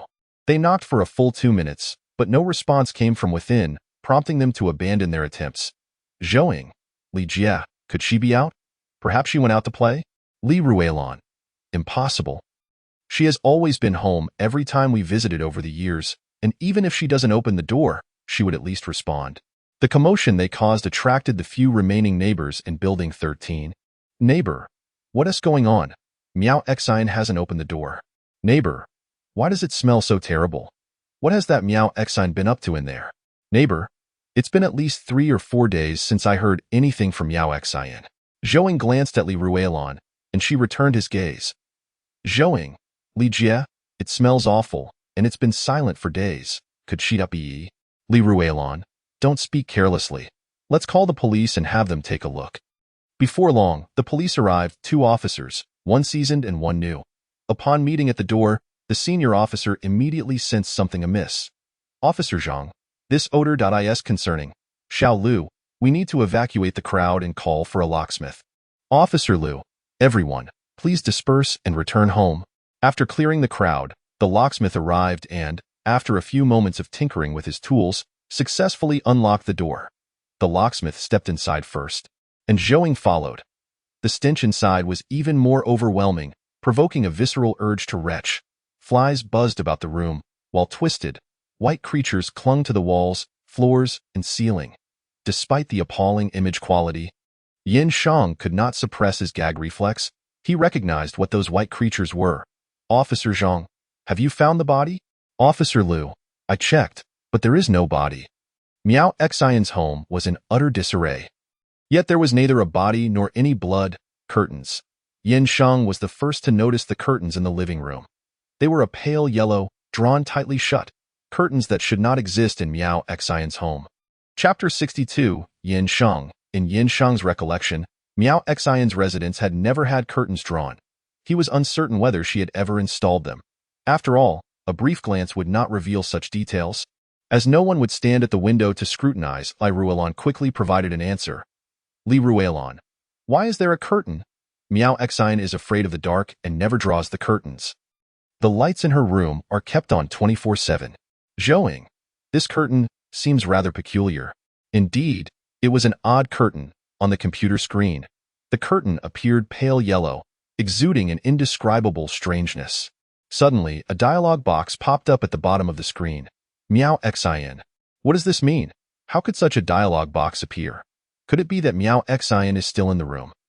Yin Shang maneuvered his character to survey the surroundings, glancing into each room. Aside from the 4 companions, there was no one else to be seen. The interior space was small, with no hiding places, clearly devoid of Miao Xian's presence. But why was there a dialogue box? In typical game design, dialogue boxes should only appear for characters present in the scene. The absent Miao Xian's voice emerged. As a programmer and gaming enthusiast, Yin Shang was acutely aware of the underlying logic of games, and for a game with such a high level of realism, it was implausible to possess such a severe bug. Could it be that Miao Xian truly was in the room? If so, where? The very thought sent a shiver down Yin Shang's spine, his body trembling slightly, yet that damned unknown continued to lure him onward.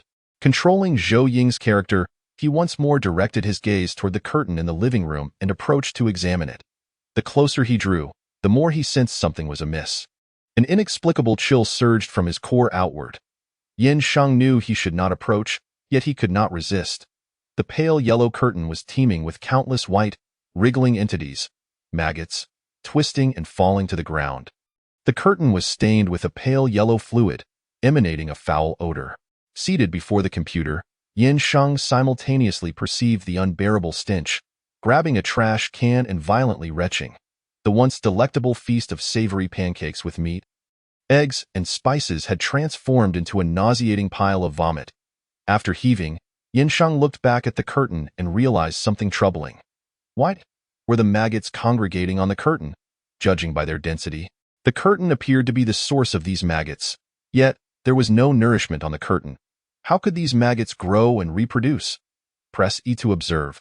Standing before the curtain, as I pressed the E key, the figure of Zhouing on the screen reached out to touch the curtain. The curtain was infested with maggots, accompanied by a repulsive pale slime. Miao Xian. Suddenly, Yin Shang noticed a white maggot writhing its body as it emerged from the curtain.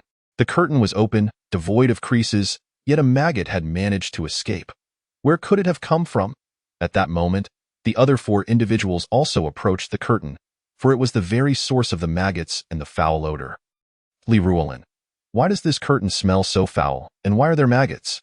Officer Zhang, why does it feel so peculiar? What material is this? Miao Xian.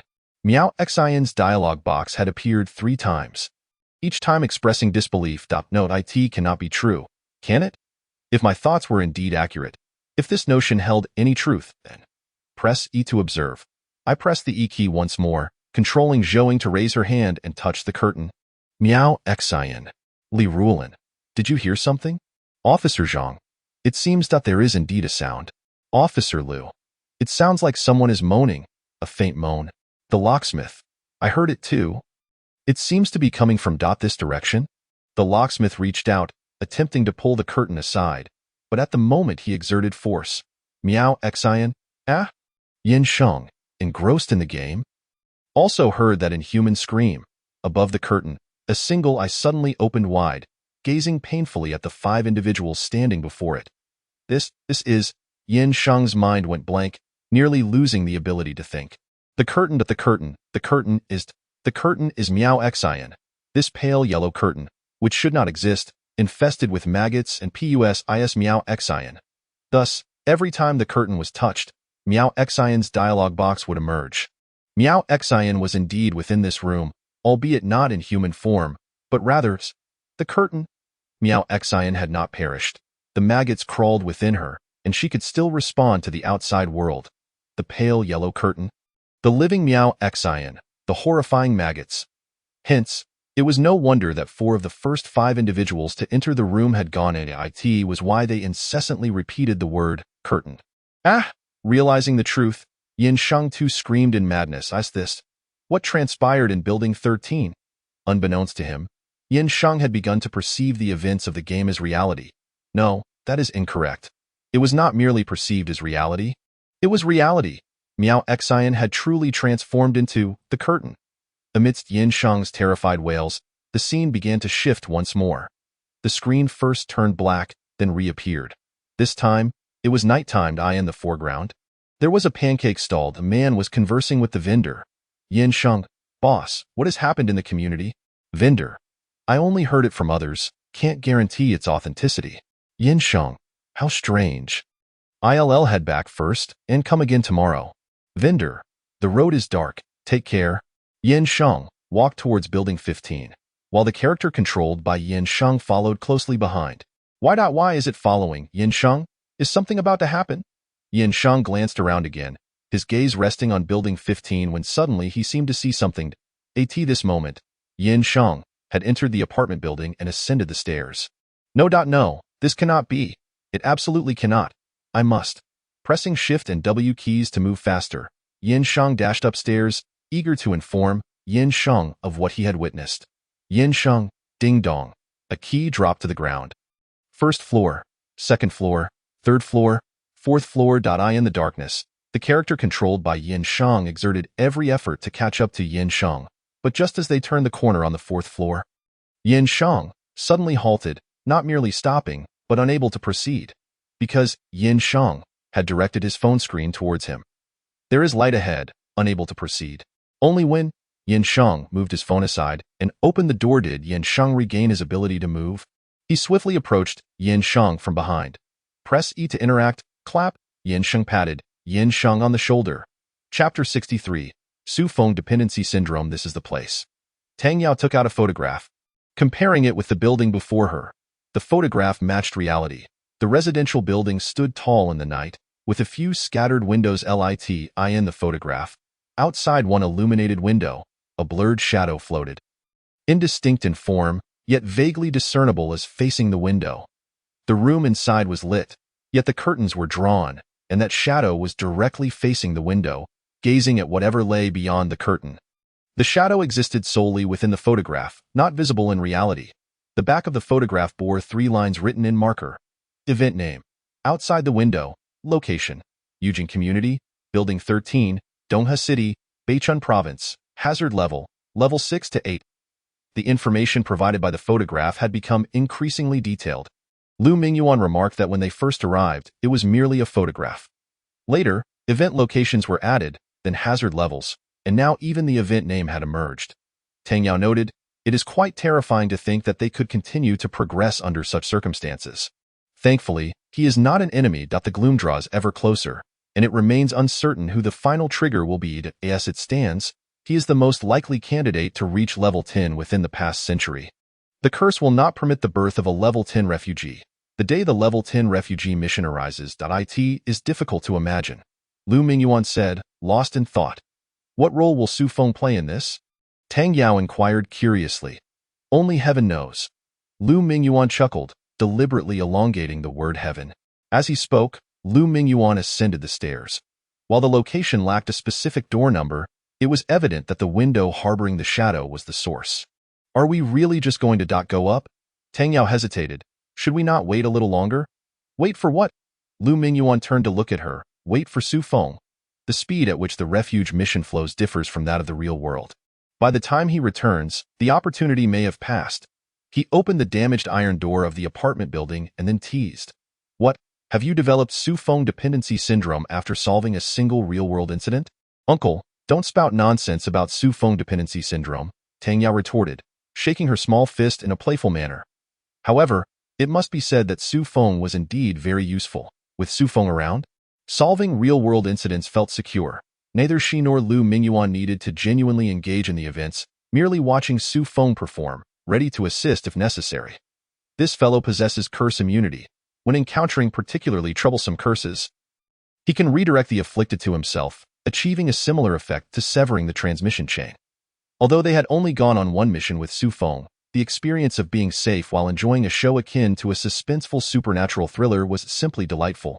With such a resilient and perceptive ally, it was no wonder Tang Yao found herself missing Su Feng at that moment. Yet, such sentiments did not arise solely from Su Feng. It was also due to the difficulty of this particular real-world event. Hazard level, 6 to 8 for Tang Yao. A level 6 real-world event was already perilous enough, and if the difficulty escalated to level 8, even Lu Mingyuan would find it challenging to safeguard himself. The two began to ascend the stairs, the motion sensor lights illuminating the area appropriately. For now, everything seemed normal. They halted before the door of Yin Shang's residence on the 5th floor. Dio, you feel that? Lu Mingyuan said solemnly. Yes, Tang Yao nodded gravely, sensing a profound malice. It seemed this event would be quite difficult to handle. Lu Mingyuan fished a box of matches from his inner pocket. The matchbox had a vintage feel. Crumpled, with several areas worn dark. There were few matches left, only 3 or 4 remaining. Lu Mingyuan took one, striking it against the edge of the matchbox. Crackle, the match ignited, a bright yellow flame flickering gently. Despite the strong draft in the corridor, the flame remained steady. Here, Lu Mingyuan placed the match against Tang Yao's ear. She did not flinch, accepting it willingly. The flame licked her skin and hair without causing harm. Merely serving as an ornament. Uncle, is it really that serious? Even pulling out the coffin fund? Tang Yao remarked. The difficulty is high. This is just a precaution, Lu Mingyuan replied. You owe me a match. You offered it willingly. How can that count as a debt? Tang Yao teased. Knock, knock, knock. Lu Mingyuan raised his hand and knocked on the door. Who? Simultaneously, a terrified scream erupted from within. Police, open the door. Lu Mingyuan stated calmly. Creak. The door swung open, revealing a pale, haggard face, its eyes devoid of any light due to fear. Police? You are police? Yin Sheng exclaimed in despair. Police. The police cannot help me. They cannot help me. We are not purely the police. Lu Mingyuan handed over his business card. Supernatural Investigation Bureau, a national agency specializing in matters like yours. Why matter? Yin Sheng looked at Lu Mingyuan with a mix of confusion and suspicion. Despite the myriad events that had transpired, he still clung to a semblance of hope, convinced that he was merely losing his mind rather than accepting the dreadful reality. You encountered the supernatural, didn't you? Tang Yao stated bluntly. You experienced a paranormal event. Upon seeing the matchstick slowly burning beside her ear, Yin Sheng was startled once more, stumbling backward. You. The two of them stepped through the door, and Tang Yao thoughtfully closed it behind them. Observing Yin Sheng, who was ensnared in fear, she said, It's a human. Not a ghost. If you wish to survive, you must tell us what truly happened. Okay. Yin Sheng gulped, tugging at his hair with desperation as he recounted. Everything began 3 days ago. From the vendor at the Jianbing Guozi stall, to the incident at Building 13, and then that strange game that appeared from nowhere. I revealed all of it. The game? Lu Mingyuan turned his gaze toward the remnants of the computer in the bedroom. That game, there was no way to exit it. Even when the power was cut, it continued unabated. I could only smash the computer, Yin Shang lamented. Tang Yao blinked in astonishment. The man before her exhibited remarkable willpower. An ordinary person would have succumbed to the game's allure, unable to contemplate resistance. The curtains? Lu Mingyuan extracted crucial information, glancing at the curtains nearby. The keyword associated with Miao Xian's death was curtains. The name of the real-life event was outside the window. The term window had already appeared twice. What significance does a window hold in this incident? What connection exists between curtains and outside the window? If we can unravel this mystery, perhaps we can discover the key. Chapter 64. Afraid of the dark, curtains. Outside the window. The curtains lead to the outside. The scant barriers between the interior and the outside world are the curtains. The event is named outside the window, and the narrative keyword is curtains. There must be a connection between the two, but what precisely is it? Both Lu Mingyuan and Tang Yao sensed that clarifying this connection could lead them to the key. However, where should they begin? Can you save me? Please, I beg you to save me. I don't want to die. I can't just perish like this. Yin Shang's voice trembled. It was hard to imagine the torment his mind had endured over the past 3 days. The once vibrant young man now appeared as pale as a sheet, looking almost lifeless. We will provide assistance, but whether you survive ultimately depends on you, Lu Mingyuan replied. Such are the rules of paranormal events. Even after experiencing hellish trials, the mere mention of the supernatural caused Yin Shang to shudder, his gaze vacant and filled with despair. Yes, this is reality. What you are experiencing is a paranormal event. Also referred to as a curse, Tang Yao stated, we are not psychologists. I advise you to accept reality sooner rather than later. Fear also requires time. You wouldn't want to waste precious moments on fear, would you? She continued. For every minute you spend in fear, you lose a minute of survival, reducing your chances of living. Yin Shang swallowed hard, gritting his teeth. I understand this is reality, regardless of what I am experiencing. Be it supernatural or a curse, please help me. What should I do now? First, tell us what you have experienced since the game appeared, Lu Mingyuan inquired. Yin Shang hesitated, reluctant to recall, but forced himself to continue. I started to fear the dark on the first day. I was frightened of poorly lit places, like the restroom at work when the lights were off, the pitch black outside my home, and behind the door.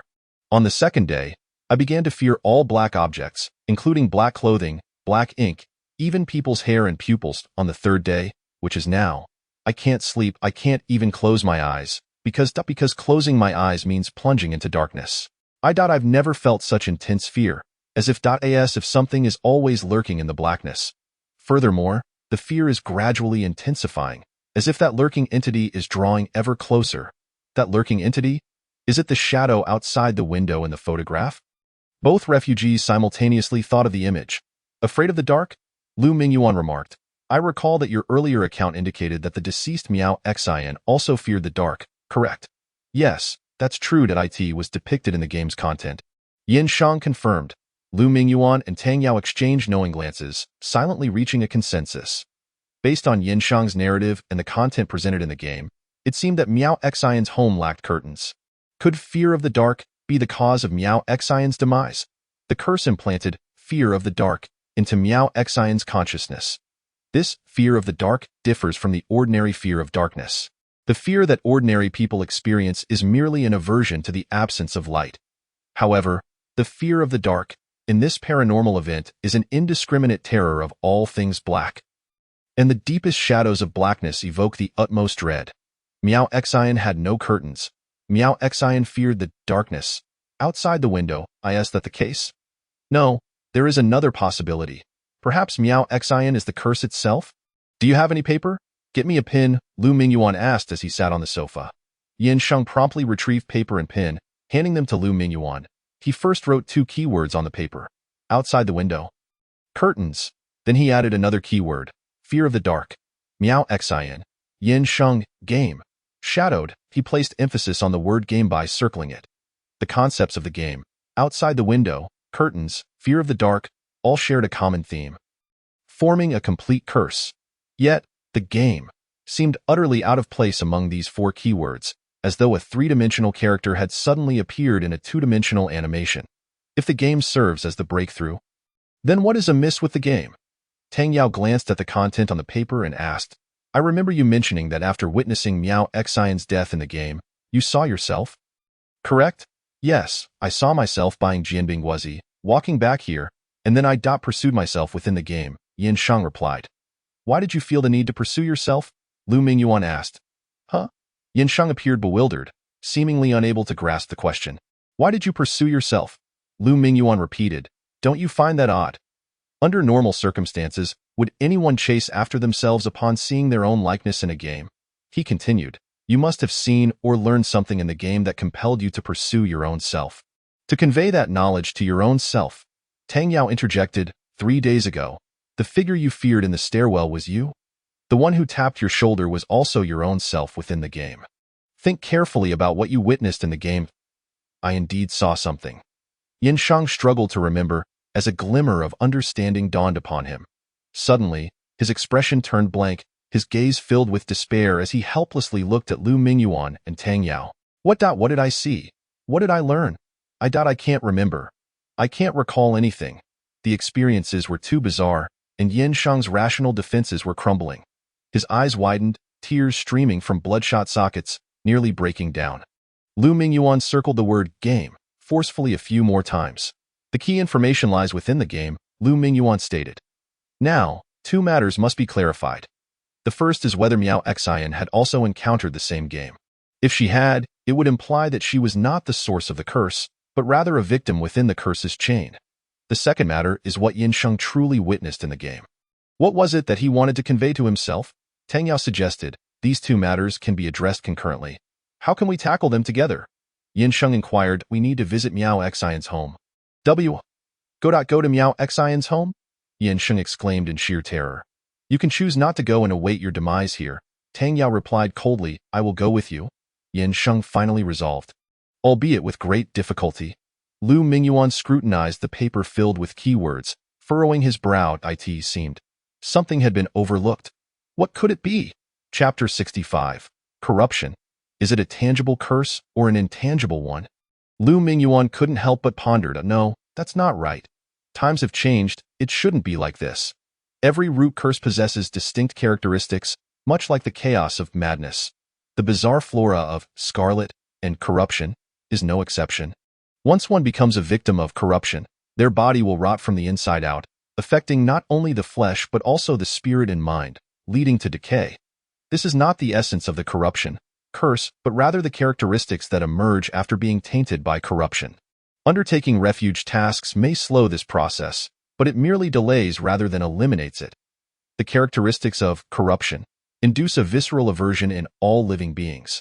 Not only do humans instinctively distance themselves, but even cacti and turtles would perish as a result. Only the characteristics of madness can neutralize it, and only madness can serve as a companion to corruption. In comparison, the characteristics of corruption are burdensome. Being tainted by corruption entails not only the degradation of the body and spirit, but also the burden of a cursed fate, that of a celestial outcast. Even among the ranks of the asylum seekers, one cannot enjoy normal social interactions. However, the price often accompanies the gain. The tasks at the corruption asylum, specifically the 13th asylum, have intervals that exceed those of other asylums by more than double. In the same time frame, while others have undertaken 2 asylum missions, Lu Mingyuan has managed only 1. It is precisely because of this that he has survived for such an extended period, still holding the status of a level 7 seeker. His juniors, Chen Buji and Chu Fengbai, have ascended to level 9 seekers, while he remains at level 7. Apart from a select few exceptional cases, he is regarded as a living relic of the asylum. Having witnessed and experienced much, to be candid, he is indifferent to the adverse effects brought on by the corruption trait. In fact, he feels a tinge of gratitude towards it, for it is this very corruption that has allowed him to endure for so long.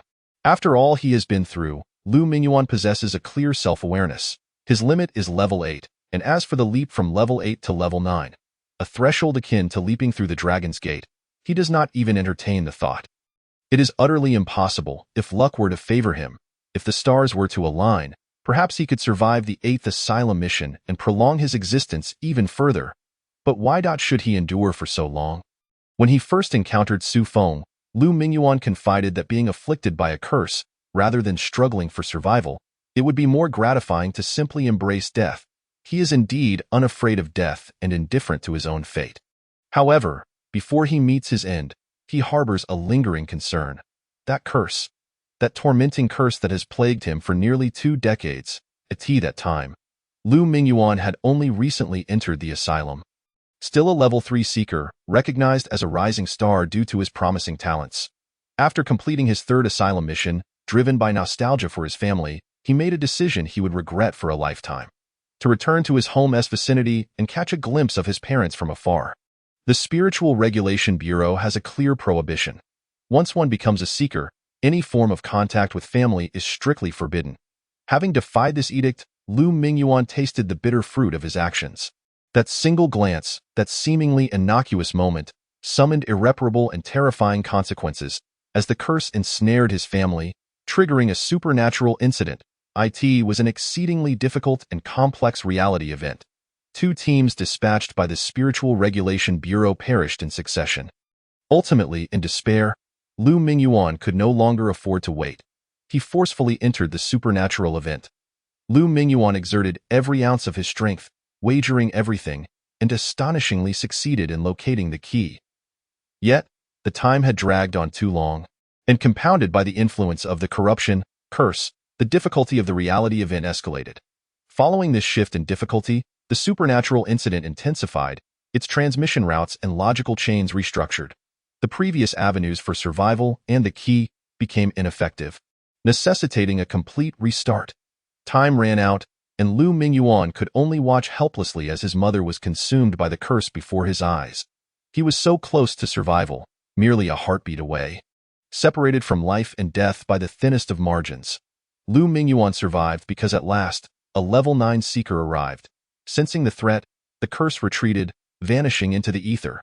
This became Lu Mingyuan's most profound nightmare. He would often find himself reliving that day in his dreams, repeatedly experiencing that reality event.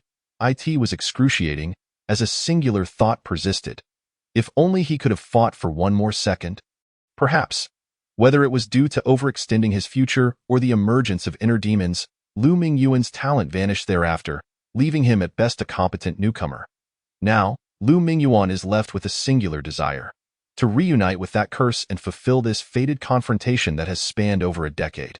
He has relentlessly pursued the curse, leaving no stone unturned, yet it seems to have evaporated, never to reappear.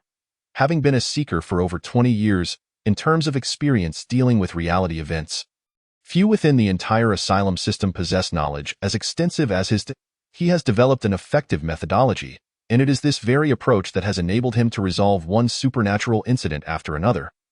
Despite his lack of talent, first, he determines whether it is a tangible curse or an intangible curse. Tangible curses are physical and perceptible, as exemplified by death thorns, in Su Feng's experience, while homicide represents an intangible curse. Once the type of curse is identified, he classifies it according to its root source, anchors the parameters, and selects appropriate strategies and methods to search for the key. This theoretical framework has proven consistently effective and has even been implemented as a textbook template within the Spiritual Regulation Bureau.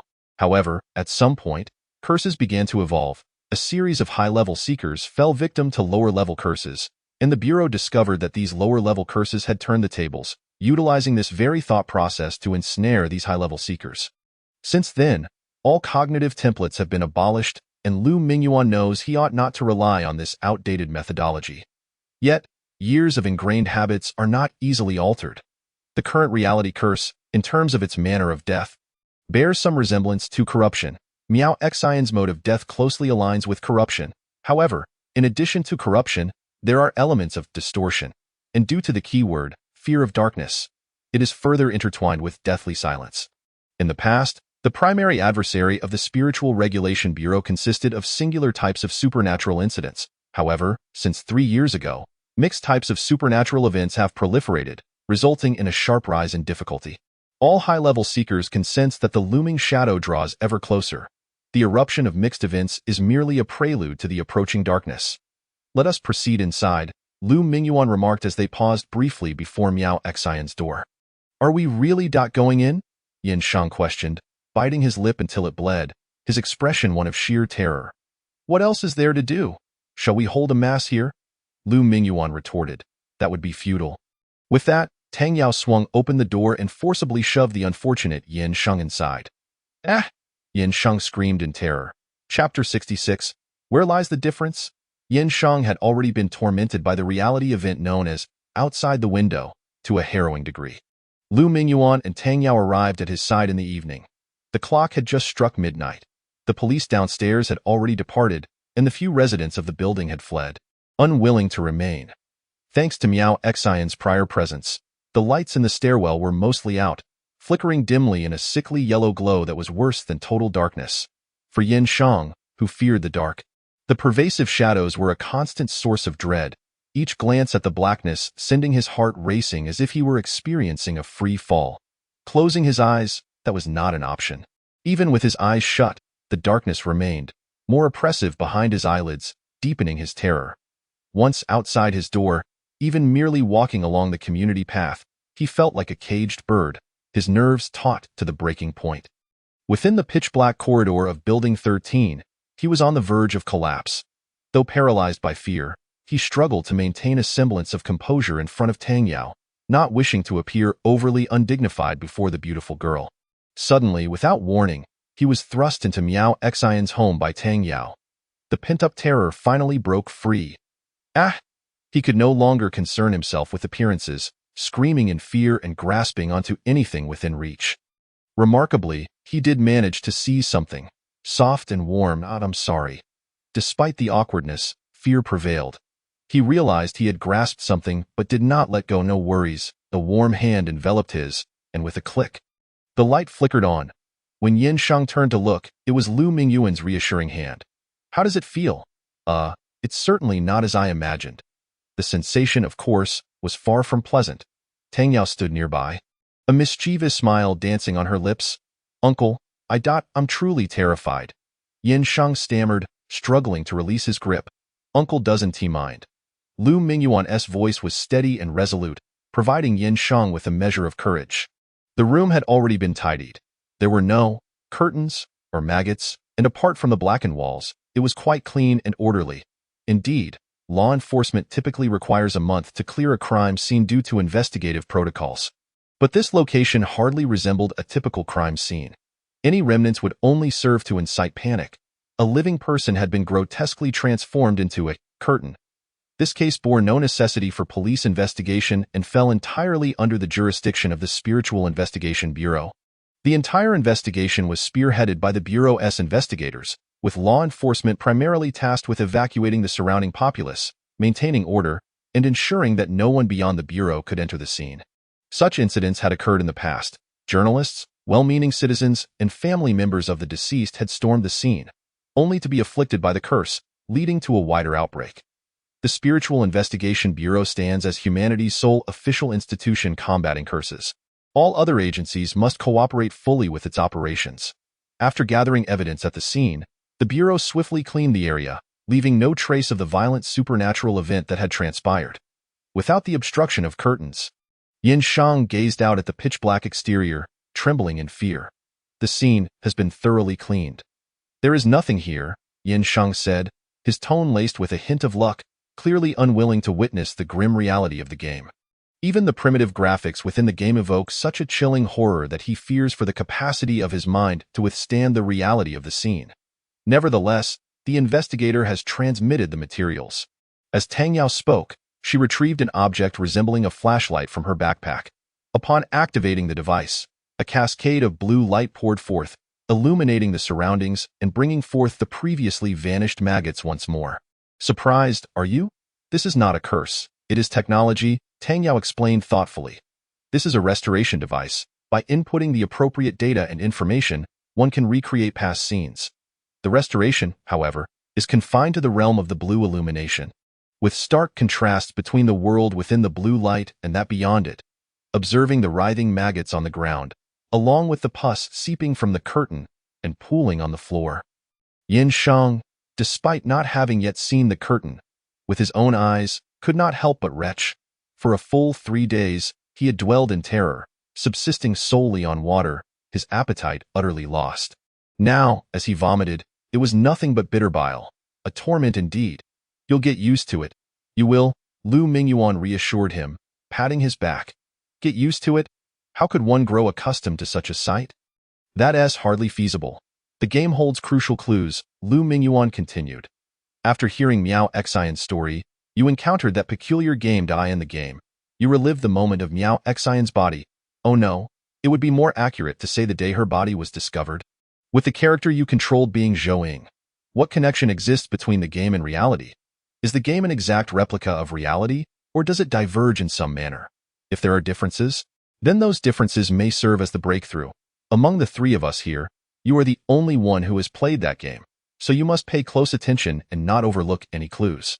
What distinctions exist between the real scene and the game scene? Tang Yao's voice broke through. Have you finished retching? Once you have, let us get down to business. We are pressed for time. I doubt I feel much better. Heaven knows the extent of Yin Shang's psychological burden. Had it not been for his considerable resilience, he would likely have succumbed to madness. Let us examine this first. Tang Yao waved the restoration device, prompting Yin Shang to instinctively look up, whereupon the ominous pale yellow curtain came into view. The game scene, of course, could not be compared to the reality, thanks to the blue glow of the restoration device. Yin Shang finally beheld the true spectacle of that day. The curtain bore the distorted outlines of human features. Though grotesquely warped, they were still recognizable. Yin Shang recoiled from the thought of identifying them. The once living Miao Xian had morphed into a grotesque visage of despair. Maggots crawled in and out of what could barely be termed pores. The mouth-like orifice quivered slightly, as if beckoning for something. This must have been the source of the bizarre dialogue boxes. Having endured fear and now feeling queasy to the core, Yin Shang began to acclimate, perhaps even numbing to the horror, and refrained from any further extreme reactions, truly beginning to scrutinize Miao Xian.